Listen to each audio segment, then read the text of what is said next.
Adhitam Gaganasadrisam Tattvamasyadilakshyam Ekam Nityam Vimalamachalam Sarvadi Sakshibhutam Bhavadidam Trigunarahitam Sadgurum Tam Namami.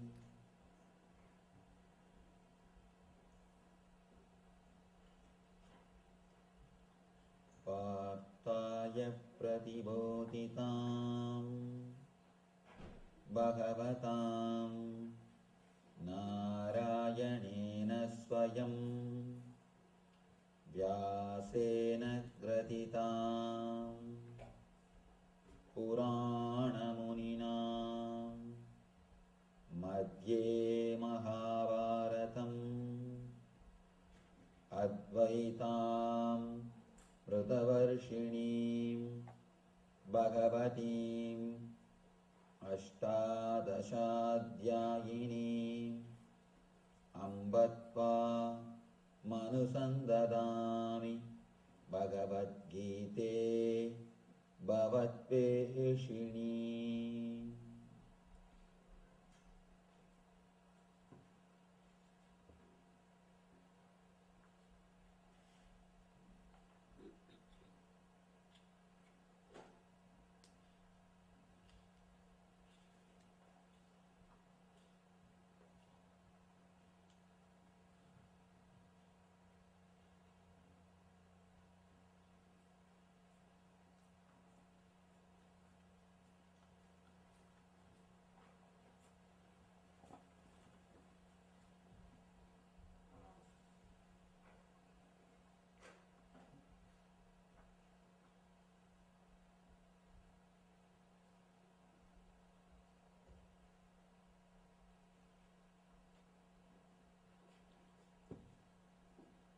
Vasudevasutam Devam Gamsachanuramardanam Devagi Paramanandam Krishnam Vande Jagadgurum.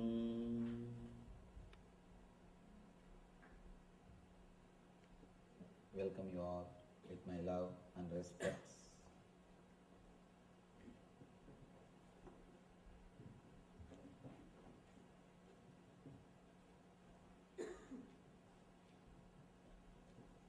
No questions, only doubts. Today's subject is no questions, only doubts. By now, Arjuna has settled. All Arjuna's confusion has disappeared because of his cosmic experience in Visurupa Darshana Yoga. Because of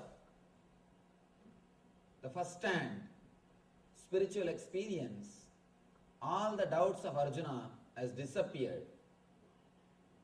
He achieved the depth, he achieved clear understanding, you can say he achieved the intensity. He has achieved the intensity of spiritual experience. Now, he's a new person. No more just intellectual doubts. No more just intellectual questions.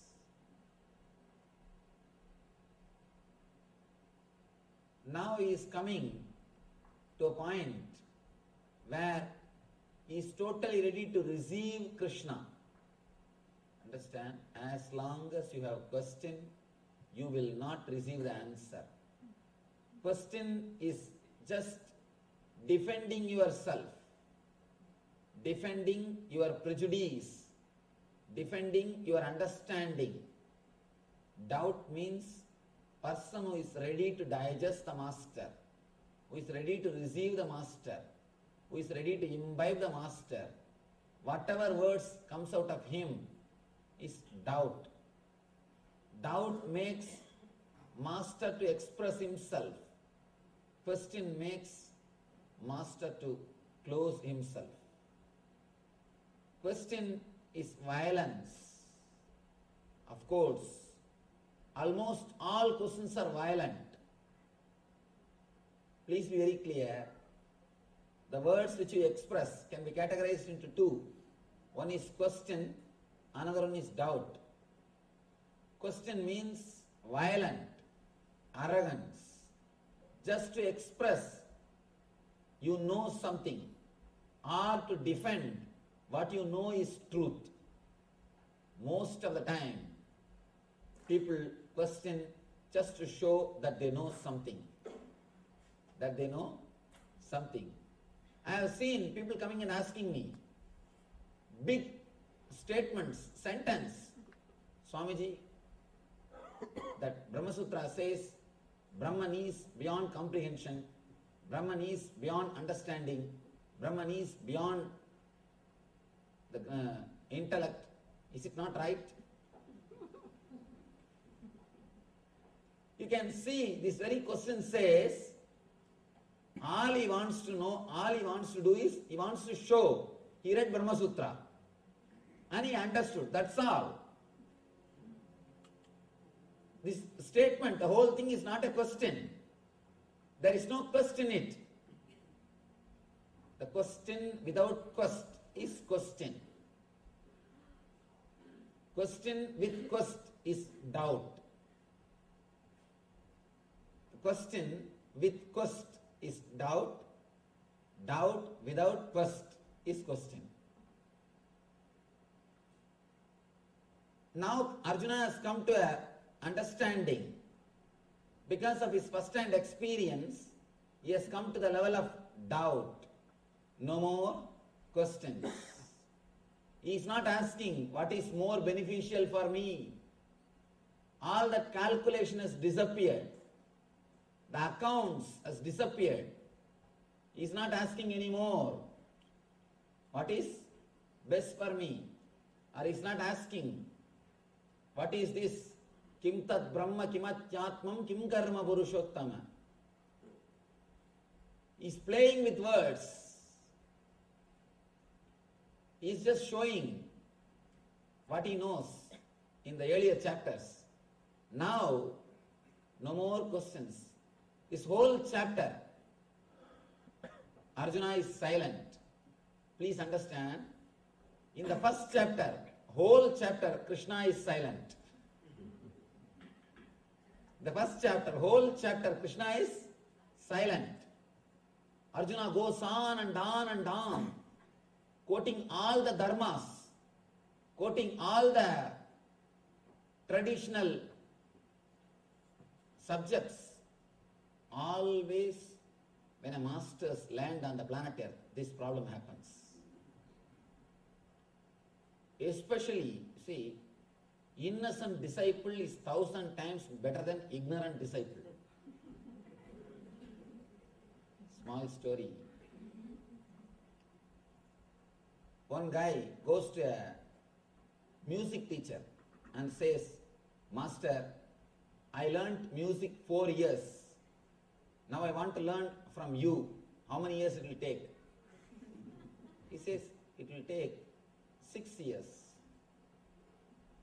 Next guy comes, Master, I learnt music for 2 years. How many years it will take for me? He says, maybe 2 years. Third guy comes, Master, I have not learnt anything. I am fresh. How many years it will take for me? He says, no time. Simply you will pick up from me directly. You will directly imbibe me. You will just take me in your being. The big problem is, if you have learnt already, you need to do first thing, unconditioning or deconditioning. Here, whenever the masters land, they bring the same Shastra but with life. But what we read in books is just words. The same word, if you read in books, it will not give you any transformation. Let me be very clear, even my books, including my books. Somebody asked me, actually, I was dictating one of my book and the disciple was sitting and writing. One person who is helping me, he was sitting and writing. Suddenly in one spot he stopped me. Swamiji, please tell that statement clearly, I am not able to understand. I gave that statement clearly. Then he said, Swamiji, what is this?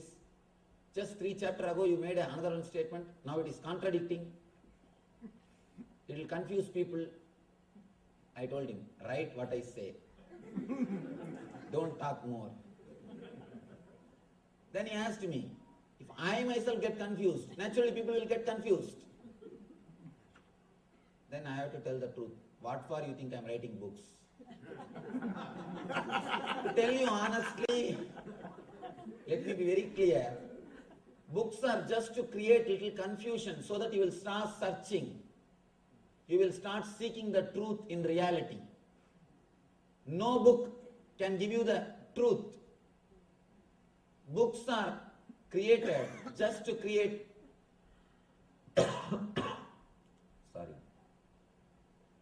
just to create a little confusion in you so that you will start searching the reality. Logically confuse you. Books are techniques to logically confuse you. If you honestly, intensely read Gita from first chapter to last chapter, simply you will be confused.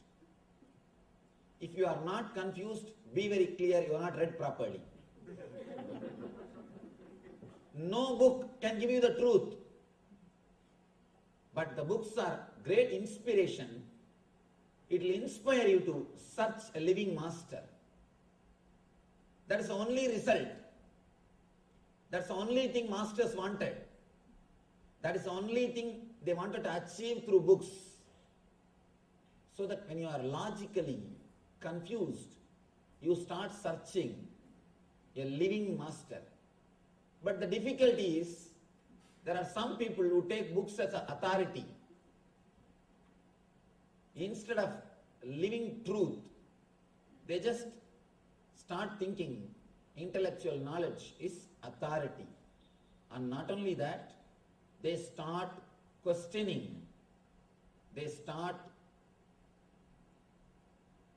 asking or demanding proof from the masters for their words based on these people their intellectual understanding. First thing, when I utter a word, the meaning which I give is different, and the meaning which you take is different. When I utter a word Atman, I use the Sanskrit dictionary. When you receive that word Atman, you use Oxford dictionary. Naturally the problem starts.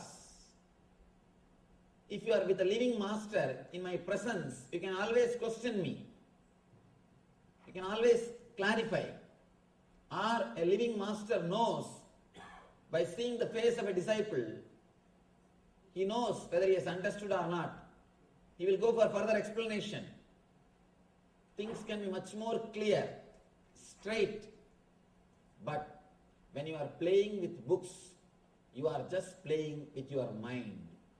That is why people feel more comfortable with books than going and meeting a living master.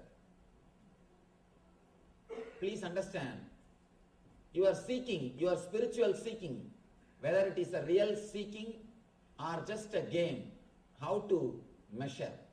This is the scale. If you feel comfortable just playing with books and old masters' photographs, be very clear, your seeking is pseudo, just time pass, good entertainment. Good entertainment. Sometimes you feel guilty, whole day sitting in front of TV, whole day doing something worldly. Especially Indians, from the young age somehow they are taught, always you should not be engaged in sense enjoyments. You should search a little bit of spirituality. So once in a while you get some book, some old master's photograph, and you try to play with both of them. Be very clear, it is pseudo. If you are honest, intense, you will feel deeply connected or more in tune, feel happy, feel settled with a living master. Find out whether your search is honest search or just entertainment. That's the first thing we need to do. Here, Arjuna has come to a level of maturity where no more intellectual questions, only doubts. Doubts are really great.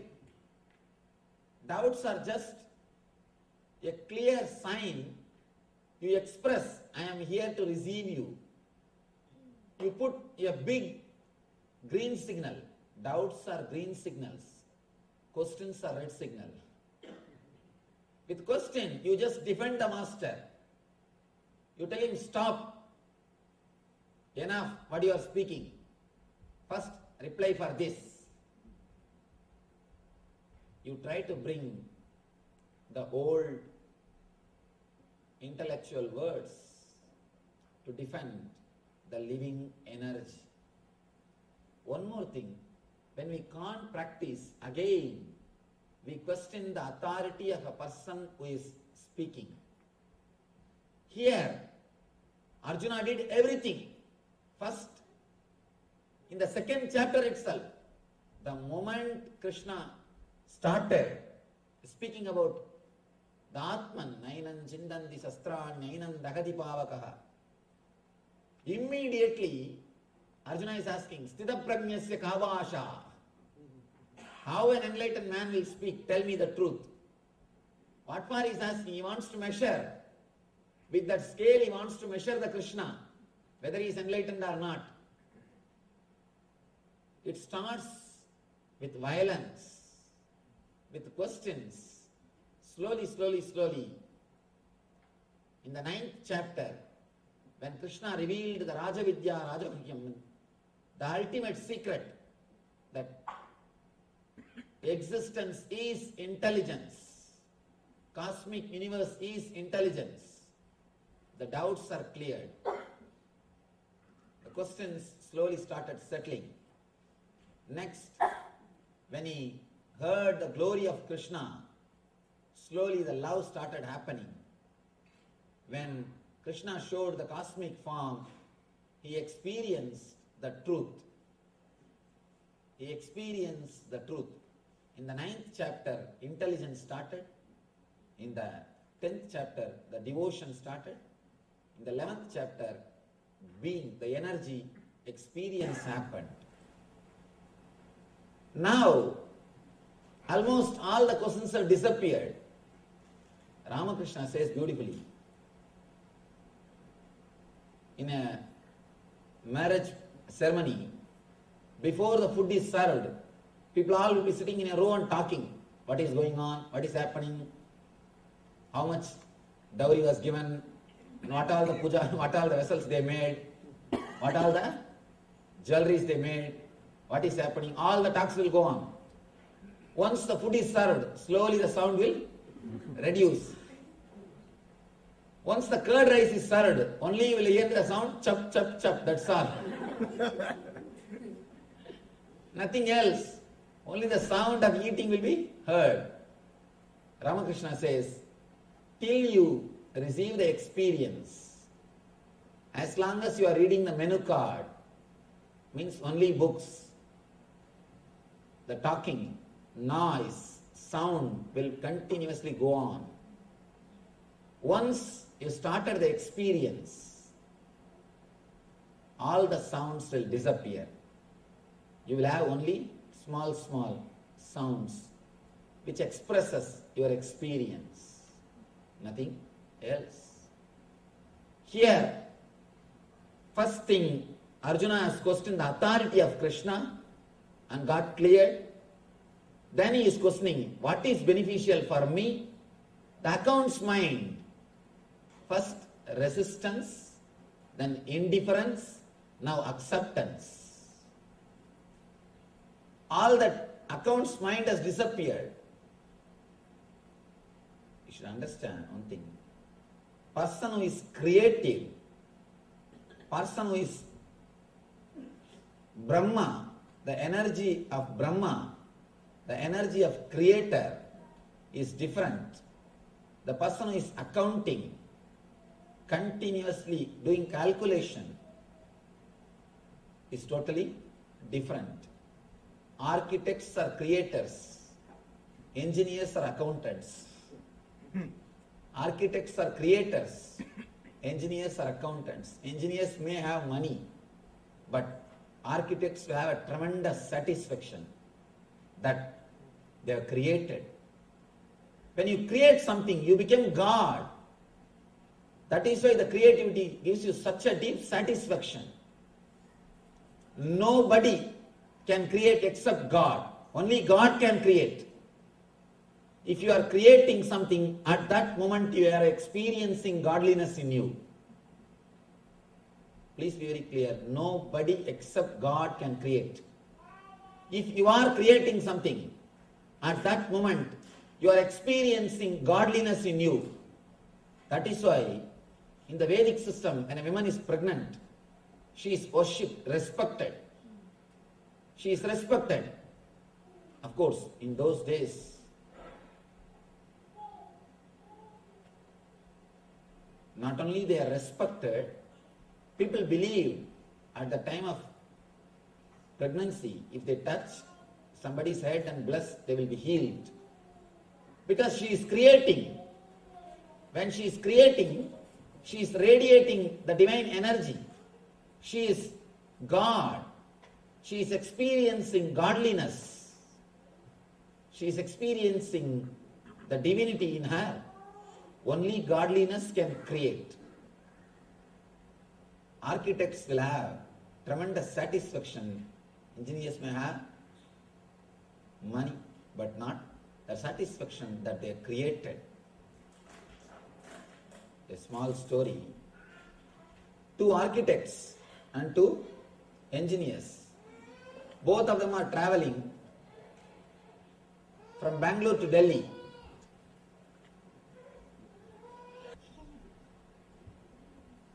Two architects and 2 engineers. Both of them are traveling from Bangalore to Delhi. They are going for a conference. The engineers, as usual, they are calculating and they are complaining, see, 2,000 rupee per ticket, it is too much.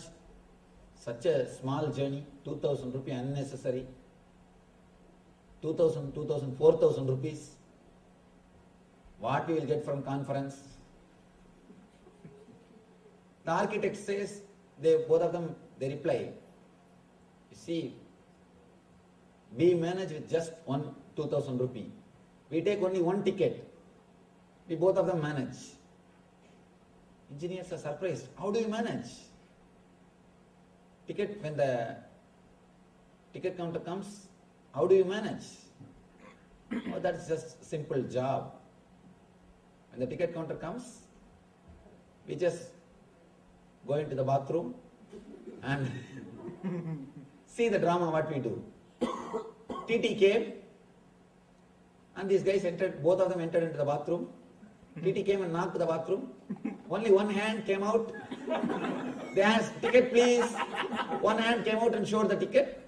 He just stamped it, gave it back and went away. Both the engineers are impressed. And they thought, oh God, we never know how to save money. Now we learnt one thing to save money. When they were coming back, these 2 engineers, they took only 1 ticket. And the architect, both the architects, they also took only 1 ticket. Now it is trouble. Who will catch the bathroom first? Who will catch the bathroom first? And you know, engineers are real runners. The people who are accountants, they are really run. The moment they heard the TT is coming, they ran and entered the bathroom, they caught the bathroom.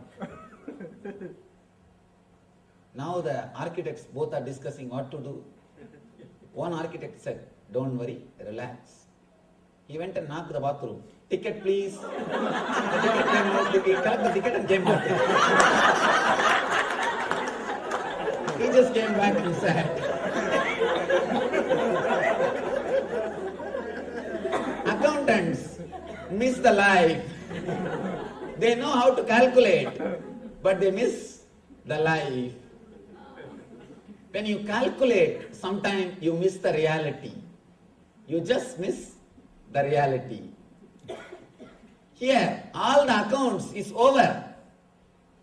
Krishna has asked, what is more beneficial for me? All the things are answered. Now he has come down to the level of just few doubts. Doubts are not for anything. Little more tips. Now, the whole tune has changed. With questions, the tune is, what are you talking? Whatever I learnt is totally different, and now you are talking something different. All that violence has disappeared. Now, Arjuna has come to the level, he says, yes, master, I know the whole thing. Please give me some more tips. How I can imbibe you. Please tell me something if you have forgotten. If you have forgotten something to tell. If you have something more, please tell me. I will be happy to receive those messages also. I will be happy to receive them also. Throughout this chapter, he is silent. No questions, only doubts. Bhagavan starts.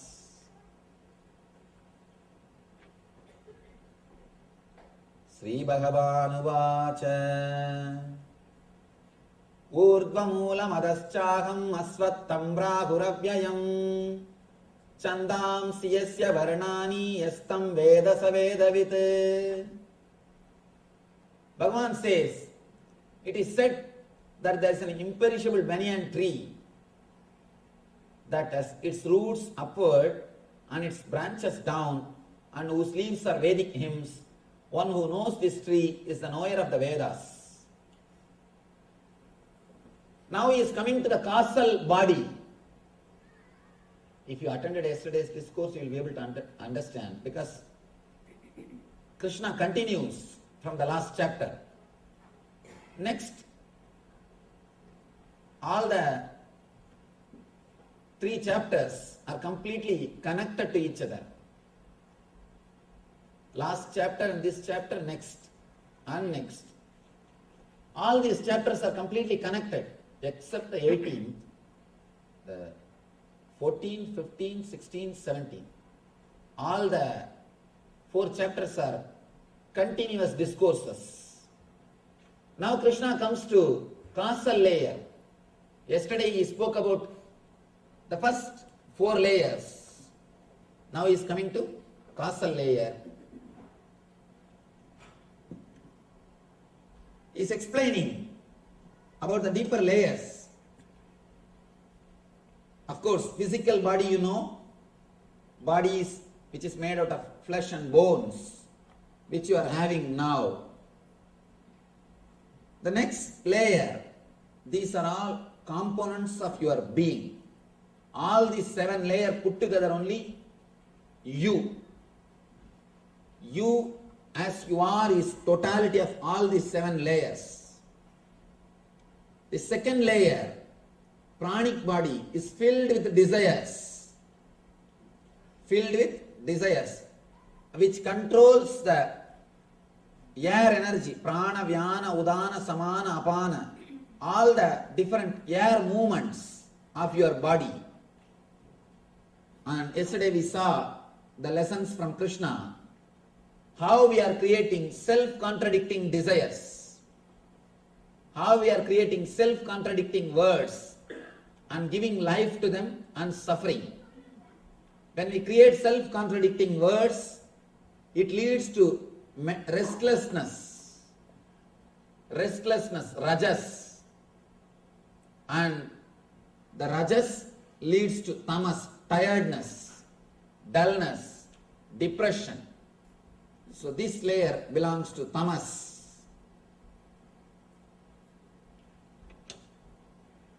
The second level, this is sattva.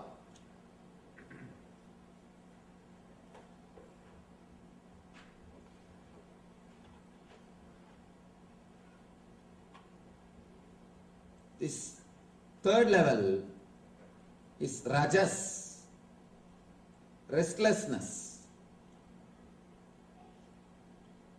The fourth level is tamas.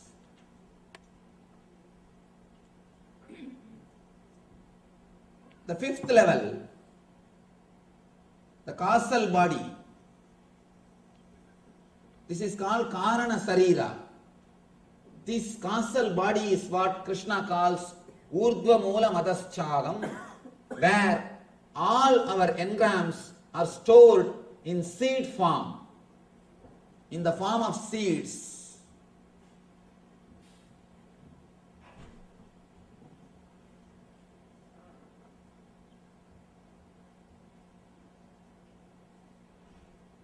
Every day,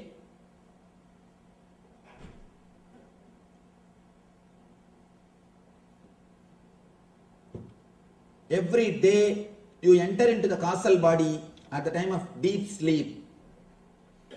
When you sleep, when you fall asleep beyond dreams, not when you dream, when you fall asleep beyond dreams, at that moment you fall into the causal body, the fifth layer of your being. When you come out, all those engraved memories comes out, your whole world is created. Every day you merge in this layer and come out of that layer. Now, Krishna is explaining the secrets related to that layer. Yesterday he spoke about the secrets related to these three layers. How we are disturbing our desire energy. Understand? Desire is pure energy.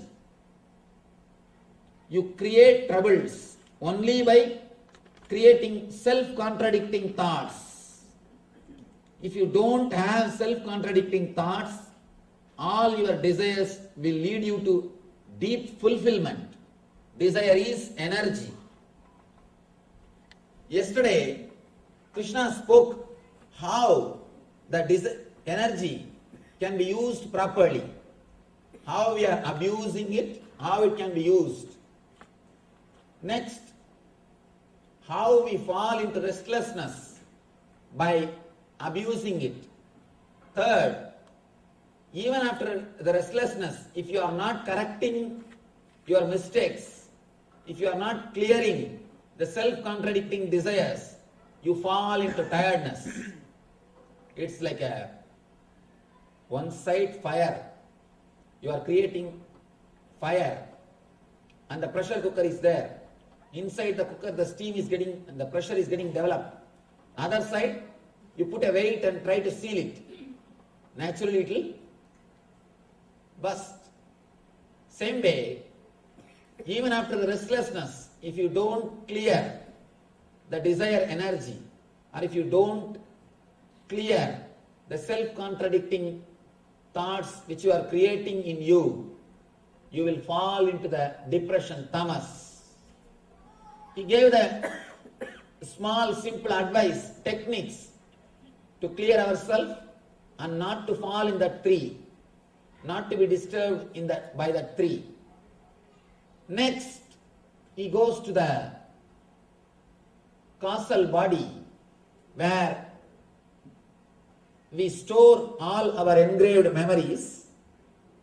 He explains the secrets of this body, because even if you go beyond these three gunas, sattva, rajas, tamas, if you don't destroy these engraved memories, the bija samskaras, the samskaras in the form of a seed, you will take birth again and again.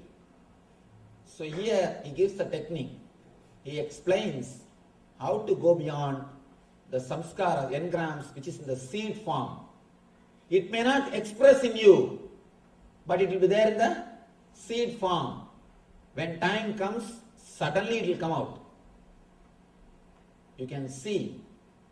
You may not have seen some of your childhood friend or childhood enemy for 10 years because you are in the States. When you go back, see in the States when you are here, all the 10 years, the samskaras related to them never comes up, whether love or hatred. It is not there. You are never caught by it. You are never disturbed by it. You are beyond the sattva, rajas, tamas. But when you go back and meet them, suddenly the whole emotion is there. You discover the same love is there or the same hatred is there. How? Because it is in the causal body. You may not experience it in the day-to-day life. Even if you don't, you will see it is in the causal body. It's like archives in the office. There are some files which are on the table. There are some files which are in the office archives. There are some files which are in the bank locker archives. This first, the sattva, rajas, tamas. These three gunas are the files which are in the table. And causal body is the files which are in the office archives. The inside, the cosmic body and nirvanic body are the files which are in the bank locker archives. Now, yesterday we saw how to clear these three files of sattva, rajas, tamas. Now he gives the technique to clear the causal body files, to clear the files which are in the office archives. Bhagavan starts, there is an imperishable banyan tree that has its roots upward and it branches down, and whose leaves are the Vedic hymns. One who knows this tree is the knower of the Vedas.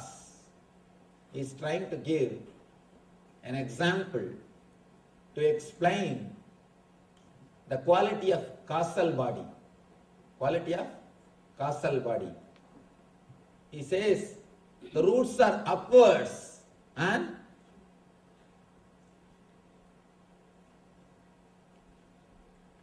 branches down. Why he says roots are upwards and branches down? Please understand. He says roots are here, branches are here. Because for any tree, if it has to grow, it will take water through roots. It needs support from roots. Roots only decide the strength of the tree. Roots are going to decide the way in which the tree is going to live. The physical body, whatever you are taking through physical body, that only is going to decide the depth of causal body. That is why he says roots are up. Roots are in the outer world and branch is in the inner world. Roots are out. Whatever you take through five senses, that is the water or strength for the causal body. Causal body is, here he says leaves and here he says root. The tree is upward. Tree is topsy-turvy. Whatever you take through the five senses from the outer world, that only is going to enrich the causal body. And an important next statement, the leaves of the tree is said to be the Vedic hymns, Veda mantras. Yesterday I was making an important statement. All the words which you continuously repeat inside your mind without your consciousness, whatever words you repeat in the unconsciousness, especially morning when you are alone in the bathroom, those words are the mantras which shows path for your life. What are the words you repeat with yourself? They are only going to decide the way of your life. Just try to analyze your mind. What are the words you repeat with yourself? When you are alone, when you are sitting with yourself, what are the words you repeat? Those words are only going to decide the path in which you are going to travel. Mantra means manasasya stiraha idi mantraha. What makes your mind strong is mantra. Mantrayate idi mantraha. Which shows the way for man is mantra. Tra means road, way. The words which shows way for you is mantra. The words which makes you strong is mantra. Now, he says, the roots are in the physical world, physical body, up, and the leaves are in the causal body, down. Roots are up and leaves are there. And he makes one more statement. Leaves are Vedic hymns, Veda mantras. Means the words which you are storing in the causal body. That only is going to decide your life. See, the words which you have in the causal body is mantra for you. When you understand this, there are two things. Something is good, something is bad. Something is good, you can always reprogram. The good news is you can reprogram yourself. Bad news is as on now you are living in hell. Bad news is as on now it is hell. Good news is you can always reprogram. The causal body is filled with the unconscious thoughts. You must be careful about the thoughts or words which you are creating inside your mind, unconsciously. See, you are so careful about the words which you speak, verbalize it, express it. But we are careless about the words which we use inside because we think nobody is going to know. If you are not careful with the words which is expressed, you know what will be the result. You know what will be the result. But you are not afraid. The words which you are using inside, be very clear. The words which you are using outside, if you are careless about it, you will have punishment from others. The words which you are using inside, if you are careless about it, you will have punishment from yourself. You will torture yourself. You will kill yourself. You will create more and more trouble for yourself. The words which you use inside should have the healing effect. Words which carries healing effect will always create fresh living energy in you. Krishna says, the leaves are the Vedas, Veda means knowledge. The leaves are the words which you are engraved in the causal body, which are in you. Those words are so powerful, so alive. They are going to show way for your whole life. In the ancient days,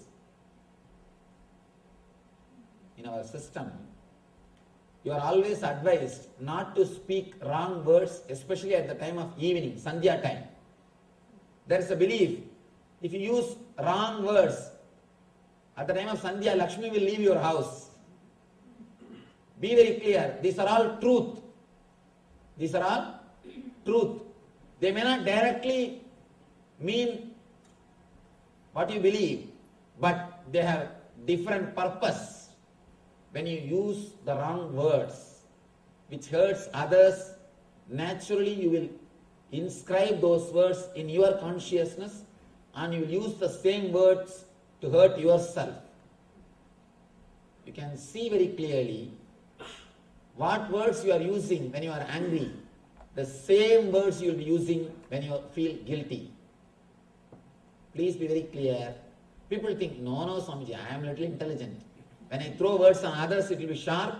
When I throw it on myself, it will not be so sharp. Don't think you are so intelligent.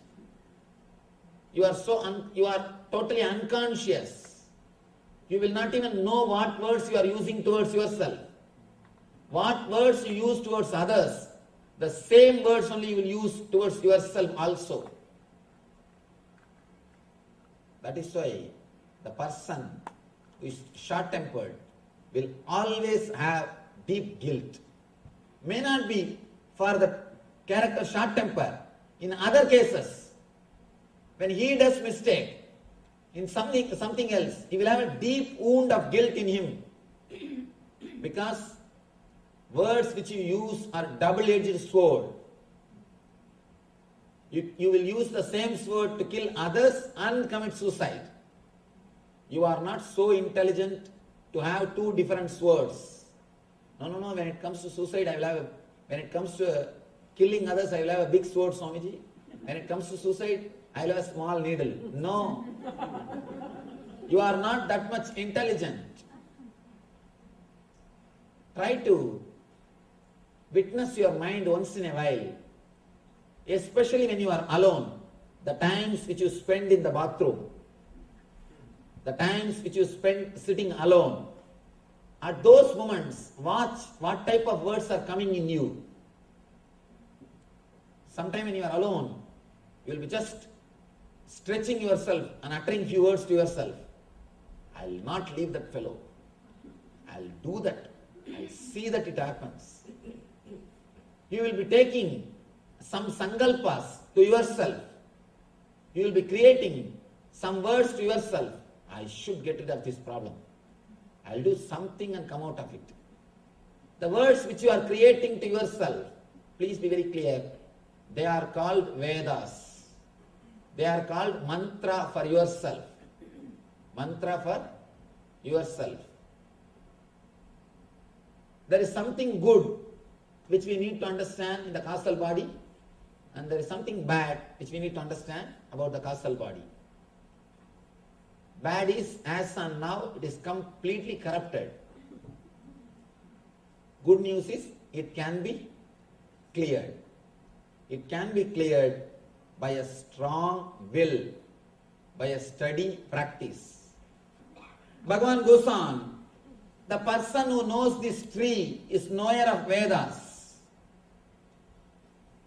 Normally,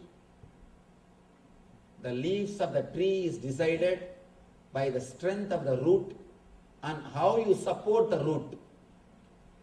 If you put water in the root, if you give a little manure in the root, naturally the tree will be growing. It will have beautiful leaves. It will flourish and grow. And if you put poison in the root, naturally the tree will die. Now the same secret. The root is in the physical body. The roots of this tree is in the physical body, means 5 senses. What you add in the 5 senses is going to decide the leaves. What is the leaf? Leaf is samskara. Your causal body is samskara. Your leaves are samskaras. That samskara is going to be decided by the stuff which you are putting inside through the 5 senses. I always tell people, at least half an hour per day, let your body move without fear and greed. Do something without expecting anything. Just half an hour. Paint something. Draw something. Just sit and write some poem. Or do little carving. Not for creating a gallery. Not for creating a gallery. Don't start planning. I will hang all these things around my house. When people come to my house, I will give a big tour. No. Don't torture them. Don't torture them by giving them tour around the house. Sometimes it becomes a big torture. You can't tell anything. You are gone. Do something for half an hour without having any fear or greed. Just come to this type of some public place and clean. When you start cleaning yourself, don't start planning. I should create a big volunteer batch and I'll be the leader Next time onwards, I'll make my presence strongly felt by the whole group.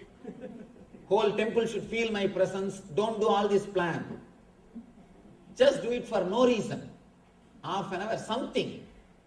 In the initial level, few days, you will feel that half an hour is waste. After some time, you will understand only that half an hour is useful in your life. Do something without taking fuel from fear or greed. The big problem is even our service is related to greed. Even when you do service, there is some greed. When you do service with greed, you always create trouble and end up in trouble. Small story. 3 scout boys are telling their scout teacher, master, the great good deed which they did that day. The boys are supposed to tell at least one good deed they have done on that day. All the 3 boys got up. They told, Master, today we helped a old woman to cross the street. Master said, what? All 3 of you? That will not take all 3 of you. They said, no, it took all 3 of us because she did not want to cross. Because she did not want to cross. Understand, when you do for greed or fear, you will end up creating trouble for yourself and for others. You will do something just for doing. That half an hour of some service without bothering, thinking about dollar or name and fame will infuse so much of energy into your being. You will not know what to do with that energy. So much of energy will happen to your being. Bhagavan says, the whole tree is alive just because of your fruitive actions of human society. He says, just because of karmanubandhini, means the fruitive actions, bandha, karma bandha, the actions which are done for the sake of some fruit. Narupamasyeha tatopalabhyate nanto nachatir nacha sampratishta asvattamenam suvirudamulam ashangasastrena drudena chitva tada padam tat parimarkidavyam yasmin gatana nivartanti bhuyaha tameva chatyam purusham prabhatye tata pravritti prasruda purani. The real form of this tree cannot be perceived in this world. No one can understand where it ends, where it begins, where its foundation is. But with determination, one must cut down this strongly rooted tree with the weapon of detachment. Thereafter, one must seek that place from which, having gone, one never returns.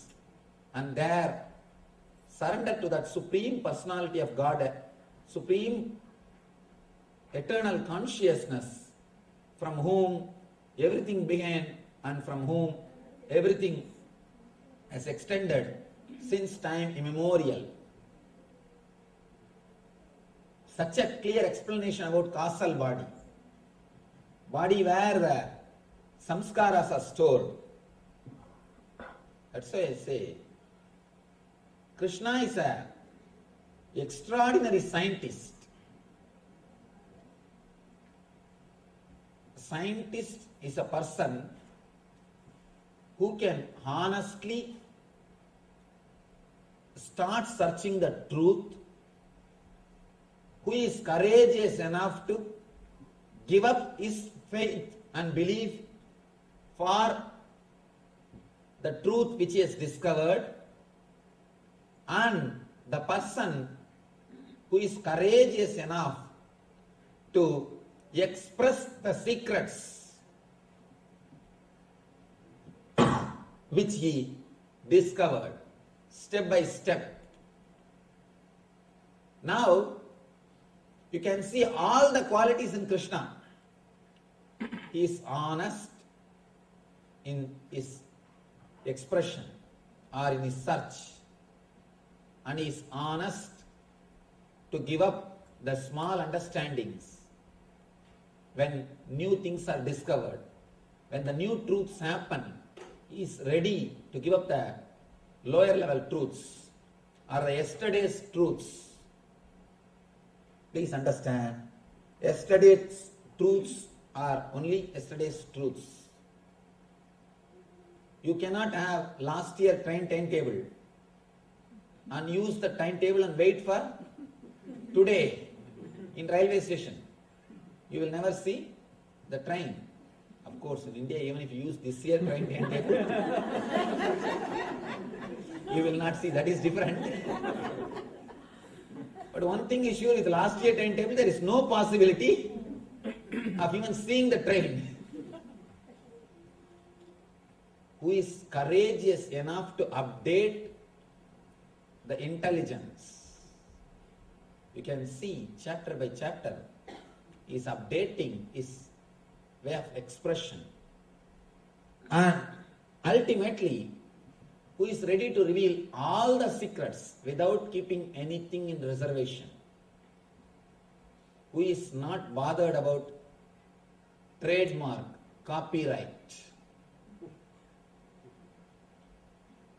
In the Vedic system, knowledge is free.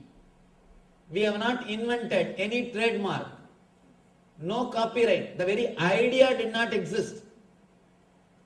The very idea do not exist. Krishna has never went for copyright. He never went for service mark. But Krishna Bhaktas do copyright of his own photograph. I am just surprised. The other day I heard some so-called Krishna Bhaktas, they declared that some photographs of Krishna is copyrighted to them. It seems they were asking somebody. The person came and told me. I said, what? Copyrighting Krishna's photos. Krishna himself never went to copyright for his teachings. Because in the Vedic system we believe knowledge is free. And not only that, Krishna is courageous enough to open the whole thing completely. Whole thing completely to the society, to the humanity. Here he says beautifully, Narupamasyeha tatopalapyate. The real form of this tree cannot be perceived in this world. No one can understand where it ends, where it begins, or where its foundation is. But with determination, one must cut down this strongly rooted tree with the weapon of detachment. Honestly, no one can understand what all the engrams, samskaras you stored in the causal body. What is inside you don't know, like a Pandora box. Only when you open, all these things will come out. By the time you clear 2, 3, the other 10, 11 are there. Already waiting. You do not even know what all there inside. You don't know what is there inside. But one thing is possible. You can cut it down through a strong will of detachment. With a strong sankalpa, you can completely clear the causal body. You can burn all your samskaras by a strong will. People ask me, Swamiji, how to get rid of the samskaras? I tell them, just be a little more intelligent, that's all. Nothing else. Do you come and ask Swamiji, I know fire will burn, but still I am not able to remove my hands from fire. How to remove my hands from fire? Please teach me, Swamiji. Do you come and ask? No, you don't. You are intelligent enough to take your hands away when the fire burns you. If you are coming and asking me how to stop smoking, Swamiji, I am not able to drop. Please be very clear, you don't know the smoking is injurious to your health. Still you don't have a strong faith that smoking is injurious to your health. Smoking is not good for your health. When you automatically take away your hands from burning, when you understand, you actually act. You simply execute. If you are not executing, be very clear, you have not understood. The understanding has not happened. Understanding has not happened. Just be a little more intelligent, that's all. Nothing else is necessary. To tell you honestly, all meditation techniques are for fools. Intelligent people don't need any technique. Straight, simple understanding is enough. I tell you, intelligence is ultimate meditation technique. I have seen people, even among my own healers, my own disciples, there are some healers who are meditators, great meditators. Hours together they will be sitting with closed eyes. Once in a while,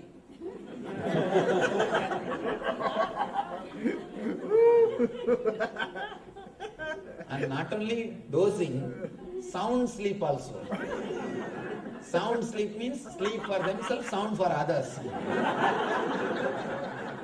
Sleep for themselves and sound for others. Great meditators, but not even inch of spiritual progress has happened in their life. There are some people who never close their eyes and sit, but you can see their growth so rapid. The transformation is just miraculous. People ask me, what is this, Swamiji? Whole day I sit and meditate. Every day I meditate. Last 10 years I am meditating. Nothing is happening to me. And this guy came the other day to you and he is living so happily. He is radiating bliss. By seeing him, I can understand he is in bliss. You are very partial, you are not giving. I tell them, no, I am not partial. There are some people, even with enough meditation, they don't understand. The intelligence never happens. There are some people, straight away the intelligence happens. Straight away the intelligence happens. It is just intelligence. Nothing but intelligence. The big problem is, they take me for granted. That's another big complication with these disciples. Taking master for granted. They think, we know him, what is there? We know him, what is there? That is the reason. In the ancient days, masters never used to freely mingle with disciples because they take the masters for granted. But somehow I believe the friendliness is the real spiritual quality. Only through friendliness anything can be transmitted. But the big problem is people take the friendliness for granted and they miss the whole truth. Here Krishna says, just with a strong sankalpa, you can come out of the whole causal body. The effects of causal body on your being. Just be a little more intelligent, that's all. Nothing else needs to be done. Understand where the problem is and come out, over. Nothing else needs to be done. It is a simple understanding. It's a simple courage to break the engrams and come out. Krishna further explains, after cutting this tree with the weapon of strong will, detachment, one should surrender to the space, to the eternal consciousness, by surrendering to which, by falling into which, he may never come back. He may never come back, and in which the whole thing is established, in which the whole existence is established.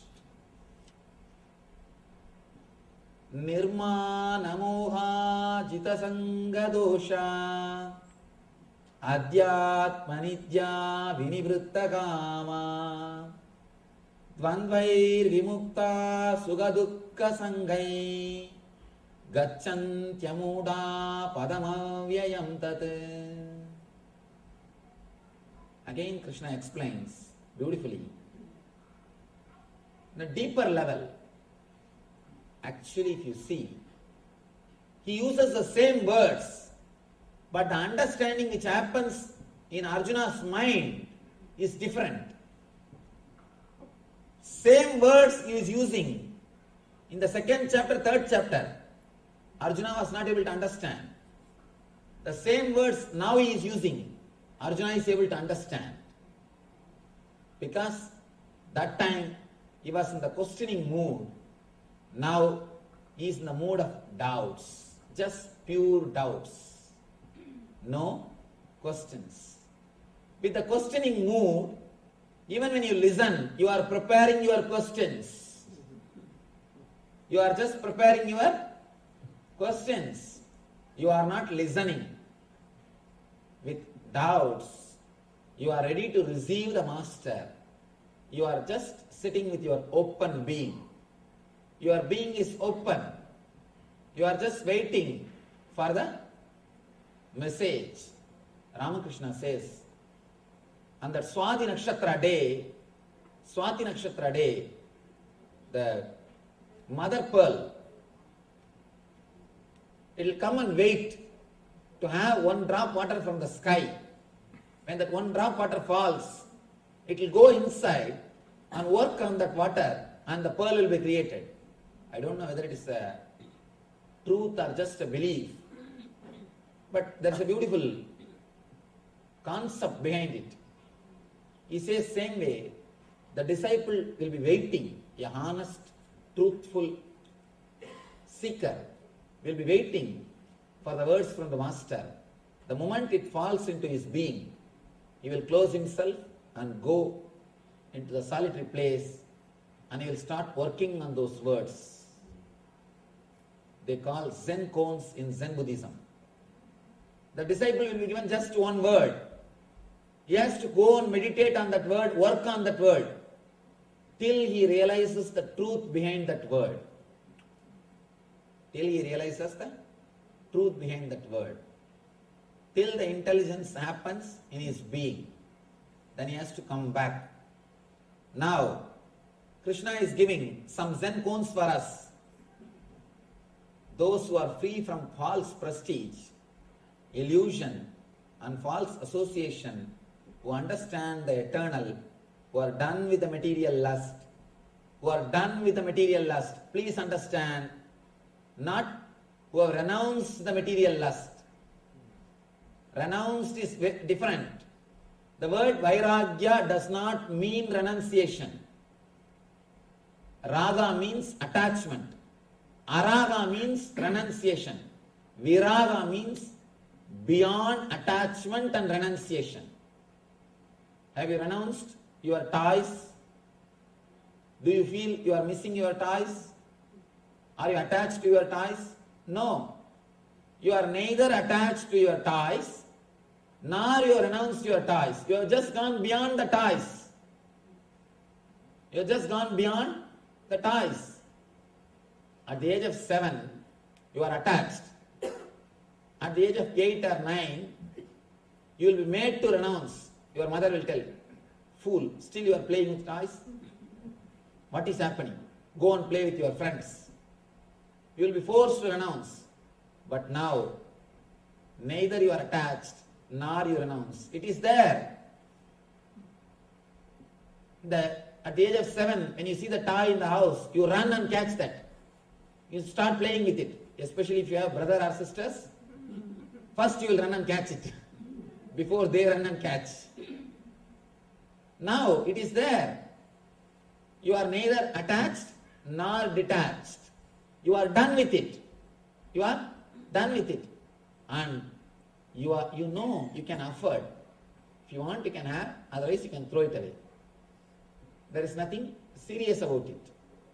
Same way, when you understand life is also simple toy. Whatever you think is worthy is nothing but a toy. When you understand, you can simply afford. If you want, you can have. If you want, you can throw it away. Then you will live like a king. Not these ordinary kings. An enlightened king. Rajarshi. Here, Krishna says, who are done with the material lust, not who are renounced the material lust. When you renounce, in the outer space you may not have, but in the inner space they will be sitting. They will be sitting in the inner space. But here, if you are done with it, then you have gone beyond. Vairagya means you are done with it. You are not renouncing. The renunciation is not the exact word for Vairagya. Raga, attachment. Araga, detachment. Or renunciation. Viraga means going beyond attachment and detachment. Who are freed from the dualities of happiness and distress, and who, unbewildered, know how to surrender unto the Supreme Person and attain to that eternal consciousness. Please understand, this is a Zen cone. This is not just to be understood. This sutra has to be meditated upon. The more you meditate on this sutra, the more these characters will start expressing in you. He gives you the clear-cut idea of what is supposed to happen in your causal body. He is giving you the mantra for causal body. First he said how to erase the whole thing, all your programs. And now he says how to create a proper program to live the blissful life. He is teaching you how to reboot your hard disk. The whole thing is nothing but reprogramming your causal body. He goes on explaining beautiful techniques to work on the causal body.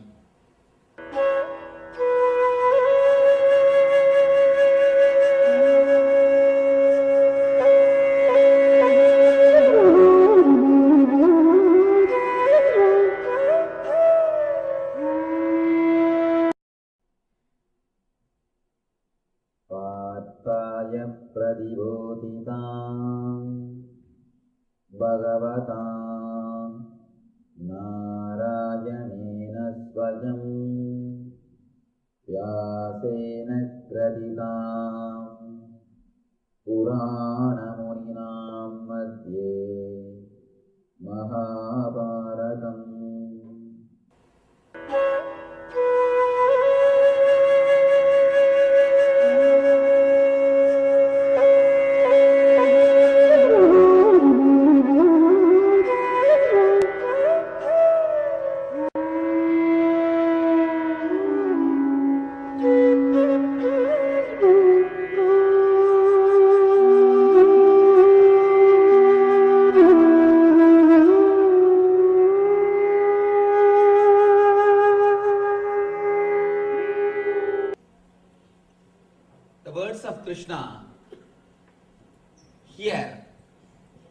Zen cones.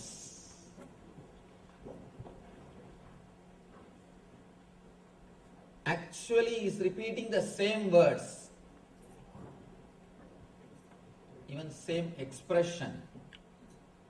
Not only in the spirit, even in the letter he is using the same words, same expression. What is the speciality? Why should he repeat in this chapter again? Please understand, earlier he was using these words as advice. Now he is using the same words as a programming words. This chapter is a technique to program your causal body, your samskaras. It is programmed. It is designed to program your causal body, your deeper level samskaras, to create a positive samskaras in your inner space. As long as Arjuna was having the questioning mood, the same words were used just as advice. Now the same words are being used as a technique, method to program. As long as you have a questioning mind, these words have no use. Practically, Arjuna gets the whole gist. Krishna is repeating the whole gist here in this chapter. In North India, in all the monasteries, before food you have to repeat this chapter completely. This 15th chapter has to be repeated before food in all the monasteries. Because this chapter is like a programming your inner space. If you can afford 5 minutes for your growth, you can also do that. It hardly takes 5 minutes. You don't even have to understand. Of course, if you understand, it is really great, that is different. These very words have got power. It can program your causal body. The very words can program your causal body, especially when you repeat with a surrender mood, with a respect to Krishna, with respect to the Master. It straight away goes and touches the causal body. With a questioning mind, Master always have to prove the words. It's a big load. But with a mind which has got doubts, it is open. Straight away he can express the truth as it is. There is no need for him to clothe the truths with the big words. There is no need for him to play with big words. Straight away he can explain it. With person who has got just a doubting mind, for him any truth can be explained. But person who has got questioning mind, for him nothing can, even lie cannot be explained. Forget about the truth. Nothing can be explained. It is the disciple's mind that decides the whole thing. Whether the Master's words are going to help him or not, whether he is going to be benefited or not, is decided only by the disciple's mind. When the disciple's mind is completely tuned, surrendered, even if the Master is not enlightened, he will be helped. He will be helped. Small story from Ramakrishna. One Pandit, great Pandit, Bhagavad Pandit, intellectual person, not enlightened, but intellectual person, used to stay in the bank of Jamuna, Yamuna bank. In north they say Jamuna, in south it is Yamuna. The bank of Yamuna, every day he used to do puja to Krishna. One milkmaid, she will bring milk for him every day. One day she did not bring because of the flood. This Pandit, one day she did not bring in time. Next day she came a little late. Pandit shouted, "How dare you did not bring milk for Krishna in time?" It's not for Krishna, for himself. As if Krishna is waiting for his milk only. You did not bring milk, that is why I did not do puja. He started shouting. She said, "Forgive me, I don't know. I missed it. But there was a flood in Yamuna, you know. I am not able to cross the river, and the boatman is also not ready to cross the river. He is not ready to bring me here. He is afraid that his boat may get caught. He may not be able to make it. He is afraid. He is not ready to bring me." This Pandit, out of arrogance, he says, "What? So many people are crossing Samsara Sagara by Krishna's name. Can't you cross this small river?" Out of arrogance, he makes the statement. So many people, they cross even the Samsara Sagara, the ocean of Samsara, with Krishna's name. Can't you cross this small river, Yamuna? She said, "Oh, is it so? All right, tomorrow onwards I will come that way." Next day onwards, she is bringing milk in time, proper, exact time she is bringing the milk. Pandit was surprised. He asked, "What happened? How you are coming? Nowadays you are coming regularly." She said, "What is there? You only taught me how to come. You told me to take Krishna's name and come. That's what I am doing." Pandit is asking, "No, tell me how you are coming." She said, "I am chanting Krishna, Krishna, Krishna, then river just gives way, I walk on the river and come this side, that's all." He says, "Hey, tell me clearly how you are coming." Milkmaid says, "Master, this is the way I am coming. I chant Krishna's name and just walk on the river, I come this side." He says, "Show me." "What is there? Please come, I will show you." She took him near the river. Just she chanted Krishna, Krishna and started walking on the river. This fellow was frightened totally. And suddenly the greed came up in his mind. When my disciple can walk, why not me? Why not me? He just decided to walk. He also started chanting Krishna, Krishna.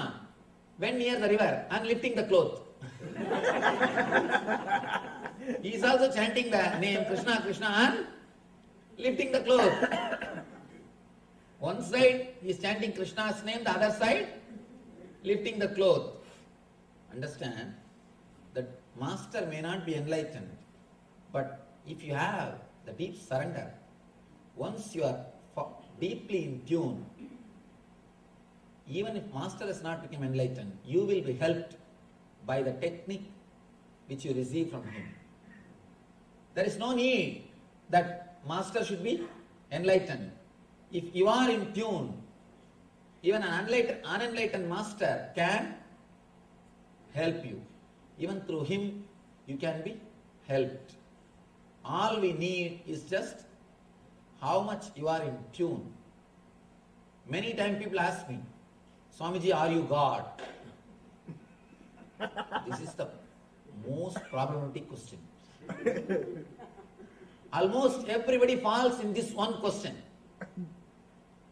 This question, all idiots ask this question. And all idiots answer this question. All idiots ask this question and all idiots answer this question. Whether you say yes or no, you are caught. Both way, you are caught. If you say yes, you have to immediately prove. Do some miracle. And which is foolish. And if you can believe somebody as God by miracle, or just one or two miracles can make somebody God, means P.C. Sarkar is the greatest God. Go and see, he does all magic. He does All magic. Magic is not criteria. You cannot say somebody is God based on the magic. And magic cannot prove somebody is God.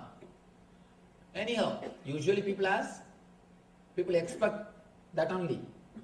First thing, you say yes, you are caught because you have to prove with some magic. And don't think people will keep quiet if you do once.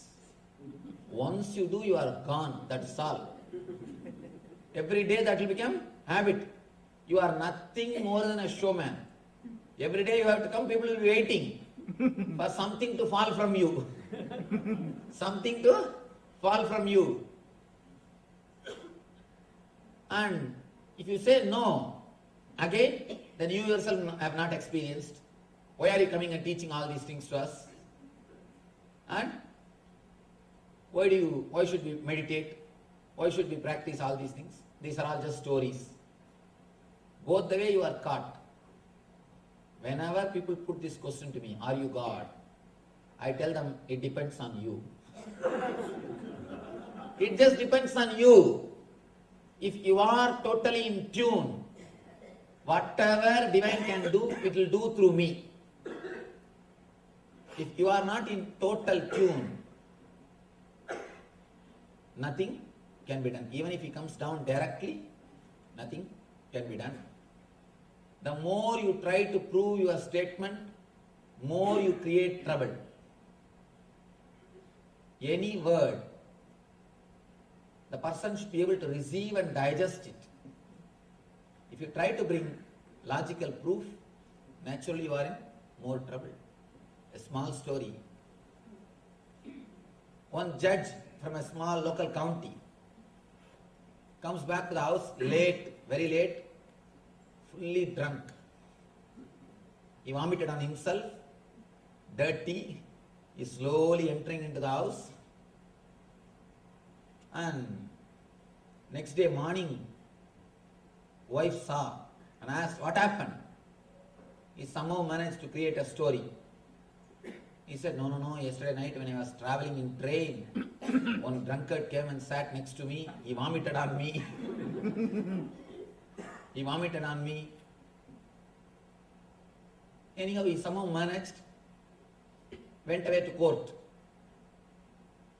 Noontime, he was feeling that wife is not convinced about his story. Wife is not convinced about his story.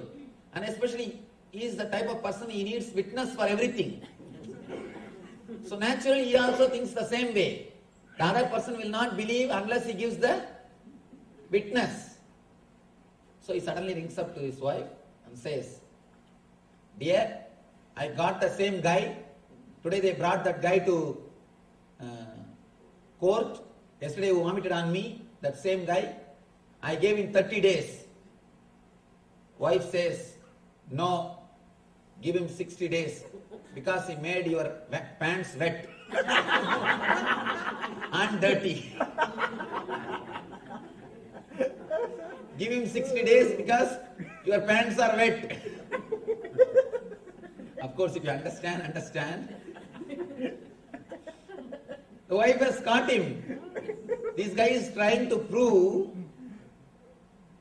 by bringing a witness. This guy is trying his best by bringing a witness to prove what he said is right. But she caught him exactly the different way. Whenever you try to prove your statements, you always end up in trouble because logic can play both sides. Logic can play both sides. Here, whatever Krishna is expressing is not logical. Now he drops completely the logical argumentative mode. He comes just to create a program, just to program your mind, create an engram setup in your mind, a positive engram setup in your mind. He says, Nirmana moha jita sanga dosha Adhyatma nitya vinivritta gama Dvandvai vimukta sugadukka sanyai gacchantyamuda padamavyayam tat. Those who are free from the false prestige, illusion and false association, who understand the eternal, who are done with the material lust, who are freed from the dualities of happiness and distress, and who, unbewildered, know how to surrender unto the Supreme Person, attains the eternal consciousness.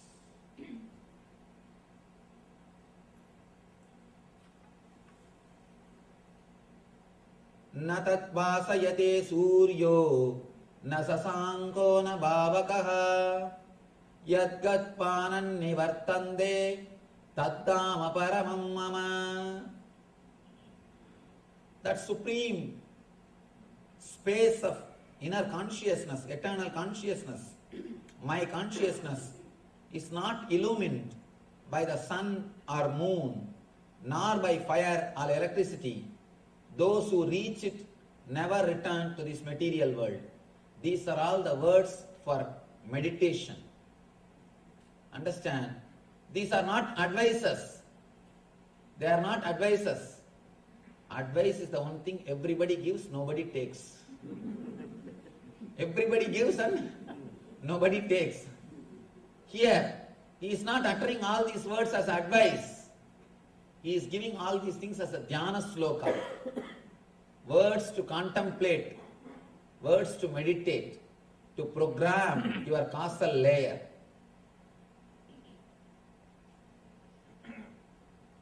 Mamai vamso jivaloke jivabhutas sanatanaha manashashtan indriyani prakristani garshati.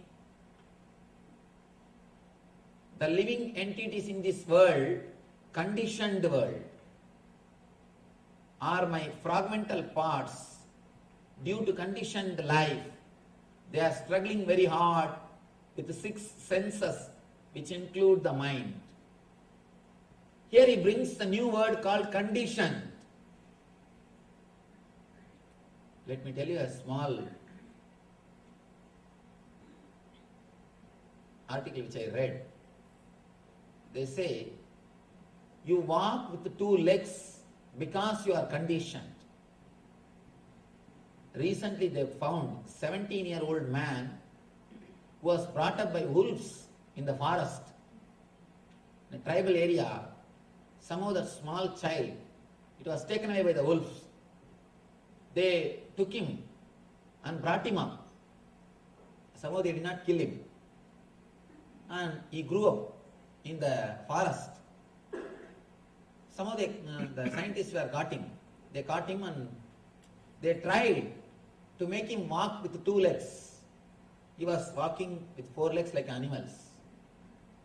They tried their best to make him walk with 2 legs. They are not able to. And they tried their best to teach him few words. They are not able to. Finally, within a year he died. Within a year, he died. You walk in 2 legs because of your conditioning. You talk the language which you know because of your conditioning.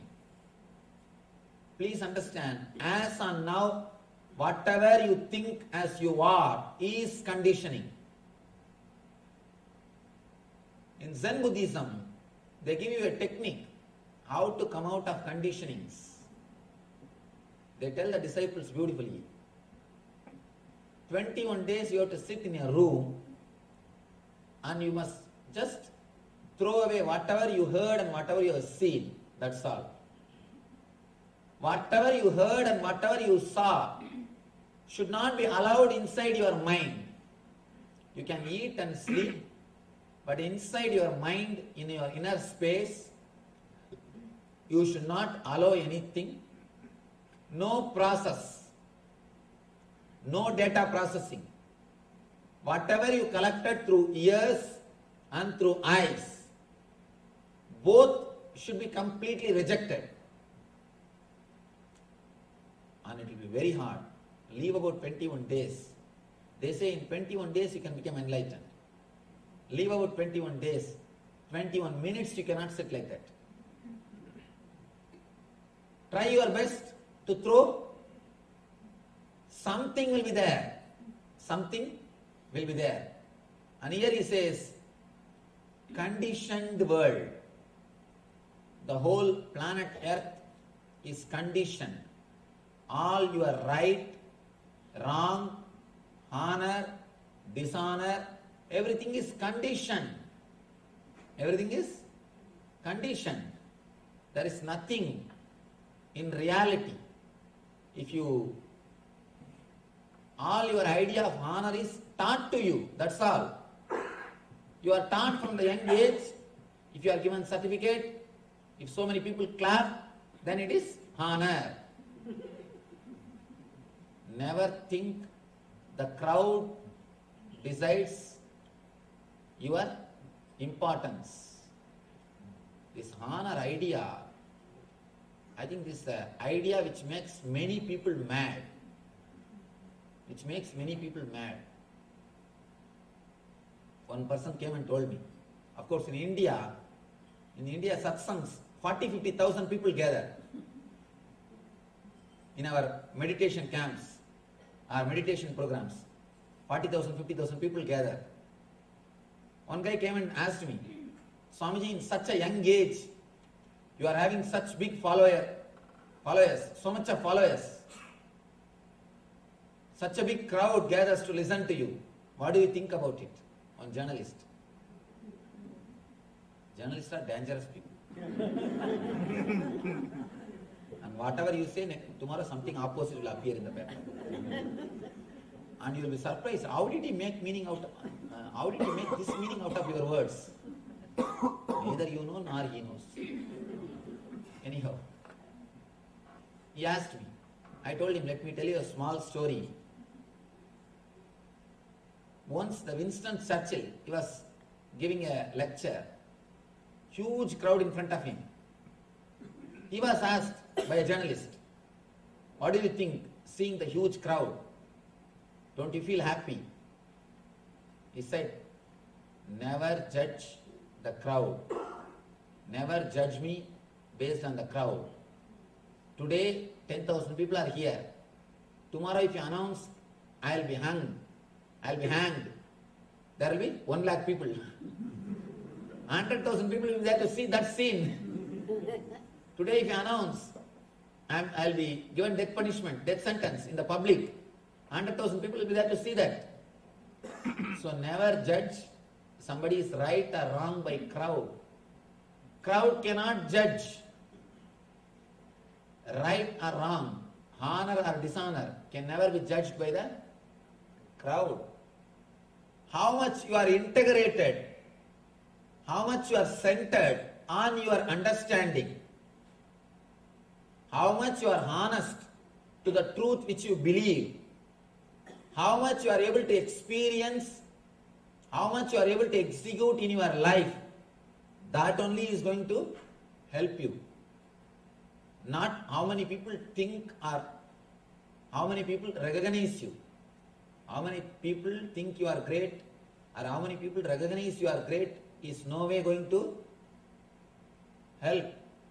That is no way going to bother. That is the reason. I always tell people, of course, with Indians it is very difficult. I always tell people, don't fall at the feet. People who are falling at the feet directly without experiencing you, they are the people who are going to pull your legs tomorrow. I always tell them, if you have not attended meditation camp or if you have not experienced me, you are falling at my feet is just foolishness. It's a pure foolishness. You don't know me. How can you fall? It is superficial. It's very superficial. Of course, with Indians, you cannot do anything because it's a sentiment. It's a sentiment. But whenever it is possible, I always tell them, don't fall unless you experience me.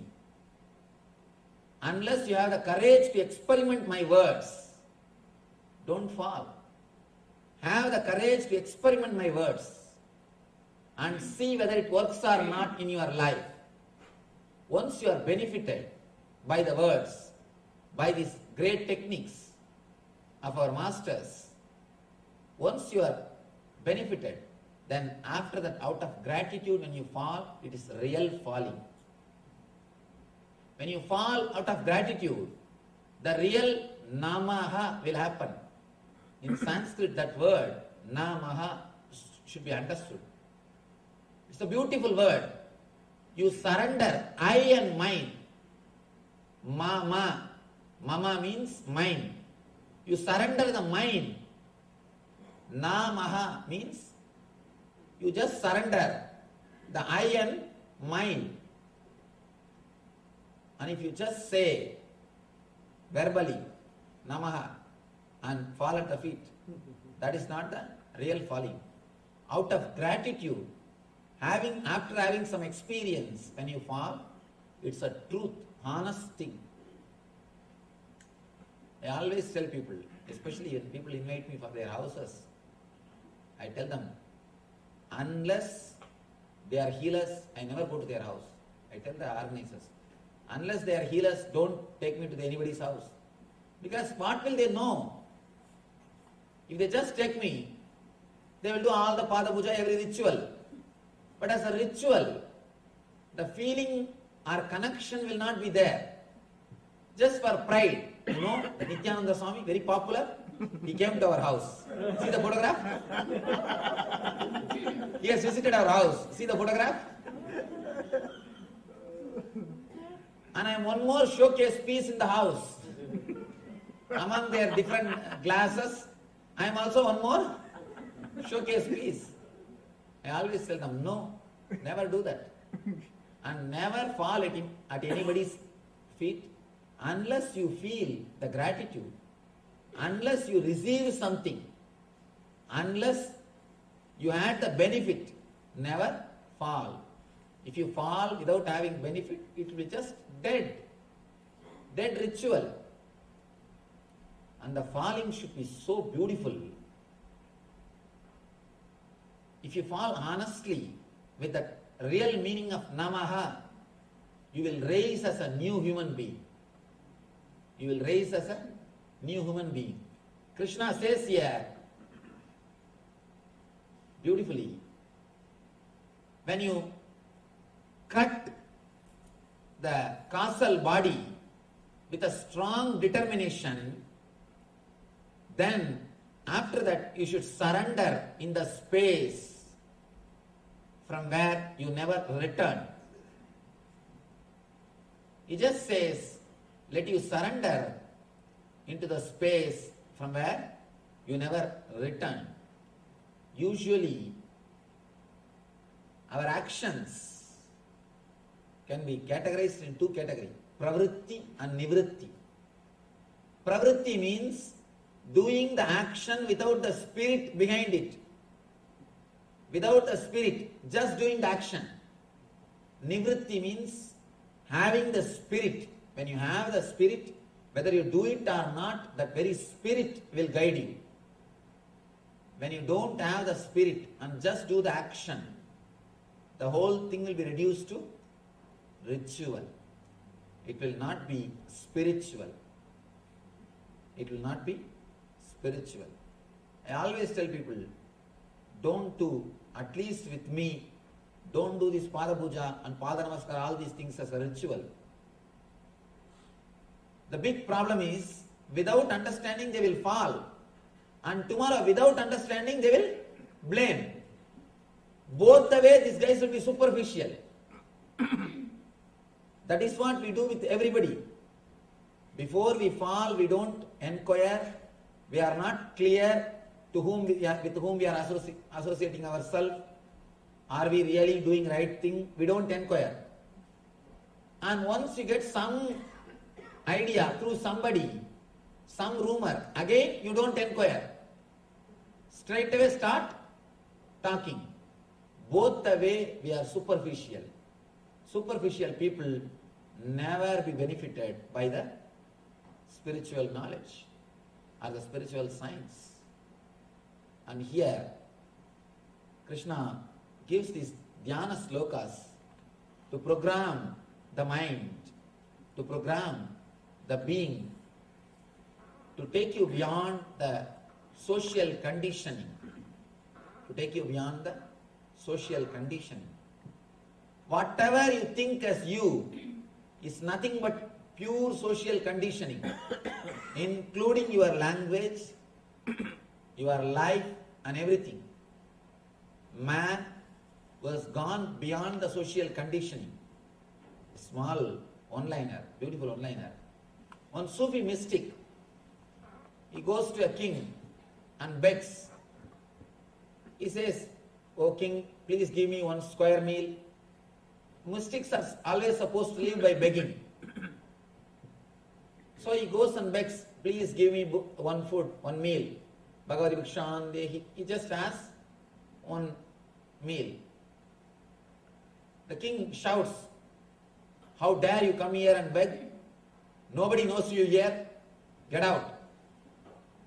The mystic laughs and says, "True. Here nobody knows me, but I know myself. With your case, everybody knows you, but you don't know yourself. In my case, nobody knows me, but I know myself. In your case, everybody knows you, but you don't know yourself." Be very clear. Only when you don't know yourself, you are bothered about all the dishonor or the honor. And let you be established in your inner space beyond the conditionings. When you cross all these three layers,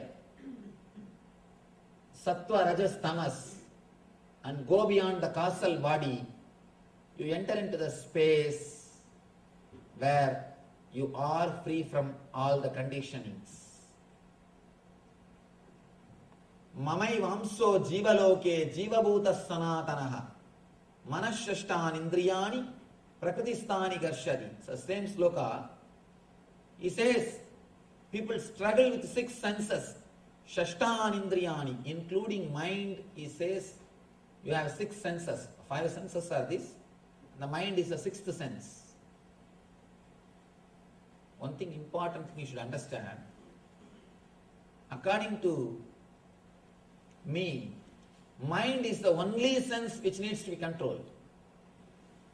All other 5 senses are just servants. Mind is the owner. Mind is the thing which jumps. And if the mind can be handled, then everything can be handled. Sariram yadavapnodi yachap yutkramadishvaraha grihid vaidani sanyadi vayur gandhani vashayat. The living entity in the material world carries its different conceptions of life from one body to another. As the air carries aromas, thus he takes one kind of body again, quits to take another. He says about again the samsara, the birth and death. Birth and death. Just how the air carries a smell, the consciousness carries your samskaras, the causal level samskaras, the mental print, and goes from body to body. Somebody asked me, "Swamiji, will all the sins come with us?" Please be very clear. Your sin or merit will not come with you, but the mental setup will come with you. For example, somebody has committed 100 murder. The 100 murder quantity sin will not go with him, but the attitude of committing murders will go with him and torture him. All your actions will be reduced to attitudes, like a capsule form, and that will go with you and torture the being. That is what Krishna says here. You will move from body to body. Ramakrishna says beautifully. It's like moving from room to room. When Ramakrishna passed away, attained Mahasamadhi, Sharada Devi is about to remove all the bangles, all the Mangal Sutra, all the symbols of Sumangali. Immediately Ramakrishna appears and says, "What are you doing? Where have I gone? I am here. I just moved from one room to another room. Why should you remove all these things? And be a Nitya Sumangali." From that day, Sharada Devi lived with all the things, just like a Mahalakshmi. With everything she lived. And please be very clear, today in the modern world, these are all very easy. Those days, 100 years ago, and that also a traditional family. She is born and brought up. She was living with the traditional families. But she did it. Courageous women. I always tell people, you should not remove just because the husband died. What is the need? There is no need. Either don't wear from the beginning. If you wear always. That's all. There are people who don't wear from the beginning. Nothing can be done. And if you wear all the time. Nobody can reduce the joy in your life. Nobody has got the right to take things away from your life. It is not that you started living only after his birth. It's not that you started living only after he came into your life. Then why should you die? There is no need. Two different individual souls are traveling together. As long as we are together, let us help each other. And when we have to depart, when the life takes us away, when the death departs us, makes us separate, let us accept the truth and live our life. And I always tell, male should wear Mangal Sutra. Because only these guys go around. Male they only go around. Even if you see the percentage wise, statistics wise, only these people go around. Why should women wear Mangal Sutra? Male should wear Mangal Sutra. Because only they need some control. Anyhow, nothing should be, there is no need for you to renounce anything. As long as you live together, live happily and blissfully. And when somebody dies, naturally allow the being to carry on in their life. And same way, you can't give another one example like Ramakrishna and Sharada Devi. How intimate they were. What beautiful life they lived. Throughout the life, they never had any physical contact. But the love and care which Ramakrishna showered on Sharada Devi, or Sharada Devi showered on Ramakrishna, you cannot imagine. You cannot imagine that such a wonderful couple existed on the planet Earth. Ramakrishna will never touch the money. He is a Paramahamsa. He will never handle the money. And he will not even wear the cloth properly. That's a big problem. And they say that only at the time of photographs he wore the proper clothing in his whole life. Some 3-4 times. He will not even wear clothes properly. He will never touch money. But he will always collect the salary from the temple properly and make jewelries for Sharada Devi. Whatever money comes, the temple salary, he was a priest in temple. Rani Rashmani's Kali temple. He was a priest. So the temple will give salary for him. He will take that salary and tell somebody to make jewelries for Sharada Devi. Such a great people, such a wonderful love and care existed. And she also, even after Ramakrishna's death, she never felt Ramakrishna died. Always she will carry the Ramakrishna's photo and she will take care of him. You can't believe somebody sitting and talking with a photograph. Today means they would have taken her for some psychiatric treatment. Because modern day can't understand that this can exist, this is possible. She was so deeply in love with Ramakrishna, so deeply connected, so deeply felt his presence. Even after Ramakrishna left the body, she lived with Ramakrishna. In Tamil there is a beautiful verse. The woman who worships the husband, who will not worship any other god except husband, when she says rain will shower. Of course, here the word worship means deeply feeling connected. Let me repeat the verse in Tamil. Deivam tozhal, Korunan Tozhezhuzhal, Peyyana Peyyum Malai. The person who is deeply connected to the husband, who is not bothered about any other god, when she says rain will shower, when she says yes, the rain will simply shower. Means the whole nature will be under her control. When you are deeply connected, you will feel the other as God. Not only husband, wife also. The both sides. When you feel deeply connected, you will see the other person as God.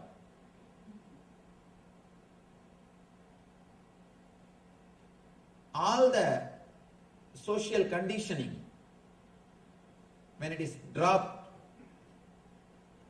you understand your life and death is nothing but moving from room to room.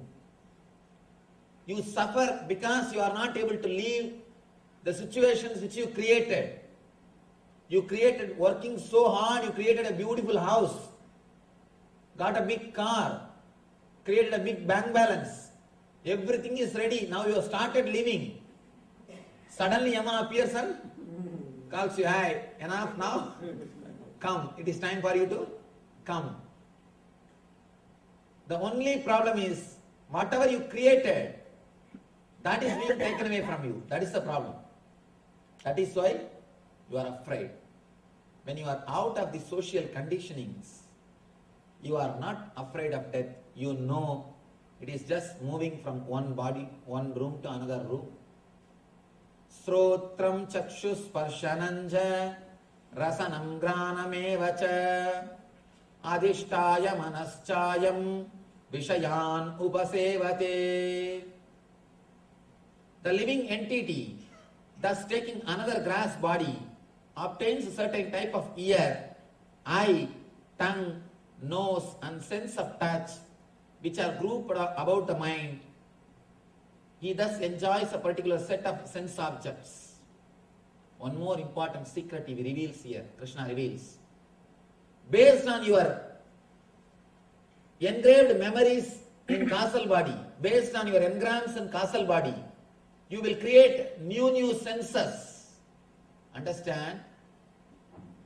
You will create your eyes, ear, tongue, nose and sense of touch, body based on the engram which you have in the causal body. If your mind changes, your body also will change. That is why in Samudrika Lakshana, there is a science called Samudrika Lakshana in India. Just by seeing your body structure, they will tell everything about your mind. Because they know the secrets. How your mind changes the body. How your mind can change your whole body.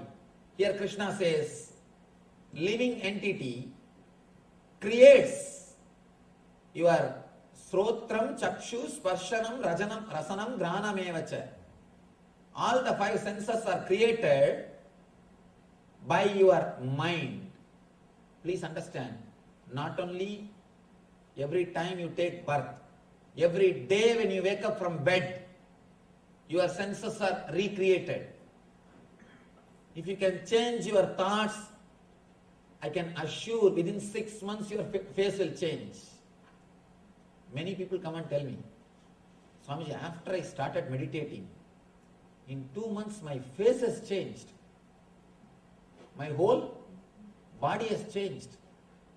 It has got a different grace now. Please understand, when you change your mind, really your body changes. You will have different grace in your being. Beauty comes by makeup, grace comes by meditation. Beauty comes by medication, grace comes by meditation. Beauty is different and grace is different. Grace is something which makes the other person pleasant, which makes him feel at home. Beauty is something like which tempts him, which makes him feel excited. Beauty creates rajas in other person. Grace creates sattva in other person. That's a beautiful example. In Tamil version of Ramayana, they say, when Sita entered the court of Janakaraja, all the kings and rishis, including Vasishta, stood up automatically. When Sita entered, see, Sita is goddess Devi today. We all worship her. But when she lived, she is after all a princess. There is no need for Vasishta to stand up. She is supposed to come and touch the feet of Vasishta, because Vasishta is a great rishi.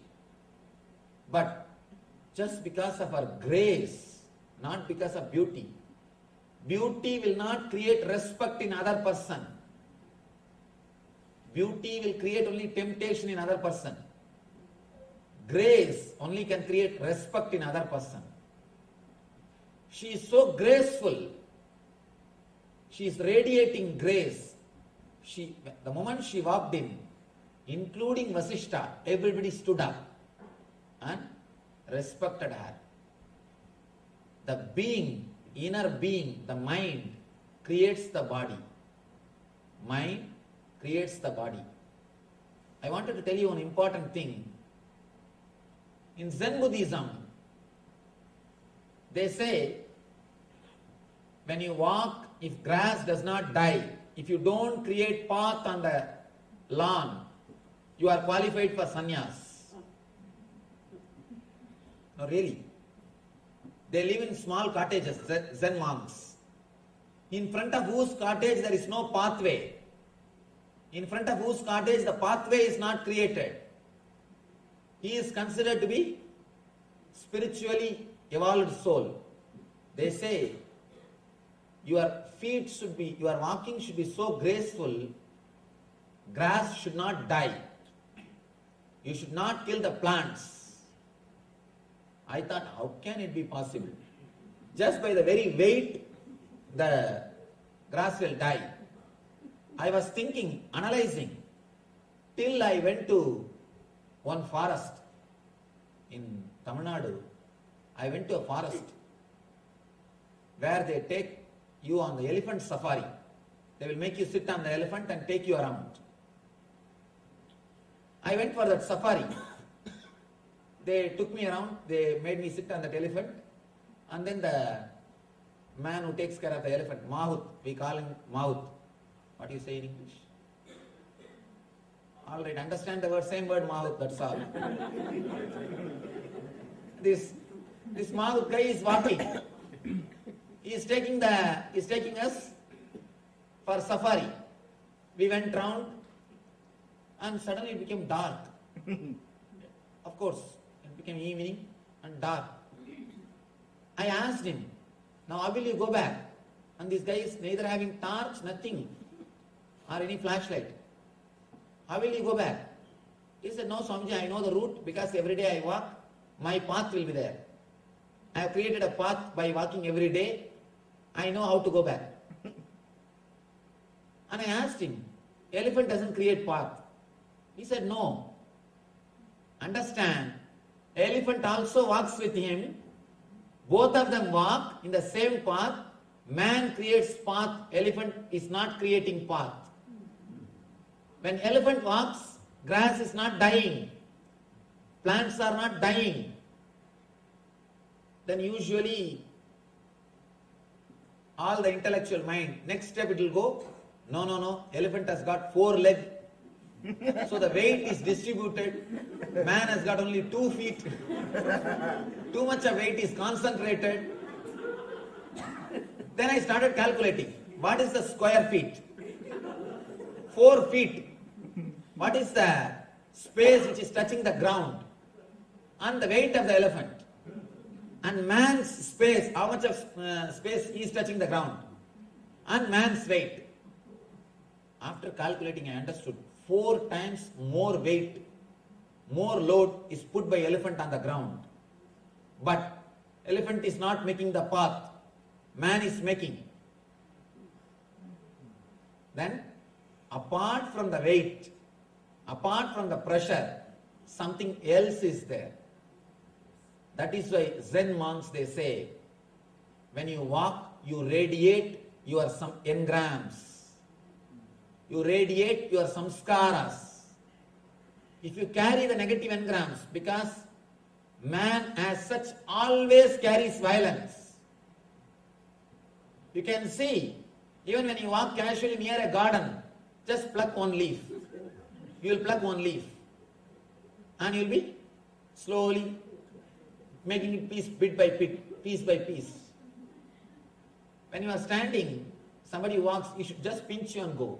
How you will feel? If he just cuts one finger and takes away and goes, how you will feel? You are doing the same thing. You are doing the same thing, but we are so insensitive. We are so insensitive, we don't understand what we are doing. And not only that, continuously carrying negative engram, weight. If you are feeling heavy near your stomach, always be very clear, you are carrying negativity in you. This is the area, navel. The Manipuraka chakra is the area. If you continuously feel heavy in that area, be very clear, you are carrying negativity. And that is nowhere related to obesity. There are people who are obese who will feel light within himself, within them. Inside they will feel light. There are people who are lean, but within them they will feel heavy. The feeling of heaviness is nowhere related to your weight. It is related to your inner space, mind. The person who doesn't feel heavy will never create path. Person who feels heavy, who carries negativity, will create path. That is why in Zen, when you walk on the grass, if grass doesn't die, you are qualified for sannyas. You are a spiritually evolved soul. Because you will be so graceful, you will not be against the nature. Human being is the only animal which went against the nature and who went away from the nature. Small story. One guy was 45 years old, middle-aged. He somehow wants to get rid of his wife and wife's cat. His wife was having a cat. And he somehow wants to get rid of the wife and the cat. Of course, you can't get rid of wife. At least the cat. First day he took the cat, went 10 miles away, left the cat and came back. By the time he reached the house, he saw the cat is sitting in the house. Cats can smell properly and they will come back. Cat is there in the house. Next day, he went in the other direction, 20 miles. Left the cat and came back. Within 10 minutes he heard some sound, he saw the cat is there. Third day, he went this side, that side, this way, that way. More than 2 hours he drove. Suddenly he saw, he is in a forest. He himself has never visited that place. He has never come to that place. Now he thought, I think this is the right place to leave the cat, because I myself don't know the way. This cat cannot come back. He just left the cat, started driving back. Suddenly he got the doubt. He called the wife. Honey, the cat is there in the house. She said, why are you asking? Yes, it is there. It's here already. It's already here. Then he says, please find out the way from the cat. I am lost. Please get the way from the cat. I am lost. As for the direction, I am lost. Understand, human being is the only animal who has gone away from the nature, who has lost the way, who is misguided, who has lost the nature. Here Krishna says, you create your body. Not only when you die, when you take birth, not only when you take new birth, every day morning when you get up, every day you design your body. If you get up with the right thought, you will design the body to execute that thought. If you get up with some other thought, negative engrams, negative samskara, you will design the body to experience that samskaras. So, and he says, what type of sense objects you create, what type of senses you create, same type of sense objects you enjoy. Adhishtayam manaschayam vishayan upasevate. If you create the positive senses, you will enjoy the positive life. If you create the negative senses, you will enjoy the negative life. What type of senses you will create, that type of things will attract you. You will feel tasty with that things. 40-year-old man can never fall in tune with a 16-year-old girl. In India, I don't know about other countries. Because his taste is different. His maturity is different. Same way, if your senses are created by a positive samskaras, you can never feel attracted to the lower level desires. You can never feel attracted to the lower level sense objects. Your senses, how they are created, same way only your sense objects also will be there. Please understand, only your mind will help, only your mind can decide what type of problems you will create for you in your life. Because it is your senses which feels attracted to particular sense objects. If you create them with a strong, right, positive engrams, you will feel attracted only to the positive things. If you create them with the negative engrams, you will feel attracted naturally towards the negative things. Utkramandam sthitam vavi bunyananva gunanvitam vimudana pashyandi jnana chakshusha. Nicely. He finishes the whole thing with a beautiful punchline. The fools cannot understand. He nicely fires people. And Krishna must have been a person with a lot of... See, the word muda must have been a slang word in Sanskrit. It must have been slang word in Sanskrit. The foolish cannot understand how a living entity can quit his body, nor can they understand what sort of body he enjoys under the spell of the modes of nature. But once one whose eyes are trained in knowledge can see all this. I always insist. Morning, when you get up from the bed, with what thought you get up, that thought is going to play a major role on the whole day, on your consciousness. Understand? Usually how we get up? The moment you feel you are awake, slowly you feel that you are in the body. First thought will be either the fear that you should go to office or the greed that you should do something. The moment that fear or greed comes, you just jump out of the bed and slowly with closed eyes you ask, hey, what is time? If they say 8:30, just you jump out of the bed. You catch this body with the thought of fear or greed. If you catch this body with the thought of fear and greed, please understand, you will create the senses which will again attract more and more fears and more greed. Please never get up from the bed with fear or greed. Have alarm.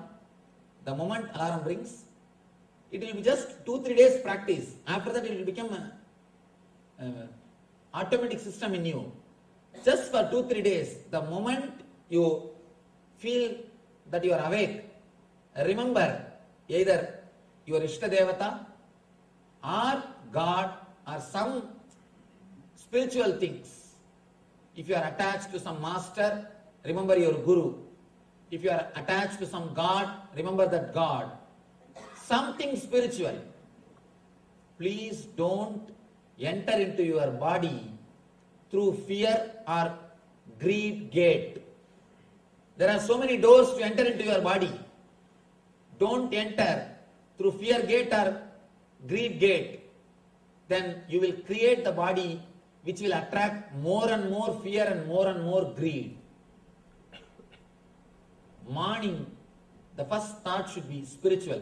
Enter through the spiritual gate. Remember, some divine thing, some God or your master, and just say Namaskar. Oh God, you have given me one more life, one more day. Please be very clear.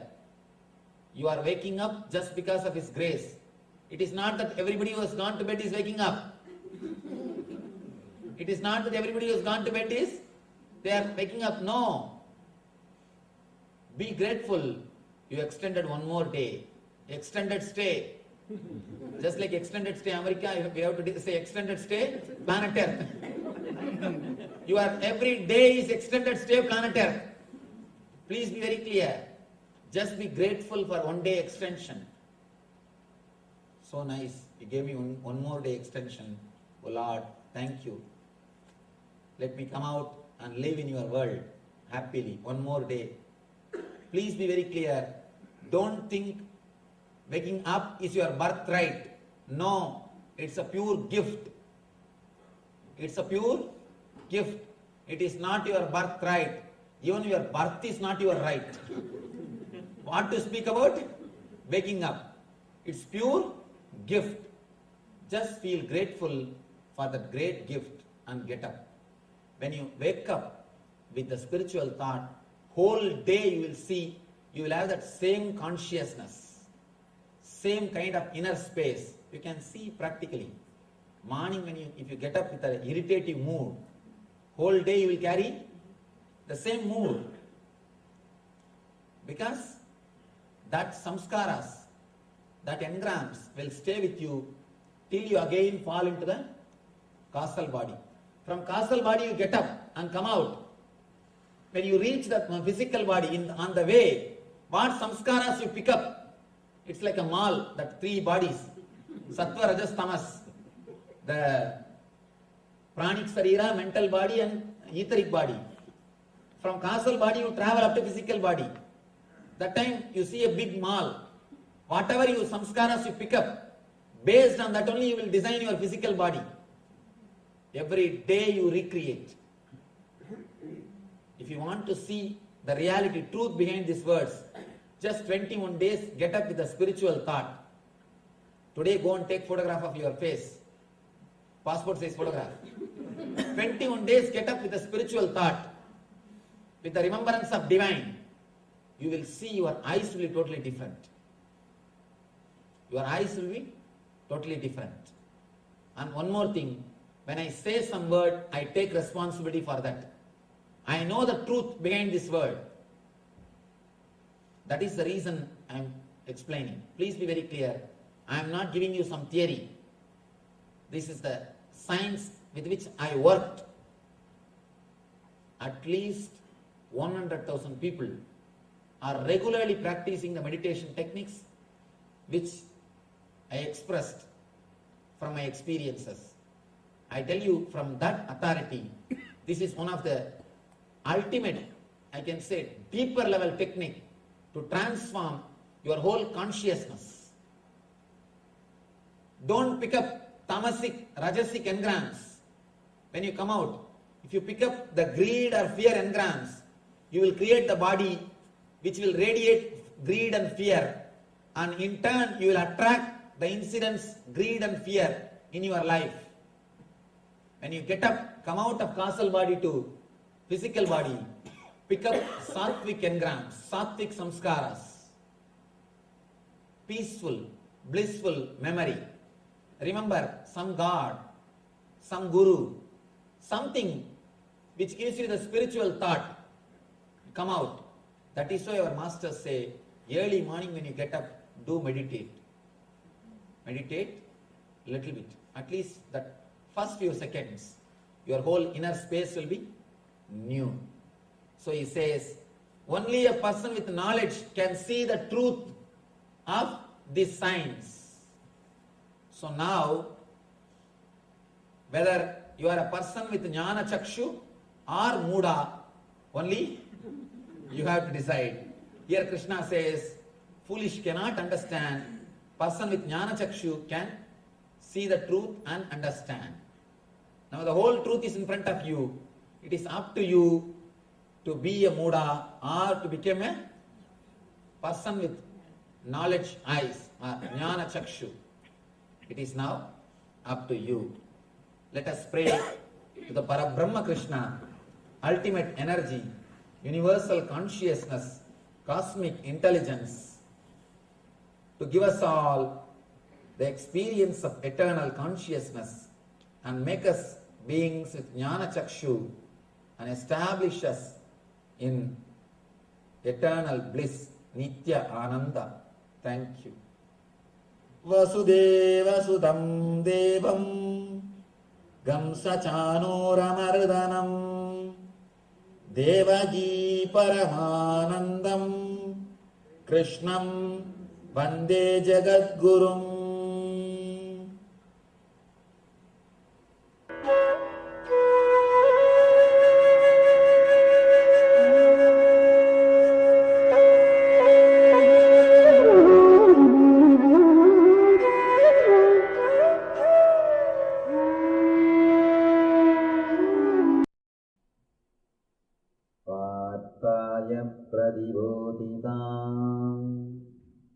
Bhagavatam vyasena graditam Purana muninam madhye Mahabharatam.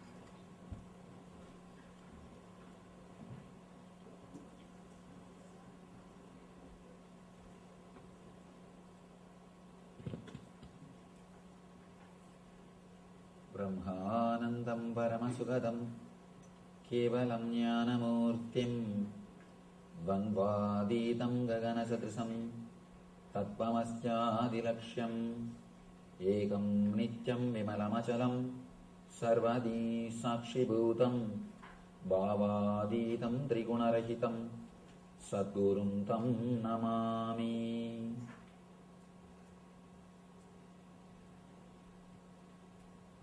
Partaya pratibodhitam Bhagavatam Narayanena Swayam Vyasena gratitam Purana muninam Madhye Mahabharatam Advaitam Vrutavarshinim Bhagavatim Ashtadashadhyayinim Ambatva Manusandadami Bhagavad Gite Bhavatveshinim.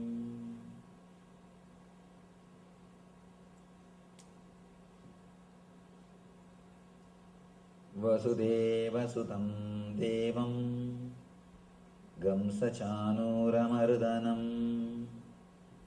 Devaki परमानन्दं कृष्णं वन्दे जगद्गुरुम्.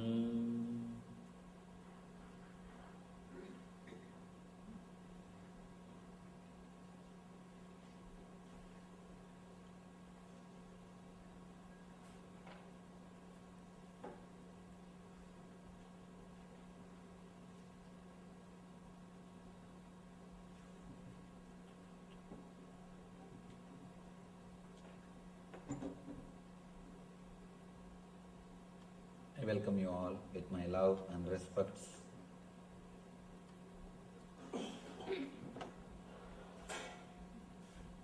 You and me. This is a subject today. Daivasura Sambat Vibhaga Yoga.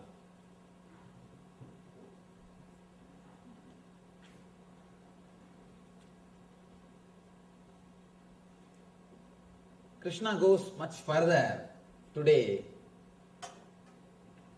to explain the deeper level samskaras, engraved memories. In the 14th chapter, he spoke about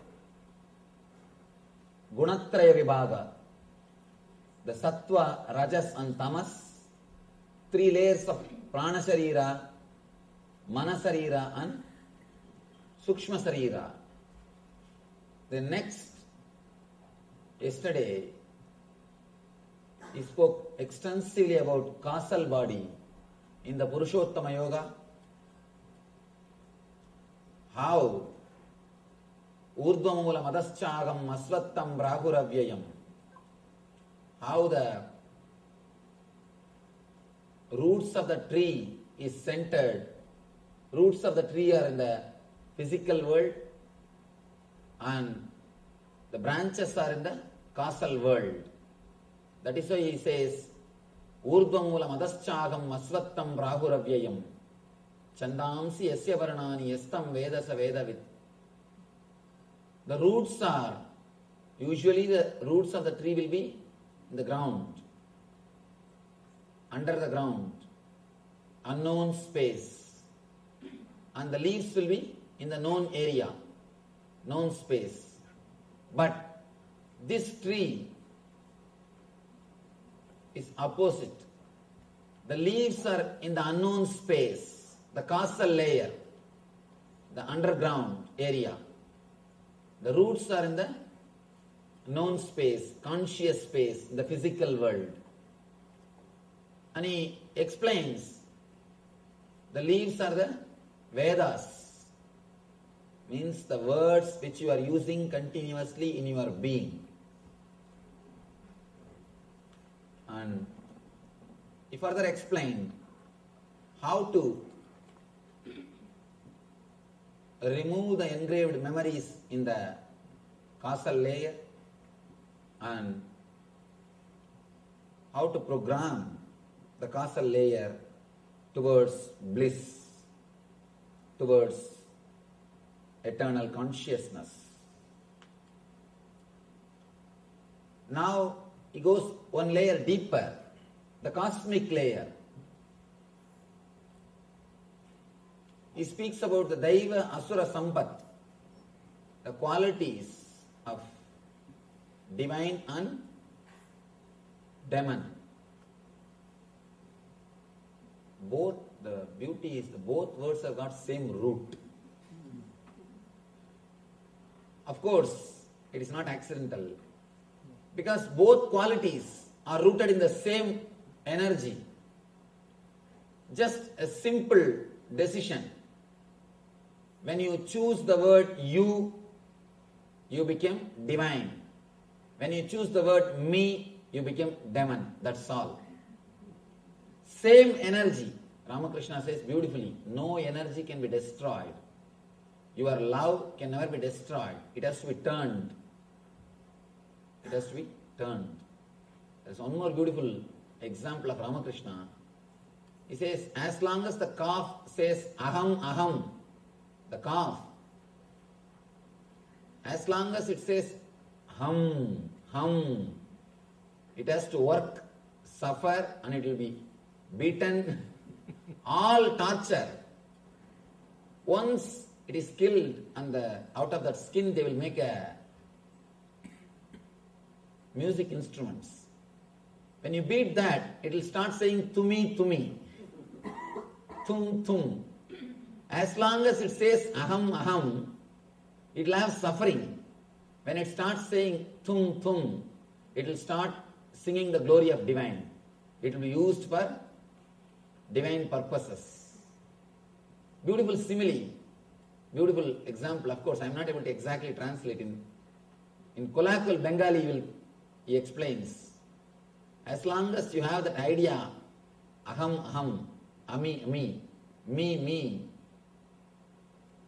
continuously, you will be demon for yourself and for others.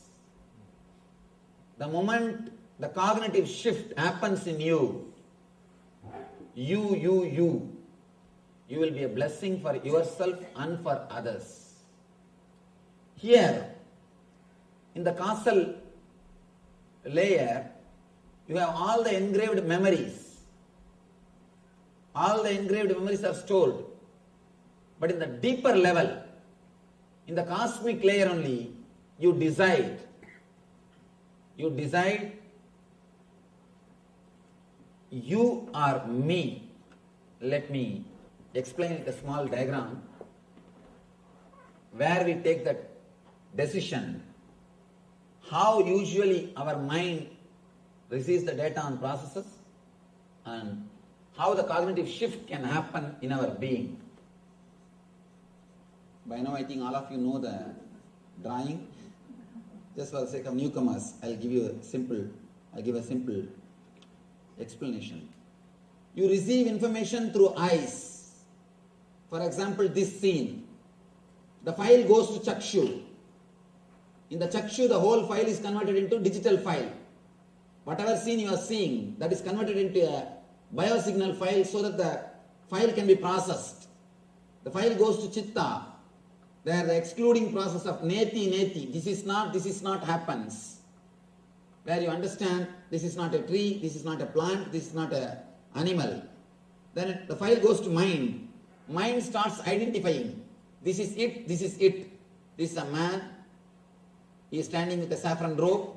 He is taking class. The idea comes. Then the file goes to Buddhi. Buddhi compares with your past experiences. Your past experiences with the person. For example, with me, if your past experiences are good, if you are happy, or your whatever you heard, if you feel positive, then the file, the Buddhi writes, yes. If you feel it is waste of time, or if you don't feel in tune with my ideas or the time which you spent, if it was not pleasant, then the Buddhi writes no. The file goes to ego. Then ego decides what is there for me, what way I am related, what gain I am going to get. If some way I am going to have the gain, ego says, yes, let us sit here and listen. And if there is no gain for me, if I am not going to be enriched, then ego naturally says no. Then according to the ego's instruction, you decide. Your body moves or sits.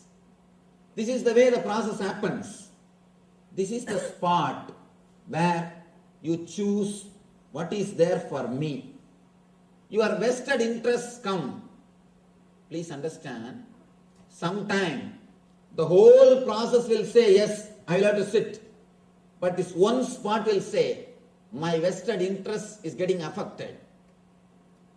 Then you will never be able to sit.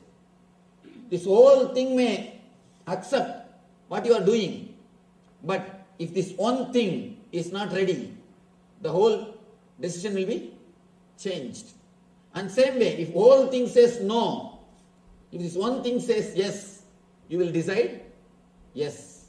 Sometime when we do something which is not moral, according to the social standard, or according to your understanding, according to whatever data you collected in your life, the data collected stays here, the samskaras or engrams.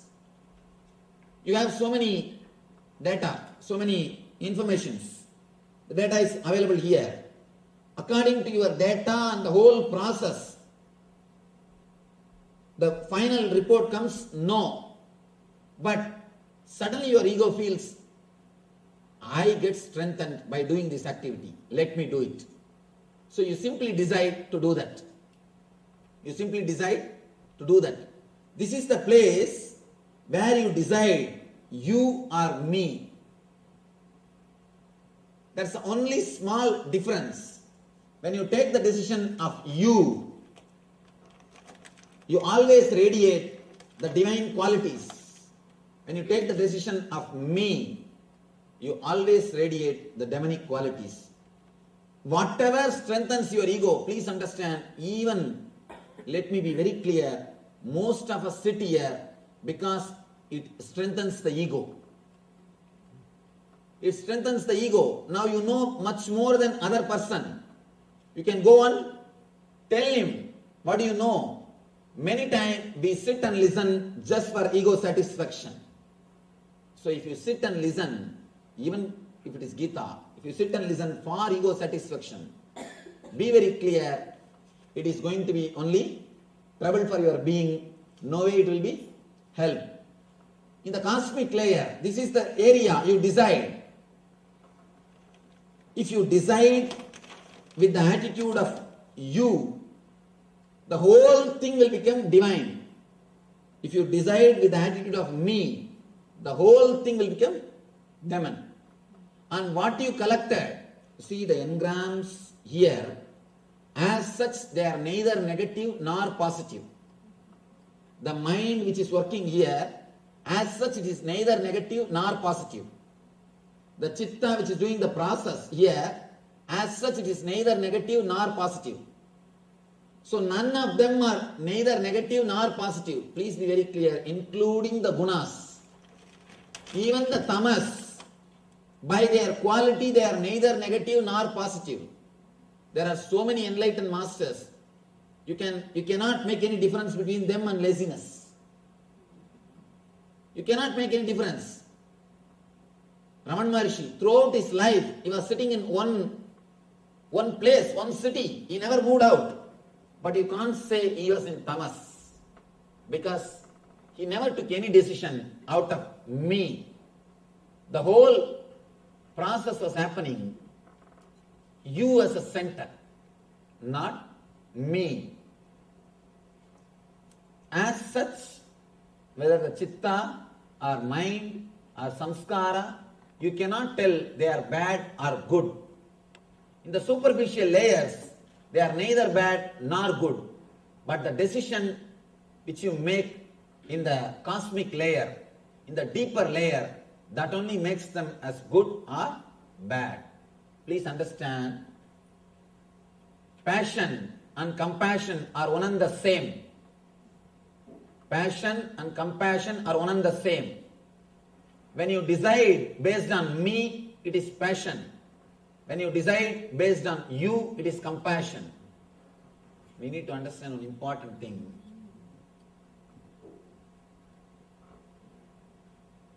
Whenever it is passion, it will be strong in our being.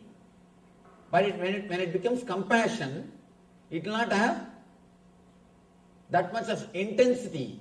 Means, be very clear, your compassion is also just a pseudo expression. Maybe for name and fame's sake, not for anything else.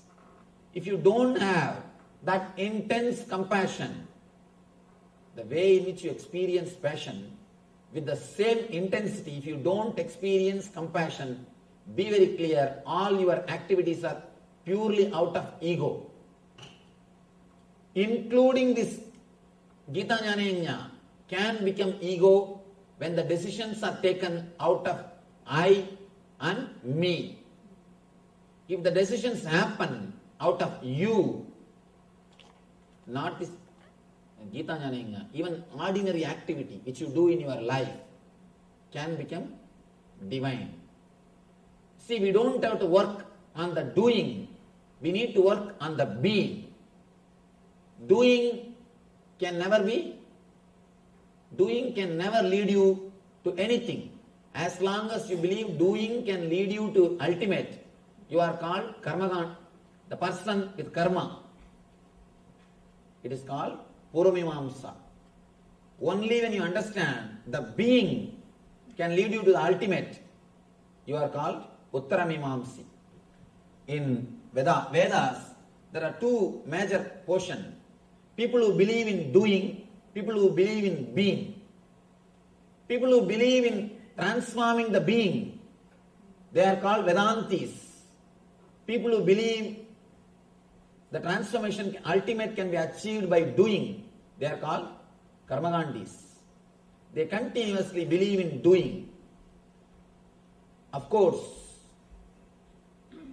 ultimate can be achieved only by working on the being, not on the doing. If you try to work on the doing, either you will suppress or express. Either you will suppress or express. Continuously you will be fighting with yourself. Nothing else will be achieved. A man who can transform his being, only he can achieve the ultimate. Whether demon or divine, it is decided only on that one point. When you receive the data, process it and deliver the result or command, how the command is delivered, what is the center from which the command comes out. The command comes out thinking this one statement, what is there for me? What is there for me? What is there for me? Whatever you may do, including meditation, it will be only ego satisfying. Many people come and ask me, Swamiji, at some point I felt such a deep ecstasy in meditation, such beautiful bliss in meditation, but suddenly within 2 hours it disappeared. It never came back. Why, Swamiji? How to have it back? Please understand, the bliss itself is choicelessness. When you are absent, you experience bliss. The moment you want it back, the moment you choose bliss, already you have chosen. The moment you choose, you will always choose suffering. All choices are suffering. And bliss is choicelessness. The moment you want to grab it, the moment you want to have it, when you are blissful, you allowed the bliss to possess you. The moment you want to possess the bliss, you will make it as suffering. When you want to possess, you wanted that to strengthen your ego. The decision is from you. Decision is from me. The attitude me. The attitude me decides. The moment the attitude I and mine, me, that when that decides to destroy the bliss, you can no more be divine. When you are in blissful, you just set a capital letter no to me, the me idea. Just you are relaxed in the you idea. The moment you wanted to possess the bliss, you said yes to your me idea. Please understand, I have to use this me and you word properly. You need to understand that me and you word properly. When I use the word me, I mean ego. When I use the word you, I mean the whole existence. When you are not there, whatever is there is existence. When you are not there, whatever is there is divine. You make demon by bringing the idea me in you. The moment you bring the idea me, whatever is demon. The moment the me idea is removed, whatever is divine.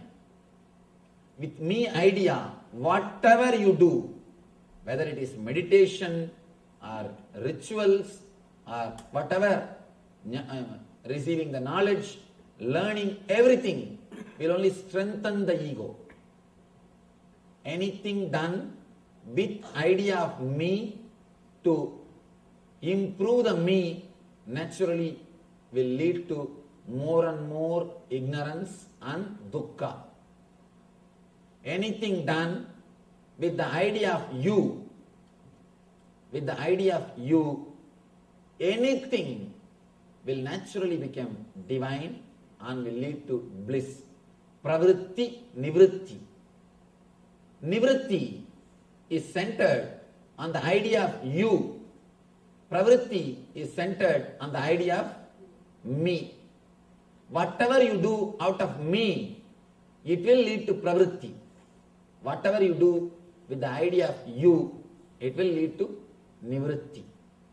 As long as you feel this is your boundary, here your boundary ends and here the universe starts, you will be continuously fighting with existence. You will be continuously fighting with nature. You will be continuously fighting with the whole. Please be very clear. Part can never succeed when you fight with the whole. When it fights with the whole. Continuously, whatever you think, speak and do based on the one idea, me, it will lead to more and more complications, more and more dukkha. Here, Krishna starts explaining beautifully the nature of demonic nature and divine nature. Sri Bhagavan Uvacha. Again, throughout this chapter, only Bhagavan speaks. In the first chapter, only Arjuna is speaking. Bhagavan is silent. Means completely is expressing his ego. Almost the kathas is happening. He is mad, confused. He is just vomiting, quoting all the morality, whatever he learnt, quoting everything, he is speaking. Slowly he comes down to the next level. He is allowing the Bhagavan to speak and the conversation is happening. First, he is expressing him, not letting Bhagavan speak. Then he comes down to the level of conversation. Bhagavan also speaks, he is also speaking. Then he comes to the level of little more listening. Now, practically he is silent. In the 15th chapter and 16th, both the chapters, he is silent. He is not uttering a single word. That's what I told. No questions, only doubts. All the questions have disappeared. Now only small doubts. Means he is asking for more tips, more clarification, more understanding.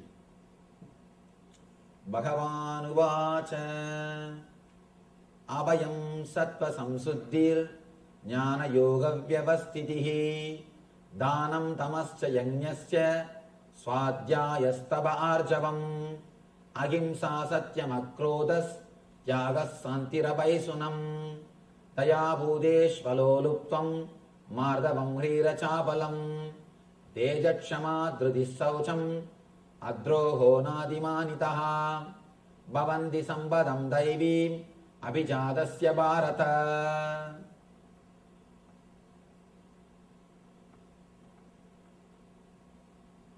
Let me give you the translation.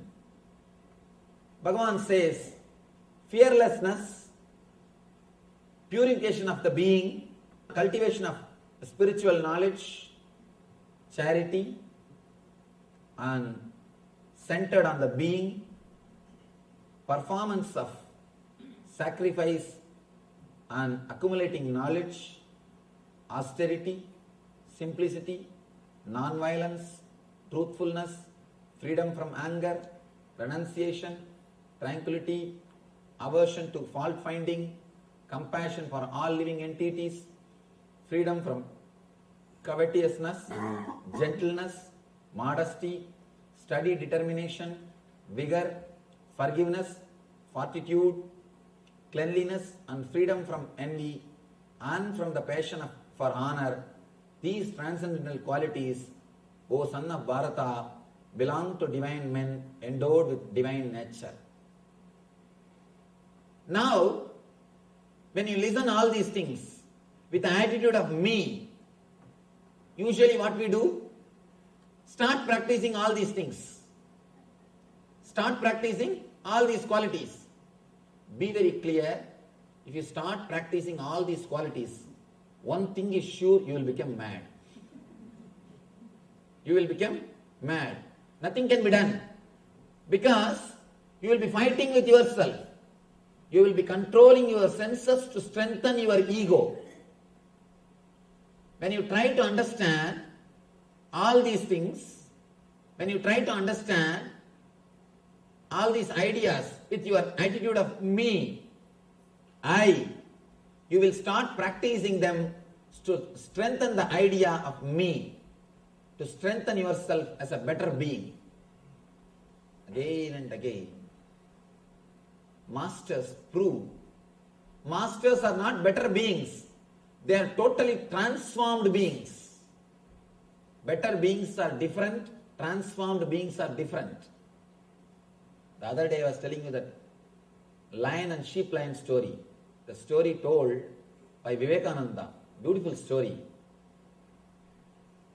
In that story, the sheep lion, he doesn't want to realize he's lion. He just wanted to be a good, strong sheep. He's asking the lion to give some technique for becoming a strong sheep. Same thing.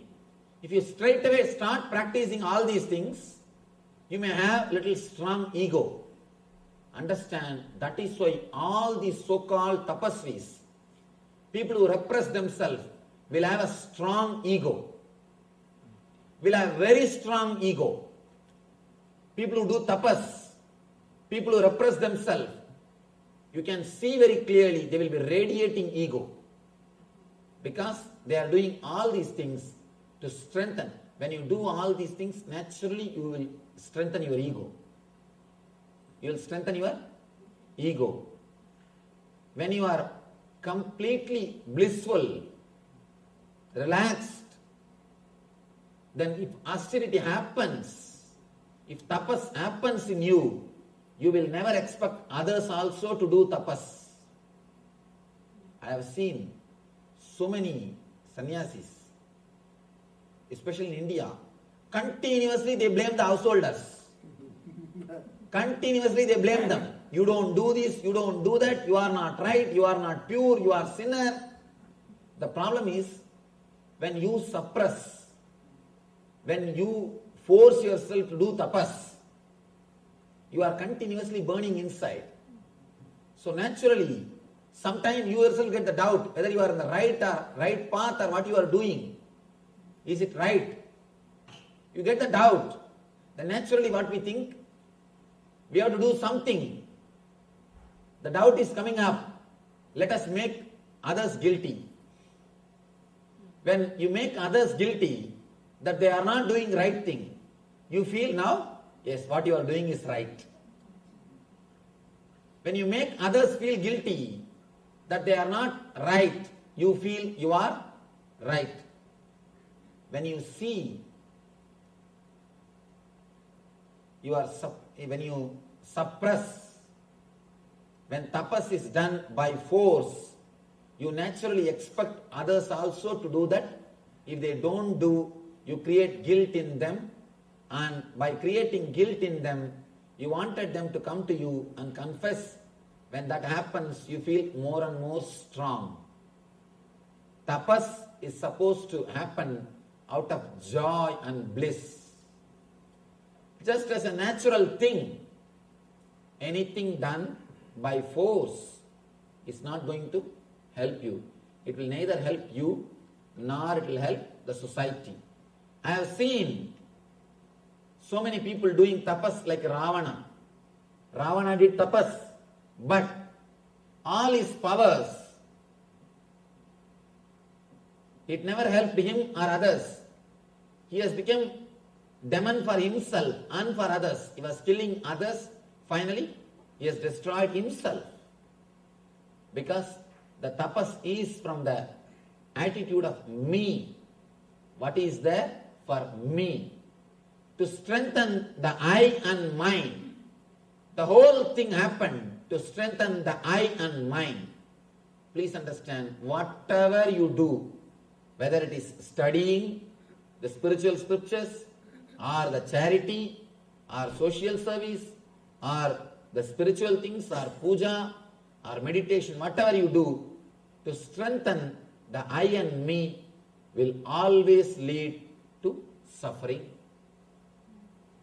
It will lead to suffering. The instinct to survive and instinct to possess is what I call me.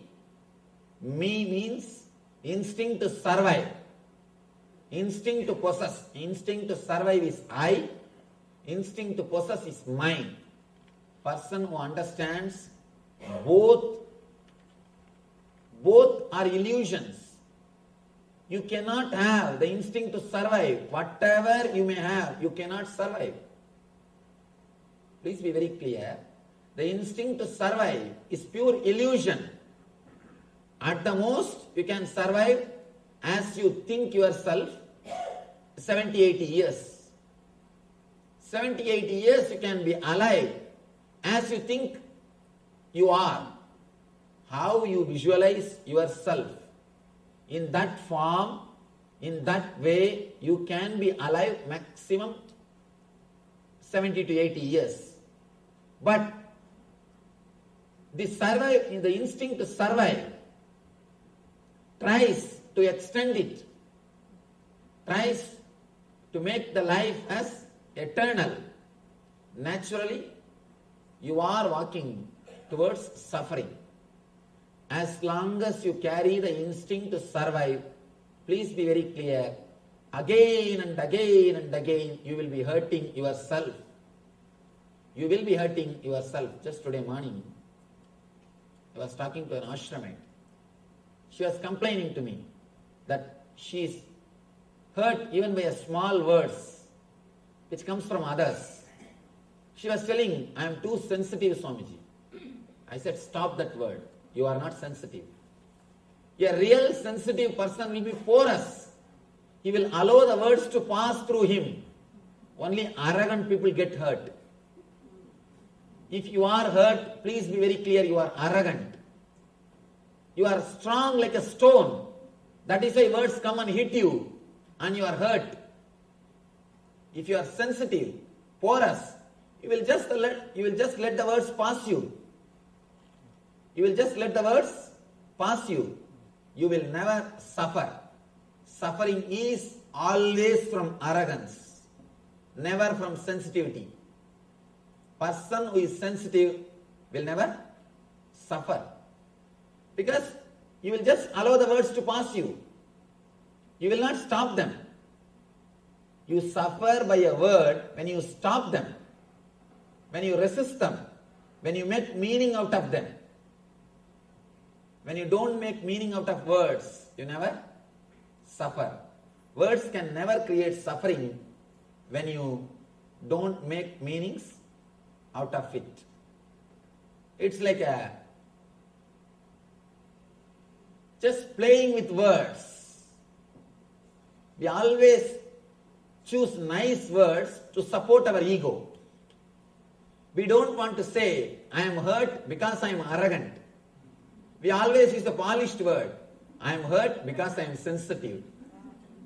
Please don't cheat yourself with words. Let you be straight. Let the straight words be used. Especially in America, I see lot of polished words. Lot of polished words. People easily cheat themselves with the words. People easily cheat themselves with words. Please don't cheat yourself with polished words. Let things be straight. Let everything be clear.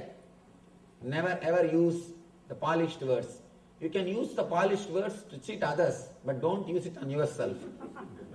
Don't use it on yourself. A small story.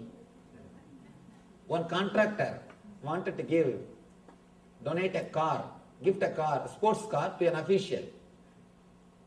Official said, no, I am an honest person. I cannot think of accepting this gift. I am not that type. Contractor says, in that case, if I can sell this car to you for $10, how it will be? He says, in that case, I will have 2 cars. Be very clear. Just playing with words. Playing with words. Don't cheat yourself with words. Let us be clear. What is, let us use the same word. Ramakrishna says, Man mukh ek karo. Let your words and mind be straightened. Let your words and mind be straightened. Whatever is, let it be straightened with words. At least you will know you have problem. When you start using very colorful, polished words, by and by you forget you have some problem. You forget you have some problem. When you just play with the words, you yourself forget you have problem. Understand? When you know, you don't know, at least you know you don't know. When you don't know that you don't know, you don't even know you don't know. Be very clear. At least let you know you have a problem. Let you know that there is something wrong. Let us use the straight words. Shortest distance between 2 points is always a straight line. To achieve anything, shortest way is straightforwardness. Shortest distance between 2 points is always a straight line. Same way, if you want to achieve anything, the shortest way is straightforwardness. Nothing else can work. Here, Krishna gives all the qualities, one by one. Of course, we can't even explain all the qualities. He goes on, fearlessness, the first thing. As long as you carry the instinct to survive, you will have fear. You will have fear. Fear can never be taken away from your being as long as you wanted to survive. Surrendering to the existence, surrendering to the death is the one and only way to achieve fearlessness. There is a beautiful Upanishad, Kathopanishad. If you find time, you all should read that Kathopanishad instead of watching the Jerry Springer show.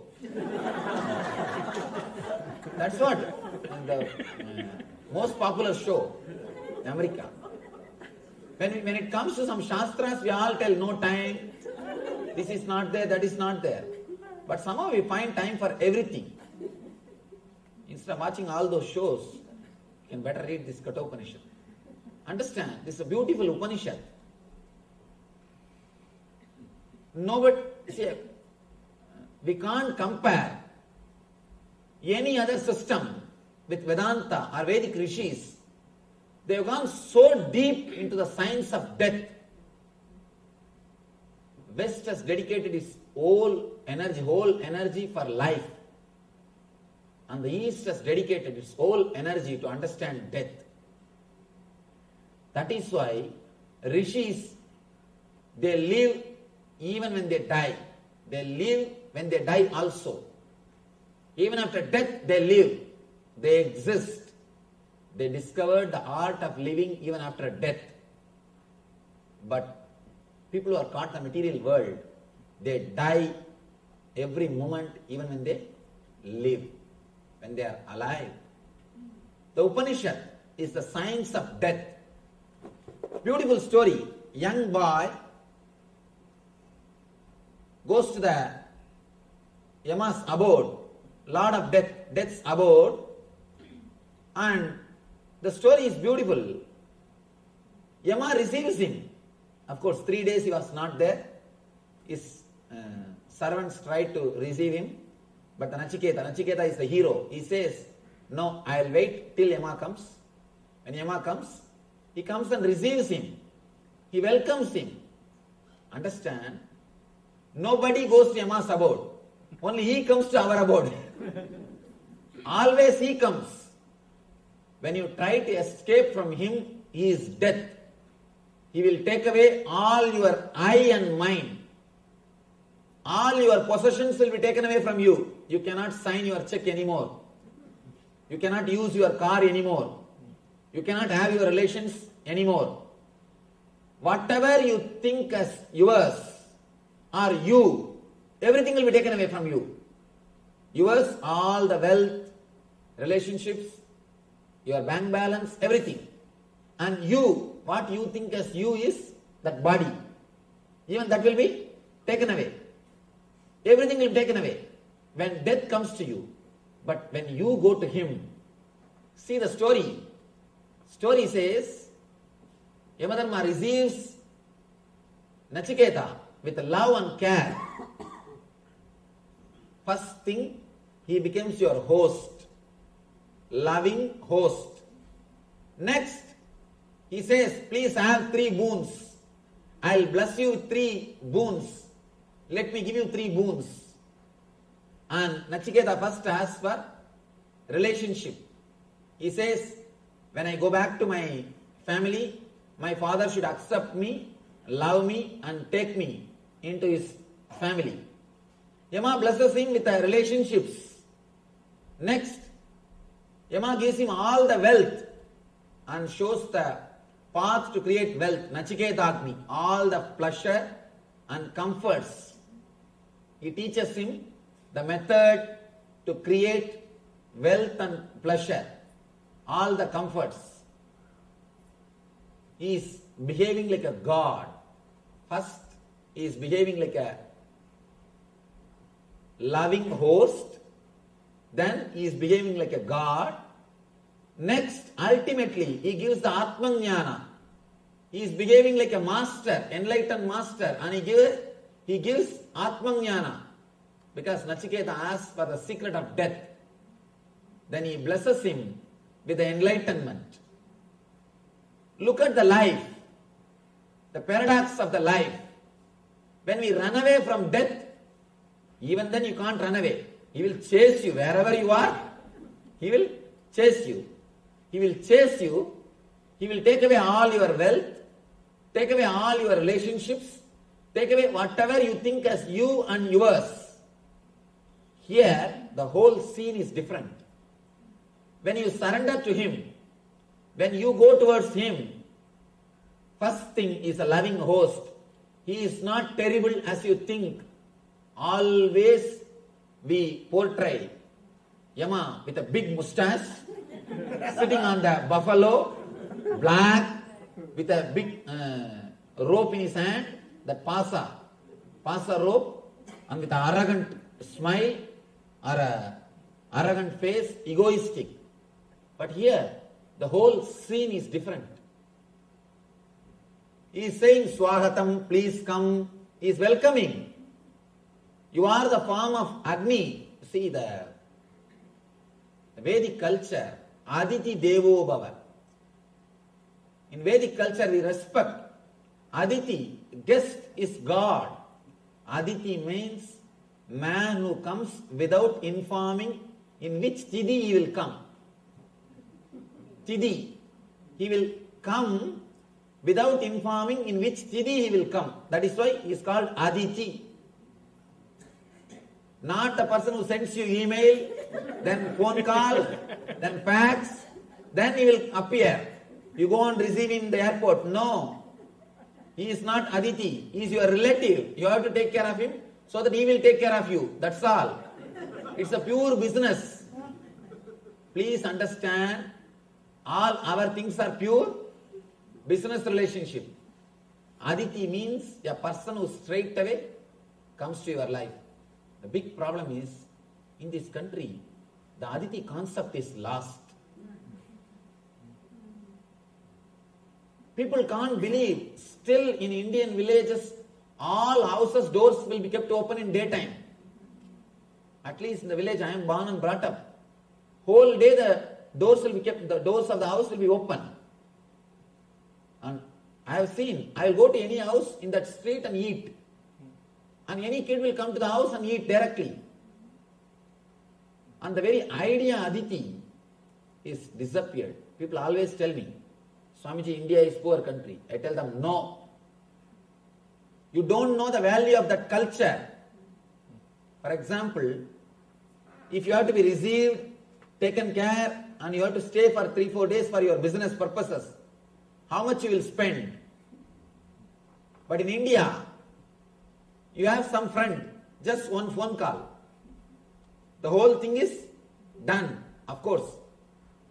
Now there also, because of the cultural invasion, it is coming down. At least in villages, still it is alive. Where the Vedic culture is alive, still it is alive.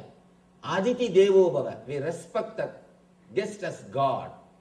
Guest is God. He says, you are Aditi. You have come to my house in the form of the Vaishvana Agni, means the Agni which we worship. The Brahmana is considered to be the embodiment of the Agni, the divine Agni. You have come to my house as the embodiment of divine. You are here. Let me respect you. Please forgive me. Apologize. Please forgive me. 3 days I was not here to receive you. Usually we postpone Yama. Usually we escape from him. When you go in search, he will not be there. That is the whole story. Usually he chases you. You run away from him, but he will be there behind you. But if you turn and go towards him, you will suddenly find he is not there. 3 days, Nachiketa says, Yama is not there. Understand? The story is significant. It has got a tremendous truth in it. Nachiketa goes there and he finds Yama is not there. It means when you turn towards death, you will not find death as you imagined. Whatever imagination you have about death will not be there when you surrender to death. Now, because of your fear, you escape. Because you escape, he chases you. Both are like a vicious circle. If you understand, the moment you surrender, he will not be there as you imagine him, as you expect him. Naturally, that will add courage. And that courage will make you face him more clearly. When you face him more clearly, more courage. When you go in that cycle, it is called virtuous circle. This is vicious circle. We are caught in the vicious circle. Let us turn the whole thing to virtuous circle. If you understand this one Kathopanishad story, the whole idea about death will be transformed. When you go, he is not there. First thing. Next thing, he appears, but not as you imagine him. Not that arrogance, not that person who will take away everything from you, not with pasa, not on the buffalo, nothing. A humble host. Please come. Please come. Welcoming host. Receiving you with all love and care. Next step, he is God. He blesses you. Ultimately, he gives you the Atmajnana, knowledge, enlightenment. We may think, how to go towards death, Swamiji? Shall we commit suicide? Please understand, suicide is not going towards death. Please be very clear. Never think people who commit suicide are fearless. They are most coward people. They commit suicide because they are not able to live this life. They are not facing death. They are escaping from life. Suicide is not facing death. It is just escaping from life. Escaping from life is different.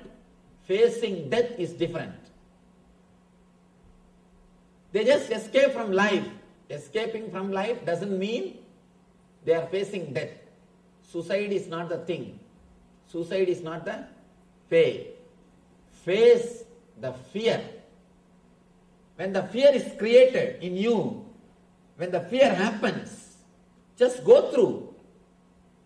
Don't allow the fear to frighten you. People come and tell me, Swamiji, I am afraid of my fears. Fear is enough trouble. Why are you afraid of fears? Don't allow the fear to frighten you. Sit in the room.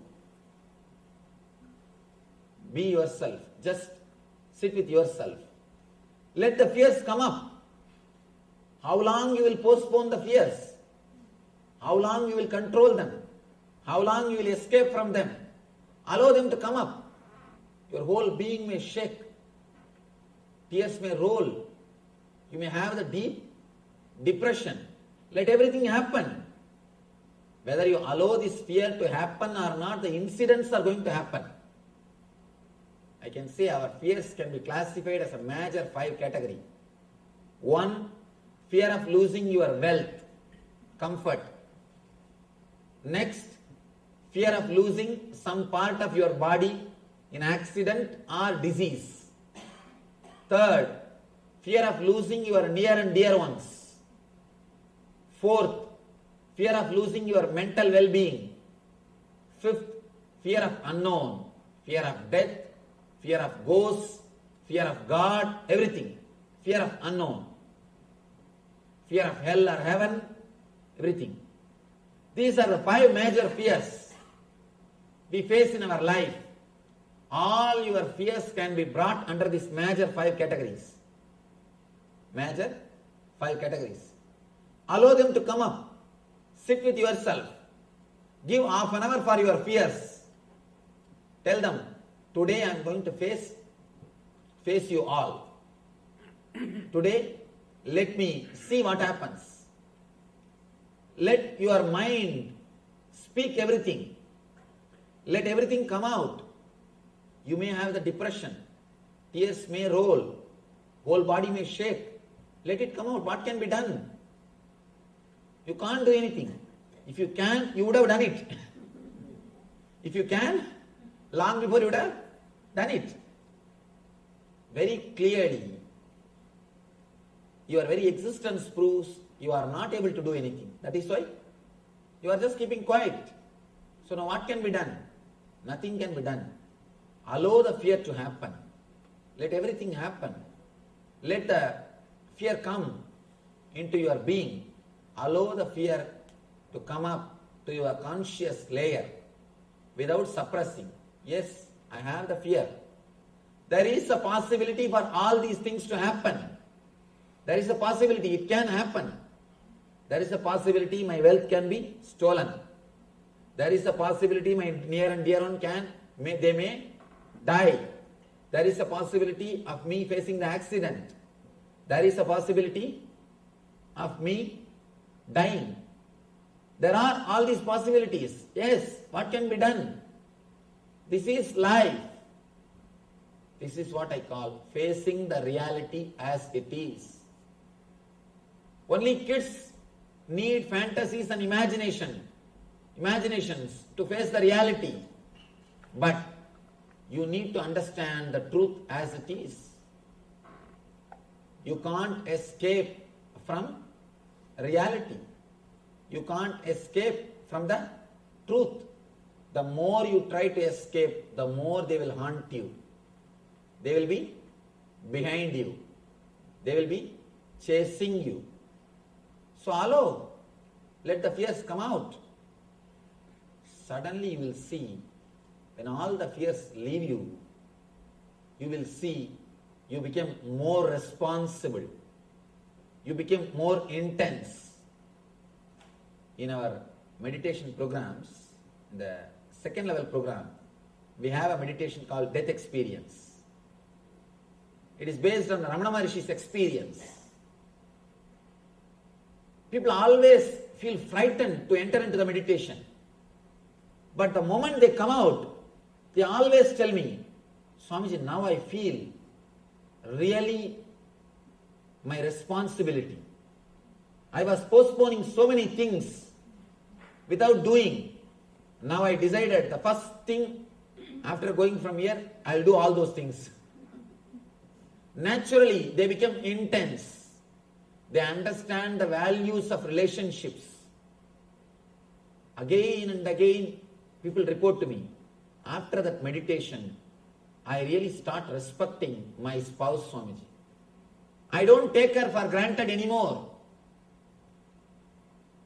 When you think the possibility of death, immediately you will never take life for granted.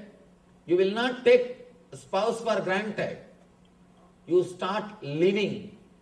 Same day, when there is a possibility of wealth being taken away from you, you will not take your wealth for granted. You will start living it.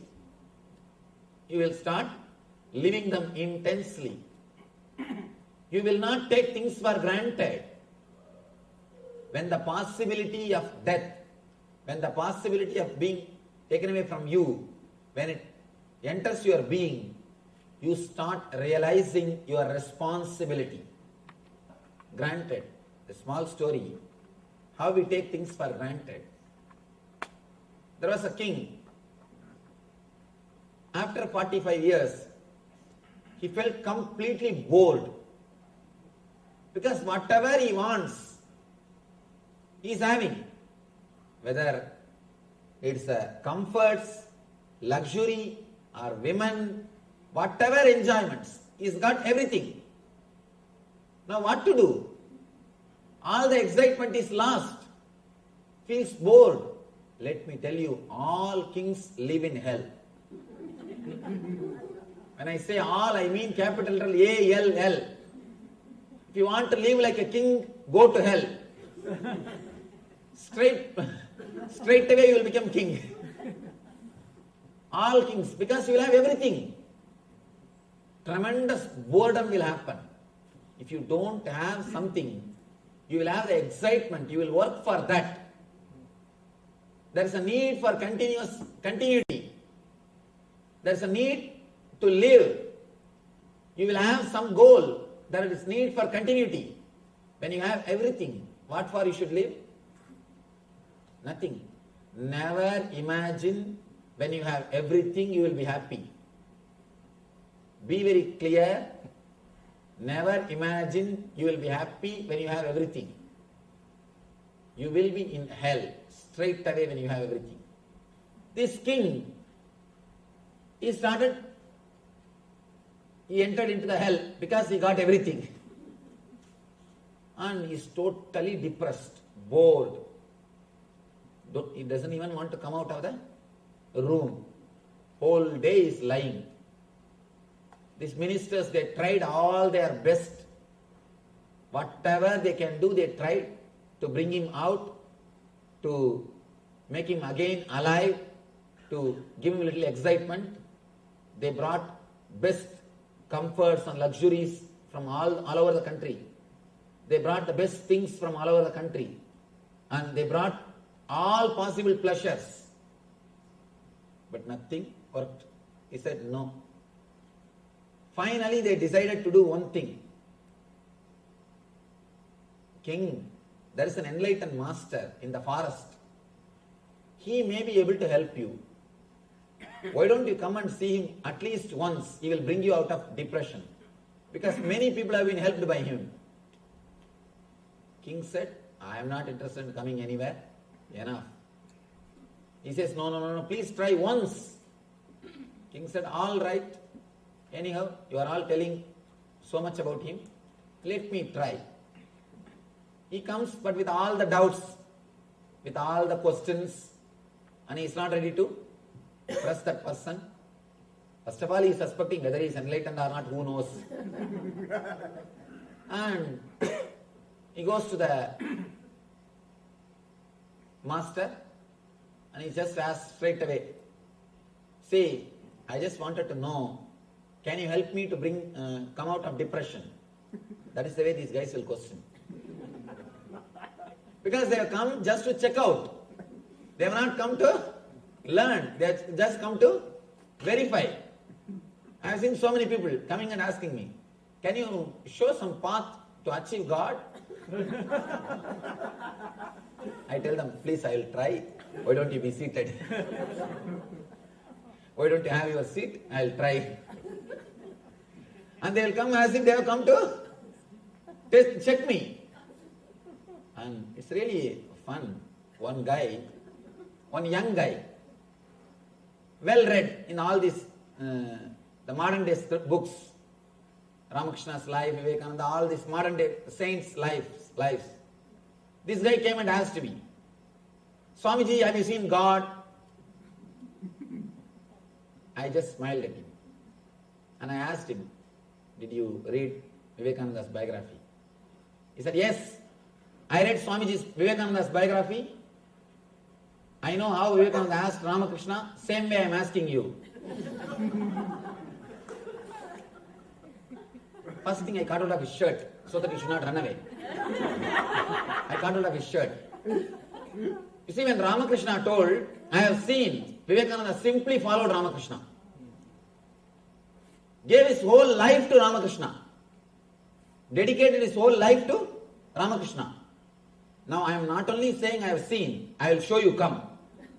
Fellow ran away. Fellow just escaped. He is not ready to take the responsibility, but he just want to check out. He just ran away. I told him, I am not only saying I have seen, I will show you, come. Come and be with me, come. Simply ran away. The guys just want to check out. The king wants to check out. He goes there and asks casually, can you tell me something to get rid of this depression? Master straight away says, if you can bring all your wealth in one, put it in one gunny bag, bring it and bring it here, then I will teach you. Immediately the king decided, this fellow has nothing to do with enlightenment. He is a cheat, bogus fellow. And he is asking for all my wealth. He said, he did not even give a reply, he went away. But that night, he started slowly thinking, why should he ask for wealth, all my wealth? And there is some grace beyond my doubt. There is something about him is working on me. And one more thing, I tell you one thing. People ask me, Swamiji, how to find out whether somebody is enlightened or not? You can never find out by intellect. Never try to find out. Always try your best to suspect. If he is really enlightened, beyond your doubt, his form, his being will be there in you. You will not be able to forget him. Never remember. People always ask me, Swamiji, should I remember you? No. Try your best to forget. Try your best to doubt. If at all I had divine experience, that will work beyond your intellect. If I am going to help you, if you will be helped by me, beyond your intellect, you will simply fall. Let me be very clear. Simply you will fall. Through intellect, you can never analyze and understand. With intellect, try your best to say no. That's the best thing. If you try your best to say no, you will never be cheated. That's the best thing, right thing to be done. And if the person is really enlightened, he will be able to penetrate you beyond your intellect. He will be there just in your being. He will be there in your mind in daytime. He will be there in your dreams in the night time. He will be there, he will be haunting you. You cannot escape from him. So this master has started haunting this king. The guy is lying on the bed, rolling this side and that side. Why did he ask?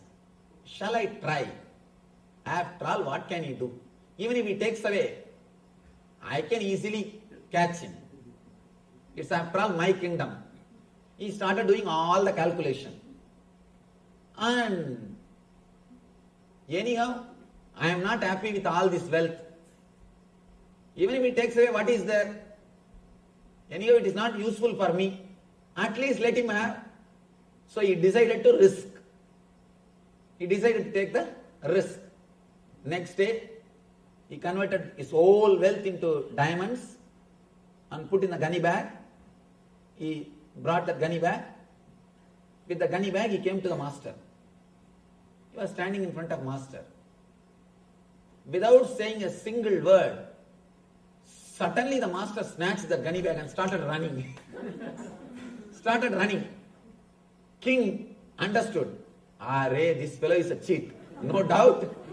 Now we know for sure he is cheat. Now we cannot afford this. He started chasing the master. You cannot chase a person who lives in the forest because he knows all the secrets. That is why these professional people can never catch bandits. See, the professional police people, not only in one country, all over the world. Professional police, they can never catch bandits because they know the secrets of land. They know the secrets of the landscape. This guy runs. Because this master, he lives in the forest. He knows the complete forest. He runs this way, that way. King is new. Fellow is trying his best. He runs. And master is doing a nice drama. It went on and on and on. The king started thinking, why did I take this risk? And what nonsense I did. And he's blaming himself and suffering.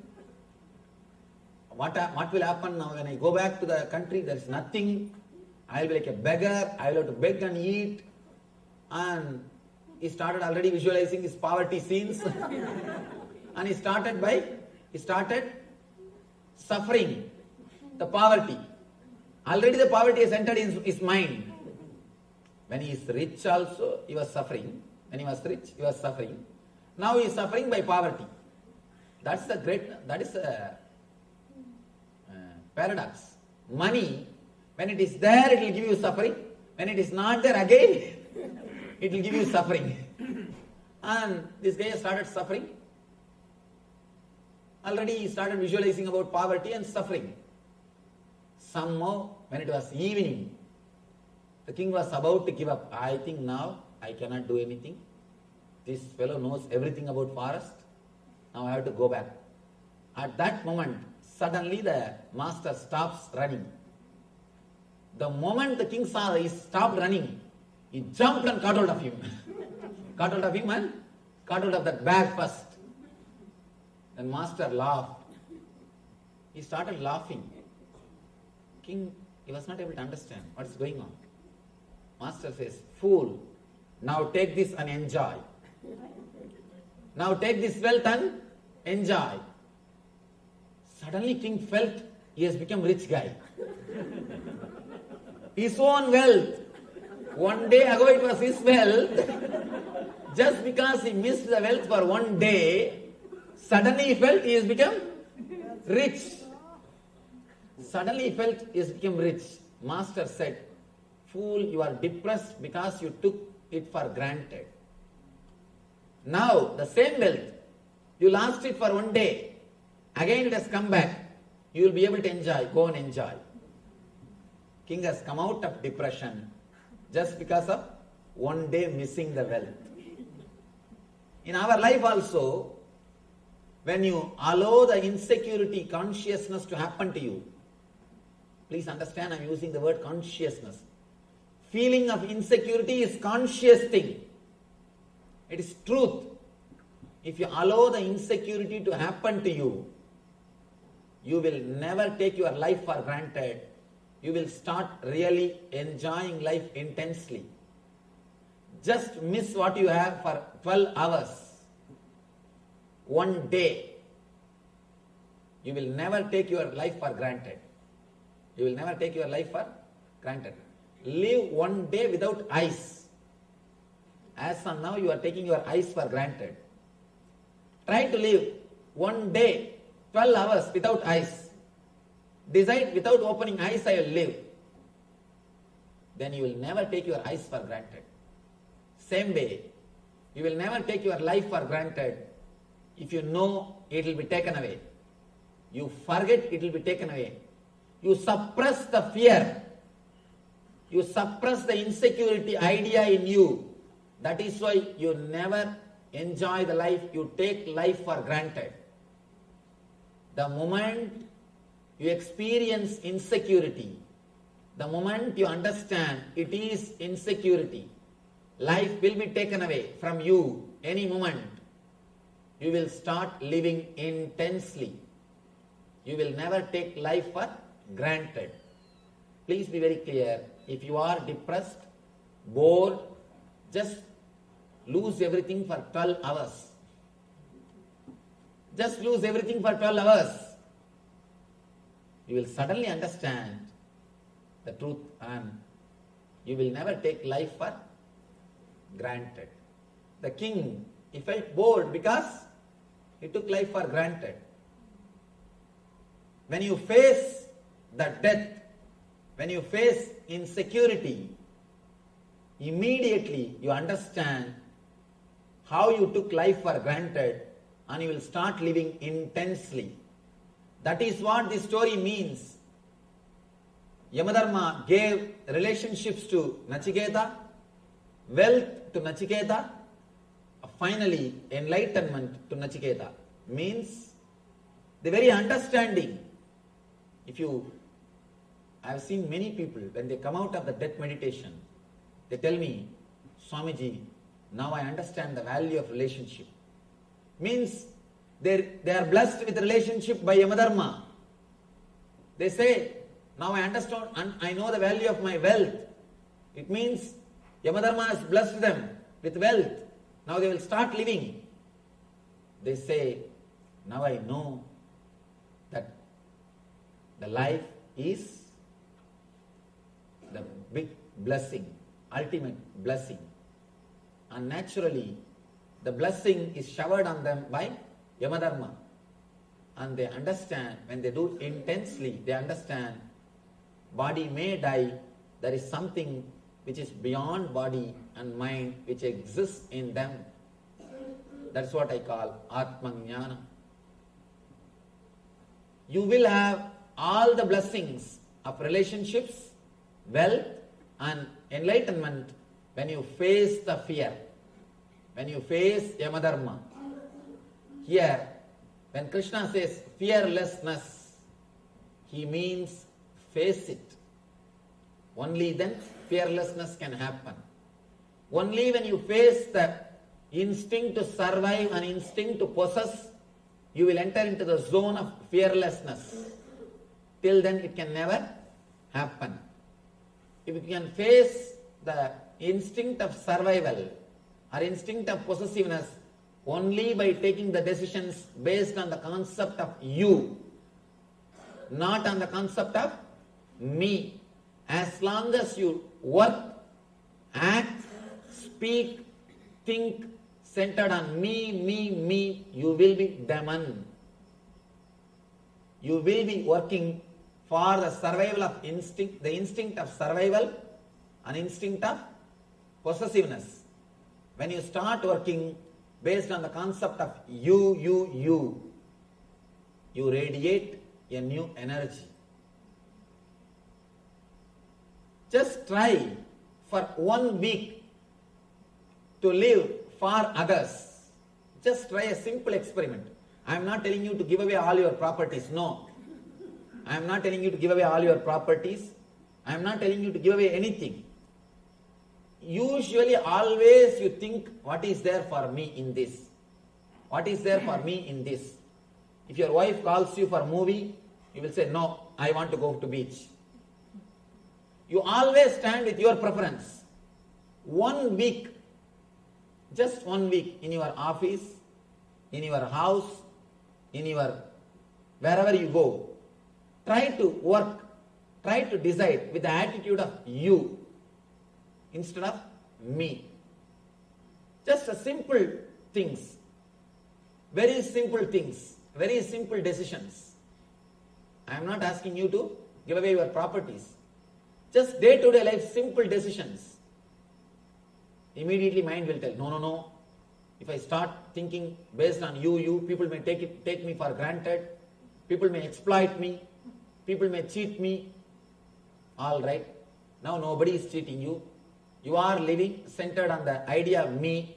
You are protecting yourself. Are you happy? Come out. Are you happy? No. Then why not try the other side? Just a simple experiment. Just a simple experiment. We lived throughout our life with this Asuri Sampat, what Krishna calls as demonic nature. Me. Now, just for 1 week, why not try? Always when we come back, first we catch our seat. We put kerchief also. First we catch our seat. And when some prasad is given, first we go and catch our plate. Instead of that, just for 1 week, get the plate and see that the other person receives it. See that next person is comfortable. Early morning when you get up, ask the other person, are you okay? Why don't you use the bathroom, then I will go. Always wait, first I have to go. I have this work, I have that work. Instead of that, just a simple thing. Small things you use today, then I will come. Please you do that, then I will use that. And continuously you are working. Let me do this small one. Just for 1 week, try to put that you in your being. I tell you, from where bliss will come, you don't know. Suddenly you will feel your whole being is relaxed. When you don't give attention to me, you will never be at tension. As long as you are giving attention to me, you will be continuously at tension. The moment you put the you in the place of me, a deep inner healing will happen to you. Please understand, what I am saying is not morality. Please don't think I am teaching you how to live happily. No. I am not giving this as a morality. I am giving this as a spiritual practice. Understand? If you are working towards spiritual growth, if you are a professional seeker, I use that word because there is a group of people, especially in the West, they are professional seekers. Any Swami comes, they will be there. Any Swami or any book, any spiritual thing, they will be there always. They will come. I have seen people coming and telling me, Swamiji, for last 30 years I am seeking. Don't feel pride about that. Don't feel pride about that. I have seen with our ashram, with our mission, with our movement, the senior devotees, they go and tell the juniors, do you know, I am with Swamiji for 3 years. These juniors come and tell me. I call that senior, don't spoil my name. You are with me for last 3 years, still you have not become enlightened. Don't go out and say that you are with me for 3 years. That's spoiling my name. That is not spreading my name, that is spoiling my name. You are here for 3 years, still you don't know how to respect a junior devotee, still you don't know how to care for him, then don't say you are here for 3 years, then you will spoil my name. It is repairing my name, not spreading my name. So don't be proud, you are a professional seeker. Please be very clear. If you have that pride, I am a professional seeker, or I know so many, this Swami, I know that Swami, I have done his course, I have done that course, I have done this program, I have done that program. Especially these NRIs, they don't miss any program. So that they can have all the certificates. If you are a professional seeker, if you think you are seeking spirituality, please understand, take this one spiritual practice. Just a single spiritual practice for 7 days. If you think really some way I can help you. Take this single statement, forget about everything else. This single statement, instead of deciding based on me, decide based on you. I am not asking you to give away your properties. I am not asking you to renounce anything. Simple decisions. Very simple day-to-day decisions. You will see something happening in your being. The tension or the solid weight which is there in you will simply melt, will simply loosen up, and you will experience inner healing and a tremendous cool breeze, bliss breeze in you. Naturally, when you get a taste or glimpse of this mood, automatically you will start expressing this attitude in your day-to-day life every day, every moment. Be very clear. Always we choose words and we do actions based on me. When you are shouting at somebody, you say, no, I do it for his good, Swamiji. For his sake, Swamiji. When somebody else is angry, you say, see, like a demon, how he is mad at others and he is shouting. When somebody else is angry, he is shouting. When you are angry, no, I do it for his good only, his sake only, Swamiji. I have to take care of him. If I don't teach, who will teach him? And I am doing it for his good only. Please understand, don't play with words. Just be straight. Just be straight for next 1 week. Not even more than that. After that you can become your old self, no problem. First 1 week, just 1 week try. Very simple things. Instead of always deciding for me, decide based on you. And I tell you, the irritation which you carry continuously will simply disappear. The instinct to survive will disappear. An instinct to possess will disappear. You will become an empty being. You will become hollow bamboo. When you become hollow bamboo, you will become flute in the hands of divine. Whatever happens through you will be divine. You will imbibe the divine nature. Krishna goes on. He explains further, step by step, how to imbibe the divine nature into you. How to do the cognitive shift in the very deep level, subtle level. Please understand, working in the level of sattva, rajas, tamas is very difficult. That is like changing all the servants to change the master. You will never be able to do. Just change the master. All the servants will be changed. Here, Krishna is giving you the technique to change the master. Ego, which takes decision. He is giving you the straight technique for the cognitive shift. Now the cognition is happening, keeping the I as center. He just gives you a simple technique to replace the I with the word you, so that the cognitive shift will happen. The same system will be used for divine nature. The same will be used for divine nature. Rama and Ravana, both are energetic. Both have got Brahmastra. Only one thing, one is centered on I, another one is centered on you.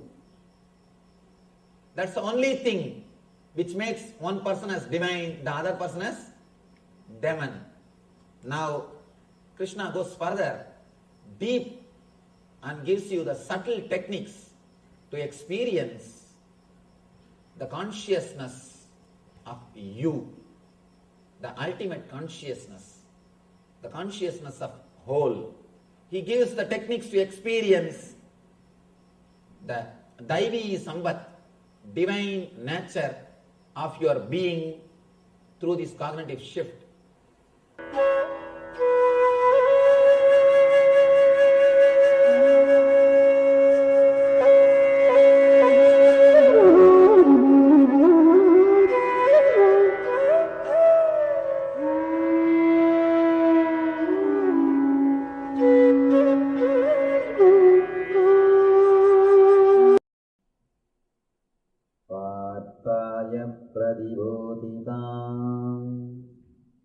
Bhagavatam Narayana Swayam Vyasena Kraditam Purana Muninam Madhye Mahabharatam.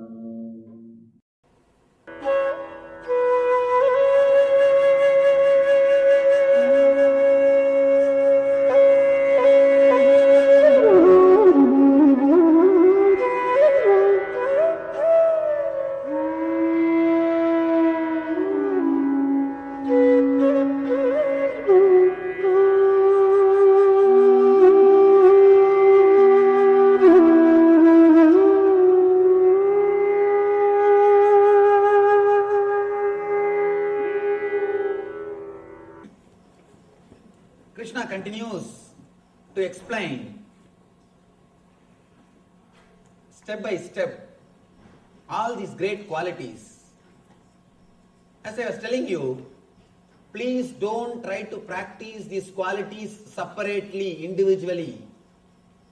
The more you try to practice these qualities, more you will become schizophrenia, fighting with yourself. And do not try to practice these qualities. Just do something which will make you express these qualities in your life. Automatically you should become blissful. Automatically you should become free from anger. Automatically you should become person who is full of the dharmic qualities. By force, when you do, you always expect, including charity. When you do it out of force or social conditioning, because you are taught doing dharma, if you do because of some reason, be very clear, you will always be having trouble. Never do dana if you feel something is taken away from you. I always tell people, the word dana is wrong. Sharing, that's the right word. Sharing is the right word. Because you have enough, you just share with others. That's all. With word dana, you have always ego. I am higher, you are receiver. I am giving. But with sharing, the idea dana doesn't exist. I have it. I got it. Let us share. Somehow I got it. Let us share. Sharing is the attitude. Sharing is the right attitude. If you do it out of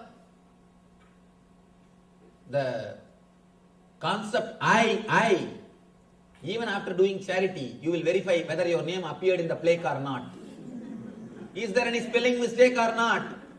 Is it right size or not? Is this less small font or big font? We will go around and verify. And be very clear, especially I have seen in India, in one tube light, they would have presented one tube light to a temple. In the tube light it will be written, Ramanathan's son Somanathan, in the memory of his father, his mother who passed away, Saundari Lakshmi, presented to this temple on such and such a date, in black paint they would have written. When you switch the light, you will see only black line on the wall. No light, only the black line. Raman Maharshi says beautifully, when you don't ask, you will be given. I always tell people, when you don't tell, I will tell. There are many people who they do many things for the ashram. When they don't tell, I tell them. I tell the whole world. You see, he did all these things. He did all these things. When they tell, I keep quiet.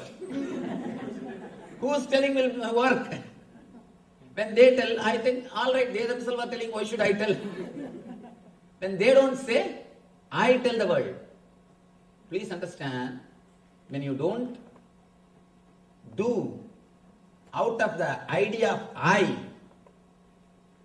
naturally you will not feel something is taken away from you. Next thing, above all, you will feel the tremendous fulfillment. Anything should be done with the concept of you. When it is done with the idea of you, whatever you do will become like these beautiful qualities. Daivi Sambat. What Krishna says as Daivi Sambat. Understand?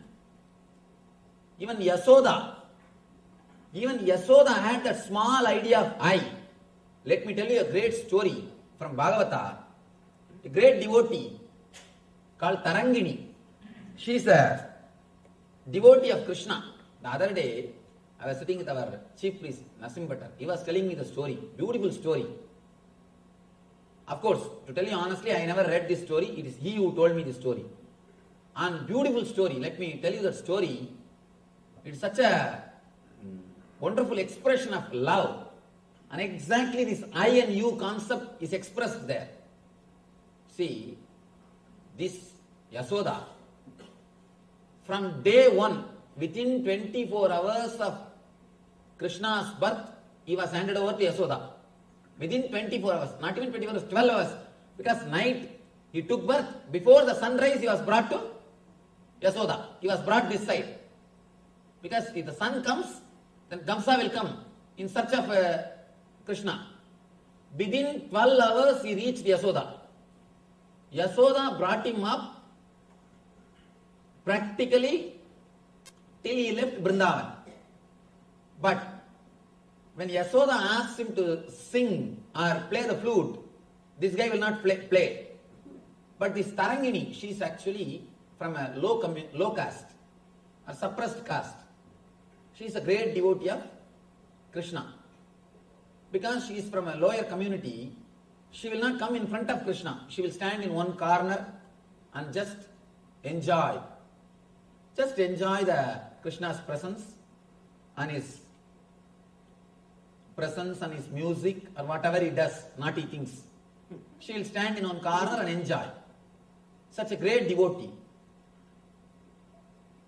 Of course, whenever Krishna walks, once Krishna goes away, she will go and touch that feet dust.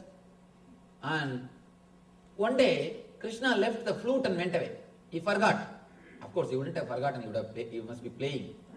That guy, you think he will forget? He will make others forget. And he will never forget anything. And he was playing a drama as if he left the flute and went away. She just sees the flute and she thinks, oh, Krishna has left it. I should take it and keep it in the house and hand it over to him properly. Nobody should take it away. Out of love and care, she takes that flute and keeps it in the house. And this fellow did not forget. Purposely he is playing that drama. Suddenly next day he says, somebody has taken away my flute. He starts searching. Or he is acting as if he is searching. Somehow he came to know that Tarangini is having that flute. She wanted to get that and give it to him. But he himself goes there. So he has to find some reason to go to that area now. Because where the lower community people are living, the higher community people will not go there. If this guy goes without reason, Yasoda will ask, why did you go there? Why did you go to that area? Naturally, she will try to punish him. So he has to have some reason. So now he says, my flute is there, I have to go and pick it up. This guy goes and he sees that the area, it seems that Sukadeva beautifully explains, full of mud, the dirty roads, and a hut in which thousands of suns are shining. It means what? 1,000 hole. 1,000 hole. 1,000 holes are there in the hut. And this Krishna enters the house and asks, give me my flute. And she is just totally shaken. when she saw Krishna in her house, and she's not able to speak, she's not able to do anything. She's just overwhelmed. She runs and brings the flute and gives the flute to him. And this guy starts the next drama. Shall I play? Shall I play the flute? And naturally, who will say no? Who will say no? She says that even rishis, even the gods come down to listen to your music, and you are asking me permission. How can I say no? Play. And he sits there itself in the steps and starts playing. He is just playing. She is sitting there in one corner, completely filled with ecstasy. Suddenly, Yasoda appears there. Yasoda, you see, understand, Yasoda is shouting, what? How many times I ask you to play? I take care of you, I give you food, I do everything, but you fellow, you are not playing for me, and you are coming and playing here for this urgent girl. Understand? The attitude of Tarangini is you. The attitude of Yasoda is me. Because the Yasoda's attitude is me, whatever seva she did, everything else, no result. She enjoyed, that's all. But there's no result. And she shouts. Because of her shouting, the music is disturbed. Music is broken. That is why they say that raga is punnaga varali. Means that broken song, broken music, broken tune. Binna means in Sanskrit broken. And this tune is broken. Then Krishna says, you served me, yes, no doubt, but with the attitude of I, with the attitude of me. As long as I am your Krishna, but she is so devoted, not with the attitude of me, she is with the attitude of you. She is devoted to me, you are devoted to you.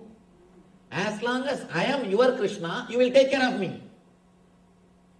As long as I am your Krishna, you will take care of me. It means what? You are devoted to you. You are centered on you, not on me.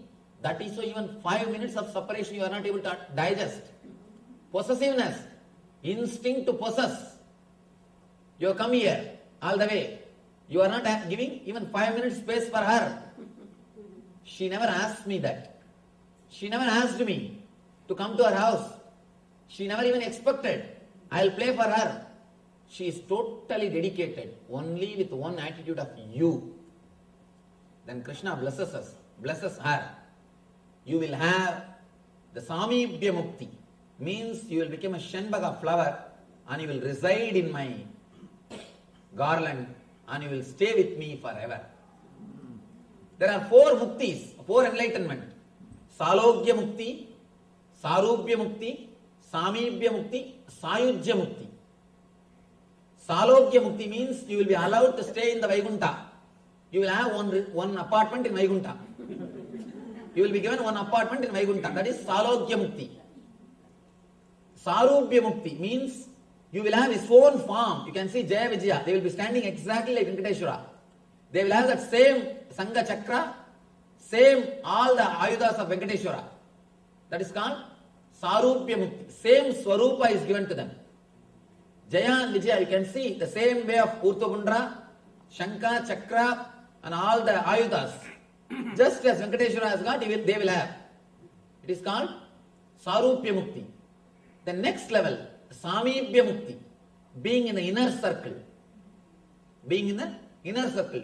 Chakrathalva, the chakra which Vishnu is carrying, the disc which Vishnu is carrying, he has achieved Samibhya Mukti. Means the very near, close inner circle. And becoming himself enlightened is Sayujya Mukti. Sayujya Mukti. But Samibhya Mukti is the best thing because you can enjoy him. Like an ant enjoying the sugar candy. Becoming sugar candy is different. That is for all these rishis, Vedantis. That is for the rishis. But living very near to sugarcane and enjoying it. For the devotees, the ultimate state is Samipya Mukti. So here, Krishna gives the Samipya Mukti to her and blesses her. Let you have Samipya Mukti. Let you become a flower in my garland and be in my body. Let you be on me. He blesses her. Then he turns towards Yasoda and says, because you serve just with the center of me, let you not have any temple on the planet Earth. She served so much. Have you seen a single Yasoda temple? No. Everywhere you will see Radha temple. In Vrindavan, if you go, Radha is much higher worship. Radha is worshipped more than Krishna. Throughout Vrindavan, even a milkman will say Radhe Radhe, Radhe Radhe. They will say Radhe Radhe. Not Krishna Krishna. Only Radhe Radhe.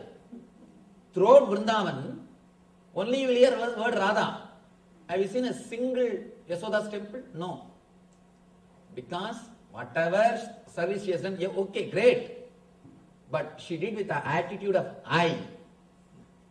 Because of the I attitude, because she was centered on the I attitude, she is not able to achieve. This Tarangini, even though she is born in low community, in the suppressed community, she was never around Krishna. She was never near Krishna. She always will stand away in one corner. So humble. She has not done anything to Krishna.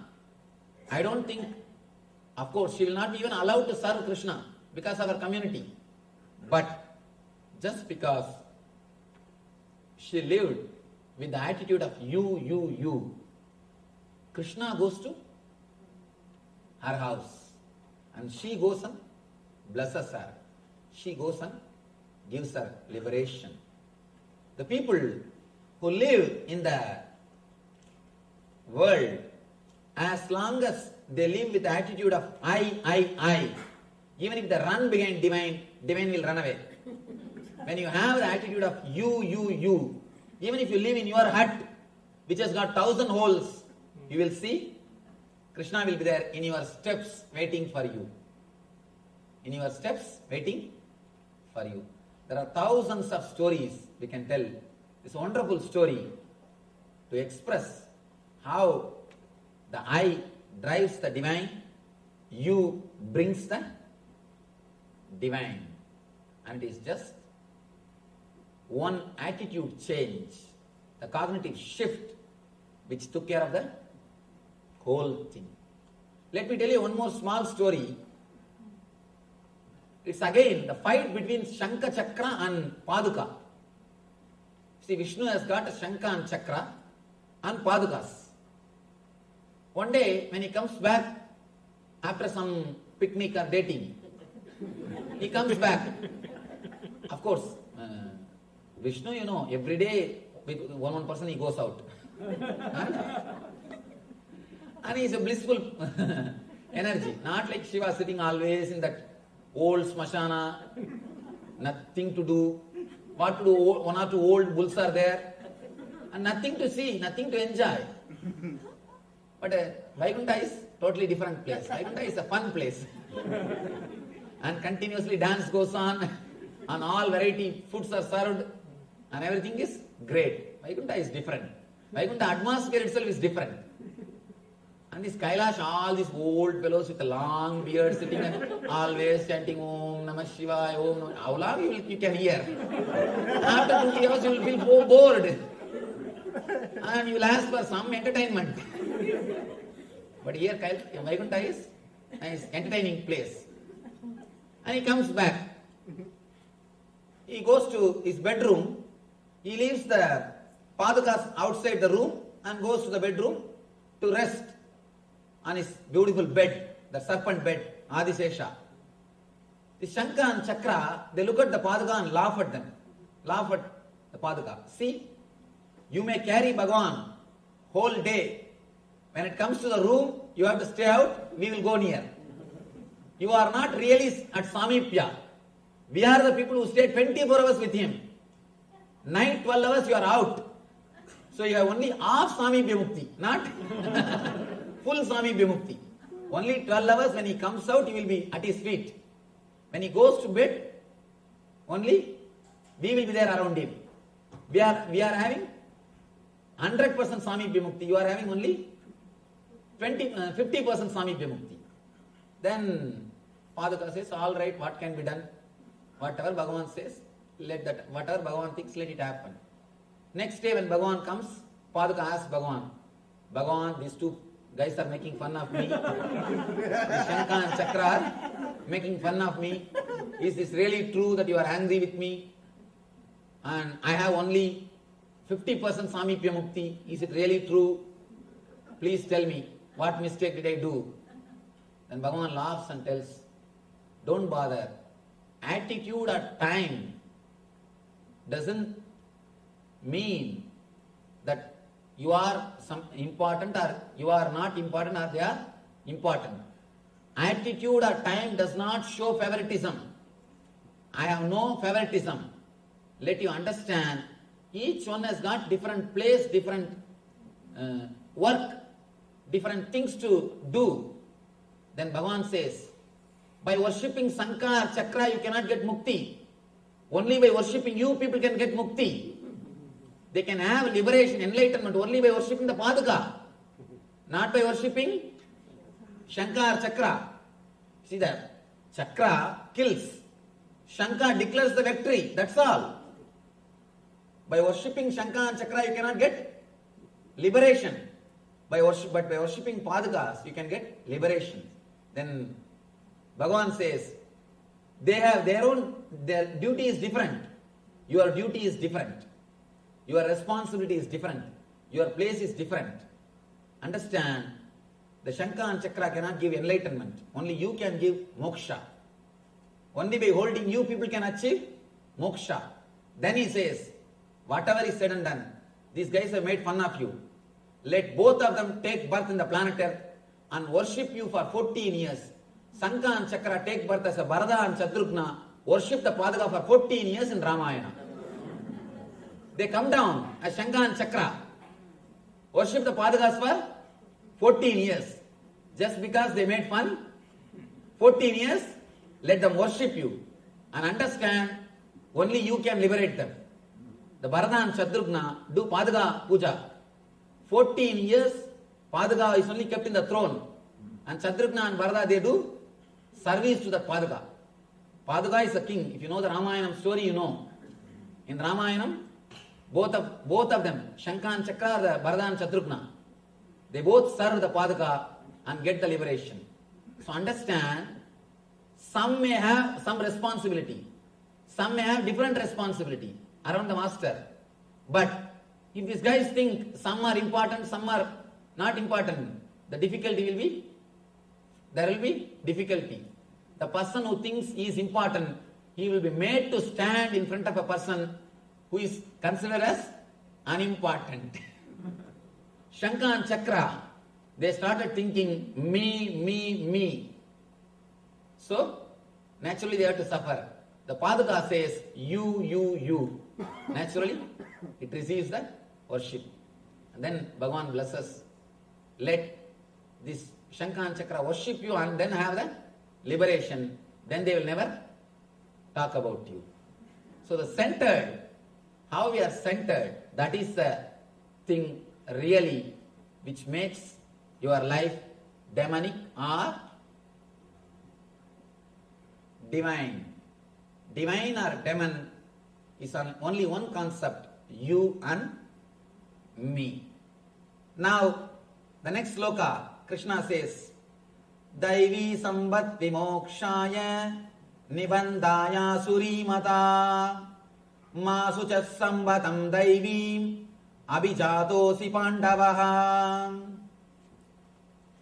The transcendental qualities are conducive to liberation, whereas the demonic qualities make for bondage. Do not worry, O son of Pandava, you are born with the divine qualities. Now, An important question when you heard so much about this you and me. Immediately next thought which comes in the mind is, Swamiji, I don't know whether I am working based on me concept or you concept. I am afraid whether I am demon or divine. Please guide me. Please tell me based on what quality I am working. That fear rises. And I tell you, if you have that fear, please be very clear, you are divine. The person who is ready to look into his mind, the person who is afraid whether I am living rightly or wrongly, will always live rightly. Person who is arrogant, only he will be demonic. The person who is demonic, asuri, will never have the idea, he will never even consider, am I doing right or wrong? For sure he knows, I am right. I am right. Here, Arjuna is also having that fear.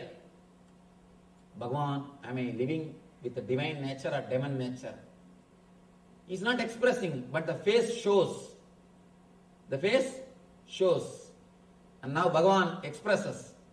He says, Daivi sampat vimokshaya nibandhaya asuri mata masucha sambadam daivim abhijadosi vantavaha. Transcendental qualities are conducive to liberation through transcendental qualities, through the divine qualities.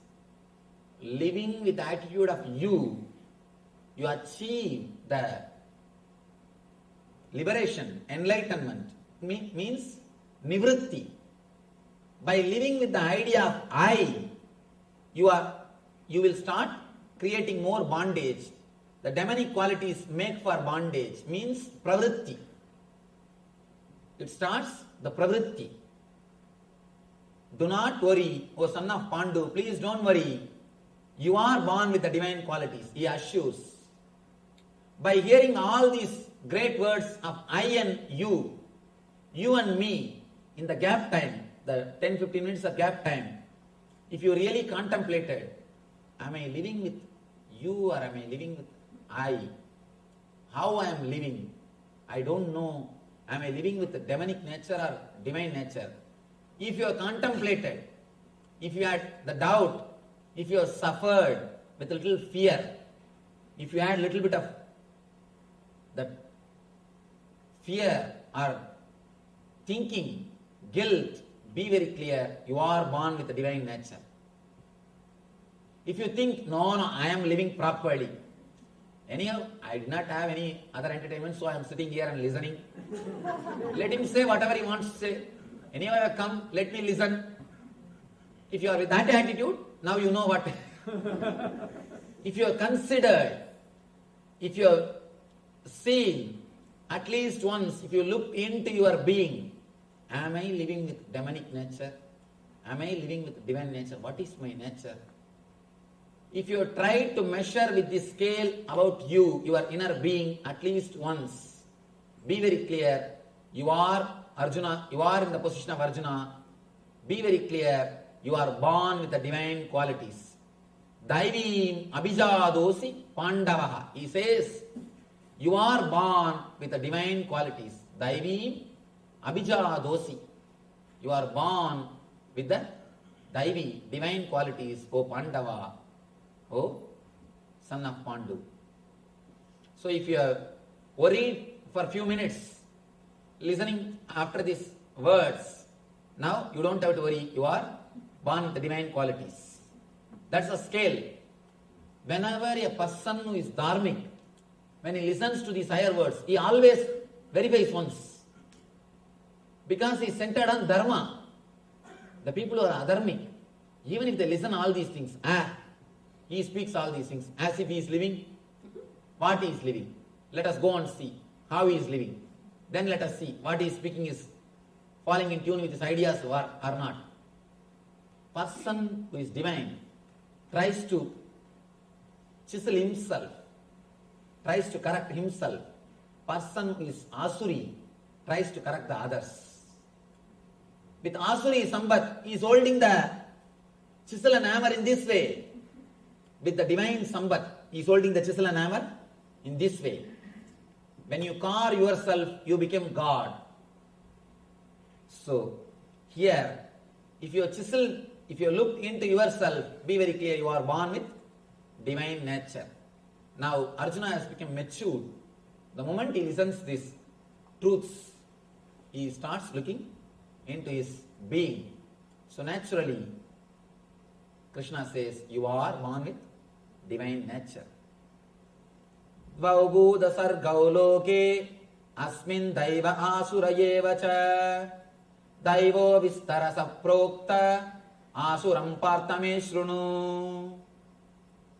Partha, in this world, there are two kinds of created beings. One is called the divine and the other is demonic. I have already explained to you at the length of the divine qualities. Now understand demonic qualities also, so that you will understand and live your life blissfully and happily. He goes on explaining all the qualities of person who lives based on I. I don't think we need to understand all these qualities because we have already. There is no need to read all these qualities of a person who lives with I. Because we know enough of them. All we need to know is how to live with the attitude of you. Understand? When you live with the attitude of you completely forget you. You disappear into the existence. Let me give you a simple, one of the important technique. Even Krishna speaks about that. Just for 3 days, try. Think you are somebody else. You are somebody else. It may look funny what you are telling Swamiji. If you are a doctor, just for 3 days, when you have vacation, not on regular, when you are a profession, because I don't have praja, means issues. Because I don't have issues, I myself do it for me. My Shraddha also, I am supposed to do it. So after the Shraddha, you have to lose your identity. You cannot carry your identity. If you are a doctor or a lawyer or an engineer or accountant, whatever you may be earlier before sannyas, you have to lose your identity. For that, they will smash the whole body with ash. They will put the bhasma all over the body. And like a bhuta, they will put all the big rudraksha malas. And all the identity should be lost and they should go for a begging. They should go for madhugari bhiksha. And they will not associate themselves with their identity. Completely they will break their identity. For 3 days they have to meditate, they are somebody else. 3 days they will break themselves from their old identity. Only if they pass in this meditation, if they are able to break completely from their identity, they will be given sannyas. It is called bhuta sarira vasa. Means you live in the bhuta sarira, breaking away from all your past identity. Just simple 3 days. I am not asking you to become bhutas. I am not asking you to take sannyas. Just try this meditation. 3 days, think yourself as somebody else. Whatever you think as your property, forget them. Whatever you think as your problems, throw them out. Whatever you think as your profession, throw them out. Just for 3 days. You can come back and pick it up. That is different. For 3 days, throw them away. You will see a new consciousness rising in you. New consciousness rising in you. If you just throw away the me, that itself liberates you. And if you start working based on you will experience tremendous bliss. When you drop me, you will experience peace. When you start working based on you will start experiencing bliss. Peace and bliss. When you drop the idea of me, you will have the peace. When you work for the idea of you, for others, you will have bliss. This is a straight path for peace and bliss. Here Krishna goes on explaining asatyam apradishtam de jagadahuranishwaram aparaspura sambhutam kimanyat kamahaitukam. He speaks about the qualities of the demonic nature. They think there is no ultimate energy, intelligence which is running this planet Earth, which is running this universe, and this whole thing is just produced out of lust and desire. That's all.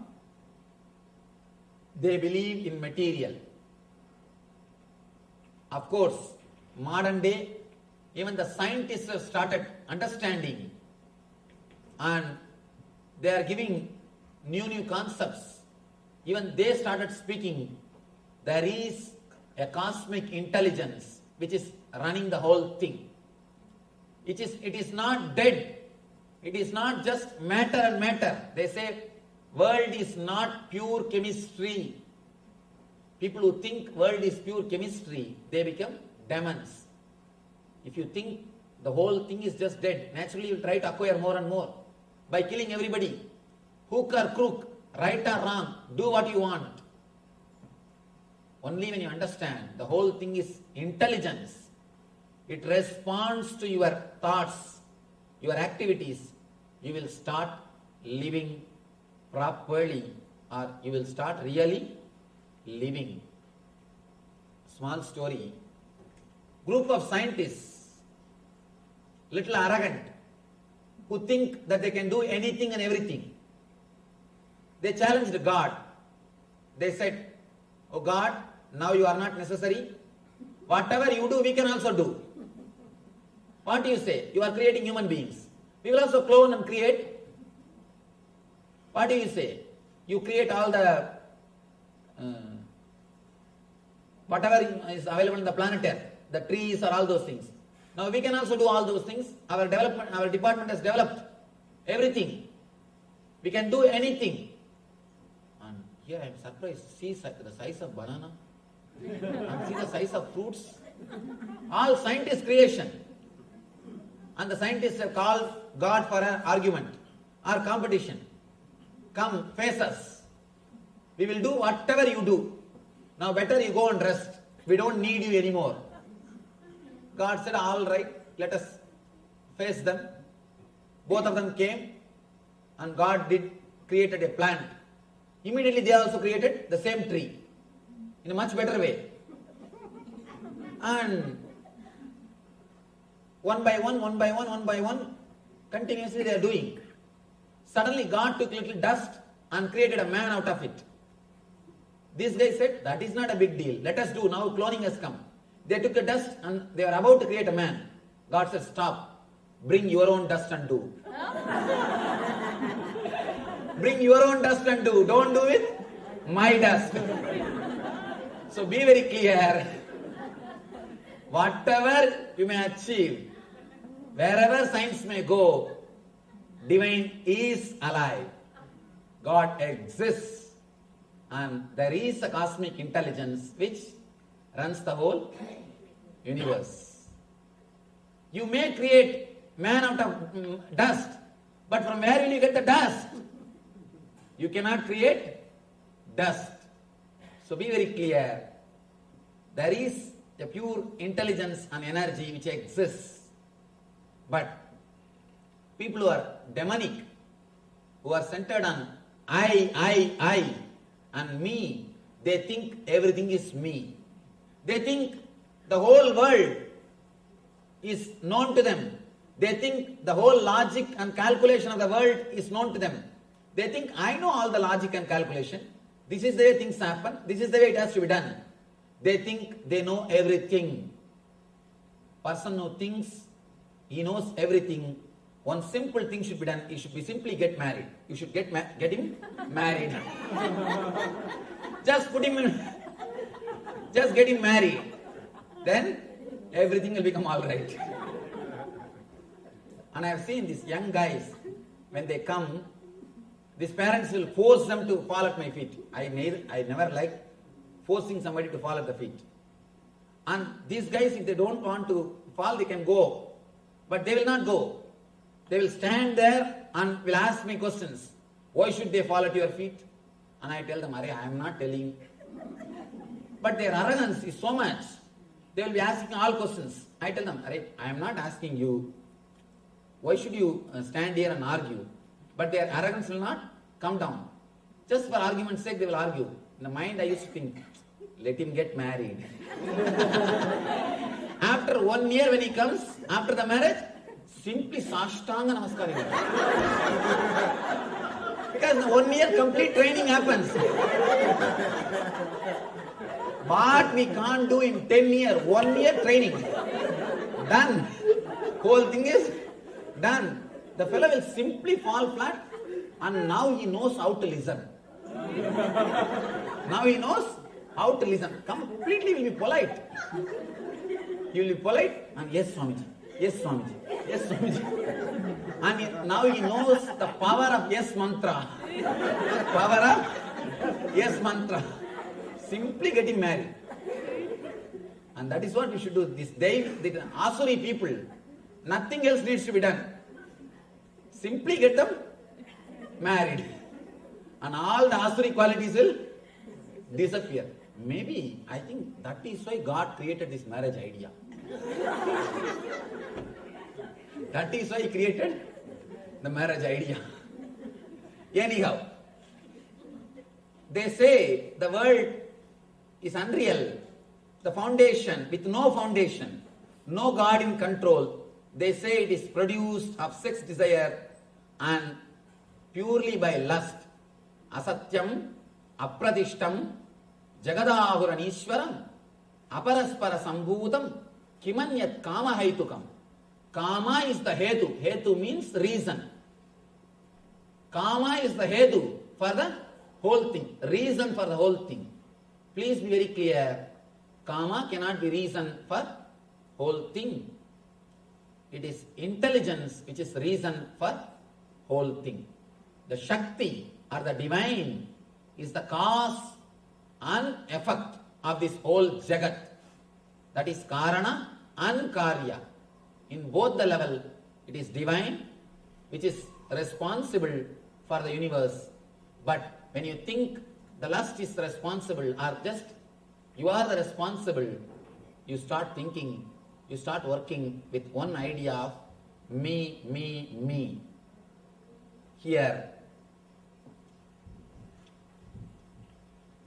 Krishna explains the same concept in a deeper way and he gives a beautiful punchline. Chintam aparimeyancha pralayantam upasrita kamo babhoga parama edavaditi nischita asabhasas tatairvatta kama krodha parayana igande kama bhogartam anyotanam dasanjayan. Taking the shelter of excessive anxiety that ends only with their death. Very clearly he says, the anxiety ends only with death. Some people even at that time it doesn't end. They will be waiting. I paid insurance and these guys are not putting proper casket. They are not putting the proper marble. I paid insurance. I paid so much of money for insurance, so much of insurance I paid. See, they are not putting sandwood bars. They are not putting these proper things. Even after that, the worry will not end for some people. That ends only with their death, engrossed in the satisfaction of desires. And regarding gratification of their desires as their sole objective in life, they believe in these bound in 100 loops of hopes, wholly occupied by lust and anger. They use immoral means, adharma, ihante, means to accumulate wealth for the satisfaction of their desires. These are all the qualities of demonic nature. Please understand, if you have any of these qualities, I am not asking you to change the qualities, change the attitude. Change the attitude. Otherwise, it is up to you. You can live as you want. And it is your responsibility. If you have any of these attitudes in your life, understand, change the being. This is time to start living with attitude of you, and experience the bliss. Let us pray to the ultimate energy, Parabrahma Krishna, the divine consciousness, to bless us all, experience the Daivi Sampat, divine qualities, and establish us in eternal bliss. Nithyananda. Thank you. Vasudeva Sudam Devam Gamsa Chanoramardanam Devagi Paramanandam Krishnam Vande Jagadgurum.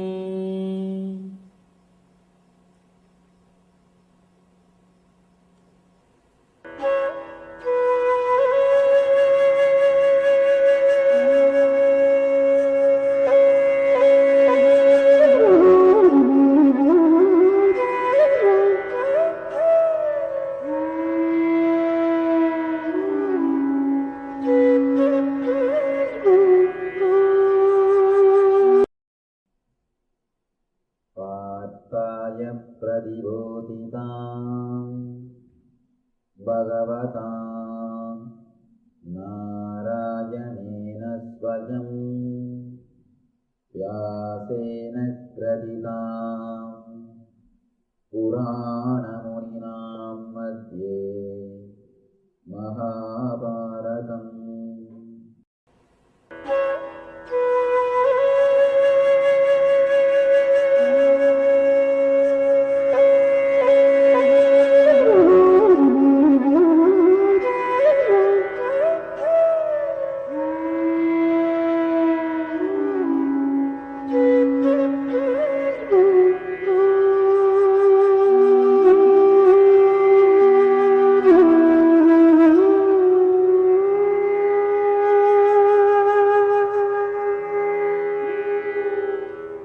Into reality in the life all the words which he expressed in the earlier chapters. No new teaching is given. No new teaching is given. He just straight away gives the methodology or technique to imbibe whatever he spoke in the 16 chapters. Shraddhatraya Vibhaga. He speaks about the sincerity. First let me explain the word Shraddha. Please understand, Shraddha is not faith. Always the word Shraddha is translated as faith. No. Shraddha means faith plus the courage to experiment with the truth. Shraddha means faith plus the courage to experiment with what you believe. That is what is Shraddha. With Shraddha, you will never fail. Understand, with faith, there is a possibility you may fail. Because when you just have faith and don't have the courage to experiment with the truth, you will go to the restaurant, read the menu card and go away. You may miss eating. You may never taste the food. You may never experience it. But when you have Shraddha, with sincerity, there is no chance of you missing the truth. Person can never miss when he has got Shraddha, with sincerity. Here, Krishna explains, gives the all his emphasis on Shraddha. After the 16 chapters of teachings, now he has nothing new to add. He said whatever can be said. He has explained all the 7 layers in the 14th chapter. he started with Gunatraya Vibhaga, all the three gunas of Sattva, Rajas, Tamas. Then in the Purushottama Yoga, he explained the causal layer, the engrams, engraved memories, and the deeper level of cosmic and nirvanic body is explained in the 16th chapter, Daivasura Sambat Vibhaga Yoga. The ego are divine, demon are divine, you are me. Whether our life should be centered on the attitude of me, me, me, or the attitude of you, you, you. The root cause is explained in the 16th chapter. Now he comes to 17th chapter, Shraddhatraya. Nothing more need to be added. Whatever can be said is expressed. Now all we need is Shraddha. If somebody has had a good feast, full, just like a house full, stomach full, all he needs is hygiene to digest. Same way, now Krishna has given a beautiful feast, spiritual feast to Arjuna. Now he gives hygiene to digest the whole thing and enjoy. This whole chapter is hygiene. He emphasizes, his whole emphasis on Shraddha, honesty, truthfulness, straightforwardness. We may think, why one full chapter just for Shraddha?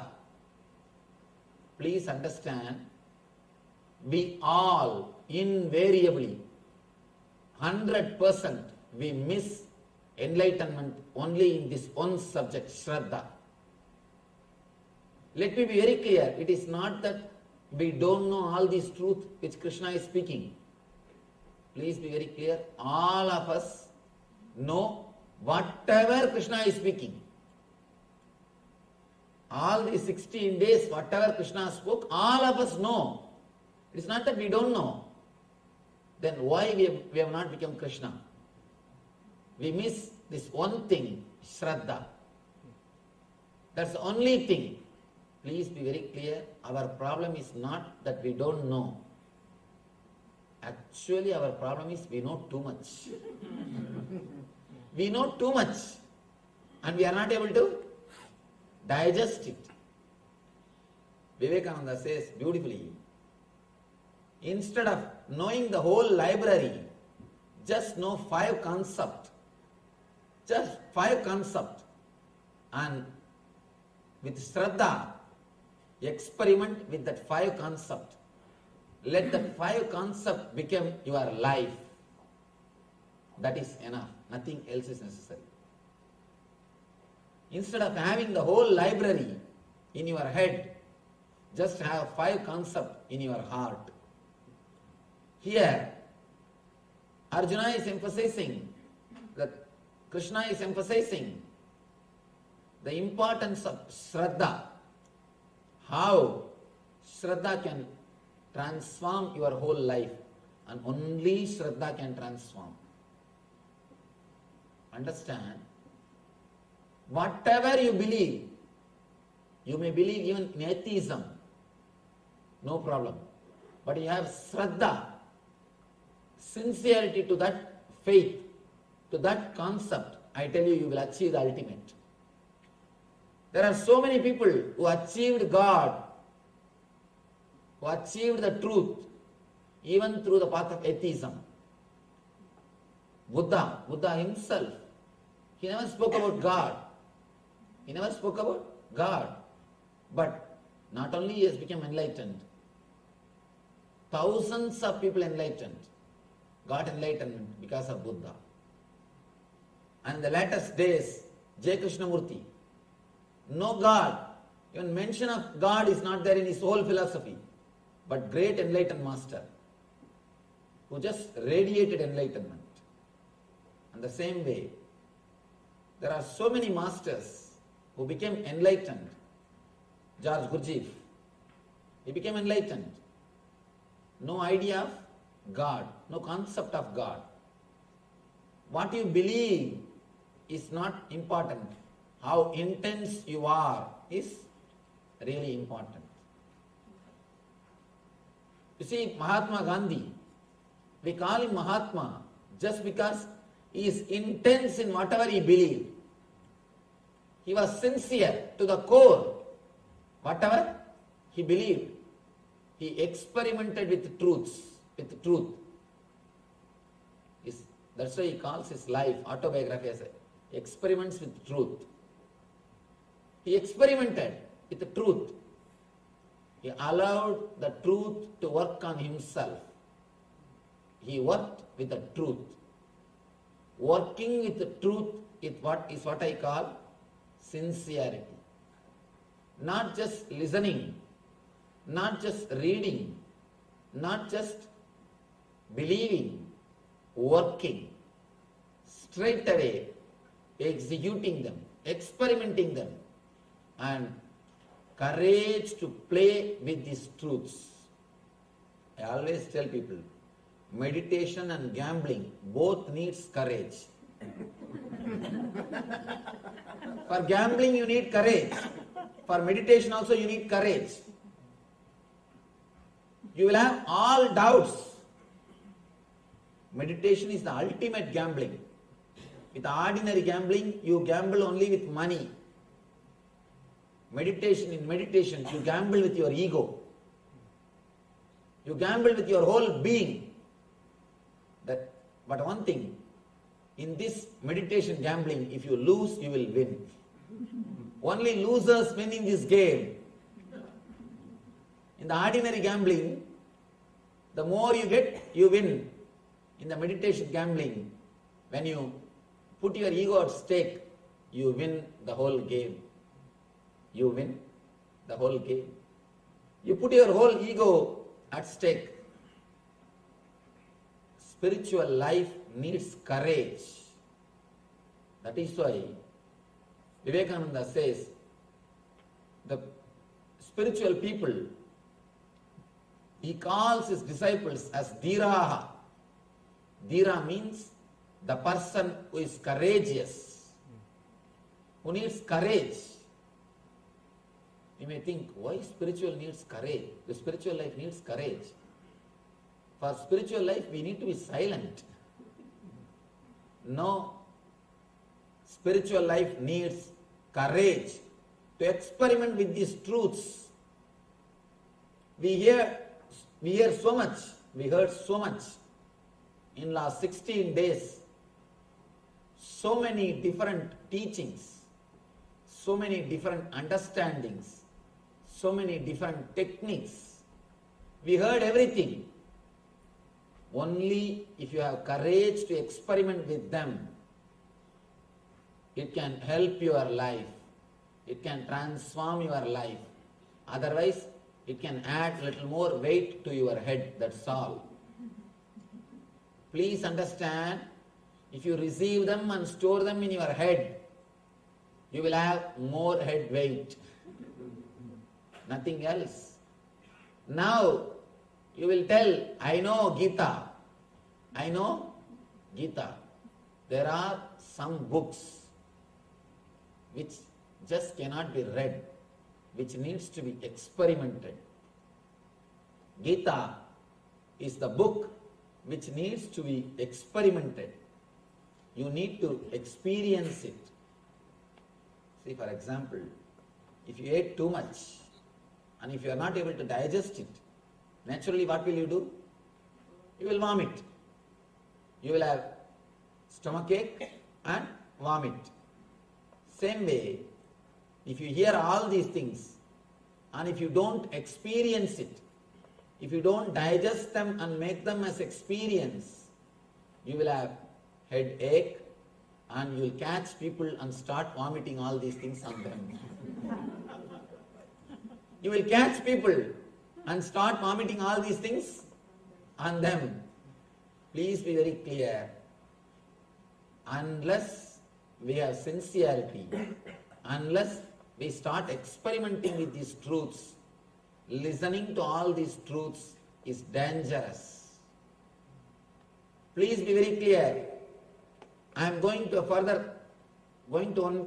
more step. Here I say, if we don't practice, listening to these truths are dangerous. You may ask why? Because now, by and by, after listening so many days, all these truths, you will start hallucinating that you know. That you know. Hallucinating that you know without knowing is the most dangerous game.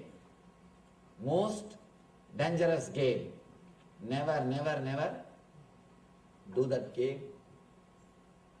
I was telling, spiritual life needs courage, needs sincerity, needs the consciousness of dhira. A small story which happened in a great master's life called Dakshinamurti Swamigal. He lived in Tamil Nadu, South India, near a place called Tiruvarur. A great saint, a story, not story, it's a history. His story. It is his story, history. An incident from his life. When he was alive, one poet, inspired by his presence, inspired by this master who experienced his presence, he wrote a song called Bharani. Bharani means, it is a style of poetry. 1,000 songs will be written. But the rule is, only if somebody kills 1,000 elephant, he is qualified for that song. If he kills 1,000 elephants in the war and shows his courage and power, only then the song will be written about him. Here, this poet, because he was inspired and he experienced the master's presence, he simply wrote that song on this saint. He wrote 1,000 songs in the Bharani style, a special style which is offered only to a person who killed 1,000 elephants in war. This poet sang 1,000 songs in the Bharani tune for this Dakshinamurti Swamigal.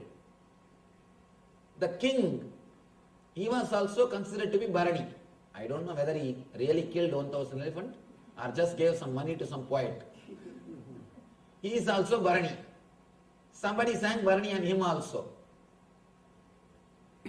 Suddenly one day in the court, out of ego and pride he was telling, I am the only Bharani in this whole country, in this whole region.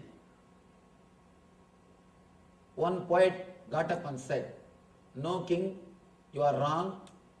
There is one more person who is Bharani in this country called Dakshinamurti Swamigal.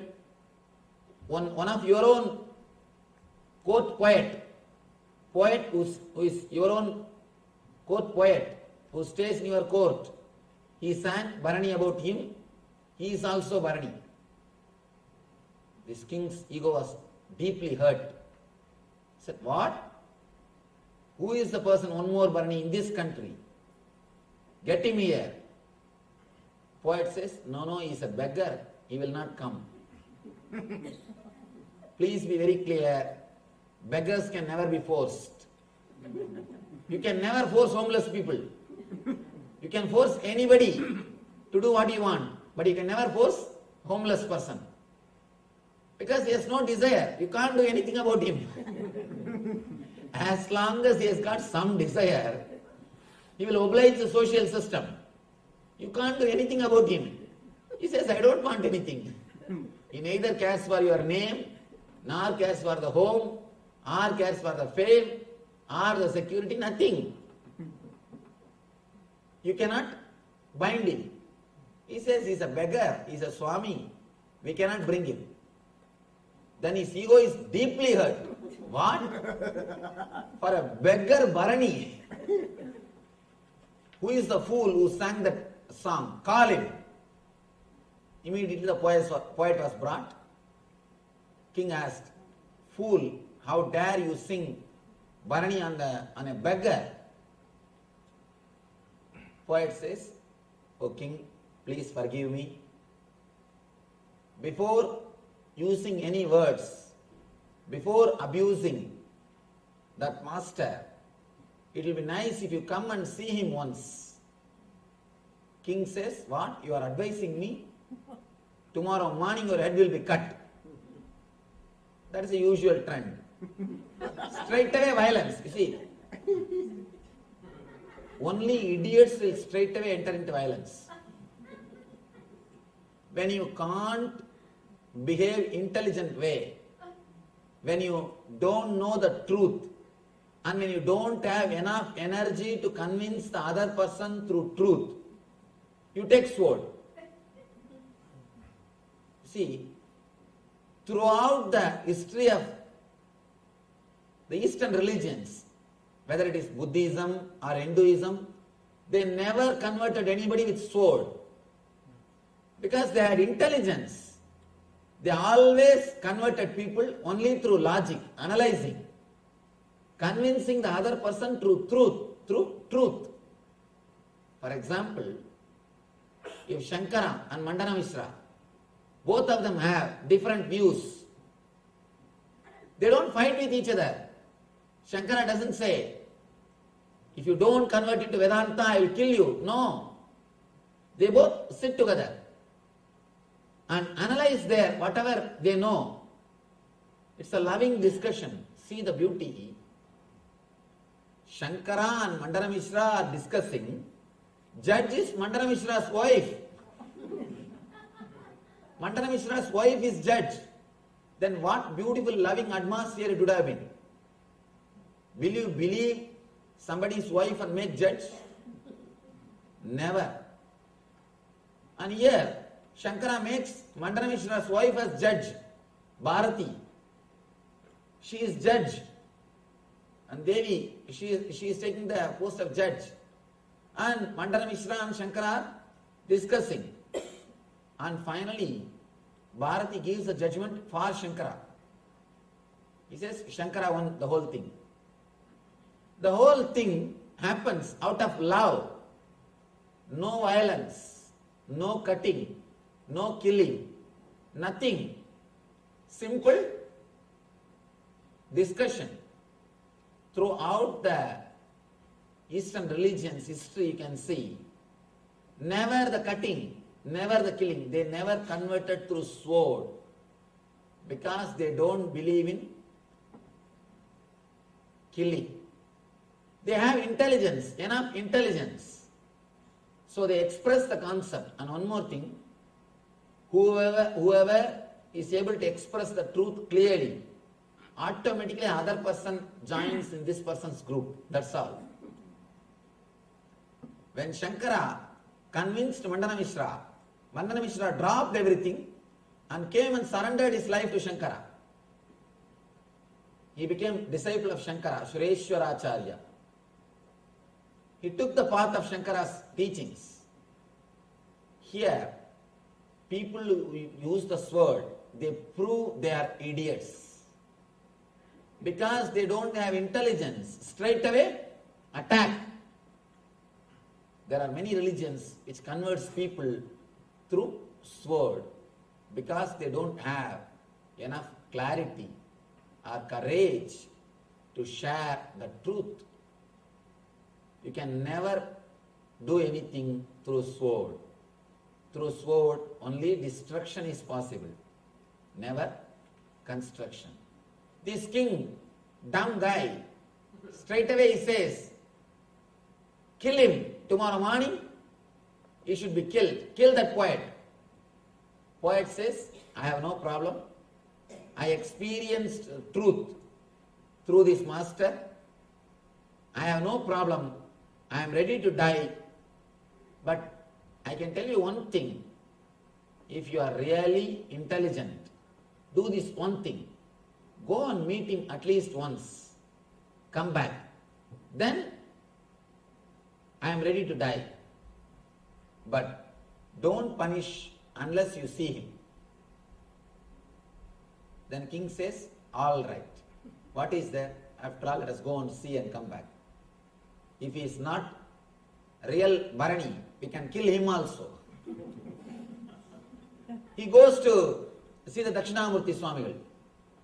He is a Paramahamsa. No clothes. He never wore any clothes. Sitting under banyan tree, a big banyan tree. Under that he is sitting. And this king goes with all his paraphernalia, Radha, Pada, Gaja, all the senas, all the warriors. Understand? Kings will always go with the paraphernalia because they lose their identity without paraphernalia. Masters always live by themselves. They don't need any paraphernalia. Without any paraphernalia, this beggar is sitting under the banyan tree, and with big paraphernalia, king is coming to see him. Whole scene here. A simple beggar, without even having any clothes, sitting in a corner, merged in his bliss and peace, completely lost in the existence, in the Brahmanyana.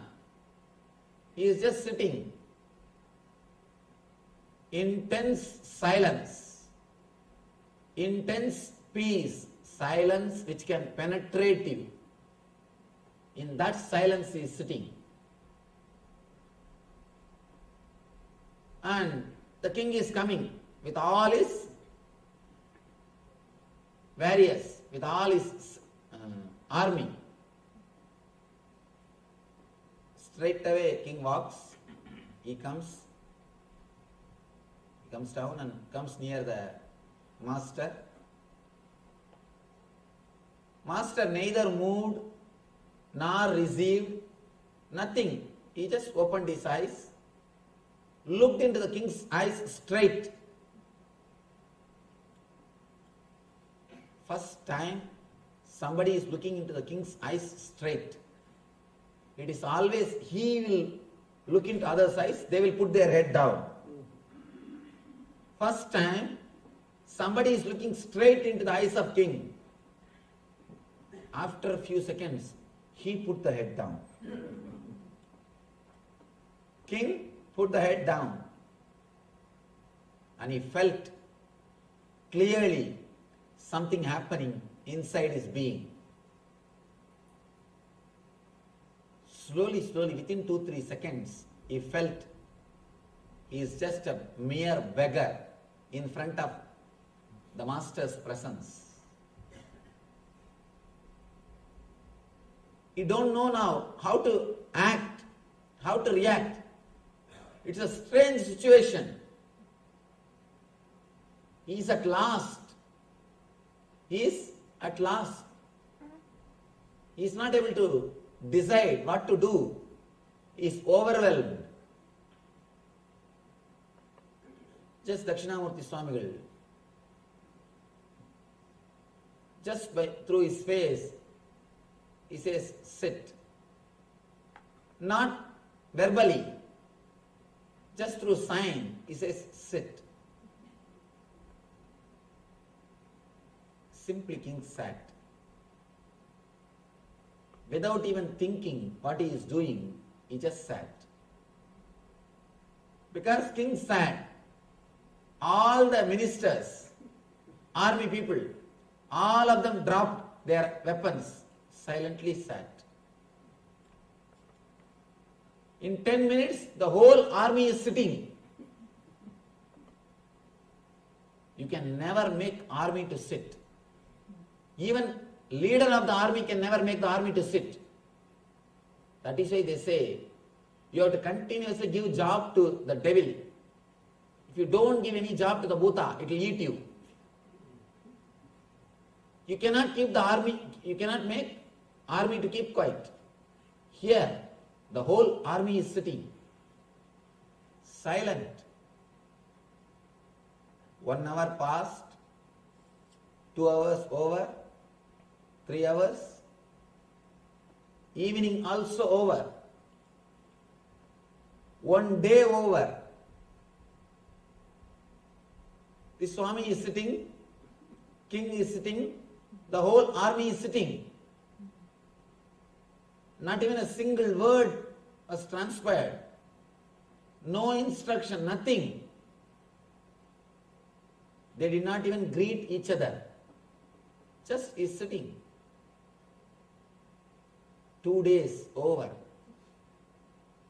3 days over. Now this master thought, it is too much. The poor guy has to go for his food.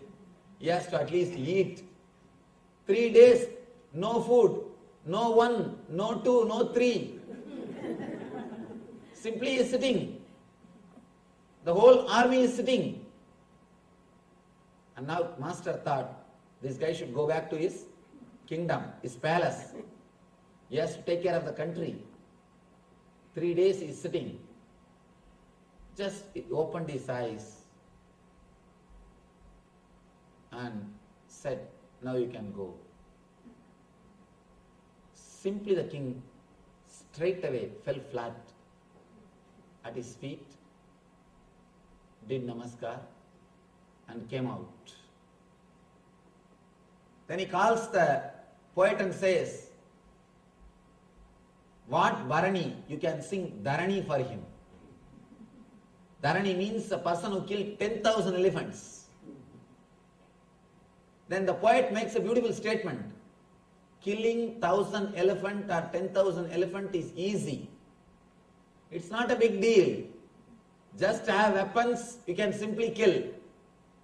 But killing your mind is a real achievement. Here, this master killed his mind, and not only killed his mind, he can kill anybody's mind who comes and sits in his presence. Comes and sits in his presence. So, killing 10,000 elephant doesn't need courage. Killing your mind needs courage. All you need for the real spiritual life is courage, sincerity to experiment with the truth. We always lack that one thing. We listen everything. Whoever speaks, wherever pravachana or lecture, discourse goes on, we go. Read all books. But when it comes to reality, no, for practical purposes, Swamiji, we should have our own things. You compromise. You just compromise. Compromising is what I call cowardness. Please understand, man who compromises will never experience anything in his life. Not only the spiritual life, even the very life. He can never experience the very life itself. Sincerity to single truth is enough.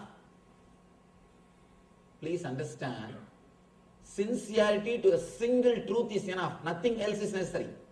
You don't have to do big things. Please be very clear.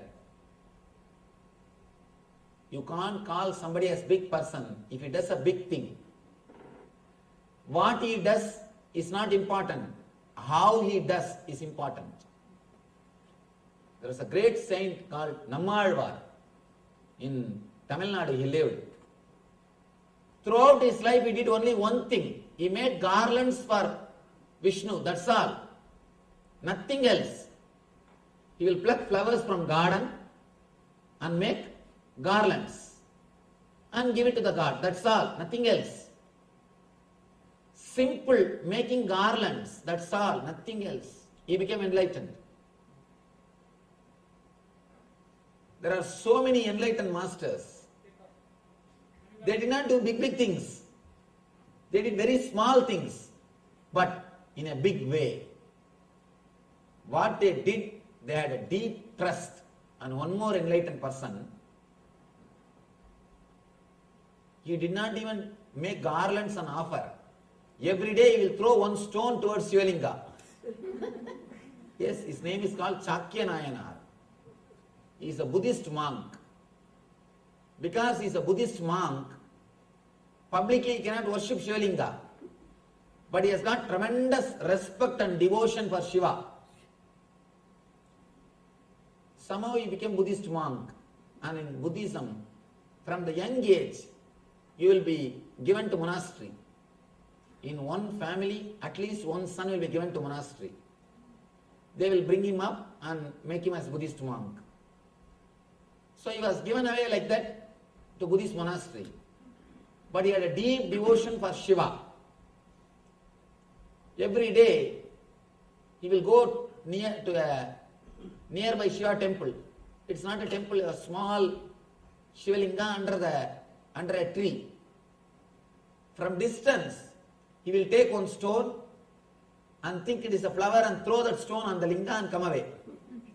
Even if somebody sees, if they ask, hey, what are you doing? He can say, I am only throwing stones at linga. Throwing stones towards Shiva.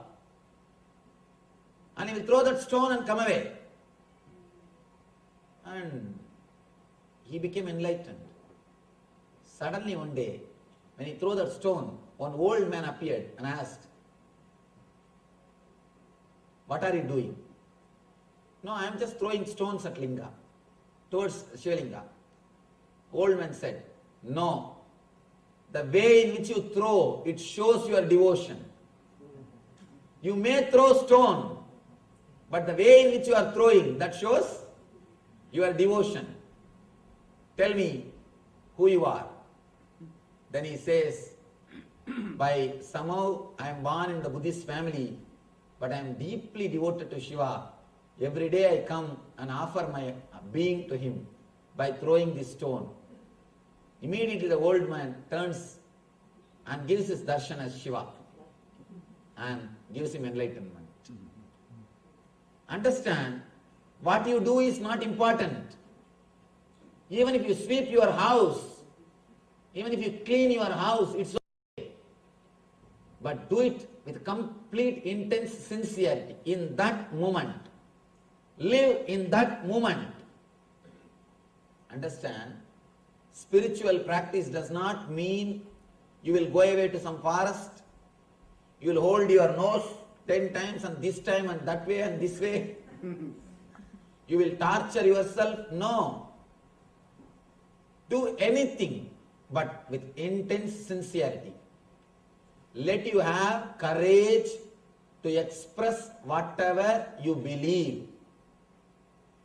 Let you have courage to work, to experiment with whatever you believe. Whatever you believe, have courage to experiment. Don't bother about the truth which you are believing is ultimate truth or not. You will not know whether it is ultimate truth or not unless you have the courage to experiment with it. Without experimenting, you cannot conclude. If you conclude without experimenting, it is again prejudice. It is prejudice. You cannot conclude without experimenting. All you need is the courage to experiment with the truth which you believe.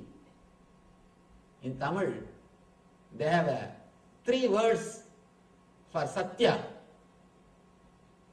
3 words just to express the same word Satya. They say one word is Vaimai, means speaking the truth through mouth. Another one is Unmai, speaking the truth through your mind or heart. Third word, beautiful word, meimai. The word means speaking, living the truth, your body, through your body. In Tamil, mei means body. Living the truth through your body. Speaking the truth through mouth, all of us can understand. Thinking the truth through the mind, all of us can understand. But what it means by the word, living the truth through body, that we never heard.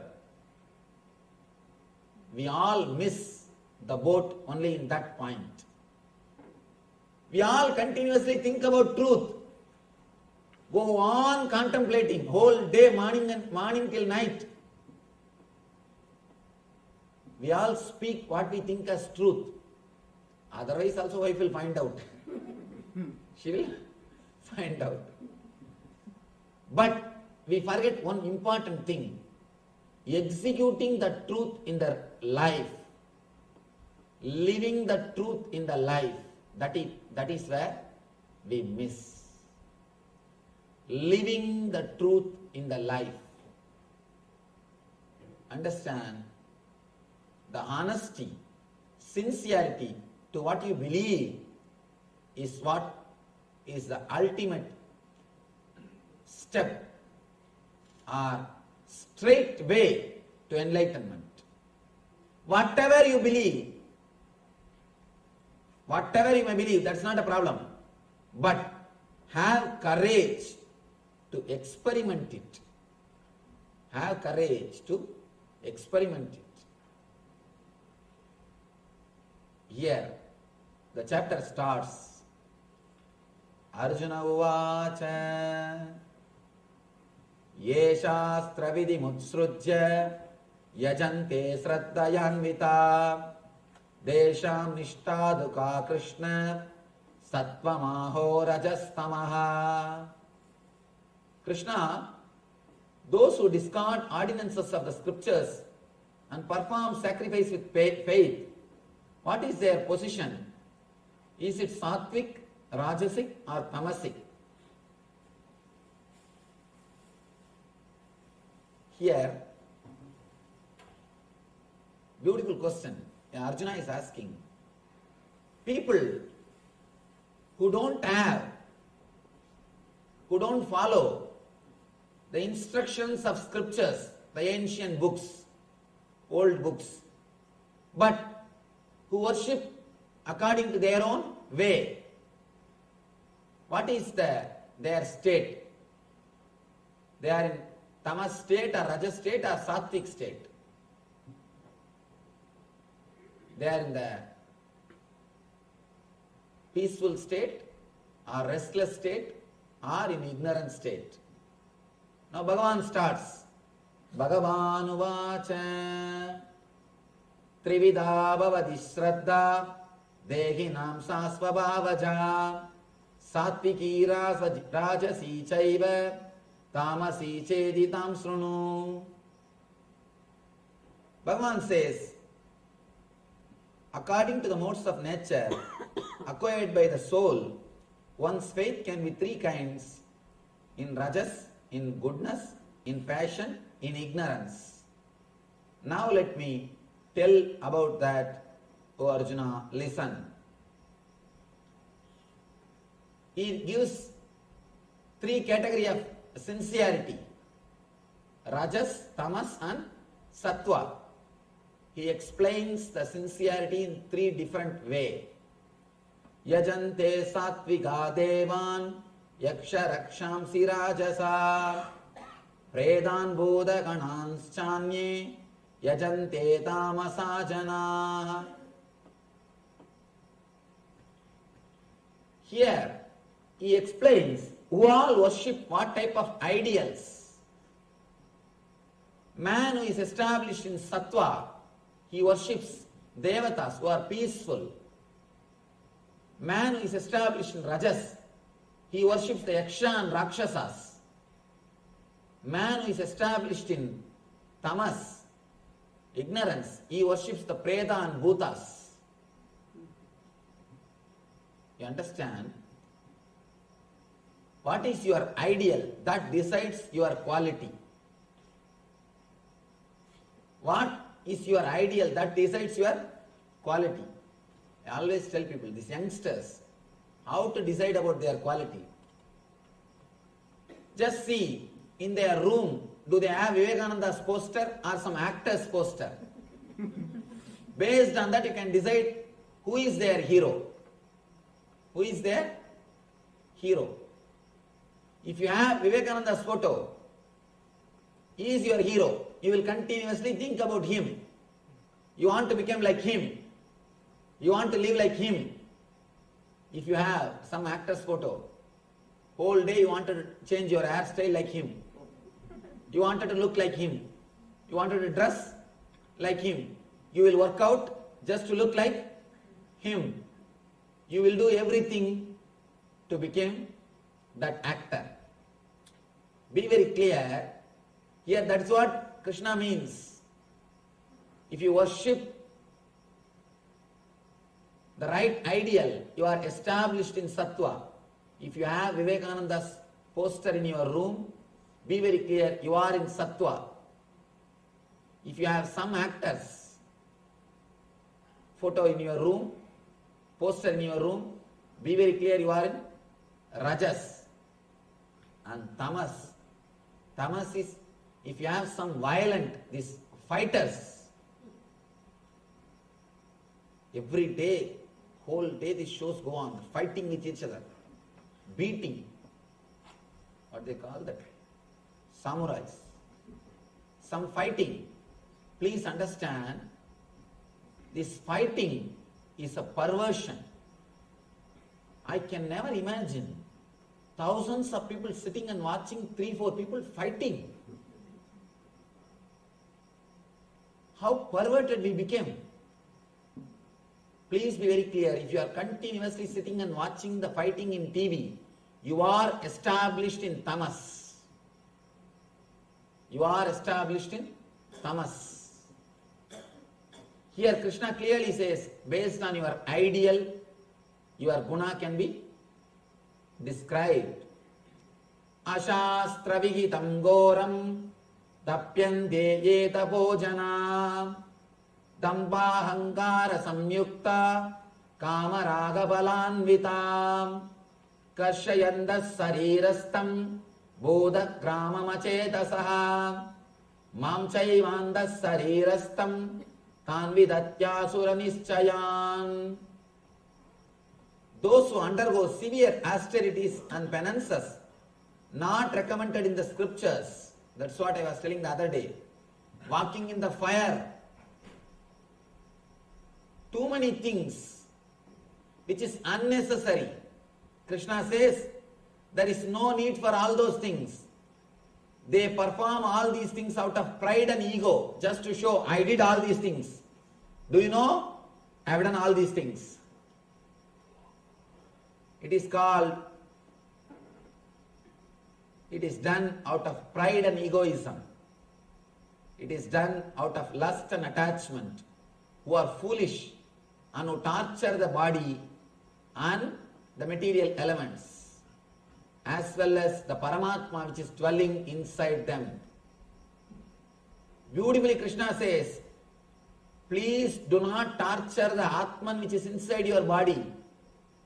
Don't abuse your body, because this body is a temple of God. It is temple of God. If you torture the body, you are torturing the Paramatma who is inside.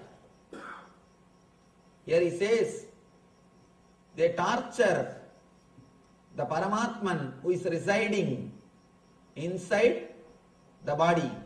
They are known as demons. Ravana, he does tapasya, just he cuts his head and puts the heads into the fire. Rakshasa tapas, torturing the body, torturing the Paramatman who is residing in the body. There is no need for all this self-torturing. Krishna says very clearly, don't torture yourself. Don't torture yourself. God never asks you to torture yourself. He never asks you to torture yourself. And these guys do all these things to destroy somebody. They wanted to destroy somebody. That is why they do all these things. Violence. The other day I was telling, no Shastra accepts, no Shastra teaches how to kill others or how to torture others, how to do that black magic to others. The other day, one person came and asked me when I was meeting the people after the lecture, one person came and asked me, I was speaking about somebody who is giving some yantra and all those things. He told me, I also took yantra, Swamiji, but when I told I wanted to give it back, he is threatening me that he will curse me. Please understand, one person came and asked me, please understand, nobody except an enlightened man can curse. Because only he has that power. An enlightened person will never curse. Be very clear, nobody except an enlightened person can curse. Because curse cannot be done, all cannot curse. It's not that anybody and everybody can curse, it will become reality. No. Only an enlightened person can curse. An enlightened person will never curse. If he curses, he is not enlightened. Be very clear, nobody can curse you. If he is not enlightened, don't bother about his curse, it will never work. It will never work. Because to curse you need a Satya Sankalpa. Only a person who has achieved the ultimate energy, only his words will become reality. Only his words will have the power to become reality. Only an enlightened person can curse. An enlightened person will never curse. Please be very clear. Never be afraid of any curse, because first thing, except enlightened person, nobody's curse will work. If somebody curses you, never bother. Except enlightened person, nobody can curse. And if he is enlightened person, he can never curse. So naturally, you don't have to bother about any curse. Nobody can curse others. Nobody can curse others. No curse can work. One thing, when somebody curses others, he will hurt himself much more than he hurts others. Be very clear about this. Never be afraid of curse. Never be afraid of curse. Spiritual relationship can never exist out of fear or greed. Never be obedient to somebody out of fear. No. Simply throw things out if it is forced on you out of fear. Never be afraid of anything. Nobody can curse you. No curse can work on you. Except enlightened man. Nobody can curse. An enlightened man will never curse. Let you understand these two statements clearly. Curse as such is never possible in the life. Just be liberated from the life, from the fear of life. Here Krishna says, there is no need for all this penance. All this penance is just cheating yourself. Out of ego and pride you do, but never you achieve anything. Person who does all these things out of ego and pride is called demon, Rakshasa. Agarastvabi sarvasya trivido bhavati priyaha yanyas tapastatadhanam tesham vedamimam shrunu. Now he says about the food. Three different kinds of these people, they enjoy three different kinds of food. And he goes on explaining. these three kinds of Shraddha. Please understand, one group who are complete negative, doubt. They decided not to believe anything. They decided not to raise themselves in their life. Complete dumb. You can't do anything with them. This is the first group. Second group, who believe but don't practice. This is second group. Third group, who believe and practice, sincere. Three group. One is doubting. Even the word doubting is good word. Prejudiced. This group is tamas. Next, believing. This group is rajas. Third, sincere. This group is sattva.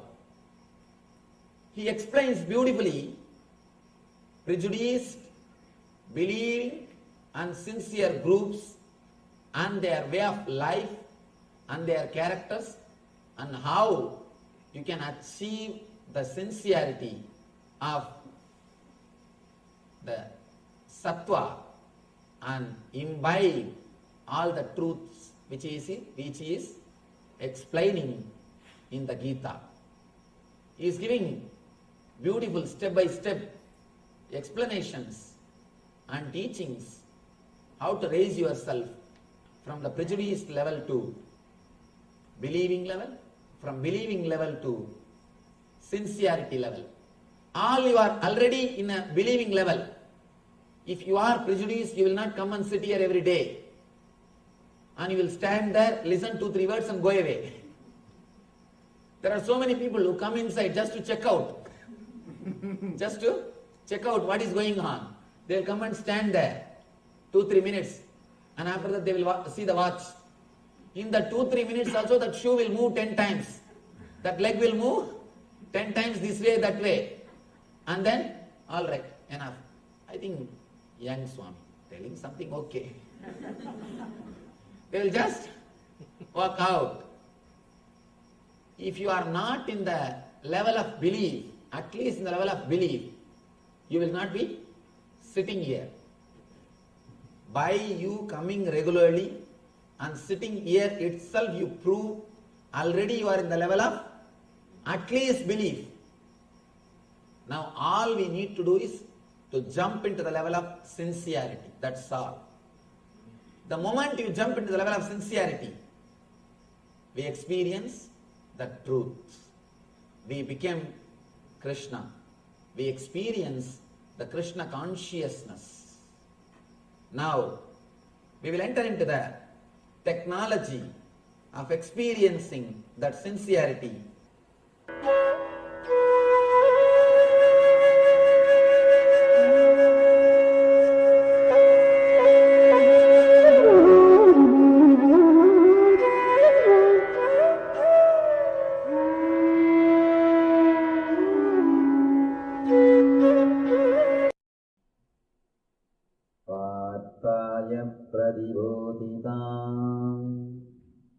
Bhagavatam Narayana Swayam Vyasena Kraditam Purana Muninam Madhye Mahabharatam.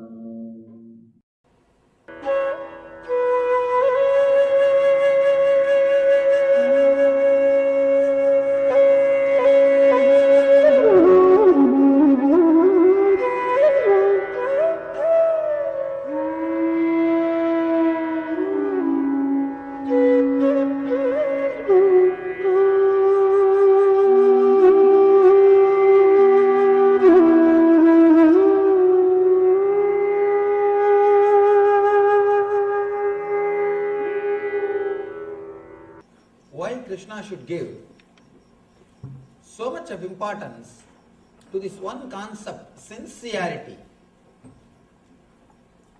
Here actually, Krishna straight away hits Arjuna hard. It doesn't want any loophole to be left. We always escape in one point. See, for example, you have a pot. Even if you pour 1000 liter and one hole you have, even if you pour 1000 liter milk, it will not. And at least let you be, see, two things. Either you should be completely sincere about trusting what I am saying is truth, or be very clear, whatever he is telling is just lie. If you can't practice, then whatever I am saying is a lie.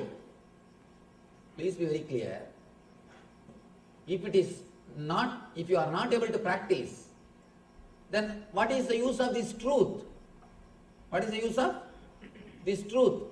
What I am saying is truth or lie will be decided only by you. Only by you it will be decided. If you are able to execute it, if you are able to imbibe it, then what I am speaking is truth. If you are not able to, then what is the use of the whole thing? Nothing. There is no use. 18 days, 3 hours of your time is waste and 3 hours of my time is waste. That's all. If we don't imbibe, if it doesn't transform our life, except wasting time, there is no other result. And what is happened here is not truth. Please be very clear. Whatever I spoke, whether it is truth or lie, will be decided only by the result of the words on your consciousness. If you are able to experiment with those words, one more important thing, please understand, you don't have to completely do it. If you have the courage to experiment, that's enough. If you just have the courage, anyhow, after all he is talking all these things, why not test with these words? He is sitting and shouting for 3 hours. Why not test for 2-3 days? If that much of courage you have, that's enough. Nothing else is necessary. One thing, if that doesn't happen, me sitting and shouting, talking is like a Indian political meetings. Especially if you are in South India. Whether you want it or not, you have to hear some political meeting every year. Because they will put the loudspeaker throughout the city. Nothing can be done. One real incident. One day I was coming from a place called Pudukkottai in Tamil Nadu. From that place to our Bangalore ashram. On the way, suddenly we started hearing loudspeaker noise for 10 kilometers. 10 kilometers loudspeaker on the road, main road. And that guy who is speaking is using all slang words. And not even a single decent word. Except except the 2-3 there is no other decent word. There is no other decent word. Complete slang words. And we can't escape because if you cross that road, you have to listen. 10 kilometers. And India, 10 kilometers takes at least half an hour. The roads are also great. Roads. Half an hour. And he is shouting, putting the loudspeaker. Unfortunately, we have to cross the stage also. The stage is also just next to the road. I was surprised. Only 4 old ladies are sitting in front of the stage. Really, on the stage there are more people than below the stage. On the stage, more people are there than below the stage. I asked one brahmachari, somehow, fortunately, I did not stay in South India for a long time. In the young age itself, I left South India. I asked him, what is going on? He is talking all these slang words. Then the brahmachari said, what is this, Swamiji? He is speaking so decently. He is speaking so decently. Why are you blaming him? I said, is this decency? He said, Swamiji, you have not heard political meetings. That is why you are saying this slang. It is so decent. And I asked him, what is this? Only 4 old ladies are sitting there. No, Swamiji, that is why they put speaker 10 kilometers so that people can listen from the house itself. They don't have to come to the meeting. They can listen sitting in the house itself. And you don't have to go to meeting. Please understand, if we don't have the courage to experiment with the truths which we learned, this meeting also will become one more political meeting. That's all. Nothing else. Small story. Like this one political meeting. The guy, he got out of the mic, started speaking. Went on and on. Slowly few people left. Then few more people left. By and by, finally one guy is sitting. Only one old man with that shawl is sitting. Went on and on. Finally, somehow, I think he felt very tired. He stopped and he thanked everybody who is attending. No, really, in that political meeting also I heard. He is telling, oh dear people who are here like ocean. Only 4 ladies are sitting. I thought that 4 ladies are spitting and creating ocean. They use the betel nut and betel leaf. They continuously spit. I thought he is mentioning about that ocean. And he is telling, oh, people who are here in front of me like ocean. And he goes on. And I thought that 2, 3, 4 ladies who are sitting and spitting and making ocean. And these old ladies in the house, there will be always some fight with daughter-in-law. Where to go and sit? Some good entertainment. Let us go and sit there. Anyhow, in the end, they will give you some sari and something. Or you can get something, or if you don't get anything, you can remove some 2, 3 flag and bring it to the house to wipe your ground. Wipe the ground. At least you will get 2, 3 flag which is hanging there. You will get something. So for that reason, the 2, 3 old ladies go and sit there. And this guy finished his lecture. Only one old guy was sitting. He asked, I am so happy you are waiting for, at least you are sitting and listening.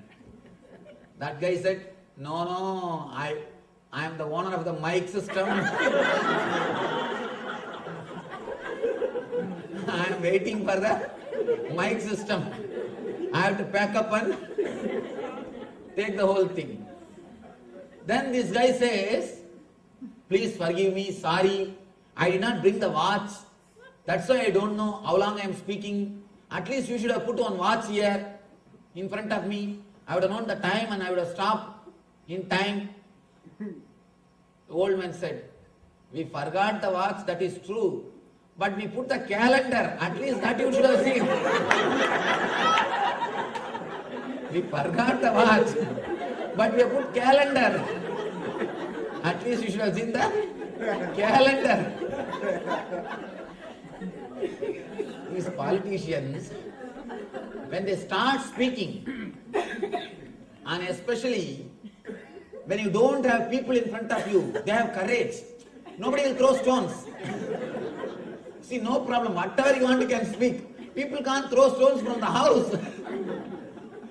when they are sitting in the house, either they listen or don't listen. No, you can't even escape. Simply you have to listen.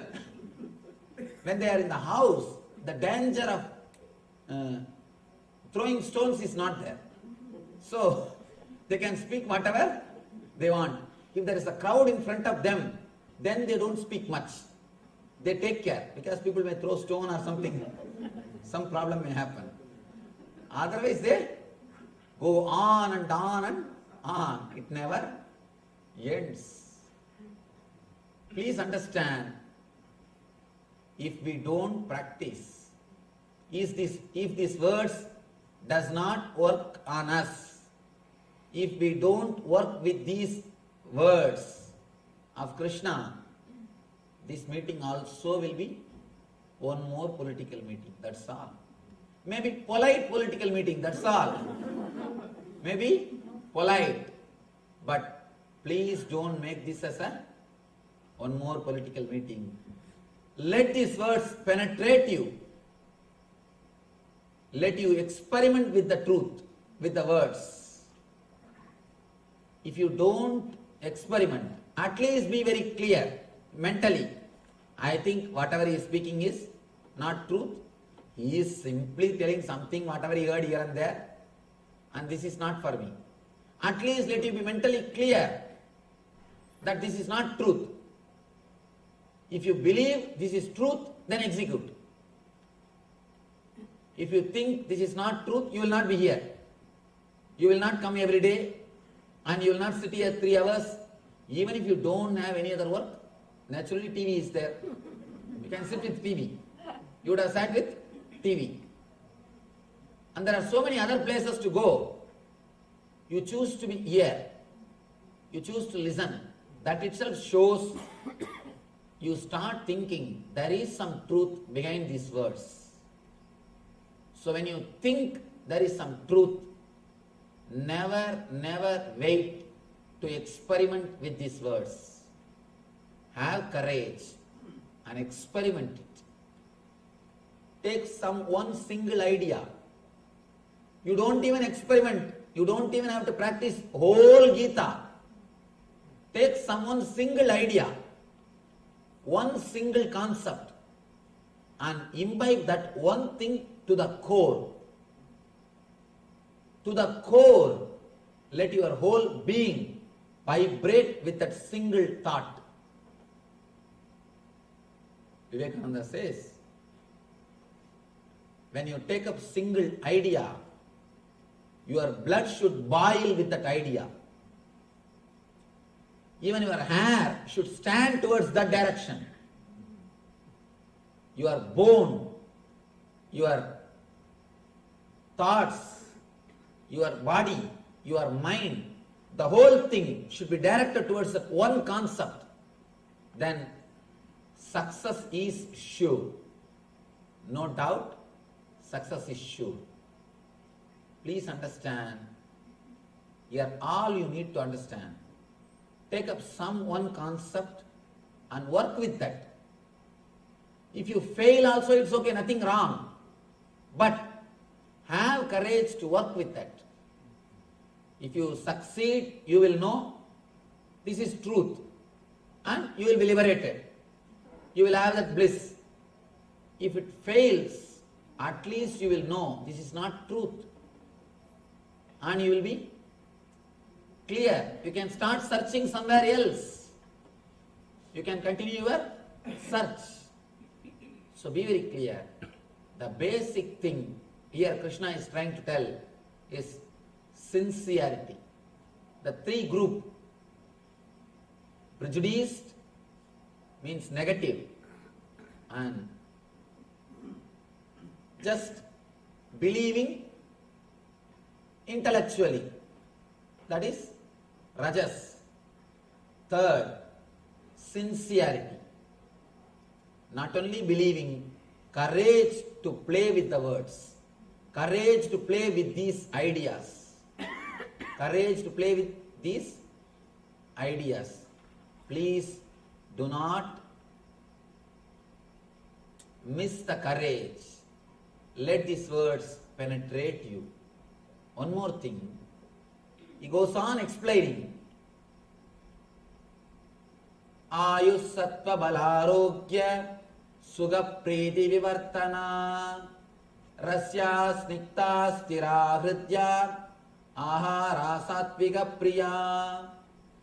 He says about the food of sattva, food for people of rajas, food for people of tamas. He goes on explaining what kind of food these people like and what kind of life these people live. What kind of understanding these people get in their birth.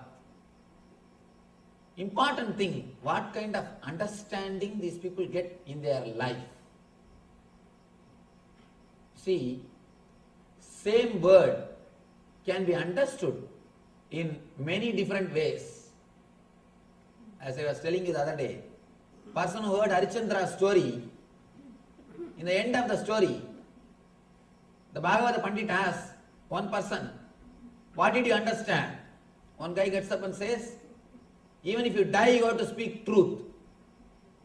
The other person says, for emergency, you can sell your wife, nothing wrong. From same Harichandra story, two different understandings. Please understand the word with its spirit. Small story. One monk was sent to Alaska to spread the God's mission, to spread the God's words. Before going, father says, the superior, he blesses him and sends, your rosary and wine will take care of you. Don't worry. Rosary is the Japamala. Rosary and wine will take care of you. After 1 year, the father superior, he comes to see this monk to ask and to supervise how the mission is going on. When he came, the monk receives him nicely, takes care of him. Then father asks, how is your mission? Monk says, Father, just as you said, rosary and the wine, both are taking care of me, but for them I would have died in the cold. And in course of their talking, this monk asks, Father, would you like to have a cup of wine? Father says, why not? Get it. Monk turned towards the kitchen and shouts, Rosary, bring a cup of wine.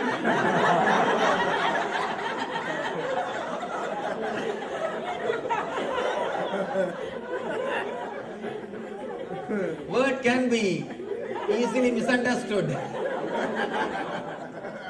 Word can be easily misunderstood. Please don't miss the word. Please don't miss the word. It is very easy to miss the spirit behind the word, the truth behind the word. Either experiment with courage. If you can't, at least let you be clear, this is not truth for you.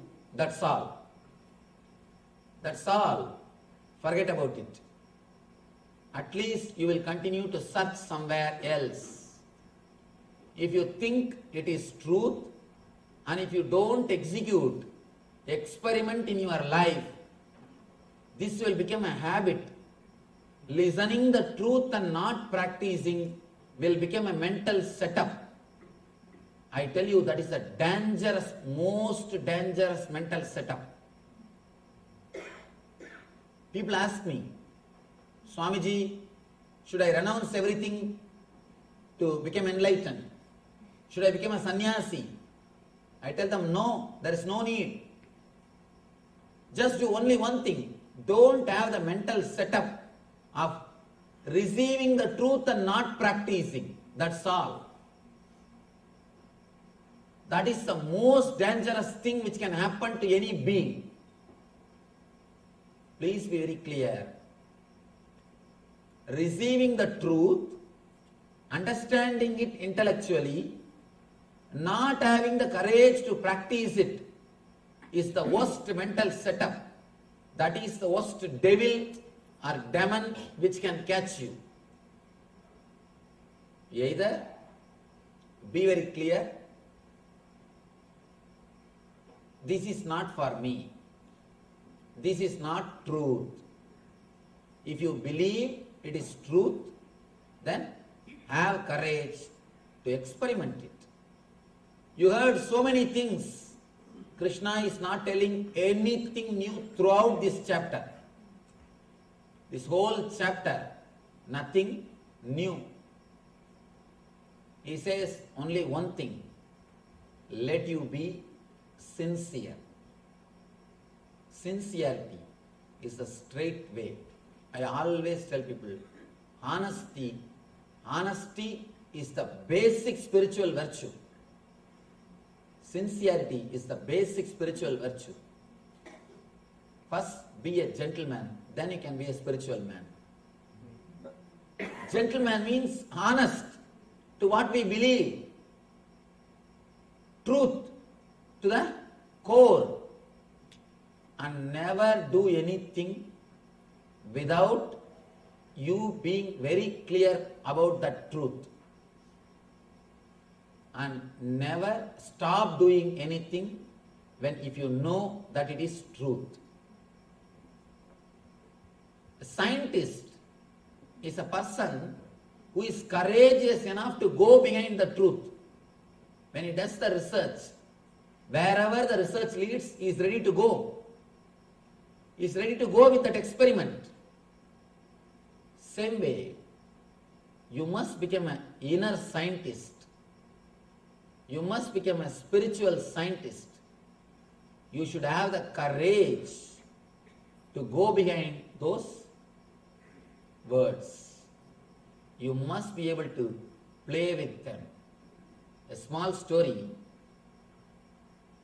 One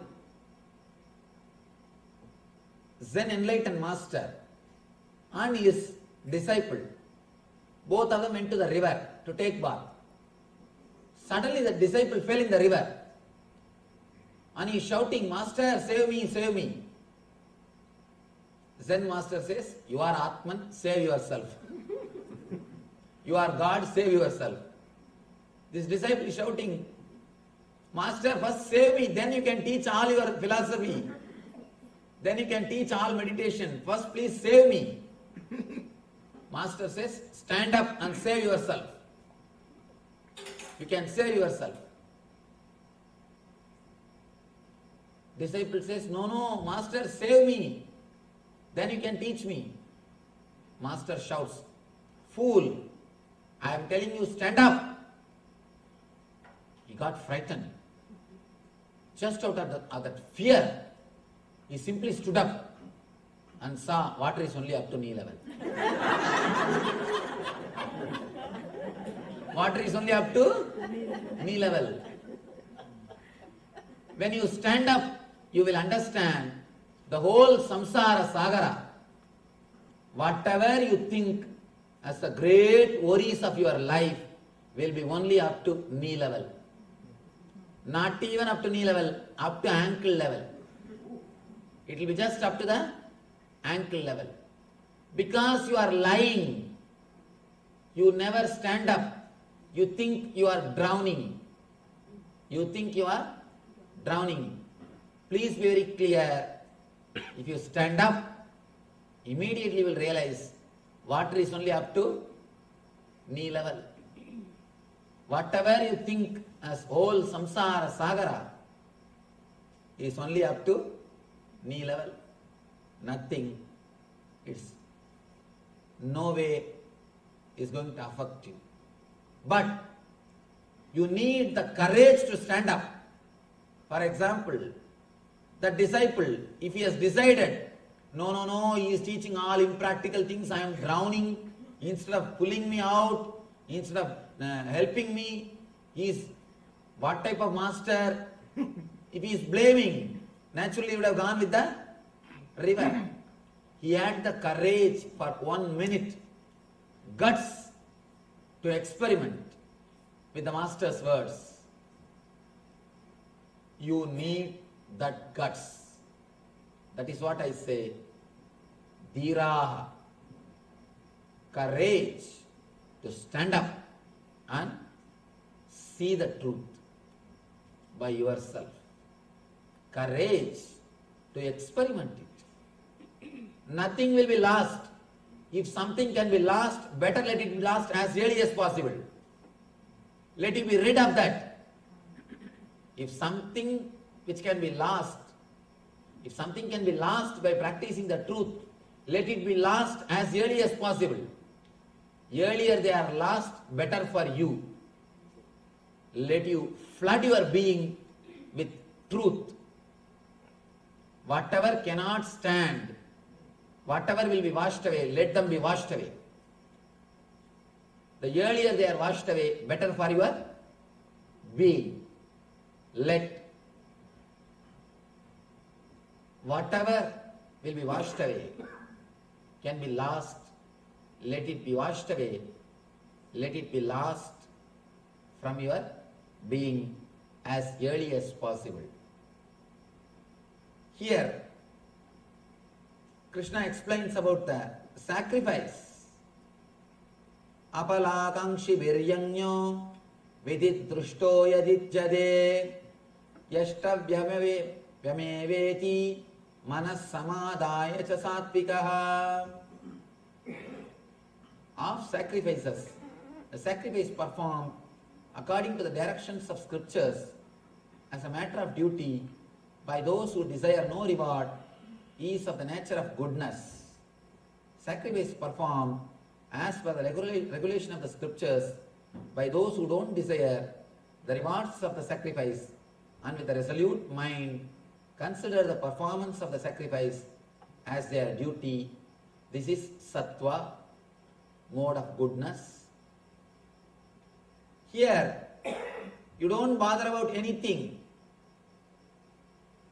You don't bother about the end result. He is giving the whole gist of the Gita. How a sattvic man does the homa or yajna, sacrifice,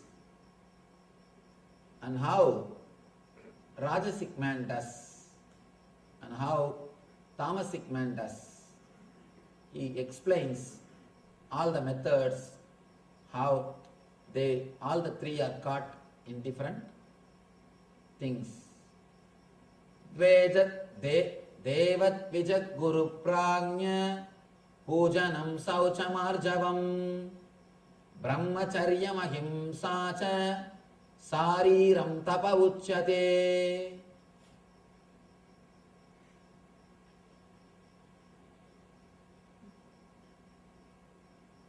Here he gives the things to be done by a person who is sincere. Surrender to the divine and to the spiritual master. Guru Pranya, surrendering to the Guru and the elders, keeping yourself clean, simple, pure and non-violent. Of course, again, these truths should be understood and imbibed in your life. Here he gives step by step. He explains. Anutpegakaram vakyam satyam priyahidaya idanchayate swadhyayapyasananchaiva vangmayantava uchyate. The tapas, which is supposed to be done by words, is speaking truth, pleasing words, priyahitam chayat.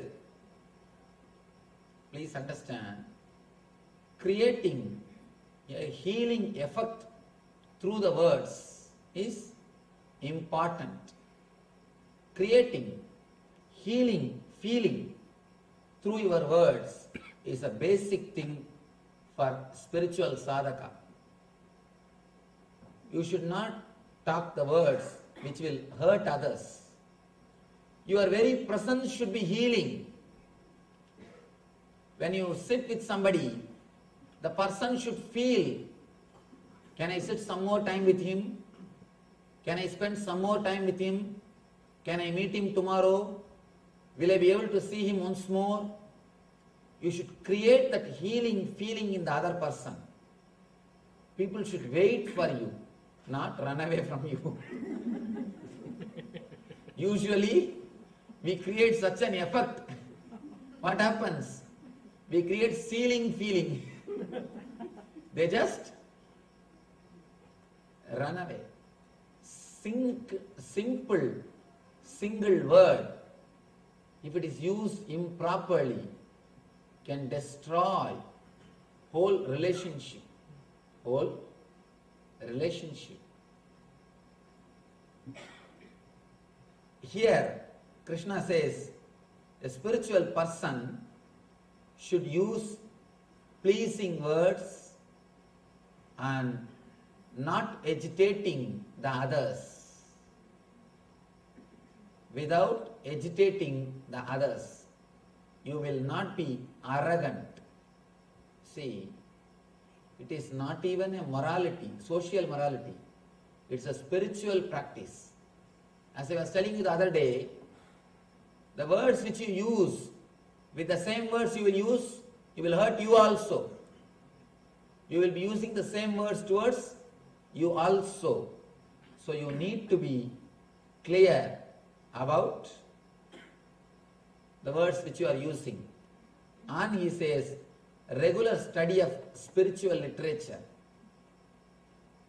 Regularly studying these type of great literatures, because when these ideas again and again go into your being, you get the courage to experiment these truths. You get the courage to work with these truths. I tell you, any truth, take up and try to do at least few times. For example, yesterday I was telling, don't continuously function based on the idea of me. Try with you. At least 10 times in your life, try that and see the effect of that in your life. And if it does not work out and if you throw it away, it's up to you. But at least 10 times try. You will see at least a glimpse of the truth expressed by Krishna. Mana prasada saumyatvam maunam atma vinigraha. Saumyatvam. He says beautifully, Bhava samsuddhi rityedat tapo mana samuchyate. Satisfaction, saumyatva, the word, we have no exact English translation. Saumyatva means feeling so comfortable, who makes you feeling totally relaxed, saumya, in his presence. Gravity, self-control, purification of one's existence is austerities of the mind. Please understand, saumyatva and these pleasing words, these are all the basic qualities which is supposed to be practiced by a spiritual person. Somebody asked Sugabrahma Rishi, what is the difference between enlightened man and avatara, incarnation? See, there are some people who have become enlightened. They are enlightened, but they can't help others. And I have seen one Swami. He was living in Himalayas. Great enlightened person. And you will be surprised, whole day he will be smoking ganja. And no doubt he is enlightened. You may be surprised. Actually, in that chilam pipe, he will put one copper coin, smoke ganja. When he empties that chilam, it will be gold coin. I have seen with my own eyes. Then he will sell that coin and get some more ganja. He lived in a place called Uttarakashi. Uttarakashi is the place where he lived. Of course, I had great respect for him because he is a great tapasvi. And he will never wear any clothes. Naga sadhu. Naga means that sannyasis who don't wear clothes. In that cold they will live without clothes. Naga sannyasis. They are called Paramahamsas. Paramahamsa sannyasis don't wear clothes. They are allowed to wear clothes only when they go into the city to spread the divine mission. Otherwise they are not supposed to wear clothes. Paramahamsas live like a child. And this Swami, great Paramahamsa, when he empties his chilam, you will see it become gold coin. I asked him, Baba, you are great tapasvi, atmajnani, brahmajnani. Why are you smoking chilam? Then he said, a big elephant cannot be tied into a small hut. You have to make that elephant little dull, silent. Only then it can stay in that small hut. Like that, this Atman, after enlightenment, cannot stay in this body. I have to bring it down, little dull. I have to make it little dull. Only then it can stay in this body. Of course, their smoking is different and we smoke is different. Our smoking is different. Somebody came and asked me, Swamiji, Vivekananda used to smoke. Why I should not smoke? Swami Vivekananda used to smoke. Ramakrishna also used to smoke. Vivekananda used to smoke. Ramakrishna used to smoke. Why I should not smoke? I told him, Vivekananda has become enlightened. Then he smoked. You also become enlightened. Then you do whatever you want. Without achieving what they achieved, just doing what they did. Please understand, enlightened masters, what they do is totally different. And what you are supposed to do is totally different. And actually, they will be doing against what you are supposed to do. You are supposed to do all things to elevate you. They are supposed to do all things to bring them down. This person who was in the Uttarakashi is an enlightened person, but he cannot help all the people. He cannot help everybody. His type is such, he will not come and help people. He will not heal somebody, or he will not teach somebody, he will not make somebody enlightened. He will not work with people. He is that type. There are some people who, after experiencing the truth, come out and share the truth with the world. Vivekananda, Paramahamsa, so many great souls. Bhagavata says that people who come out and explain or share the truth, Krishna, like all these great souls, they are incarnations. And there is one set, just enlightened people. Then Sukabrahma is questioned, what is the difference between enlightened people and avatars, incarnations? Then Sukabrahma says beautifully, Saundaryatva, Tejastva, Saraswatya, and the power, Lakshmitva. See, Saundaryatva means, if you just see them, automatically you will feel like sitting and listening. Automatically you will feel like turning once more and seeing. And the grace, tejas, which simply attracts your mind, It is called Saundaryatva. The next, Tejas, a sharp radiating energy, clarity, is called Tejas. Then Saraswatya means whatever difficult concept, thought, idea it is, very simple way it will flow from their tongue, where Saraswati is living. Above all, the Lakshmitva.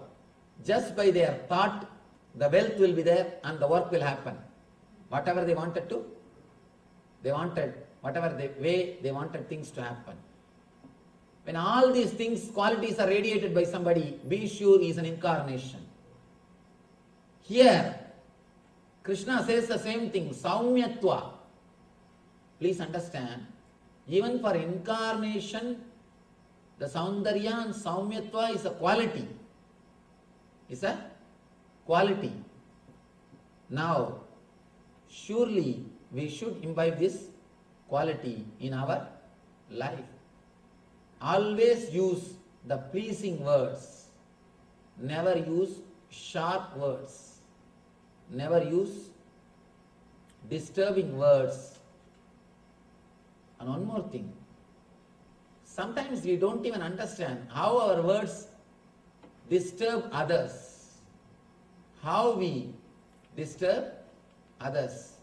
We do not even know how our words disrespects or emotionally disturbs other being. We must be careful about the whole thing.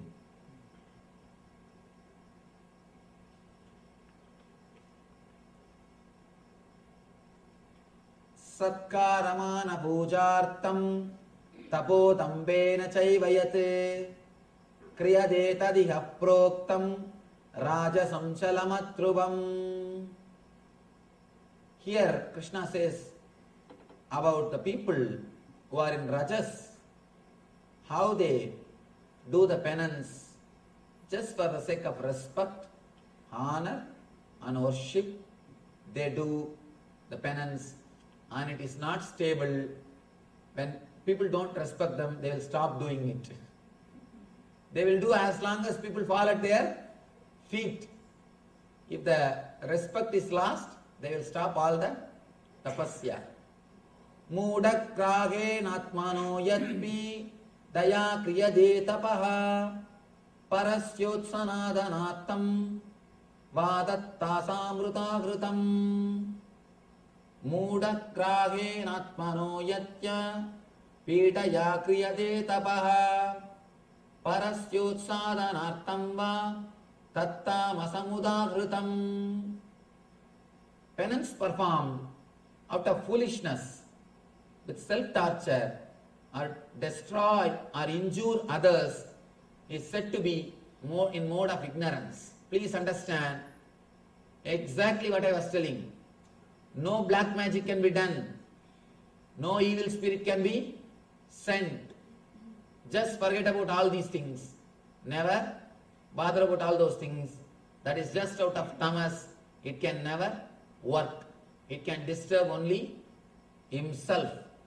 It will never disturb others.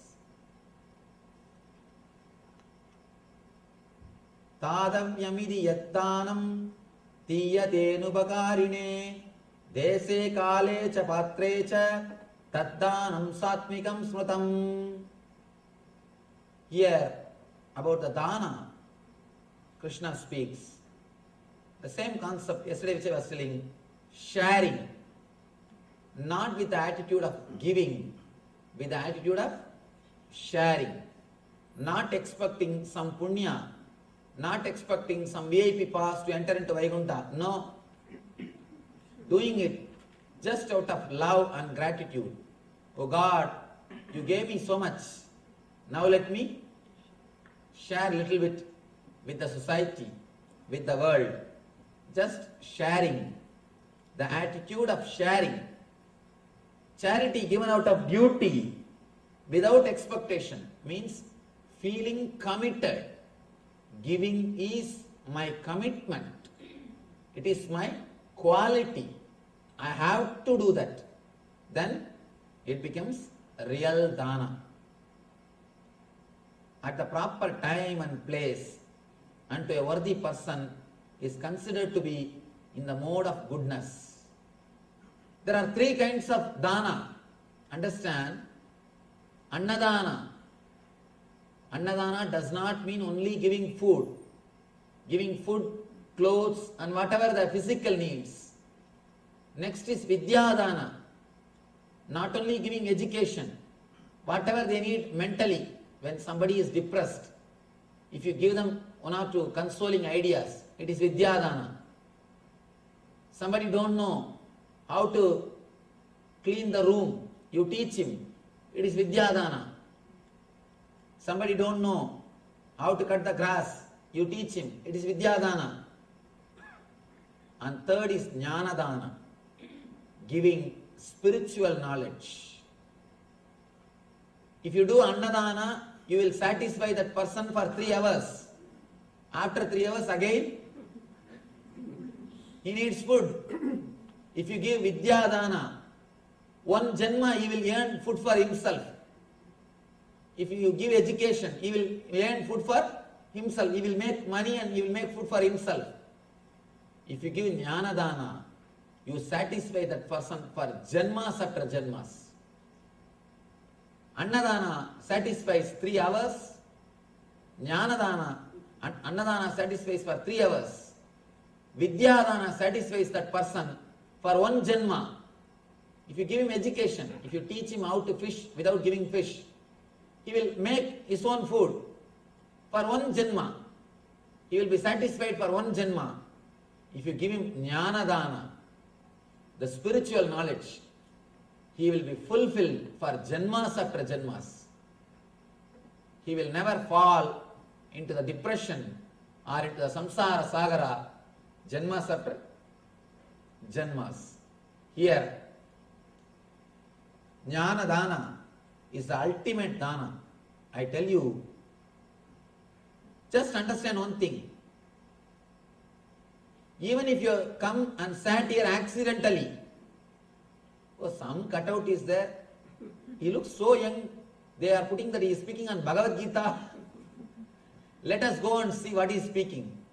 Even if you come here as an accident, just to check out, and you heard the whole Gita, be very clear. Naturally, it will help you in your life. At some point of time, you will remember these truths and execute them. You will remember these truths and execute them.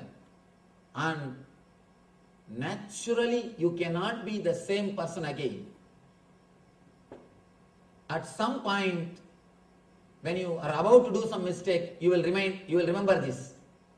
These thoughts which has gone inside you, and you will move. You will correct yourself. This is what I call jnana. The jnana dana, the knowledge which you received now, will transform your whole life. Even if you don't practice it, these words are so powerful, automatically they will start working on you. They will start working on you. And naturally, you will not be the same person. The depth of the depression will be reduced. The depth of the suffering will be reduced. You will have the feeling that you are going to enter into a new life. Your life has become courageous. The new confidence will enter into your life. This is what I call jnana dana. This is the ultimate punya. Of course, doctor got that punya. Ultimate punya of giving the knowledge. No other punya can be equivalent to giving knowledge, spiritual knowledge. Giving food, 3 hours satisfaction. Giving clothes, or giving vidya, education, is 1 life satisfaction. Giving this knowledge, spiritual knowledge, janmas after janmas, souls will be satisfied. Here, the dana, which is done purely out of the feeling of sharing, Krishna says, is sattvika, ultimate good, an ultimate purity. And one more thing, only with jnana dana, person who gives never loses anything. With all other danas, person who gives, he will have a little less. See, with the annadana, who gives will lose, who receives will have. With vidyadana, he will give, he will not lose, but he will have the same thing. With the jnanadana, I tell you the secret, the more you share, more it grows. Here, win-win. You also receive, it automatically grows in the person who shares. And I tell you, it's an important secret. Don't think only you are getting benefited. By expressing these things, even I am getting benefited. A simple example you should understand. When a lady gives birth to a child, it is not that she is only the child is given birth. She is also given birth as a mother. Till that moment she is only a woman. Only after she gives birth she is called mother. When a child takes birth, not only the child is taking birth, mother also is taking birth. Till that moment she is not mother, she is only woman. The moment she gives birth to a child, not only child, mother also is taking birth. Only from that moment she is mother. Till that point she is not mother. So be very clear, when a child happens, child and mother, both of them take birth. Because till that moment she is only woman, she is not mother. She is a woman, that's all. She is not mother. Only when she gives birth, she is mother and child also given birth. Same way, when some of you receive the spiritual knowledge, not only you, I also become perfect. That is why in the Vedic system, before starting any spiritual lessons, they recite the mantra, Sahana Vavatu, Sahanao Bhunattu, Sagaviryam Karavavahai, Tejasvinavaditamastu Mavitvishavahai. Om Shanti, Shanti, Shanti. This mantra means, let both of us achieve perfection. Let both of us grow. Let both of us help each other. Let both of us not have enmity towards each other. Understand? Here the mantra doesn't say, let you learn. No. He says, let both of us learn. The Vedic system is so humble. And I tell you the honest truth. When I speak, I also learn. Somebody asked me, I think day before yesterday, when I was coming, Swamiji, what you are going to speak? I said, who knows? Just like you, I also sit and listen. Just like you, I also sit and listen. Here all I have is only slokas. I read the slokas and whatever comes spontaneously, that's all. Just like you, I am also sitting and listening. How you are benefited, same way I am also benefited. Both of us are growing. Only an egoistic person thinks a disciple only is benefited. No. Master also benefits. He can become master only when a disciple happens. Only when a child is given birth, she is mother. Only when a disciple becomes enlightened, he is master. Otherwise he cannot be called as master. If she is not able to give birth to a child, she will not be called as mother. Same way, If you are not able to become enlightened, I cannot become master. So be very clear.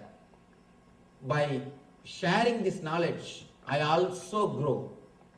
Not only you, I also grow. A person who shares with a simplicity and humility, who is very clear, honest about the whole truth of sharing, who is not caught in the false ego. His dana, his sharing is sattvic and related to sattva guna. When I answer some questions, if I don't know, sometimes straight away I tell, no, I don't know the answer. I don't know. People ask me, what is this, Swamiji? You are an enlightened master. How can you say you don't know? I tell them, only an enlightened master can say I don't know. Only an enlightened person can be courageous enough to say, when you don't know, that you don't know. To answer, even without knowledge, doesn't need enlightenment. That needs only foolish hypocrisy. You don't need enlightenment for that. Here, the honest, straightforward approach to the truth is what Krishna says, Sattvika Dana. Sattvika Dana. Here, whatever way I experience the truth, simply I express it, share it, honestly, without any reservation. That is what is Sattvika Dana by Krishna's words. And he goes on explaining about the Rajasa Dana and Tamasa Dana. Adesa kale yattanam apatrepyascha diyate asatrada vajatma sanyatam taddana samudakrutam. Charity performed at an impure place, at an improper time, to unworthy persons, or without proper attention and respect, is said to be in the mode of ignorance. He says about the Tamasa Dana, which creates trouble for himself and for others.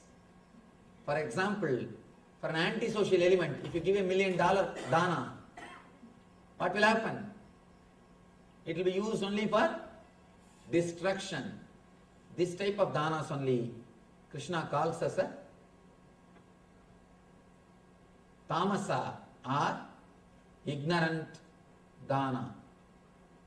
He goes on explaining the importance of sincerity, Shraddhatraya. Understand again and again and again. I want all of you to understand this one single concept, one solid truth.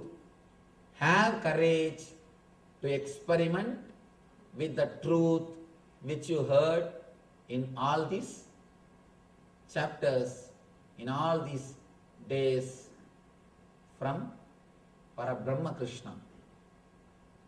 Let me spend few minutes answering all the questions. Think what I will do day after tomorrow onwards, after 4:30. You can come to the ashram.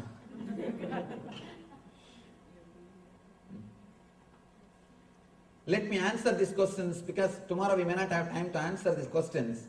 Today itself I wanted to answer all the questions. Please take out the questions, anything is there inside. Swamiji, you said that if we give importance to negative thoughts, samskaras get embedded in the unconscious zone. Please explain. Vastu consultant recommends changes in home for improving positive energy, balance. And if we can't do it, then what? If you can't do it, then forget about it. What is there? You see, give importance to Vastu, then Vastu will become automatically alright. Vastu means your consciousness. Change the Vastu, automatically Vastu will change. Vastu is really a great science when you do it. But nowadays, so many, lot of rules, unnecessary rules added, and it has gone to an extreme foolishness. It has gone to extreme foolishness. So, whatever you can do it, otherwise don't bother, just change the Vastu, that's enough. That is simply enough. Changing Vastu will automatically change the Vastu. Just bother about Vastu, Vastu will take care of itself. I always tell people, Vastu and all these things are 1 volt, 2 volt current. Vastu is 1000 volt current. Just change the Vastu. Vastu will change. I have spoken extensively on Vastu and the science of the outer space and inner space in the lecture called From Place to Space. If you are too much interested in Vastu, I have given a lot of scientific explanation in that. How the Vastu is science and how you can change the Vastu without changing the house by balancing the energy. If you have too much interest in the Vastu, try to listen to the discourse From Place to Space. That's a discourse that will give you more detail. Swamiji, the other day you mentioned on the question of the reason for the birth, meditation, liberation and this whole cycle, but the answer was not given. Could you please provide the answer? Curious listener and devotee. Understand, I spoke about that question so that you will start thinking about that. The question cannot be answered. The question is used as a technique to create seeking or quest in your being. The question is not supposed to be answered, and you have to find out your own answer. Atman or divine is the answer. But with this word, what have you understood? The questioner is here. If you are here, tell me. The reason for birth, meditation and liberation is consciousness, divine, God. Now I answered. What have you understood? Nothing. One more word, that's all. And at the most you may go to the Oxford Dictionary and refer meaning for these words and have more confusion. Nothing else, that's all. Understand, this question cannot be answered. You need to experiment with this question. Let you contemplate. Let you be disturbed by this question. You will achieve the state in which you will never be disturbed by anything else. Dear Swamiji, do a mother's prayers work for her children? Not only for her children, it can work for the whole world. You can pray for the whole world, it will work. How can we differentiate intuitive decision and impulsive decision? Now, in this information age, one's decision will impact many lives directly or indirectly. Can you kindly please help us in understanding this? The moment you have the doubt whether it is intuitive decision or impulsive decision, it is impulsive decision. Intuition will not leave any doubt. One more thing, in a group, if your decision is intuition, you will have the tremendous power to convince the whole group and lead the whole group. You will not only have the word as a decision, you will have the power to execute the decision. You will have both. You will have decision and power to execute the decision, both in your life. All the enlightened masters, either I have read or heard about them, left their home at least for some number of years to experience enlightenment. Is this necessary? If not, why did they do it? They did it to understand it is not necessary. They did it to understand it is not necessary. what to do. Unless you do, you don't understand sometime, it is not necessary. People ask me again and again, Swamiji, you did so much of tapasya and became enlightened. Is it not necessary we also should do all this tapasya? Please understand, I tell you the truth, honest truth. I did so much of tapasya because I was a fool. I did not know, so I did it. For you, there is no need. Simple, understand this simple example. There is one lock. 10,000 keys are lying. And I do not know which key will open. So I have to work with all 10,000 keys one by one, one by one, one by one. I have to experiment. Suddenly, one key opened. Opening did not take time. Experimenting with the 10,000 keys took me 10 years. Understand? Opening took only 1 second. Experimenting with this 10,000 key took me 10 years of tapasya. Now, what is the need for you to experiment with 10,000 keys? Here I am giving you the set of key.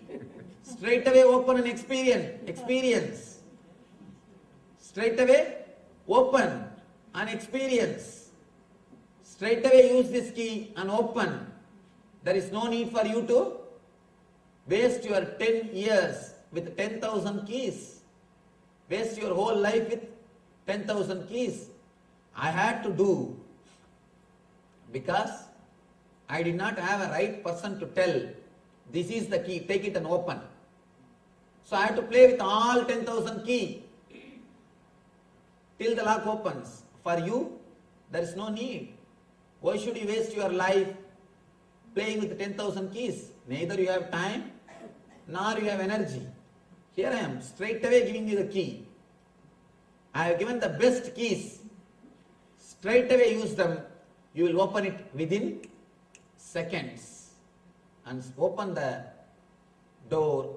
Enjoy the treasure which is in your consciousness. So, you don't have to be a fool like me. You don't have to do the same mistake which I did. So, there is no need for you to do all this tapas and all these things. Just use this key. At least one key. In the 16 days, I have given at least 10-12 keys. Take up some one key and work with that key, and you will see that you will open the door and experience the ultimate truth and enjoy the treasure. When everything is divine in the universe, how can there be good and bad, happiness and sadness, lower level and upper level, Jivatma and Paramatma, permanent and non-permanent, etc.? Is this not true only in the eyes of the perceptor? Yes. Only in the eyes of the perceptor, good and bad. In the reality, there is no good and bad. In the reality, there is no good and bad. Be very clear. When you achieve that state, there is no good and bad. In the normal level, in the Vyavakarika level only, there is something called good and bad. Respected Paramahamsa Sri Nithyananda, my love and pranams to you. Kindly answer these questions either now or at such time as you feel it is appropriate. If God is such at a high vibration as to be unaware of deaths caused by the catastrophes, just as an SUV is unaware of the ants it crushes. The other day I was talking about the high frequency. He is questioning from that. Then does it not also necessarily follow that God would not even hear our cries for help when we are being swept up in those catastrophes? And if that is the case, do any of our prayers reach God? Nice question. Understand, when I said that example, the frequency of ants is different, frequency of man is different, frequency of God is different. I don't mean your prayers don't reach them. Your prayers don't reach God. But the reaction will not be as you expect. the response will not be as you expect. Whatever you see in the movie, the Vittlacharya movies, a full light will come out of the hand. Puss, it will come and fall you. And the 80-year-old lady will become suddenly 18-year-old woman. And she, what happened to me? I have become new person. And please do not expect that. That is what I meant. His frequency is different. When I said that, do not think like a movie. You will suddenly open your eyes and you will see everything is new. No. Nothing of that sort will happen. That is what I said. I meant by the word that frequency is different and your frequency is different. Your prayers do reach. Existence responds to your thoughts. Consciousness responds to your thoughts. Not in the way in which you wanted. For example, in the dream, you are thinking you are being chased by a tiger. You are dreaming. You are chased by a tiger. You are running. In the dream you are shouting, please get me something. Get me some weapon. I have to kill this tiger. You are shouting. The friend who is sleeping next to you, if he just brings and gives you a sword or a rifle or a gun, either you may shoot him or shoot yourself. You may shoot him or shoot you. That is not going to help you. The real help is that guy should just give you one kick and tell you, hey, get up. What are you talking? What are you doing? You'll suddenly wake up and realize the whole thing is dream. Understand, he has responded to your prayers, but not in the way in which you wanted. He responded to your prayers, but not in the way in which you wanted. You are being chased by a tiger. You are shouting, oh my friend, give me a gun, give me my gun, give me my gun. If he just responds to your prayer as you want, just giving gun, what you will do? You may shoot him or shoot yourself. But that is not the right response. He just woke you up. That's all. That's the right response. So when I tell you that his frequency is different, it is not that he is not hearing your prayers. He listens to your prayers and attends it, but not in the way in which you wanted. The way in which you will have the right result. He attends, he does which is good for you. Sometimes he answers your prayers as you want. Sometimes he answers your prayers as he wants. Understand, if he is answering as he wants, he is compassionate towards you. If he is answering as you want, he is just tired of your nagging. And he says, take it and get out. Let me get rid of you. Let me get rid of you. Please be very clear. I always tell people, two things. Making your dreams into reality and making you understand the reality itself is dream. Making your dreams into reality, he gives you Shakti. Making you understand this reality itself is your dream, he gives you Buddhi. He may do whatever he wants, but whatever is good for you, he does it.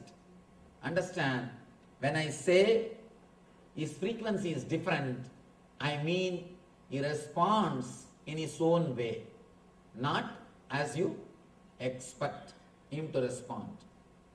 Referring to the business secret, which out of your love and grace you revealed to us the other night. If the Guru is unaware of when he visits us in the dreams, and if his appearance in dreams is directly the product of our own faith, then is he similarly unaware of our prayers to him? If that is the case, are the perceived answers to our prayers nothing more than merely the product of our ideas about what our Guru will or will not do for us?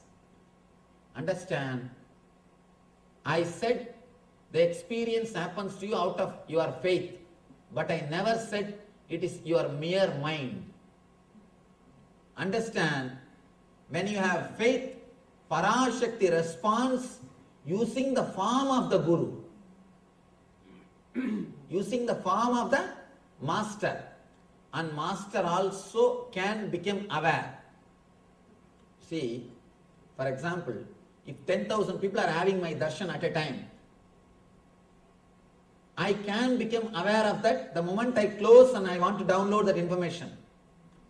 As on now, the mind with which I am playing, I am just using it for this work. For example, here watch is lying, this file is lying. If I see, I can see the watch. But as on now, I am not seeing the watch, I don't know the time. But in any moment I turn, I can know the time. As on now, I do not know how many are having my experience, how many are seeing me in darshan. But the moment I close and turn, I can see. There is all those statues. Here, because I am seeing you, I am not seeing that. It is not that I can't see that. A single moment I can see that. Same way, who is having my darshan? It's not that I can't know about it. This moment, if I close the eyes, I can know. But as on now, I am using that mind to see you all. One more thing, why I said it is not under the Master's control, it is actually your sincerity also plays a role. When you are not sincere, even God cannot help you. Even God cannot help you. For example, if you have to be rescued from the water, at least you need to stretch your hand. Otherwise, you will pull the person who is rescuing you. Here, understand, your perceived answers are not merely product of your ideas. No. Your perceived answers are from the Master, from the Divine. When I made that statement, I meant because of your trust, you get the vision, darshan. Otherwise, people will start asking for darshan. It will become like a profession. And you need tremendous surrender to have that type of experience of darshan and visions. And masters can know the moment they want to know. It is not that they are unaware of it. So please be very clear. It is a whole complete conscious process which Master is aware of when he wants to. Usually, they do not interfere in Parashakti's work.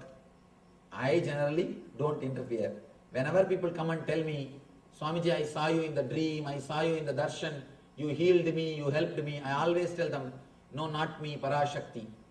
Your faith towards the divine energy used my form to help you. As long as I understand I am not, Parashakti will use my form to help you. The moment I think I am, this form will be thrown away in the dustbin. As long as you are out, God will stay in your house. The moment you enter, God will leave. In our body, if we don't live, divine will live. If we say, yes, I only came and gave darshan, come, give me pranami a little bit. And put this in the hundi. The moment we say, I only did that, immediately Parashakti will stop using your form. All I can say is only one thing. Because I vacated this house, she is using this house to bless you. That's all. I have vacated. I have given this for her to rent. No, without collecting rent. I have asked her to stay without asking for rent. So the Parashakti divine is using this form. That's all. Otherwise, I have nothing to do. It is not done by me. So please understand. Many people come and tell me, Swamiji, I had darshan of you and you healed me. I have become all right. I had your darshan and you gave me the answer. It's all your grace. I tell them, no. Your deep, sincere trust and faith towards the Master or God or Guru, that has guided you. The other day, one person, he came to me. It seems he is deeply dedicated to Paramahamsa Yogananda, great master who lived in Los Angeles. He is a devotee of Paramashivam Yogananda. He does that Kriya Yoga for so many years. Suddenly one day, he was sitting and weeping, praying to Yogananda, please show me a living master. Yogananda gave darshan and gave him the website ID. That's a strange thing. He says, he gave me your website address, Swamiji, www.dhyanapidam.org, and asked me to go and see the website. And I was, of course, this strange thing. He says, I went to the website and saw you and immediately felt connected and came and met you. And he told me, your grace only it happened. I said, no, your faith towards Paramahamsa Yogananda, your master, he shows you the living master. Sometimes these masters who left the body, they always guide the disciples to the living masters. And so many incidences. Another one day, one more person was sitting and praying to Paramahamsa Yogananda only, to show a living master in his samadhi. Suddenly, for no reason, we went there. And he saw me and came with me. And when I put my hand on his head and blessed, suddenly he entered into the ecstasy and started, the tears started pouring. He was in that same mood for hours. And he told me, 12 years ago when I did the meditation with Paramahamsa Yogananda, Yogananda's technique, the experience which I had first time, the same thing repeated this moment, Swamiji. Some connection. Masters always guide the disciples to the living masters. I always tell people, never think you need to spread me. There are already so many people, my marketing agents. They are all there. Paramahamsa Yogananda, Ramakrishna, Mahavatar Babaji, all these people, they are doing the mission. Nothing else needs to be done. All right. If Atma is made or is Swayambhu, why body was required for its movement? Atma is Swayambhu. Body is not required for the Atman. You see, please be very clear. Body only requires Atman. Atman doesn't require body. Somebody tells Ramana Maharshi, Bhagavan, to live in the Arunachala, 6 rupees enough per month. In those days, 6 rupees is a big amount. 6 rupees enough per month. And I can do Atma Sadhana. Bhagavan says, fool, to live body and mind itself is not necessary. Why do we need 6 rupees? So, to live body and mind is not necessary. Only body needs Atman. Atman doesn't need body. If Atma is not creating karma and body is creating, then Atma is only the carrier of karma. Is it true? Atma is not even a carrier of karma. In the subtle bodies, yesterday we see the 7 bodies. The subtle bodies are only carrying the karma. Atma doesn't carry the karma. Like Arjuna, I have my own battle to fight, but instead of it being the Mahabharata, it is a law school court competition. I know what has to be done, but it seems as if I am lacking the focus and energy to accomplish them. Am I lacking sincerity? How do I build it? It's a nice question. Just don't bother, relax and do it. Divine will take care.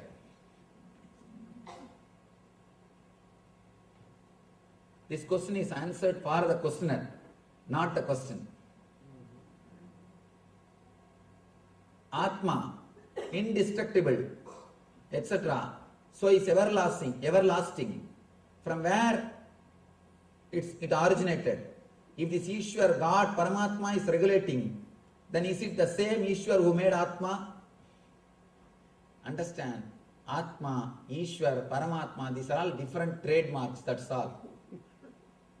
Same pizza, different shops, different trademark, same way, same experience, different words, Atma, God, Paramatma, so many different words, just trademarks. So don't bother. Eat someone pizza, that's enough. Eat someone experience, divine experience, that's enough. Nothing else is necessary.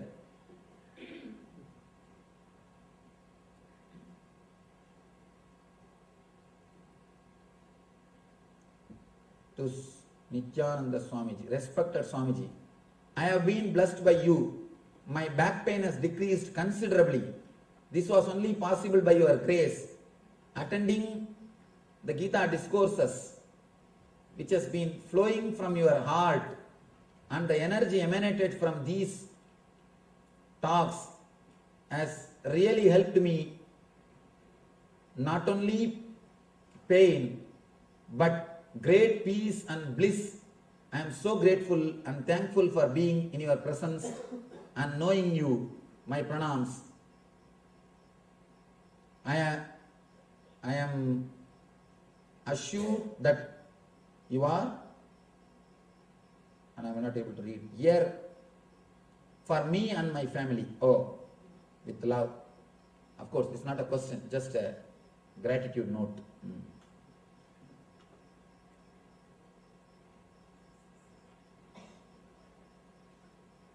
Dear Swamiji, I have been attending your discourses since last Sunday. When I am in your presence, I feel so blissful and feel lost in your presence. I feel like I have fallen in love with you in a very pure way. I then go home and dream of you, that it is sometimes hard to distinguish if I am at your discourse or dreaming. The problem is my sensitivity has heightened so much that my emotions are like a seesaw going up and down constantly. For example, I lose my temper with crazy drivers. I find it hard to have compassion for selfish people. I start to feel lonely, unable to fit in with anyone. I find it difficult to have a conversation with people as I did before. These days I just feel like being alone and being quiet. Does this mean I have too many engrams in my 7 bodies? Already I am starting to feel sad that your discourses will be over soon, but my heart feels full of life. How can I deal with these negativities? Understand, the initial level, this all will be little struggle.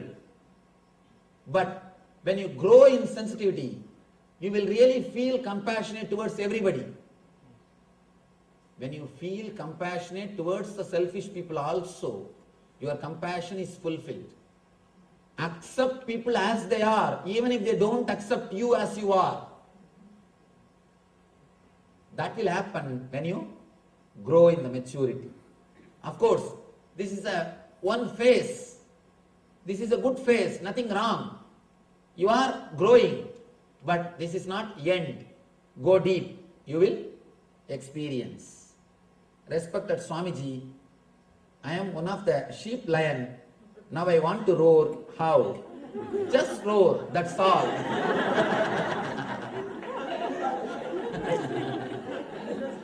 There can be no how. The moment you ask how, you again forget you are lion. Just roar, that's all. Nothing else needs to be done. So, let us all experience the sincerity and imbibe, experience the truths of Parabrahma Krishna. Let us pray to him to give us all the sincerity and experience of the truth which he is teaching through the Gita to all of us, and let him make us experience, establish ourselves in the eternal bliss. Nithyananda. Thank you. Vasudeva Sudam Devam Gamsachanuramardanam Devagi Paramanandam Krishnam Vande Jagadgurum.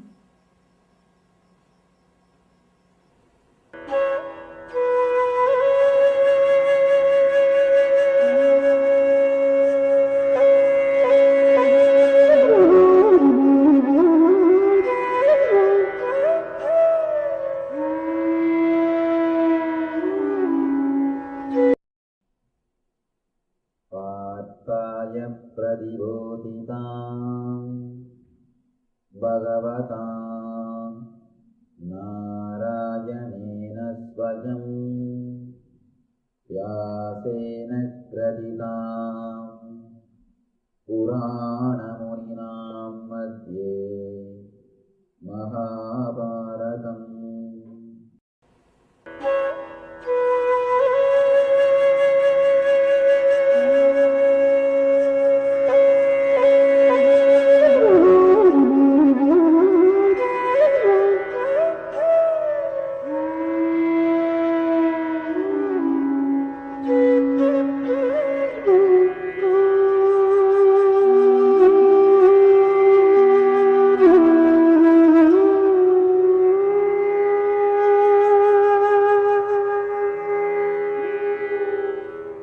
Krishna goes further deep into the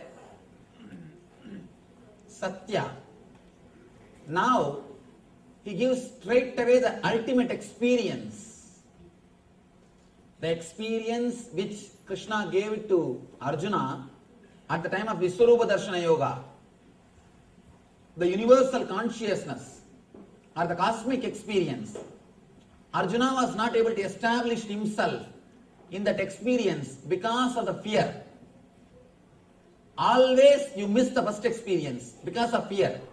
Here, Krishna is giving the experience of ultimate which stays with Arjuna forever. Now, he is putting him into the enlightenment once for all. Just these next few slokas, Krishna is putting Arjuna into that experience of enlightenment. He is waking him up. He is just waking him up to the ultimate truth. Once a person goes to Zen master and asks, Master, how can I become Buddha? Master just gives me a good slap. And the story says, suddenly he became awakened. He experienced the Buddhahood in himself. Of course, then Master explains, if Buddha comes to me and asks, how can I become Buddha? What can I tell? I can only just shake and tell, you are that. You are that. Wake up from the sleep. Slap your face and wake up from the sleep. Nothing else needs to be done. Here, Krishna just totally wakes up. He just shakes the Arjuna and waking him up from the long slumber which we call samsara sagara or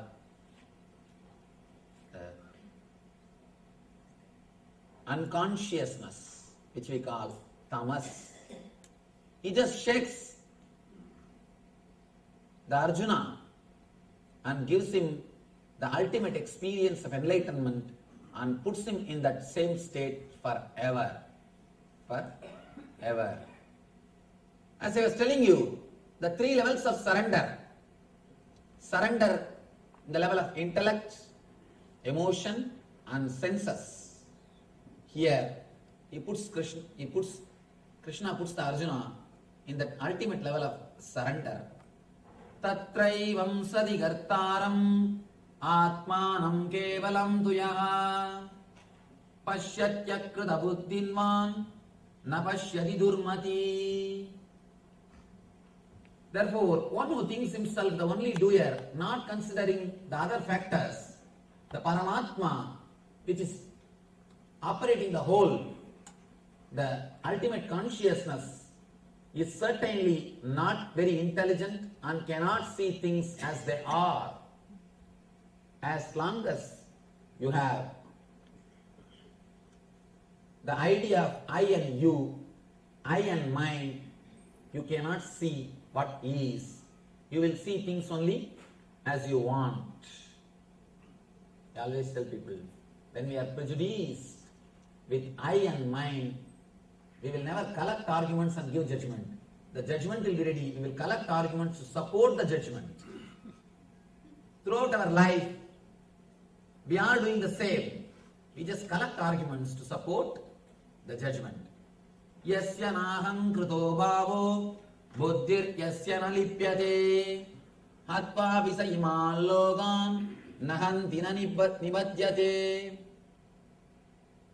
One who is not motivated by false ego, whose intelligence is not entangled, though he kills men in this world, does not kill, nor is he bound by his actions. Very dangerous statement.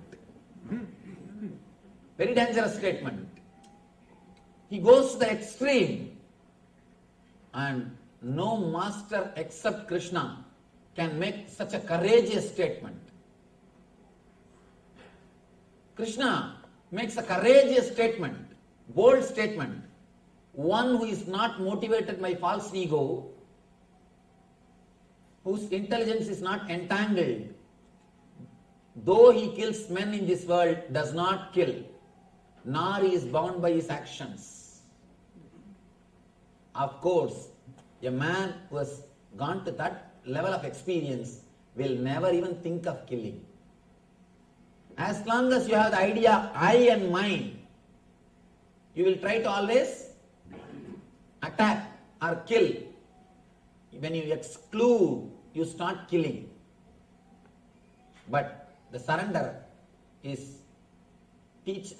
never teaches you to exclude. By surrender, you will learn how to include the whole thing.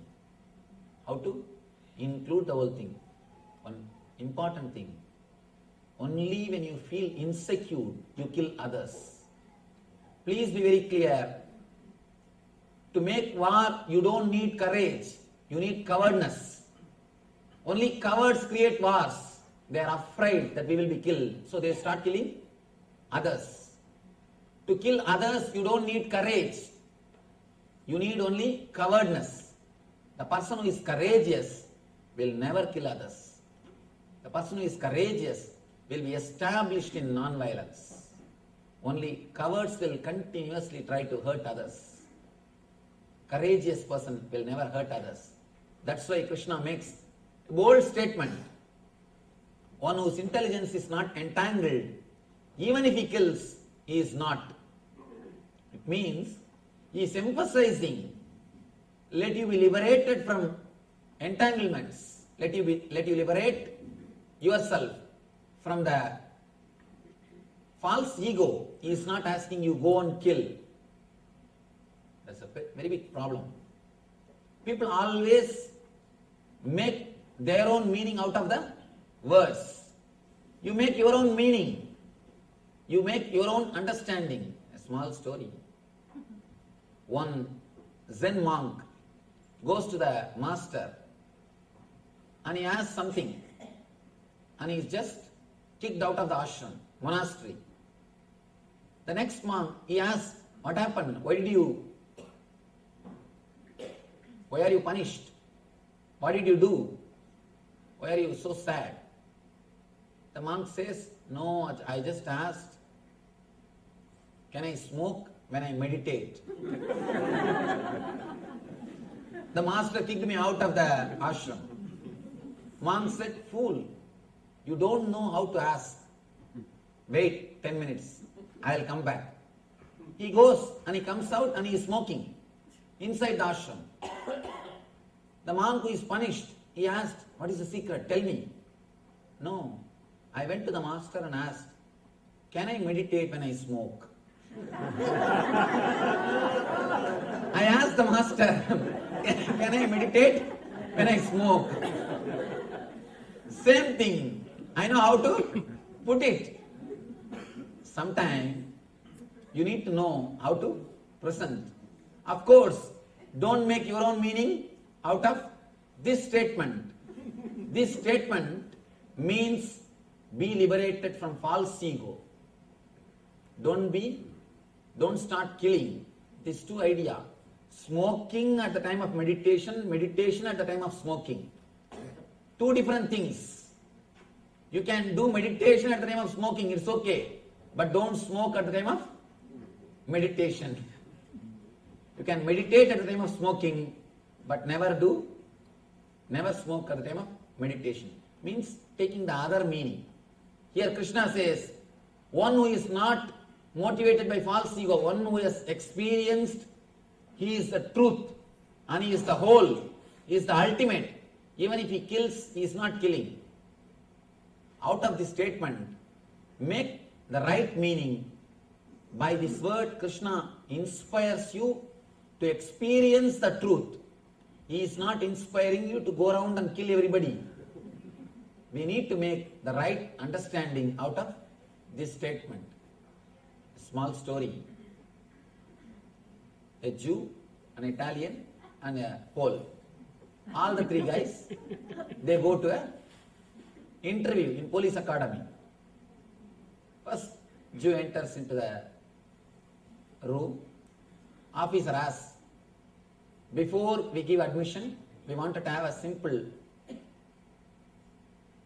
test of general knowledge.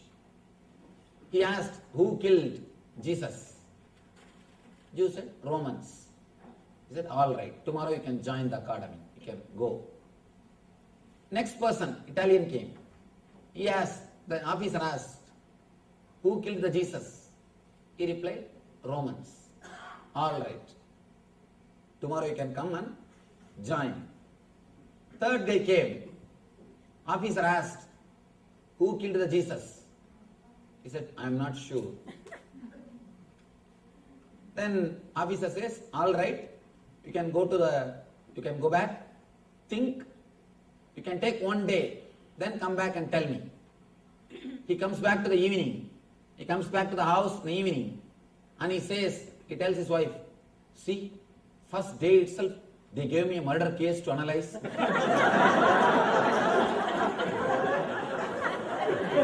They gave me a murder case to work with. Please understand, you can make any meaning out of this word. You can make any meaning out of this word. Do not make a wrong meaning out of this statement.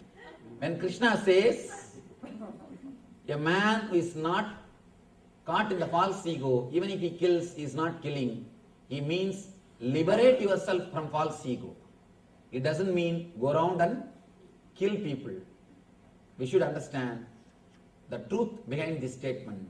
But only a master like Krishna can give such a solid, courageous statements. Jnananam jneyam parinyata trivida karma chodana karanam karma kartedi trivida karma sangraha. All these things constitutes action. All these things are reason for anything to happen. And the next sloka he continues.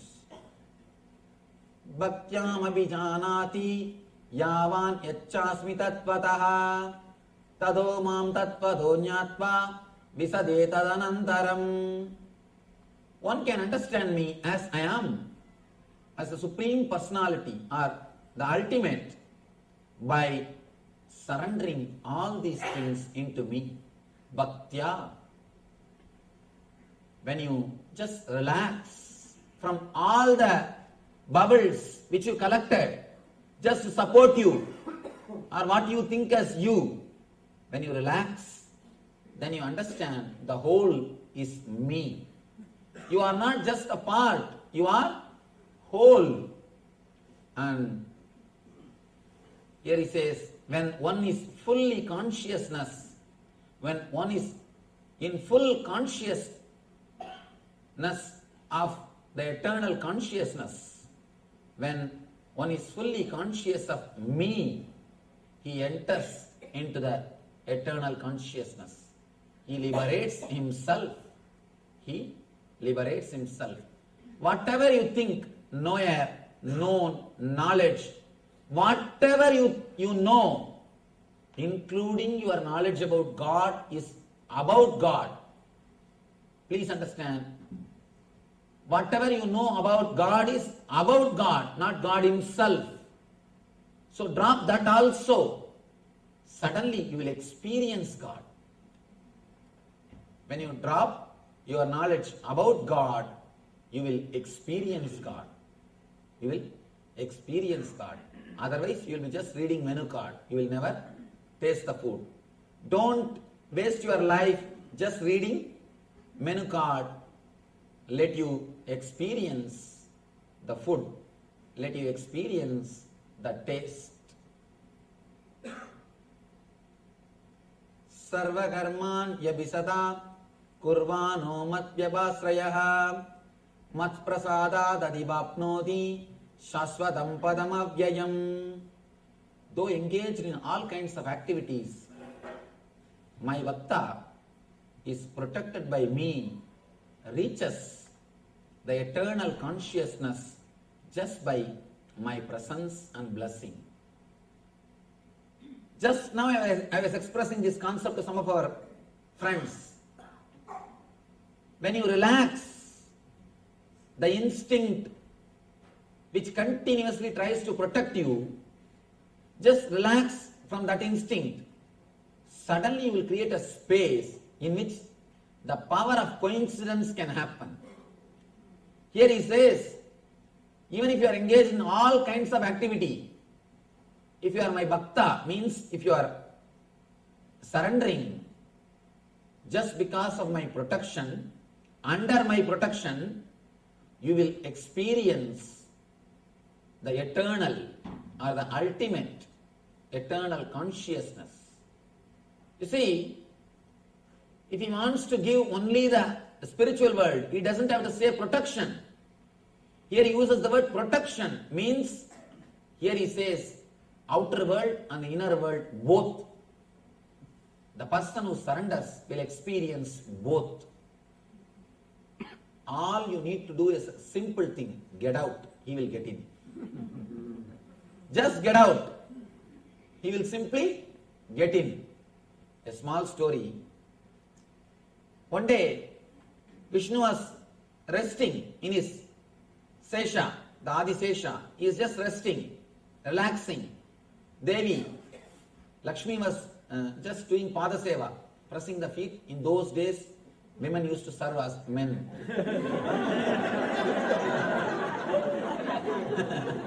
In those days, Puranas say, women used to serve men. So, she was serving Krishna, she was serving Vishnu. Suddenly, Vishnu got up and ran for few steps. After a few minutes, without sitting in the Garuda Vagana, he came back. He called Garuda, Garuda came, he ran to sit on the Garuda to go somewhere. But the moment Garuda came, without sitting on Garuda, he came back. Without sitting on the Garuda Vagana, he came back and sat. Lakshmi asked, what happened? Suddenly you rushed and you did not even go. The moment you saw the Garuda Vagana, you came back. What happened?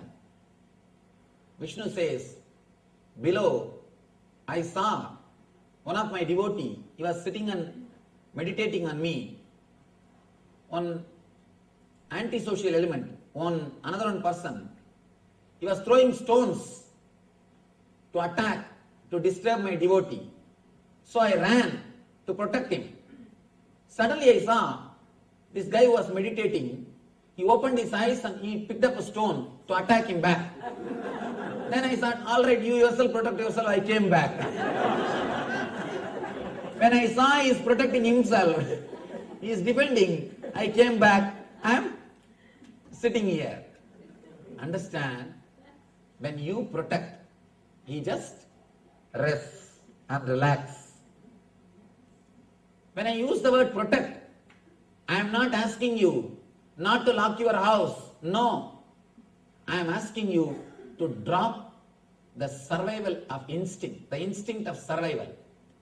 The survival instinct, which is continuously torturing you, which is continuously killing you. I tell you, the instinct to survive is the great killer. Nobody else kills you so much except the instinct of survival. If somebody kills you, he will kill you only at one point. Only once you will die from his hand. But the instinct of survival, continuously, every moment it kills you.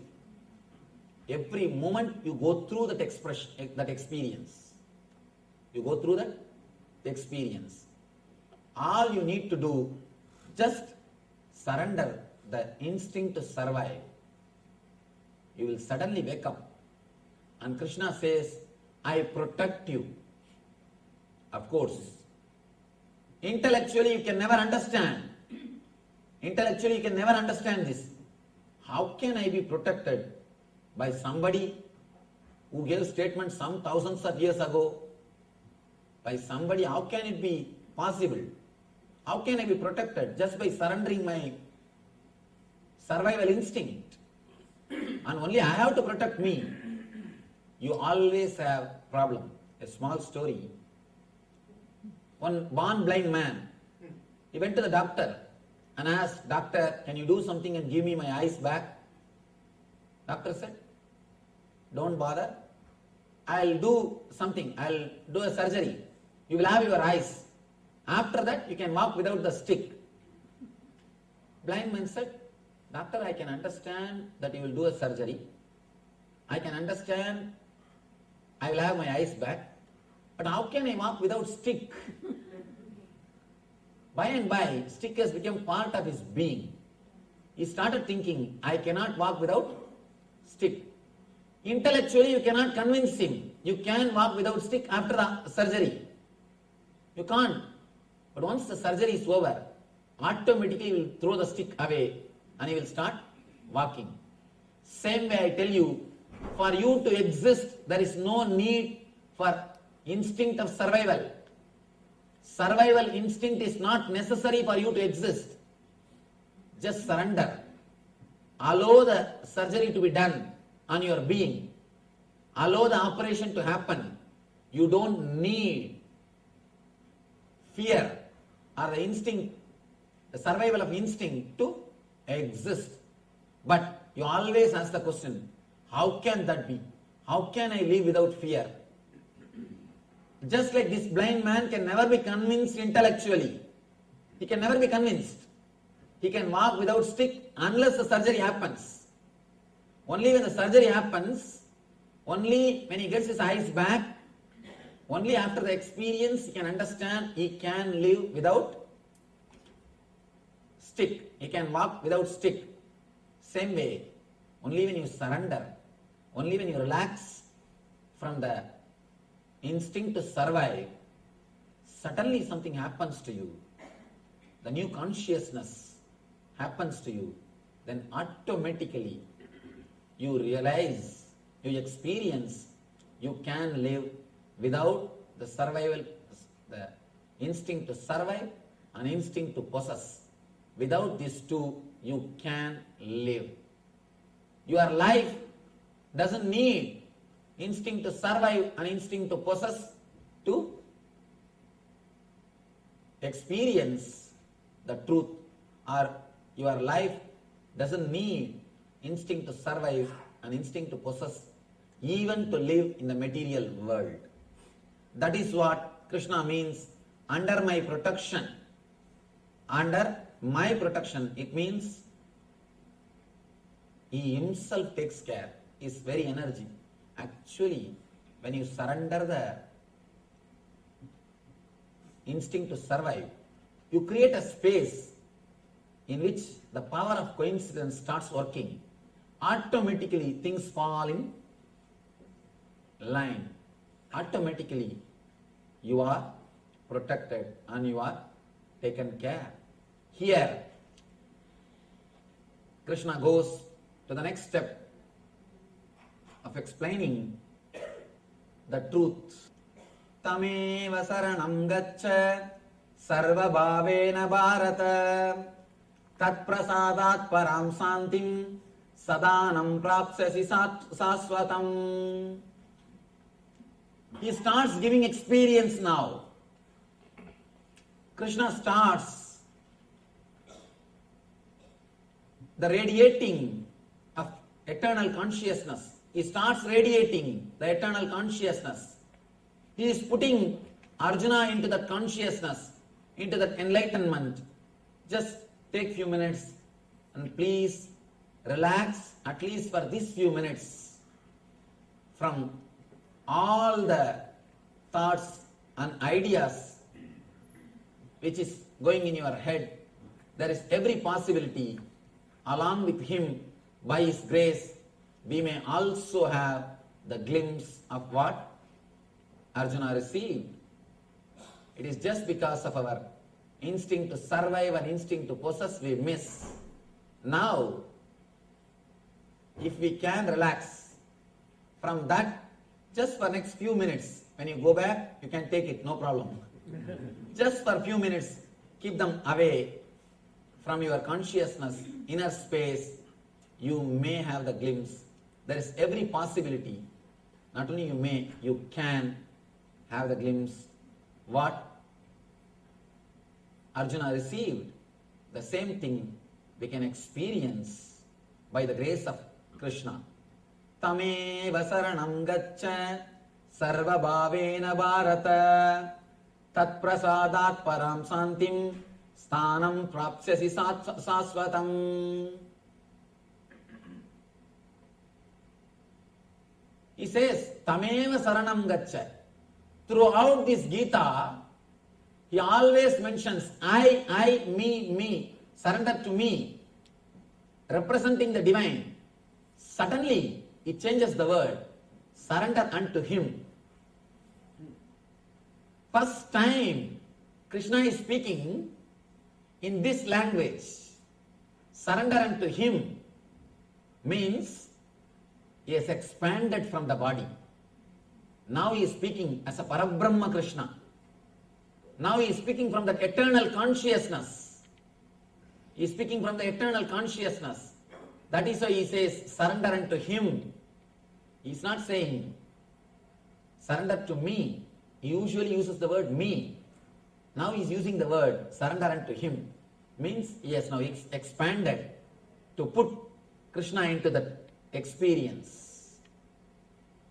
To give that experience to disciple, you should be in that same experience. Now he is expanding into that experience.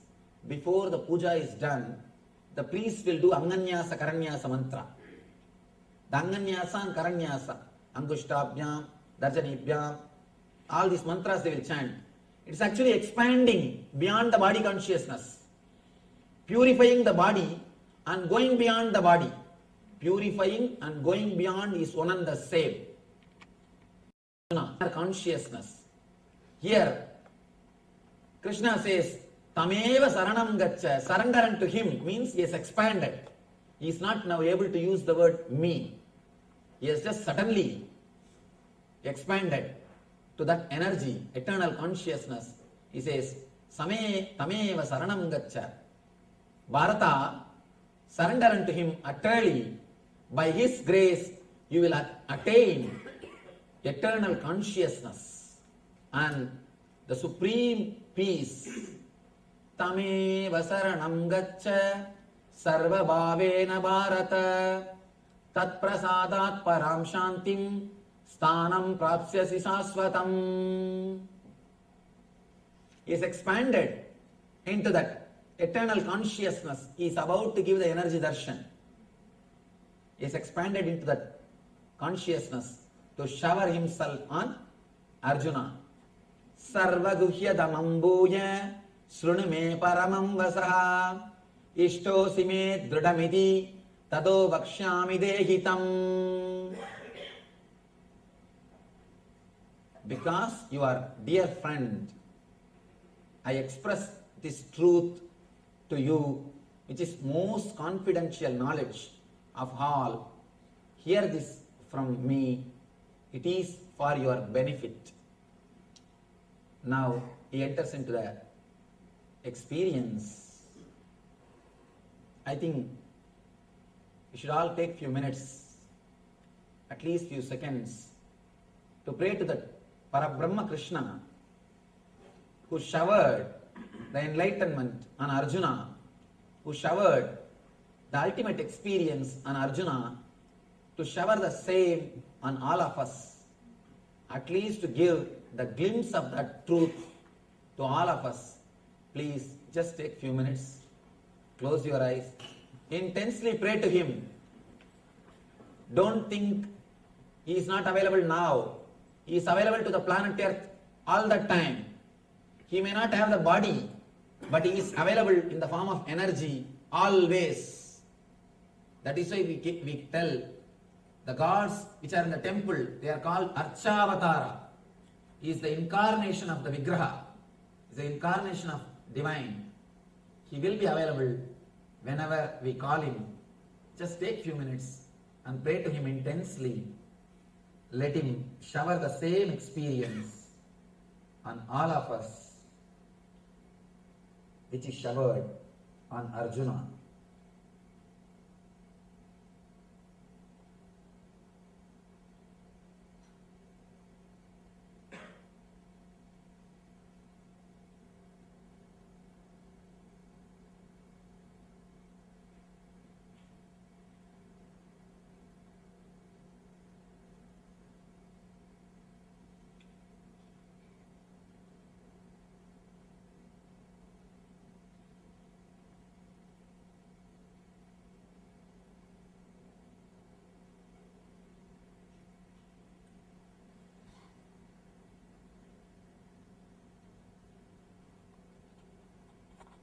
Relax and listen to the words of Krishna.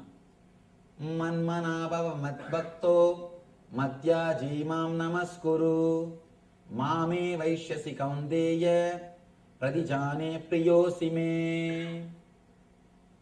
Manmana bhava madbhakto madhyaji mam namaskuru mame vaishyasi satyam de pradijane priyosi me.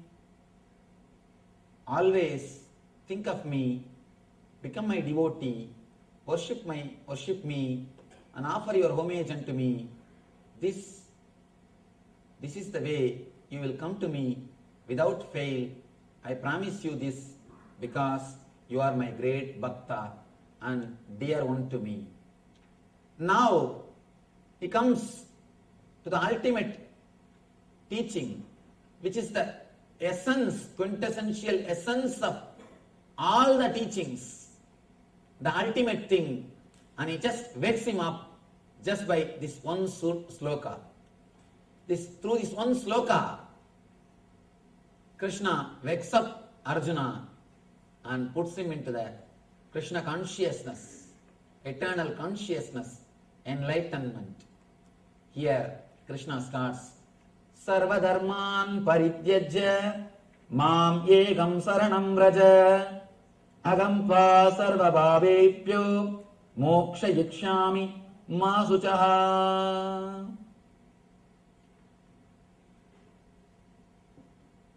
Sarvadharman parityajya mam ekam saranam vraja agam tvam sarva bhavebhyo moksha yikshami ma suchaha.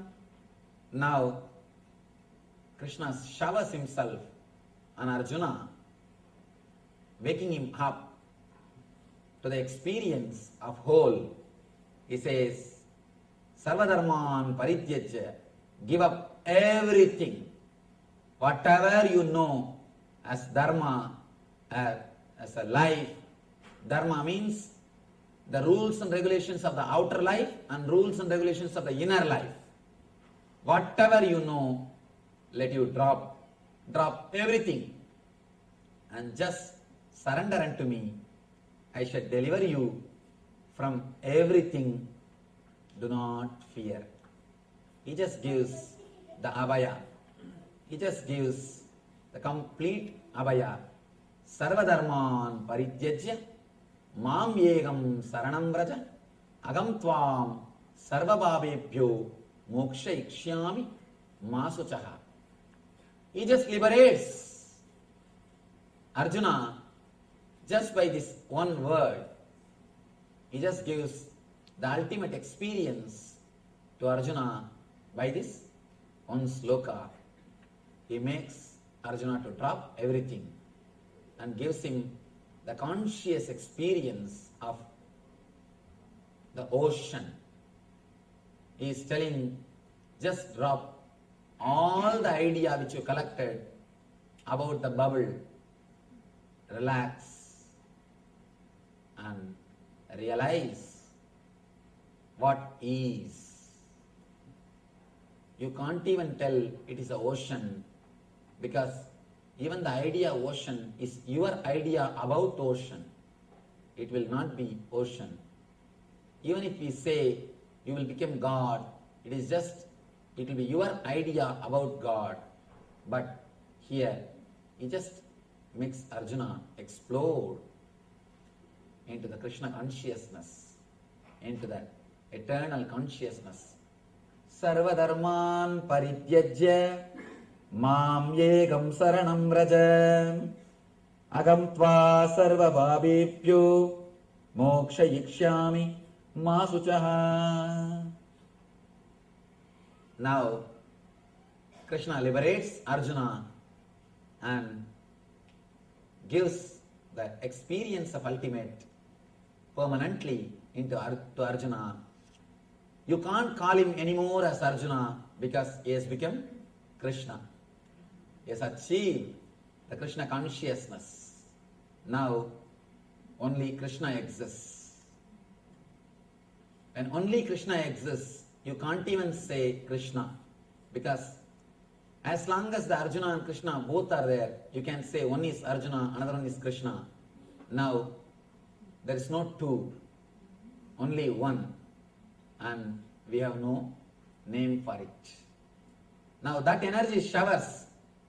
Adyeshyate chayayimam dharmyam samvatamavayo jnana yangyena dehanam ishtasyamiti memati. He blesses the whole universe. Now he blesses the whole universe with his grace and compassion. How he showered on Arjuna and how he made Arjuna to experience him and merge Arjuna in himself. That same consciousness now showers on the whole world. I declare that whoever studies this sacred conversation achieves jnana-yajna, achieves the same consciousness and same space of my eternal consciousness. He blesses all of us by his grace, giving this assurance and blessing. Adyeshyate chayayimam dharmyam samvatamavayo jnana yajnena dehanam ishtam syamiti me madihi.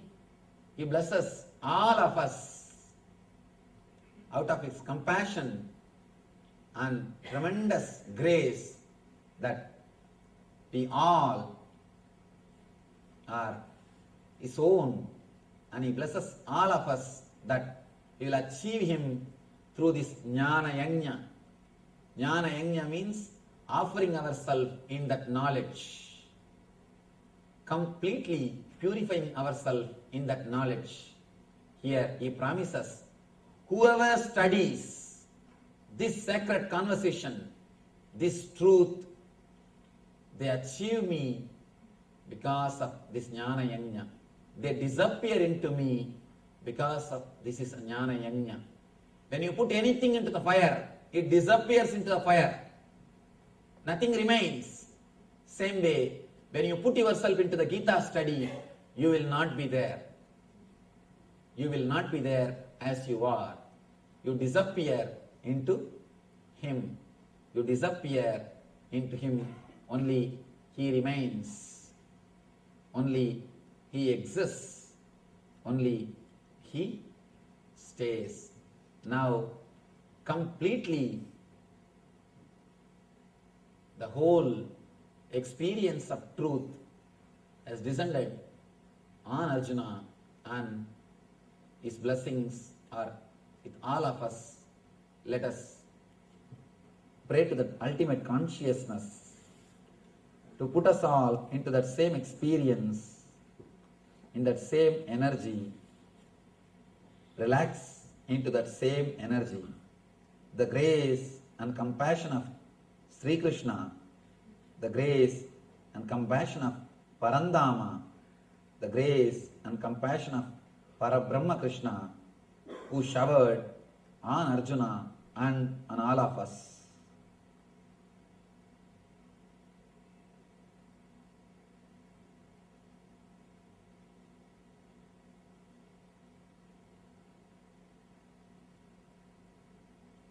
वसुदेवसुतं देवं कंसचाणूरमर्दनं देवकी परमानन्दं कृष्णं वन्दे जगद्गुरुम्.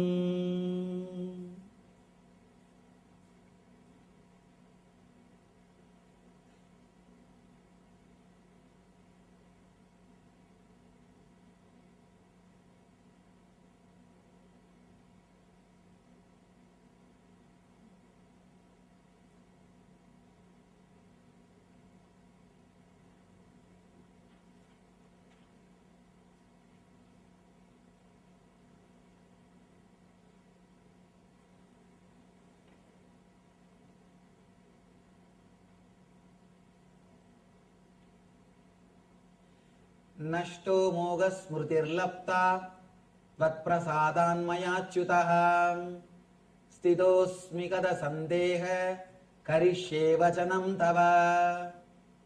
Now, whatever consciousness working through Arjuna, because we cannot use the word Arjuna anymore, that is expressing the gratitude, overflowing with the gratitude.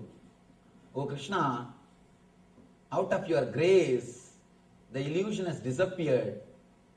I regained my memory.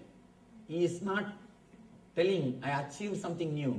He is telling, suddenly I realize the truth. Suddenly you realize your ocean. You don't have to achieve it. You just have to remember it. You just have to regain the memory. Reclaim the memory which you lost. He remembers and he says, I am free. Now I am firm and free from doubt and surrendered to your being. And out of deep gratitude, he just overflows. And now Sanjaya is describing, again Sanjaya comes back to the scene, because now neither Krishna can speak nor Arjuna can speak. Both of them in a different mood. Arjuna has disappeared and Krishna is in that ecstasy. Both of them are not in the mood to speak. Sanjaya started when Arjuna was in depression. He was describing the scene because Arjuna is in depression, not able to speak. Krishna is not starting to speak because nothing to speak. In that time, Sanjaya was speaking.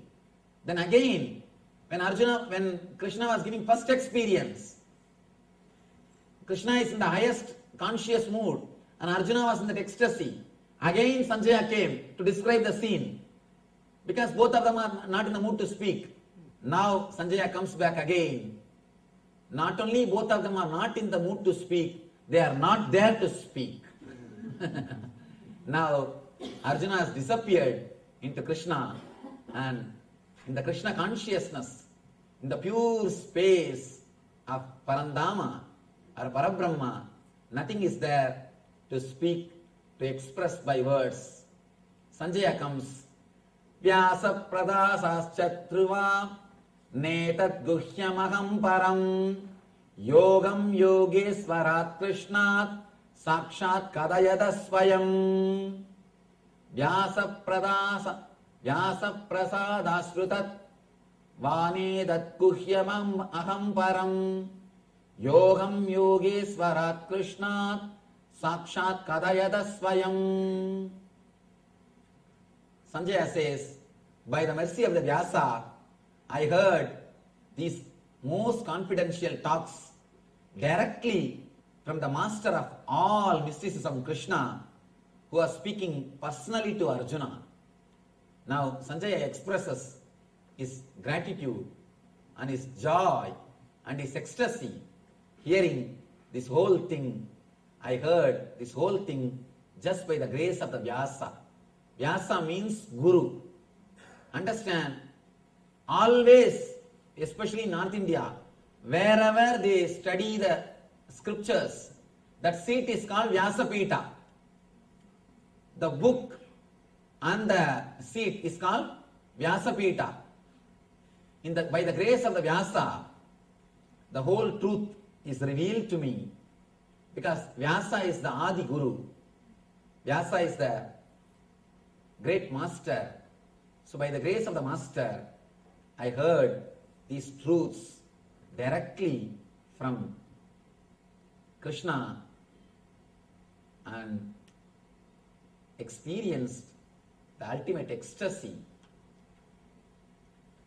Rajan samsmritya samsmritya samvadamimam adbhutam Keshavarjuna yo punyam rishyami cha muhurmuhu. He says, O king, he is talking to Dhritarashtra, O king, as I repeatedly recall this wondrous and spiritual dialogue between Krishna and Arjuna, I take pleasure, great ecstasy, being thrilled at every moment. Muhur muhuhu. Whenever I remember, I am just filled with ecstasy, or I am overflowing with ecstasy. This truth fills me, fills my being completely. I am just showered by the divine grace. He is just expressing his joy, his bliss. Tacha samsmritya samsmritya rupamatyatpudam hare Vishmayo me mahan rajan rishyami cha punah punaha. O king, as I remember the wonderful form of the Lord Krishna, I am struck with wonder more and more, and I rejoice again and again. He has nothing to say, just he is flowing. He is not even thinking what he is talking. He is just overflowing with the whole ecstasy. And here he ends the whole conversation beautifully. Yatra yogesvara Krishno yatra partho dhanurdharaha tatra srir vijayo budhir dhruvanidir madir mamaha.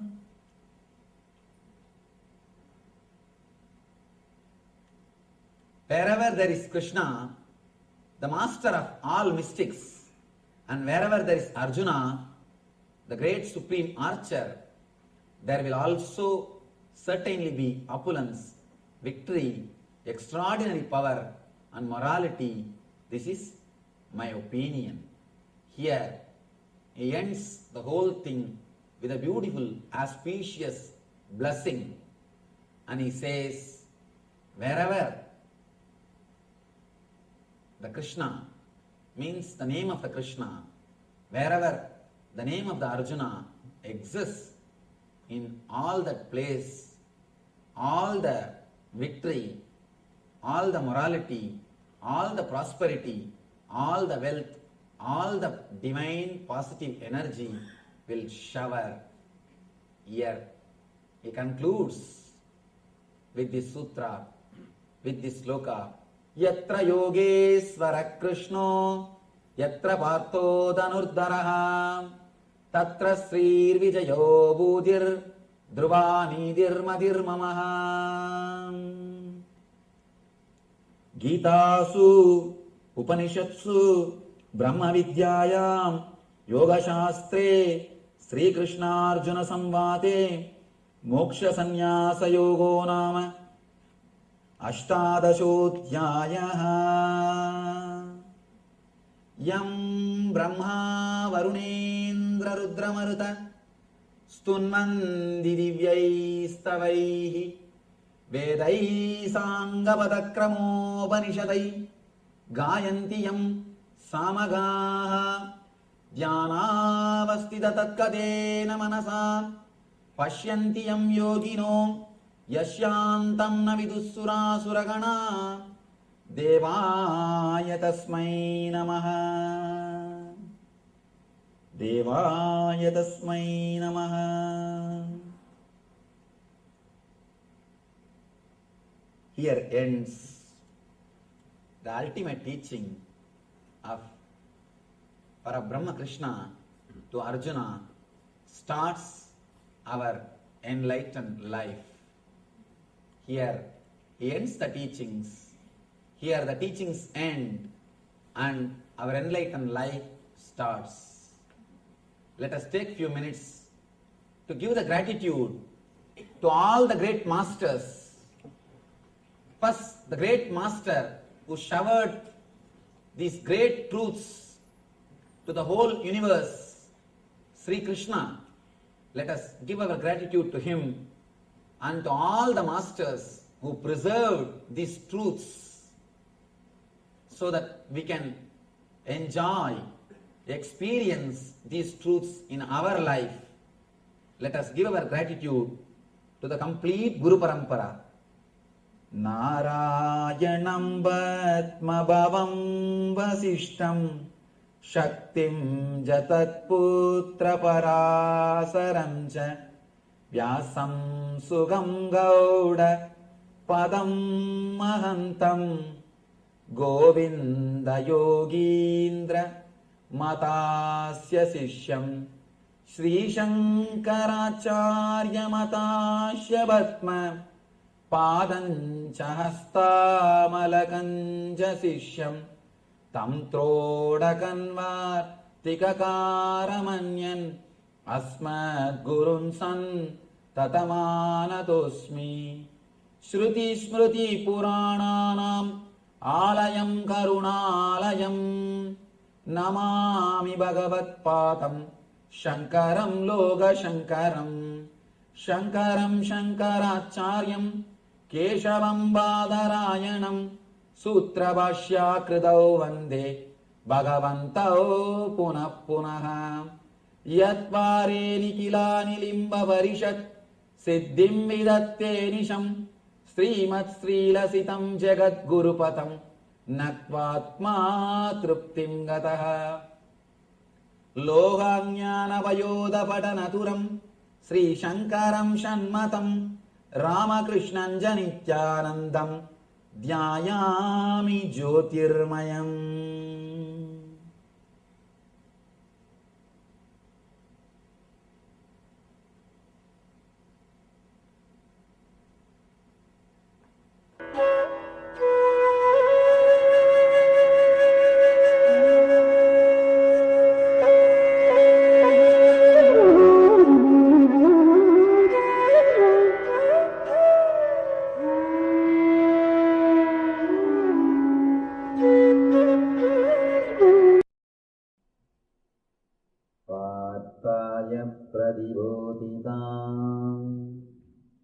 Bhagavatam Narayanena Svayam Vyasena Kraditam Purana Muninam Madhye Mahabharatam.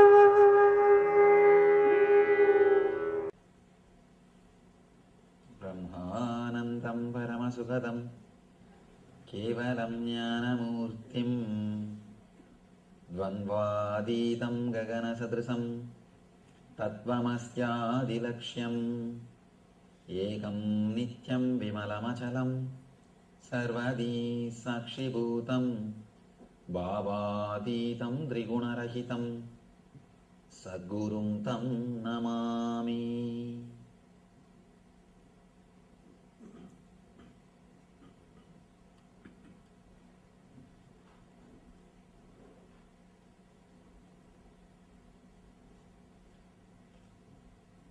Partaya Pratibodhitam Bhagavatam Narayanena Svayam Vyasena Gratitam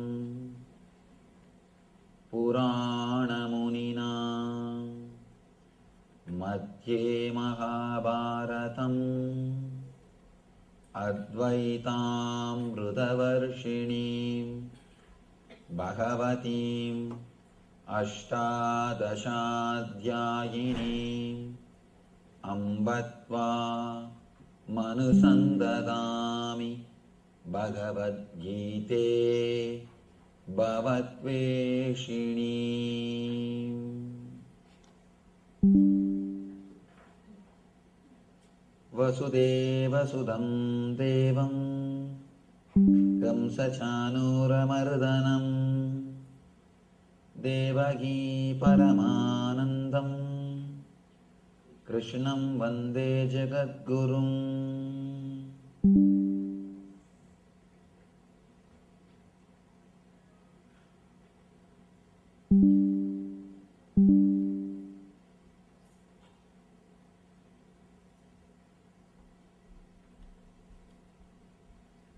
I welcome you all with my love and respects.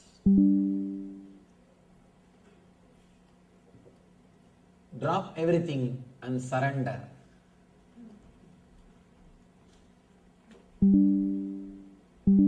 This is the gist,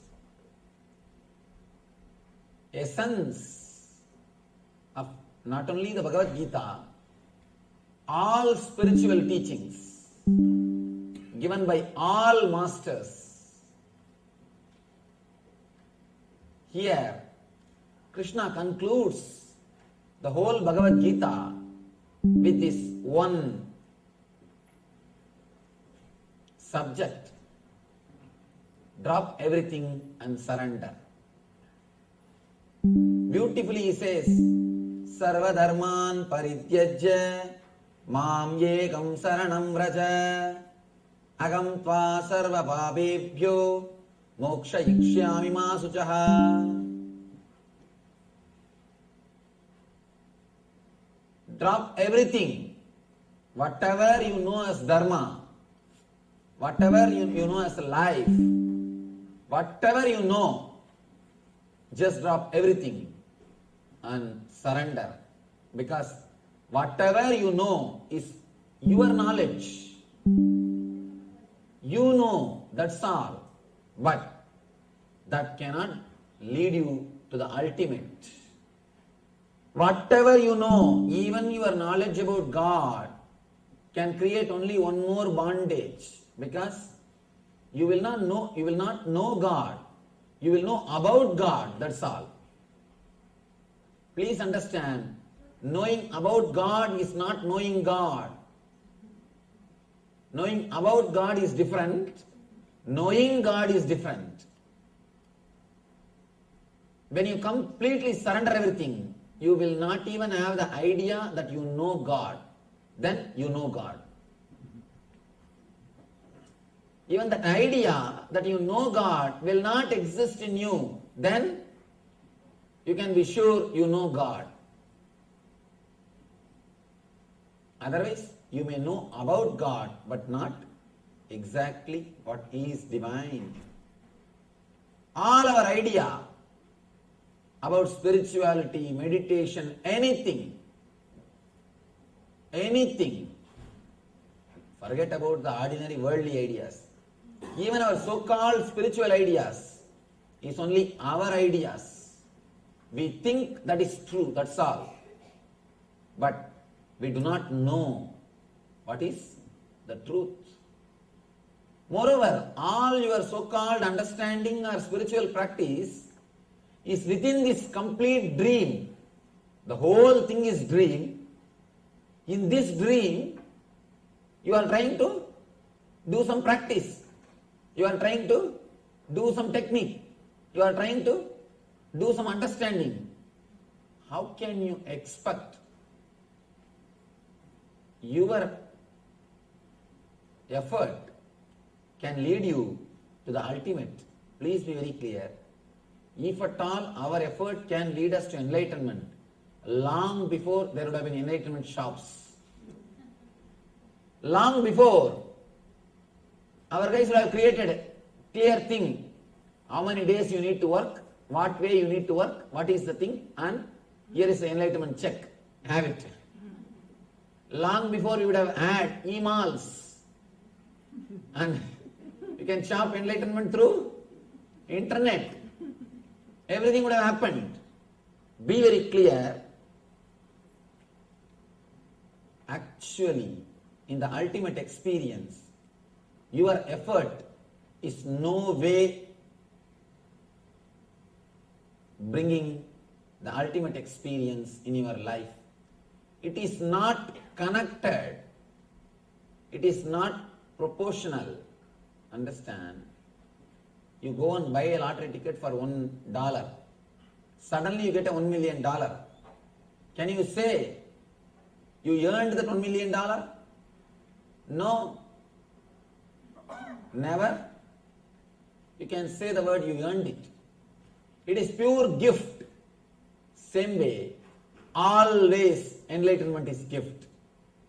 Please be very clear. Whatever effort you can make, whatever you may do, hundreds of years of standing in one leg, thousands of years of fasting, any yoga, any meditation, any technique, everything is equivalent to $1 lottery.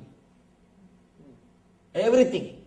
Whatever you can give is only $1 lottery. But what you get is pure gift. It is pure gift. Whatever you are doing inside the dream. How can that get you something which is beyond the dream? If you do something inside the dream, it can never get you something which is beyond the dream. Here, Krishna says, drop everything and surrender. First of all, let's understand surrender. The word frightens people. The word really frightens people. First thing, we need to understand, when I say the word surrender, be very clear, you are not going to lose anything by surrender. You are only going to gain everything. You are only going to gain everything. It is just because we have no other word, we are using the word surrender. First thing, we always think as if we have something to surrender. That has to be understood. We have nothing to surrender. It is just opening your eyes and understanding whatever is divine and existence. Whatever we think as ours, nothing like ours exists. The I and me, I and mine, which we are holding, is a pure lie. The moment you understand, you surrender. The moment you surrender, you understand. Whatever you say as mine, legally it is true, but existentially it is not true. Legally you can fence a part of land and say it is yours. Legally you can say have some products and say it is yours. But nature do not know. Existence do not know it is yours. If one cyclone comes, it doesn't know whose property it is.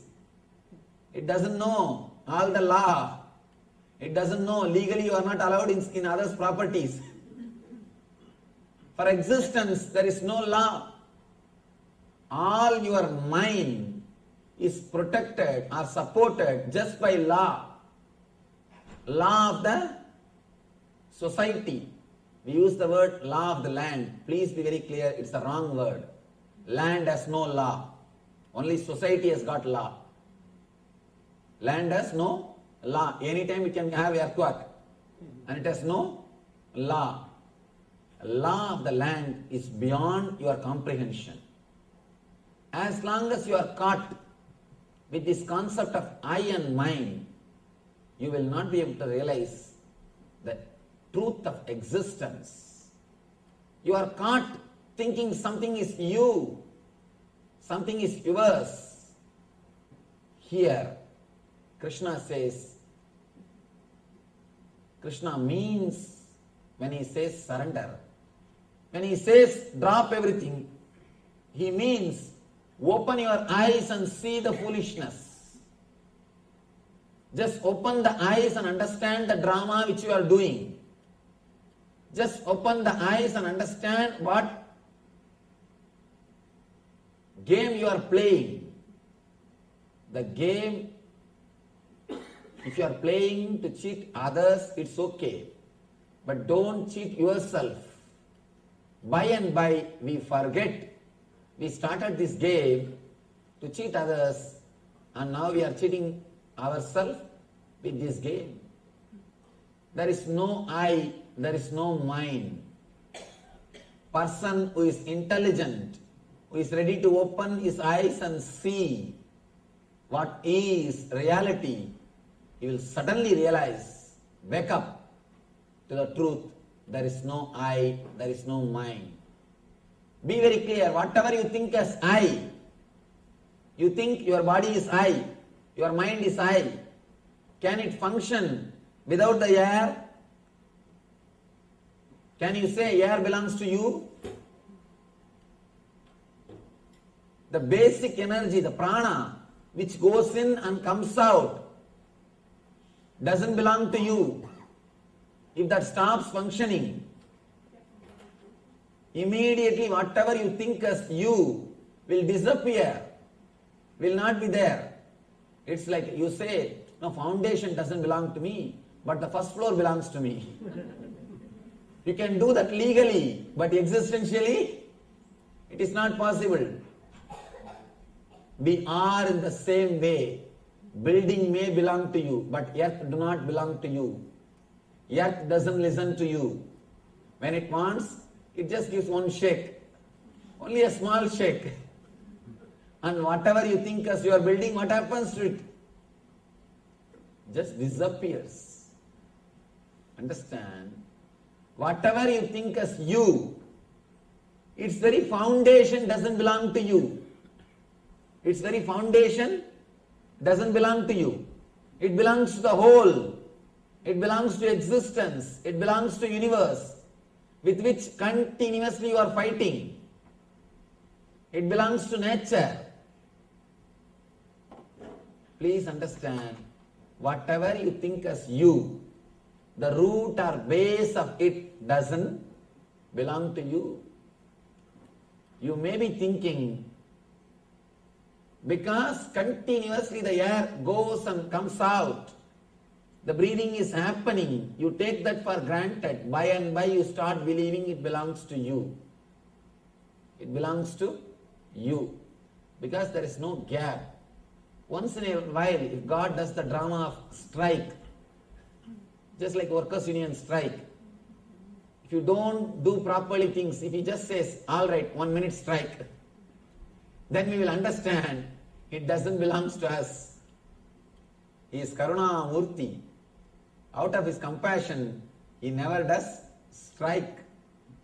That is the reason we take life for granted. We take life for granted. And just because something belongs to us legally, we think the mind is something solid. The I and mind both has no base. The person who is intelligent enough to open his eyes and see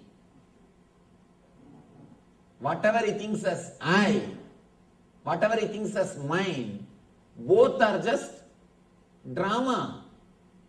What he thinks as I is not under his control. Any moment, the air which goes, if it doesn't come out, over. I disappears. Immediately your name will be removed and you will be given a new name, dead body. And straight away you will be taken to the place where you will rest once for all. Your house will not be useful. Your car will not be useful. Nothing will be useful. What you think as I is baseless. Same way, what you think as mine, again that is a baseless. How you say this land is yours? Because legally it belongs to you. But existentially it doesn't belong to you. One hurricane is enough, or one earthquake is enough. Earthquake doesn't know it belongs to somebody. Hurricane doesn't know it belongs to somebody. Nature do not know it belongs to you. Only law of the society knows it belongs to you. Next thing, if you just see the record, you will understand how many hundreds of people have claimed that land belongs to them. In last 100 years, how many have claimed that land belongs to them? You will be surprised. There will be hundreds of people who claimed that land belongs to them. But it doesn't belong to anybody. It is just paperwork. Nothing but paperwork. Your whole life is built on pure paperwork. The moment you have eyes, intelligence to see, the moment you wake up to this reality, you achieve surrender. When you understand the existence, nothing called I or mine exists, immediately you experience a tremendous relief from continuously protecting you and yours. These two instincts is the reason for all physical and mental problems. Instinct to survive and instinct to possess. Instinct to survive as you are. All physical and mental problem. The root cause is these two. When you understand the I and mine doesn't exist, suddenly you wake up and start laughing. How you are cheating yourself, how you are wasting your life, how foolish you were, spending your whole energy, whole life in building sand castles. Small Zen story. Kids were playing in the beach. They built sand castles. Whole day they worked and built the sand castles. In the end, night time, they were about to leave. They all jumped on the castle and destroyed the whole thing. And they enjoyed and went away. There was a Zen master sitting, seeing the whole scene. He told his disciples, this is what I call life. One beautiful thing is that kids, they know the whole thing is drama. Building or demolishing. That is why they are not affected. In our so-called real life, we do not understand this real truth. Actually, our life is a pseudo-life. What kids do, that is real life. Because they understand it has no value. It is created and it will be demolished. They don't sit there and cry. They are not emotionally disturbed. They are not having any problem. But if our castles are shaken, we have so much of problem. Be very clear. We don't have even that much understanding. All castles will be shaken. All palaces will be destroyed. The whole thing is just pure fun.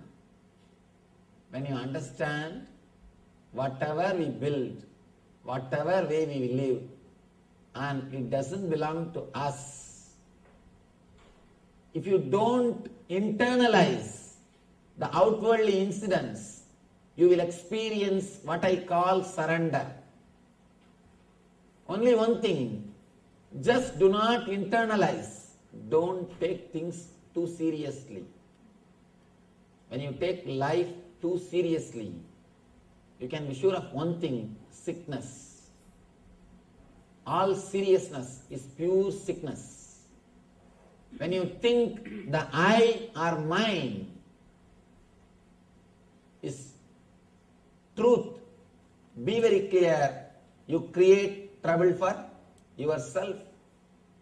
The moment you say, the moment you believe that there is something called I in your being, that there is something exists as I in your being, that moment you start moving away from life. One more thing, your idea about you, your idea of I, your idea about whatever you think as I, whatever you think as yourself, sometimes you catch the body as I, sometimes you catch the mind as I, sometimes you catch the senses as I. Whatever you may think as I, be very clear, it has no base. It has no base. One more thing, whenever you catch something as you don't allow that to grow. If you catch your body as you stop the growth of body because you don't like change. When you think your mind is you stop the growth of the mind. You do not allow further input inside your mind. That is why egoistic people can never listen or read. They can never learn. Egoistic people can never learn anything in their life. Because learning is against their vested interests. Egoistic people will always think, I know, why should I learn? The very attitude of learning, the beginner's mind will be lost when you think your mind is you. Wherever you sit, you will destroy it. If you think your body, you will not allow the body to rejuvenate itself. You will not allow the body to do its regular work. If you think your mind, again you will not learn anything new. You will say, I know everything. You are not ready for change. Whatever you think as you destroy that. You destroy that. Same way, mind. Mind is just based on the law of the society. No way it is related to laws of the existence. Here, Krishna starts with a beautiful sloka. Arjuna uvacha. After 3-4 chapters, again Arjuna is speaking. Of course, he is going to stop once for all. So he is just speaking 2-3 words. Here again, he is not questioning. He is just expressing few doubts. The arrogance or the violence in Arjuna's being has disappeared because of the experience showered on him by Sri Krishna. He has become just like a flower and he is expressing only 1 or 2 doubts so that he can have few more words from Krishna. Now, it is not, I can't even say this is a doubt. Just he wants to listen the truth once more, again and again. Sometimes I have seen people, after listening the whole discourse, after the whole thing, the end of the discourse they will come back and they will ask me, Swamiji, why did you say that story, that joke? It was so nice. Please tell me. Just now they heard, but they wanted to hear once more. They wanted to enjoy once more. There are few things. Again and again when you listen, it gives you more and more joy. It gives you more and more pleasant feeling. Arjuna asks, Arjuna uvacha sanyasasya mahabaho tattvamichchami veditum tyagasya cha rishikesa pradakkeshu nisedanaha. Arjuna said, Oh, mighty armed one, I wish to understand the purpose of renunciation and of the renounced order of life, sannyasa. O Rishikesa, please tell me the truth. Again, as I was telling you, it is not that Arjuna do not know. He heard the whole thing, but just he wants to listen once more. Sometimes you enjoy few things listening once more. A small story. One guy rings up to the lawyer's office and asks, "Can I talk to lawyer? He is my ex-wife's lawyer." The secretary says, "Sorry, just last night he died." He said, "Okay." After 10 minutes, again he rings up and asks, "Ma'am, can I talk to my ex-wife's lawyer?" She says, "Just 10 minutes ago I told you, he died last night, he can't speak with you." After 10 minutes, again he calls and he asks, "Ma'am, can I speak to my ex-wife's lawyer?" She says, "Sir, I told you, you can't speak to him. He's dead. You can't talk to him. Why are you again and again ringing up?" Now he says, "Yes, I understood. He's died. But I am so happy to listen that again and again." Sometimes it is not that you don't understand. You understand. You wanted to listen that again and again. You enjoy listening few things again and again. Here, Arjuna enjoys listening the same truth again. When something gives you joy, you wanted to listen that again and again. And Nischayam srunu me tatra tyage bharatasattama tyago hi purushavyakra trividas samprakirtitaha. Bharata, now hear my judgment about renunciation. Renunciation is many ways.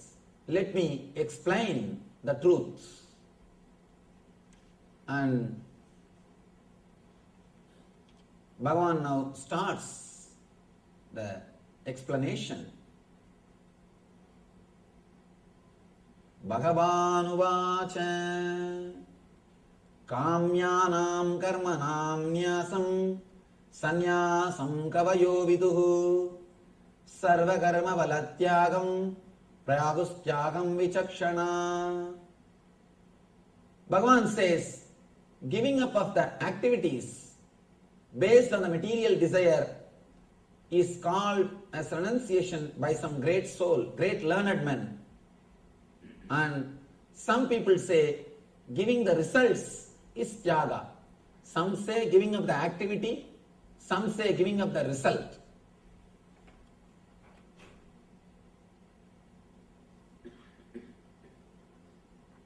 No other master is so compassionate like Sri Krishna.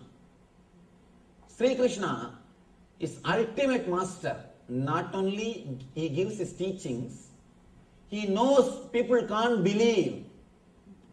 He knows people cannot believe. It takes time. He supports the whole teachings with logic. All his teachings are supported by logic. Again and again, he tries his best to convince the Arjuna.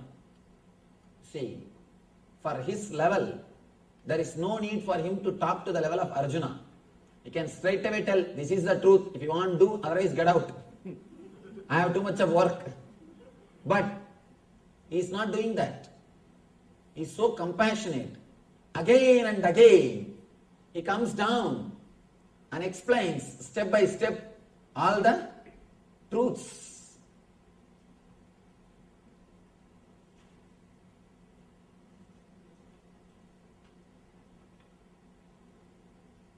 Yetanya vidu karmani sangam tyaktva palani cha Kartavyadini me partha nischaitam madamuttamam.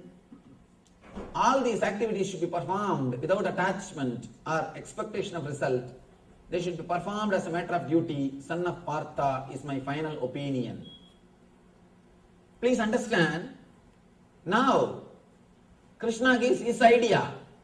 Earlier he said, some say giving up the activity is sannyasa, some say giving up the results is sannyasa. Now he says, my opinion is living without attachment.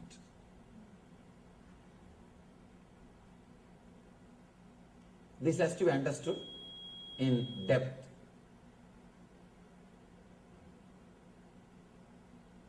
Whether it is a spiritual activity or worldly activity, as long as you struggle with a purpose, you struggle with a goal, please be very clear, you can never relax. You can never relax. Person who surrenders to the flow of life, he experiences the inner space and the outer space both at a time. He enjoys the outer space and the inner space both at a time. Throughout these 17 chapters, what Krishna said, he is giving the gist. Let me give you a small diagram of importance of surrender, or what I mean by the word surrender.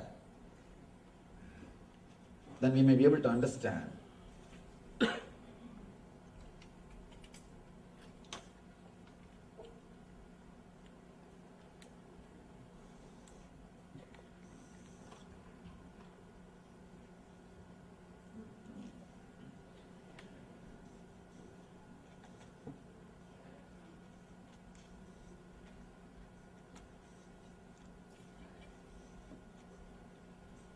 This is material life. This is spiritual life.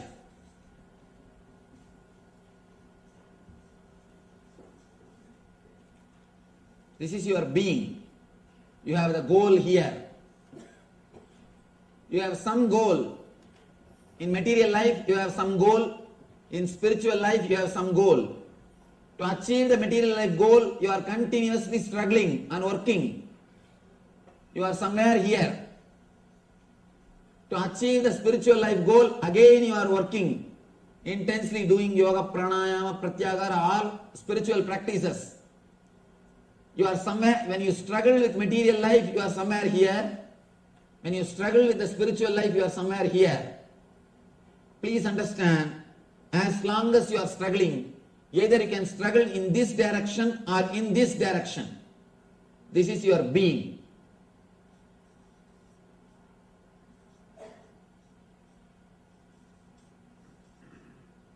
This is your being. As long as you struggle for the material life, you will be avoiding the spiritual life and struggling. As long as you struggle for spiritual life, you will be avoiding the material life and you will be struggling. Both are struggles. You choose either material or spiritual, either horizontal or vertical. Krishna says, relax from both. You may think, what is this? What funny instruction he is giving? If I relax from both, I will lose both. Please understand, when you relax from both, you simply fall into your inner consciousness, into your being, into your inner space. And this space, your inner space, when you experience your inner consciousness, suddenly you realize you can explode in all directions. You don't have to choose between horizontal line and vertical line. You can travel in both the lines at a time. Not only that, you can explode in all directions. But the big difficulty is you need to surrender at least to your own being. You don't need to surrender to somebody else. To whom you surrender is not important. Just relax into your being. Just relax into your inner space. Just relax into your consciousness.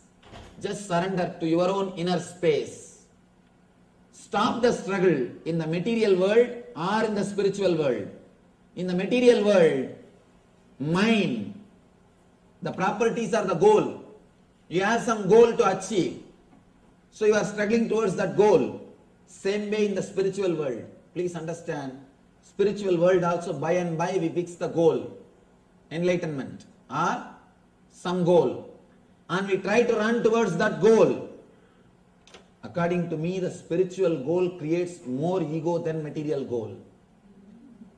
At least with material goal, you will understand at some point you cannot achieve and it is too tiring. But with the spiritual goal, you don't even understand what you are doing. Both the goals are taking away your being from your being. When you surrender and relax into your being, suddenly you realize you are not mind or body to choose between horizontal or vertical line. Please understand, as long as you believe you are mind, you will be forced to choose between horizontal or vertical line. Mind always chooses. You will be in dilemma. Mind and dilemma are one and the same. One more thing, the moment you come out of dilemma, mind cannot exist. Mind can exist as long as you have dilemmas. As long as you have confusions, mind can exist. Just tell me, have you seen your mind existing even for a single moment without dilemma? No. You may have dilemma to answer this question, that's all. You may have dilemma to answer this question. Mind never exists without dilemma. It continues to exist in the dilemma, whether this is right or that is right. A small story. One guy sitting in the house and loudly crying. Usually men don't cry loudly. This guy is crying loudly. Wife came down and asked, "What happened? Why are you crying so loudly?" He said, "Do you remember 20 years ago, your father caught us red-handedly when we were together and he threatened me, if I don't marry you, he will put me in the jail." She says, "Yes, I remember. What is there? If that has happened, if I would have accepted for that, today I would have been freed." Today I would have been liberated. When you choose, whatever you choose, at some one day, you will be thinking or bothering about your choice. Mind exists only with dilemmas. It is dilemma which is the base for your whole mind. As long as you are mind, you will be choosing between material and spiritual world. People who take up material life always feel they are missing spiritual life. People who take up spiritual life always feel they are missing material life. You choose between the two. Here, first time Krishna is giving ultimate technique for quantum spirituality. He is the first quantum scientist in the inner world. In the inner world. He gives a technique for quantum spirituality. He says, relax and surrender. Suddenly, you will experience the intensity of your consciousness. You will understand you don't have to choose between horizontal line and vertical line. You can explode in all the 360 degree. You don't have to choose between this line and that line. You don't have to take choice. Please be very clear. Only when you experience the choicelessness. When I say choicelessness, I don't mean you will not choose anything. You will choose everything. You will have everything. When I say surrender, I do not mean the dead surrender. I have seen so many people saying, Swamiji, I surrendered everything to God. I surrendered everything to divine. I surrendered everything to existence. But you will see it will be only in the level of words, not in the level of reality, not in the level of existence. People make funny statements. Swamiji, I surrendered everything to God, but just please bless me so that I should have a good job. I should have a little more paying job. As of now I have this job, but if you can bless me to have a little better job, it will be really nice.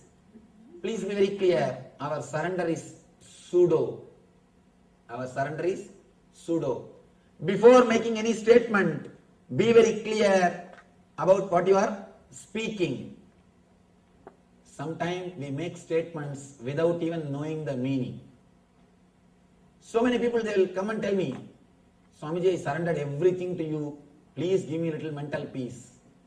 I tell them, please come for one meditation program. No, 2 days I cannot afford.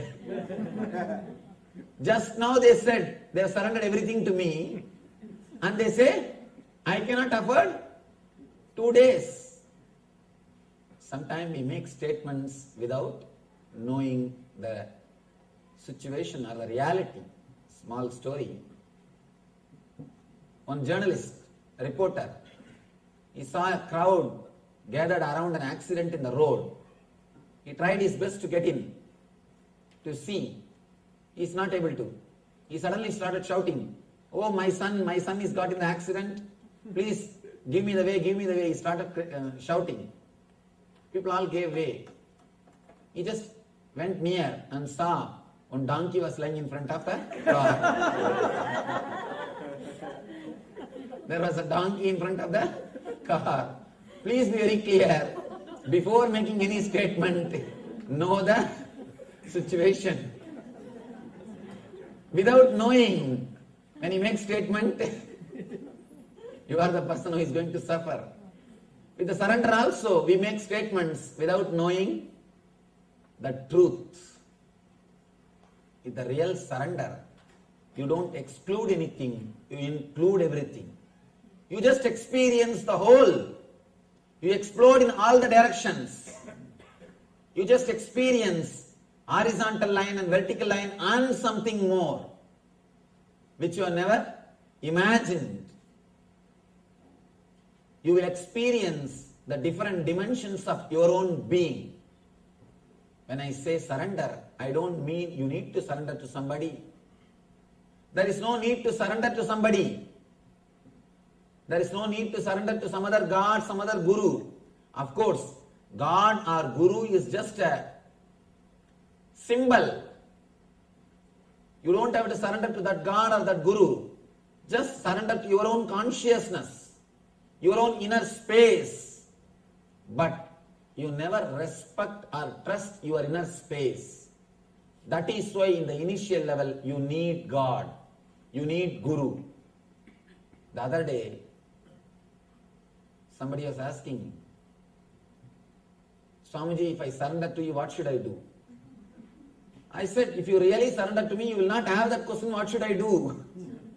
You will be simply guided from within. You will be simply guided from within. People come and ask me, yes Swamiji, I surrendered everything, now what should I do? When you really surrender, you will not have this very question.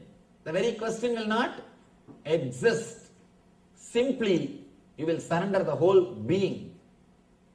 When you are completely surrendered, you will see your intuition or the divine intelligence automatically guides you. As long as you have doubts, be very clear, you have not surrendered. You have not surrendered.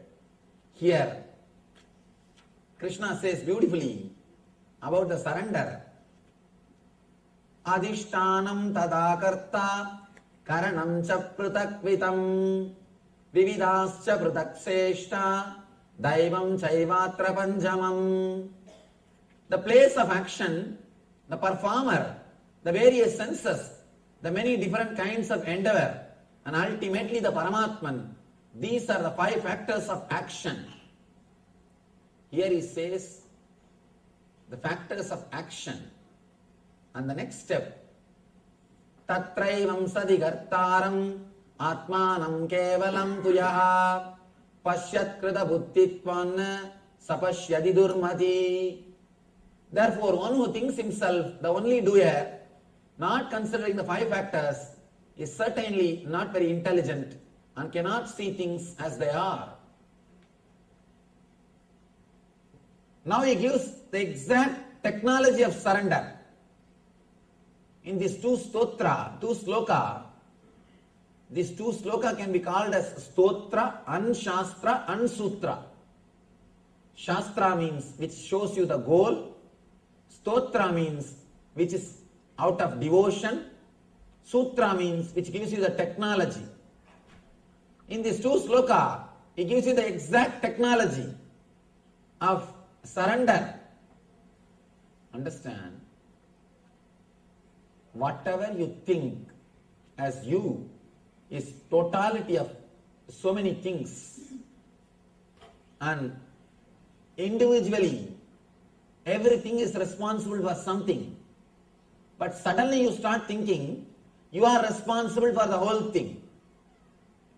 You are responsible for the whole thing. That is where the trouble starts.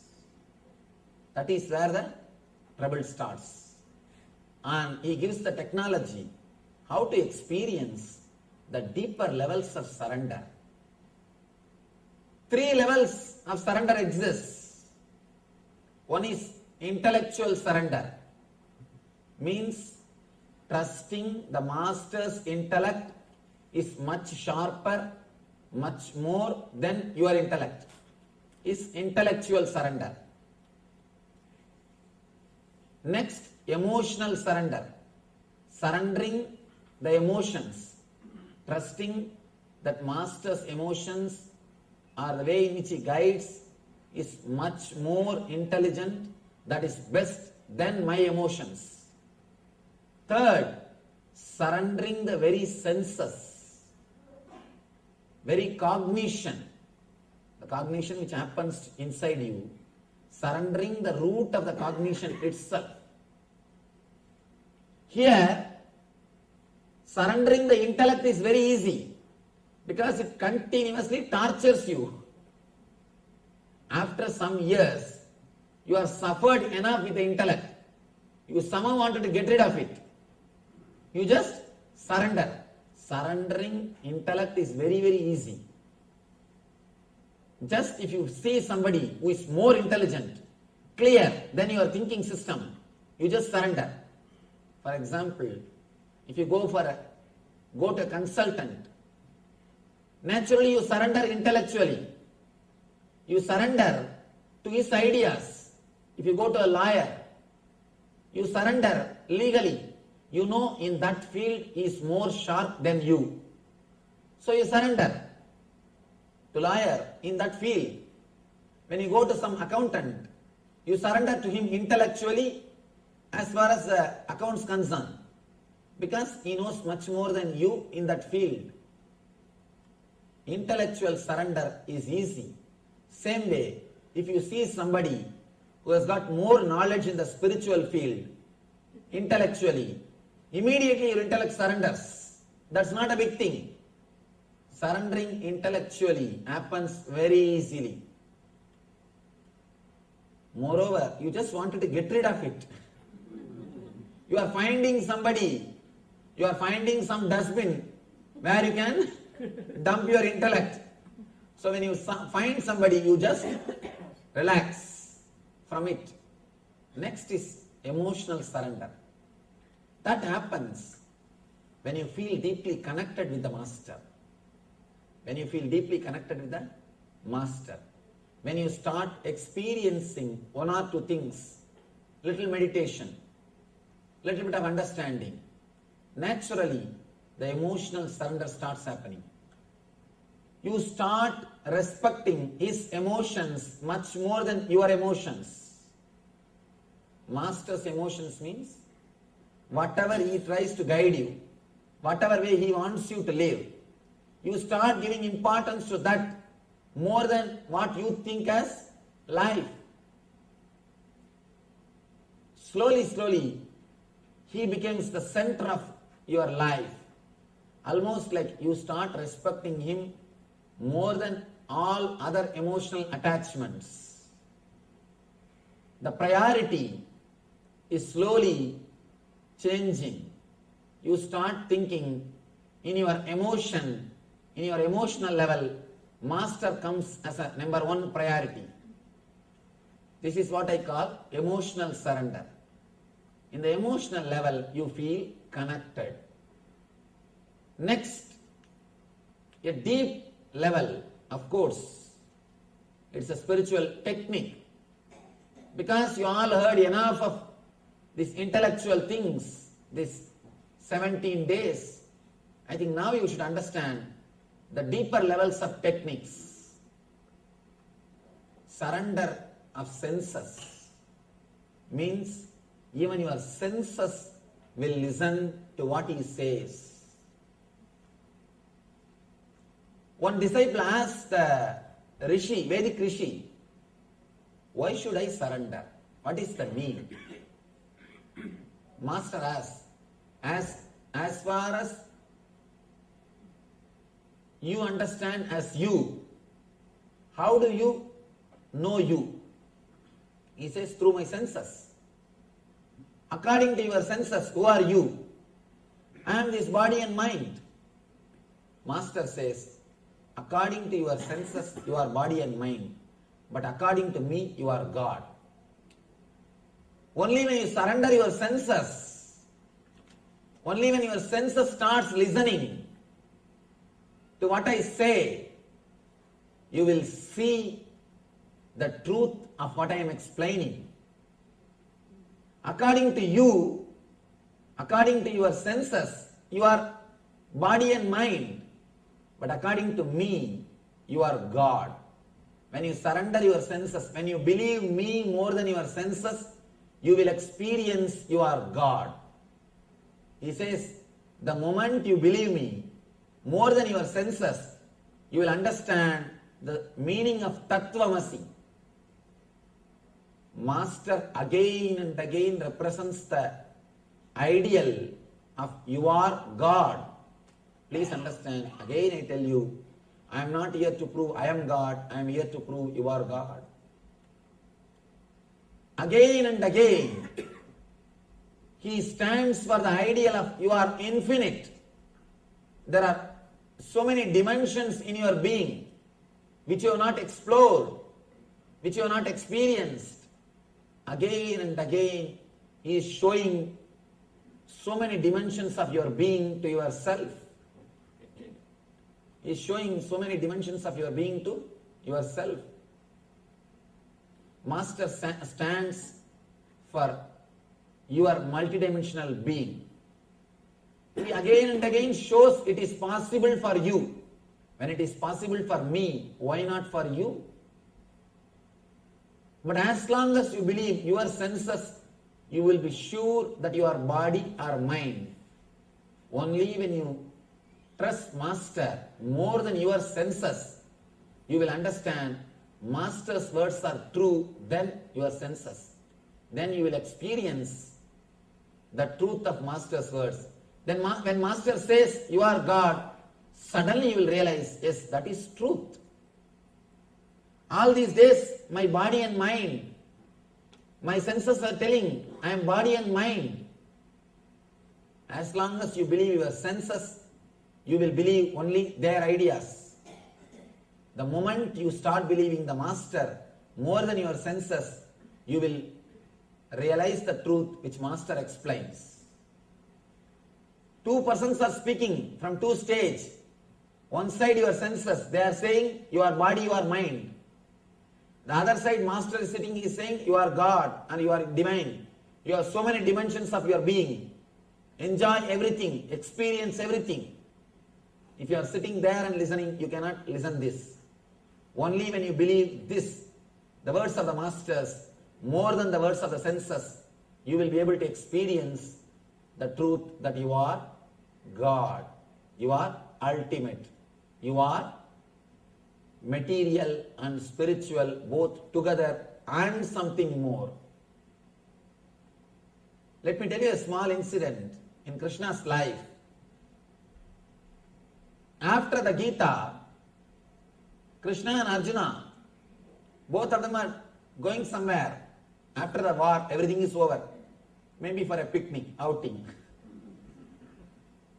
Suddenly Krishna says, Arjuna, see that white color crows. Arjuna says, yes, beautiful white crows. After 2 minutes, Krishna says, no, they are black crows only. Arjuna says, yes, Krishna, they are black crows only. Suddenly Krishna asks, fool, what happened to you? When I say white, you say white. When I say black, you say black. What happened to you? What happened to your senses? Arjuna says, Krishna, I do not know what happened to my senses. But one thing is sure, when you said it is white, I saw them as white. When you said they are black, I saw them as black. I do not know what happened to my senses. I do not know what happened to me. One thing is sure, the crow is not going to give me life. You are my life. I do not know logically whether the crow is white or black. But I saw as you directed. When you said it is white, I saw it as white. When you said it is black, I saw that as black. In the inner world, the first and last tool which you need is complete surrender. Complete surrender. Only then you can wake up to the truth. You can wake up to the truth. Then Krishna says, you are right. Because you started trusting me more than your senses. If Arjuna is trusting his senses, at the most, he would have been a good warrior, good king. But because he trusted Krishna more than his senses, he has become enlightened.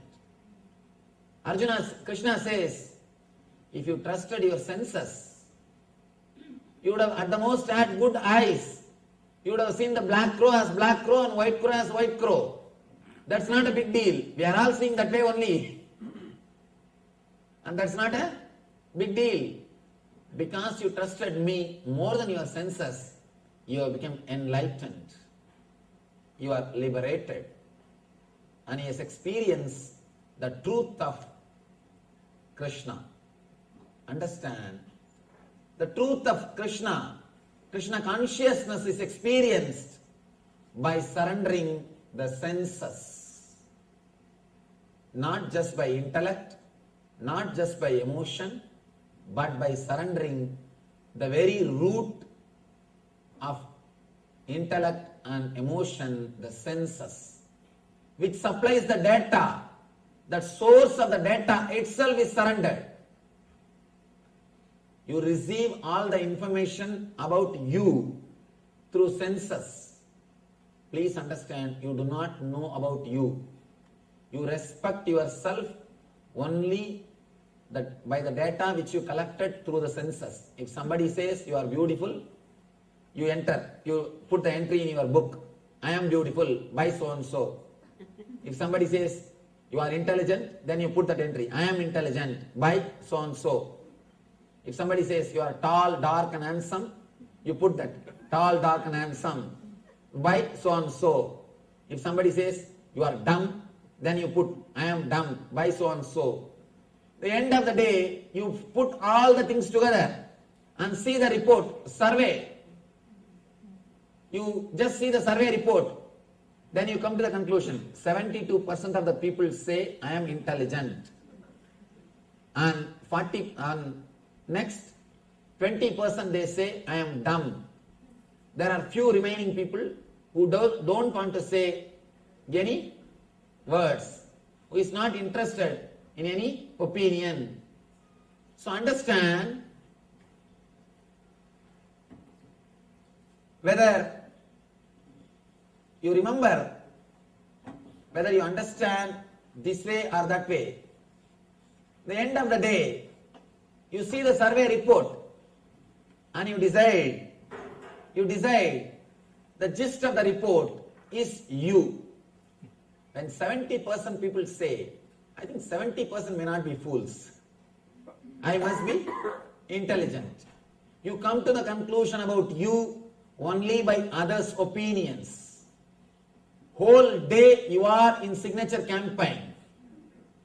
Continuously you are taking survey. You go around, please tell me something about me. Please tell something about me.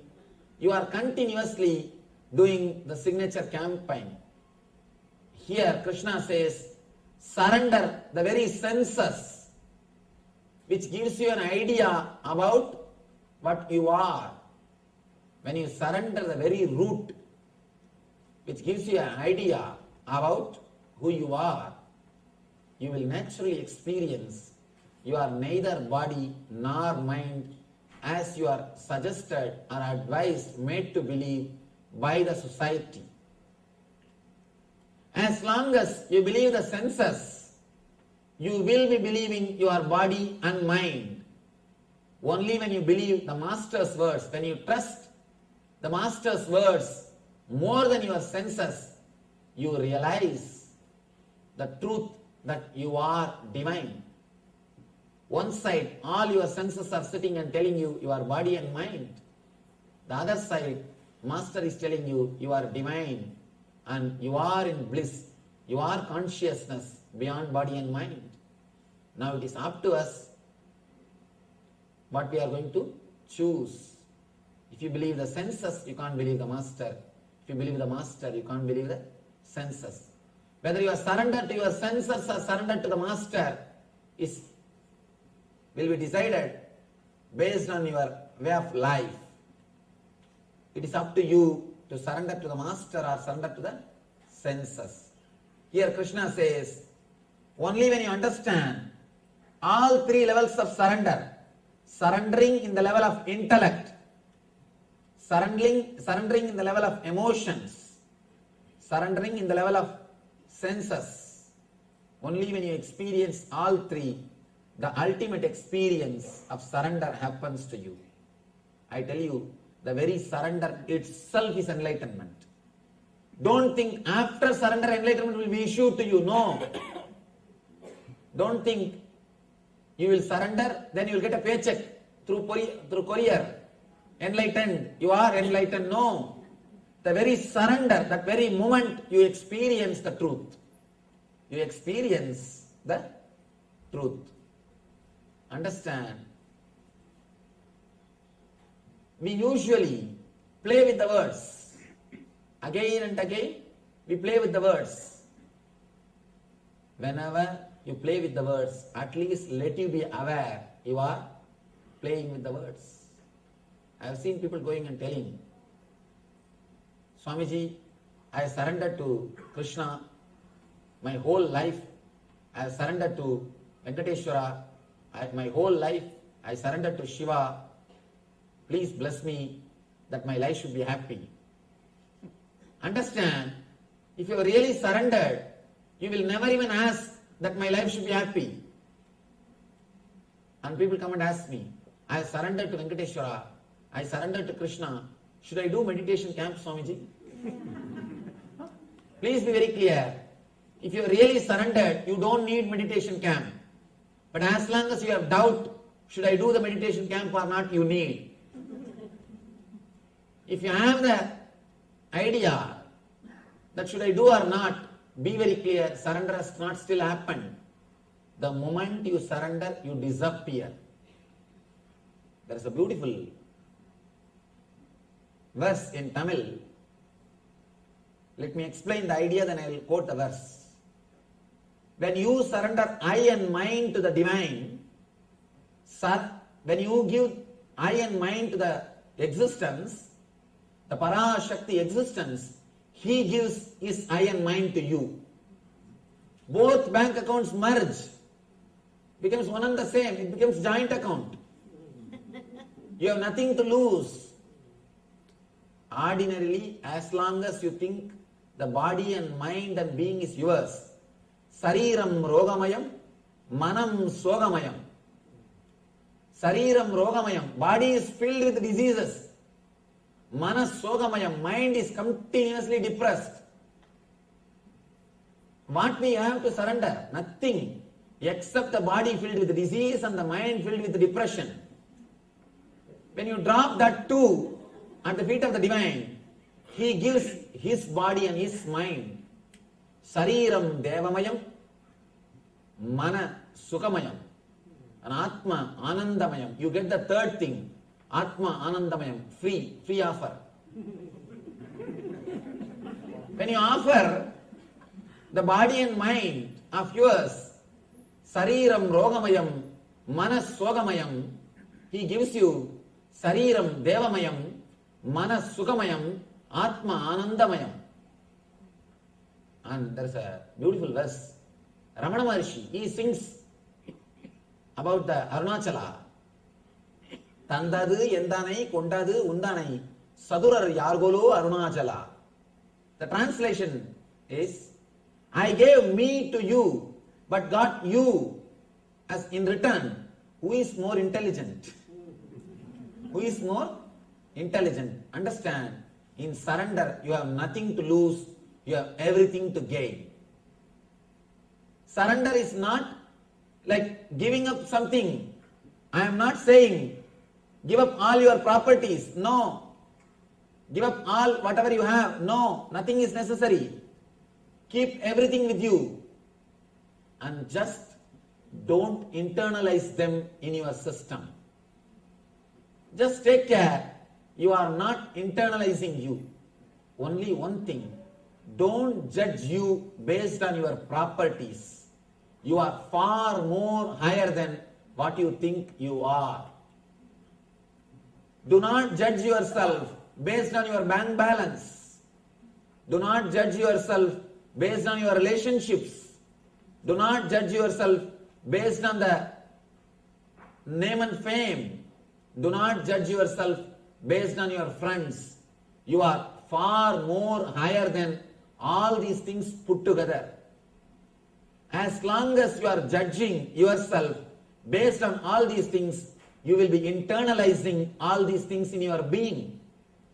All these things will be a major points. All these things will be the center of your life. All these things will be pulling and pushing you. You will not have you for your being.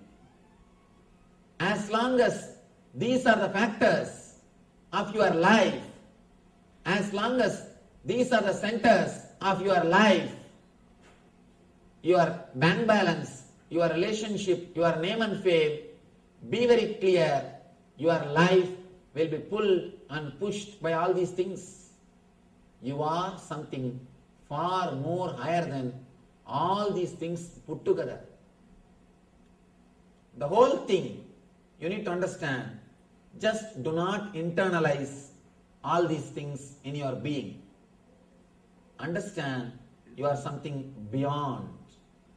The moment you wake up to the truth, you cannot be just divided. You cannot be just put into one frame based on all these ideas of your balance, your bank balance, your relationship, your attitudes, your name and fame. Only these few things cannot judge you. I am something far more higher than all these things. The moment you wake up to this truth, you are surrendered. One bubble started thinking, I am an individual.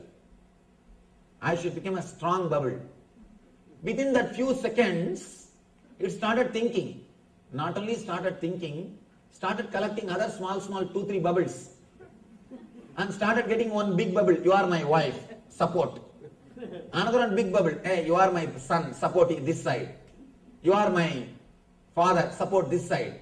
It started collecting some 10, 12 bubbles and tried to save himself, tried to protect himself, and got 2, 3 sand pieces or the small piece of sand from the beach, and he started telling, these are all my properties, these are all my treasures, this is my bank balance, this is my relationships, let me protect all of them. He tried to create a fence to protect his treasures and his relationships. How long he can play this game? For 2, 3 more seconds before he even finishes his game, simply will disappear into the ocean. When he was created or when he existed, when he has disappeared, all the 3 moments, he is not away from the ocean. Even though he claims himself being away from the ocean, even though he thinks he is an individual, even though he says, I have all this bank balance, I have all this relationship, I have so many people around me, I have so many things around me. Understand, the whole thing will disappear in 1 second into the ocean back. Same way, in this universal consciousness, you just exist or you think you exist as an individual being for a few seconds.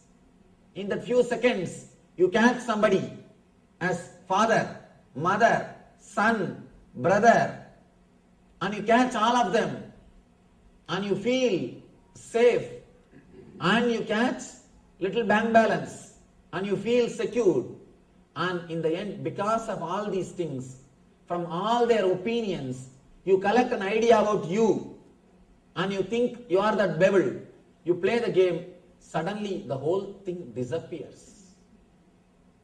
Please understand, before your game started, while you are playing the game, and after you end the game, whether you understand or not, realize it or not, experience or not, you are God, you belong to ocean, you are existence. Even though you think you are an individual self, even though you play the game and you start legally registering, these 2 bubbles are married and these 2 square feet is my land. You go to registrar bubble who is sitting there for 2, 3 more years extra, and there's a big bubble. He claims, I am the ruler of this country. This area, anybody wants to register their land, they have to come to me. And among the bubbles there is an understanding. You will not hit me directly, I will not hit you directly, you will not take away my bubble, I will not take away your bubble. You have some understanding. The whole drama goes on. Whole thing is going on. Suddenly in single shana, in one moment, the whole thing is back again into the ocean. When I say surrender, just wake up to the truth. You are in ocean. When you are born, when you think you are individual self, or after enlightenment, in all these 3 times, you are in the ocean. Just wake up to this truth. That is what I call surrender. Waking up to the ultimate truth is what I call surrender. Surrender the small ideas which you have about yourself and wake up to the reality of yourself. Then automatically what Krishna says as surrender will happen in your inner space, in your inner consciousness. Otherwise, we will be playing with the word surrender. We can use big words. We always use big words when we define ourselves. When we define ourselves. But we don't even understand that we are beyond all this description. Somebody came and told me, Swamiji, I am this, I am that, I am this, I am that. And he thought, of course, whenever you project about yourself. You have a guilt that you are having ego and you are in superiority complex. I told another one devotee, he is suffering with inferiority complex. This devotee asked me, what is this, Swamiji? He is just showing his ego and you are saying he is suffering with the inferiority complex. I told him, he is God. He is thinking himself as something else. That itself is inferiority. Whatever image you have about yourself, except you being God, is inferiority complex. You are suffering with inferiority complex. Whatever idea you may have about yourself, less than you being God, you are suffering with inferiority complex. Please be very clear. Just drop all your idea about yourself. Suddenly you will wake up to the truth. You are in the ocean. Some fishes, they swim along the current. Some fishes, they go against the current. Whether they go along with the current or against the current, they are in the water. Whether you experienced you are divine or you are not ready to experience, you are against the existence, both the time you are in the existence. Whether you realized you are divine or you are not ready to realize you are divine, both the time you are divine. There is no choice in that. Only one choice. You can realize and enjoy, or you can continue to suffer and struggle. That's all. You can continue to build fence for the bubbles. You can create little more strong fence, or you can say, come, stand close. Let there be some more bubbles. Let us become a big community. Then we may not die. Then we can tell the waves, hey, don't come. Stop as it is. We may exist. Whatever you may do, whatever we may think, please be very clear. The whole thing is just the drama of few seconds. Few seconds. Now understand one thing. Don't even bother that you are not able to surrender. That's another next problem. When people hear about all these things, they say, Swamiji, I am not able to surrender, what to do? Don't bother, you have nothing to surrender. Just understand, you have nothing to surrender, you already surrendered. There is nothing to surrender. Just relax. Whether you surrender or not, this is the truth. Understand, whether you surrender or not, existence is going to do. So naturally, if you understand whether I surrender or not, life is going to flow. Automatically you will relax. That relaxation is what I call surrender. Just relax with the flow of life and wake up to the truth. You are something far more than what your mind and body suggests about you. Now you have suggestions from so many people. Your survey report. You have survey report. You do survey once in a while. How am I doing? What am I? Who am I? You have an idea based on your body and mind, your eye and mind about you. Now wake up to the truth. You are far more greater than what you think or what you are made to think as you are. You are just made to think you are this, you are that by the society. Now it is time to wake up to the truth. You are far more higher than what you are thinking. You are simply beyond all the imaginations which you are having about yourself, about your being. Surrender will give you new consciousness. You will not be the same old person. One single moment, if you experience the surrender, simply that single moment will transform your whole life.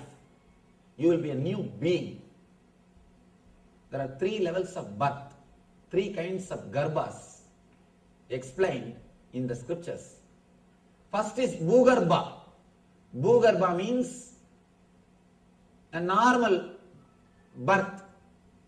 Women carries the garbha. Women carries a child in a womb and gives birth. This is called Bhugarbha. It happens in Mooladhara Chakra, in the lower level. Next, Hridgarbha. It happens only with artists, a real singer. He conceives the concept in the heart and delivers the music. He delivers a beautiful sculpture. He delivers a beautiful painting. Please understand, that is why musicians and painters, artists, they feel so satisfied. Their life is so fulfilling because continuously they are giving birth. When they really deliver something out of their heart, they feel so satisfied, overflowing, fulfilled. When a woman gives birth to a child, when she becomes mother, she is feeling a fulfillment. She achieves a fulfillment. She is overflowing. Same way, when an artist gives birth to a painting or a poet or poem or a music, something or a sculpture, he just feels overflowing. He feels fulfilled because the Hridgarbha, it happens in his art. He conceives the concept in his art and works on it. Suddenly, one day is delivering baby, delivering a child, is art, is music, is painting. It happens in the higher level, Anahata Chakra, Hridgarbha, the ultimate Jnanagarbha, which happens in the Sahasrara Chakra, higher level. In Jnanagarbha, you conceive all these spiritual ideas into your head and you work with them. Suddenly you wake up and give birth to yourself as an enlightened being. That is Jnanagarbha. 3 levels of Garbha. Bhugarbha is the ordinary level. Very few people reach the level of Hridgarbha, giving birth to a poetry or giving birth to a beautiful structure, giving birth to a painting, giving birth to a art. The level of Anahata, ultimately the Jnanagarbha, conceiving the master's teachings and his presence into your Sahasrara Chakra, working with yourself and suddenly giving birth to yourself as an enlightened being. Just receive this concept of surrender. Just receive this truth of surrender and let you work on this truth. Suddenly you will wake up and you will give birth to yourself as an enlightened being. As an enlightened being. The moment you understand, whether you understand or not, you belong to the ocean. You are from it, you are in it, you will disappear into it. You suddenly understand, you realize you will never die because you are ocean. As long as you identify yourself as a bubble, you will have insecure feeling. Instinct to survive and instinct to possess will always be there, torturing your being. The moment you understand, there is no need for instinct to survive because I am utterly secure. I am ocean. The moment you understand you are ocean, the instinct to survive disappears because there is no need to survive. There is nothing called death happens to you. There is nothing called death exists for you. As long as you think you are bubble, you need to survive, there is death for you, fear, and instinct to survive. The moment you understand you are ocean, you will not die. You will understand there is no death. Then there is no question of insecurity. Naturally, there is no question of instinct to survive. And the moment you understand you are ocean, nothing to possess, Everything belongs to you. Nothing to possess. The instinct to possess will disappear. Here, I am not asking you to legally throw away all the things. That's what Krishna says. You don't have to throw all your actions. You don't have to throw whatever you have done for I and mine. Just do not internalize them.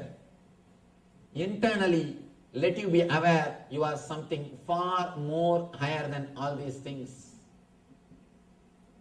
Far more superior than all these things. How? At the age of 7, toys are your life. But now, neither you feel attached with them, nor you renounce them. You are neither renounced, nor you feel attached. They are just there, you are here, that's all. Do you feel, I should go back to the house, my toys are there, I left all the toys in the house, I should go back to the house? No. Do you feel, no, I should renounce all my toys? This nonsense is torturing my mind and my life? No. You neither feel attached nor feel detached. You are out of it. You are beyond it. Raga means attachment. Araga means detachment. Viraga means beyond the attachment. Vairagya towards the toys have happened in your life. Same way, when you understand you are ocean, Vairagya towards 2-3 sand pieces which you collected, and the Vairagya towards the bubbles which you have kept around you will happen. You will suddenly realize you are beyond the instinct of survival and instinct of possessiveness. Instinct to survive and instinct to possess will disappear in your being. I am not saying all your properties will disappear. No, they will all be there. You will really start living them, enjoying them much more intensely.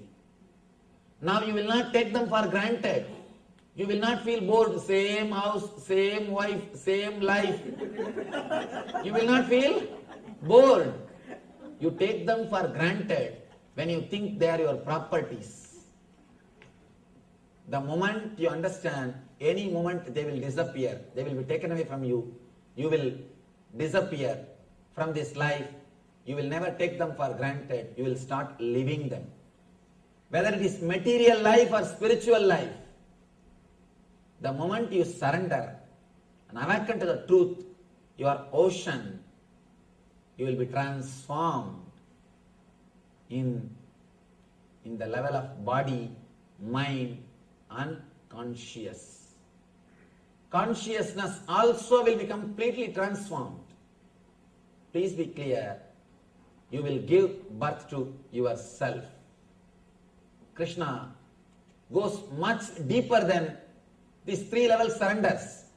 Surrender of intellect. Surrendering the intellect means trusting the master's intellect more than your intellect. Surrendering the emotion means trusting the master's words, master's instruction much more than your emotions. Surrendering the senses means trusting the master's words and instructions much more than your senses. Now Krishna goes much deeper than all these 3 levels by giving a deepest experience or glimpse of surrender to Arjuna.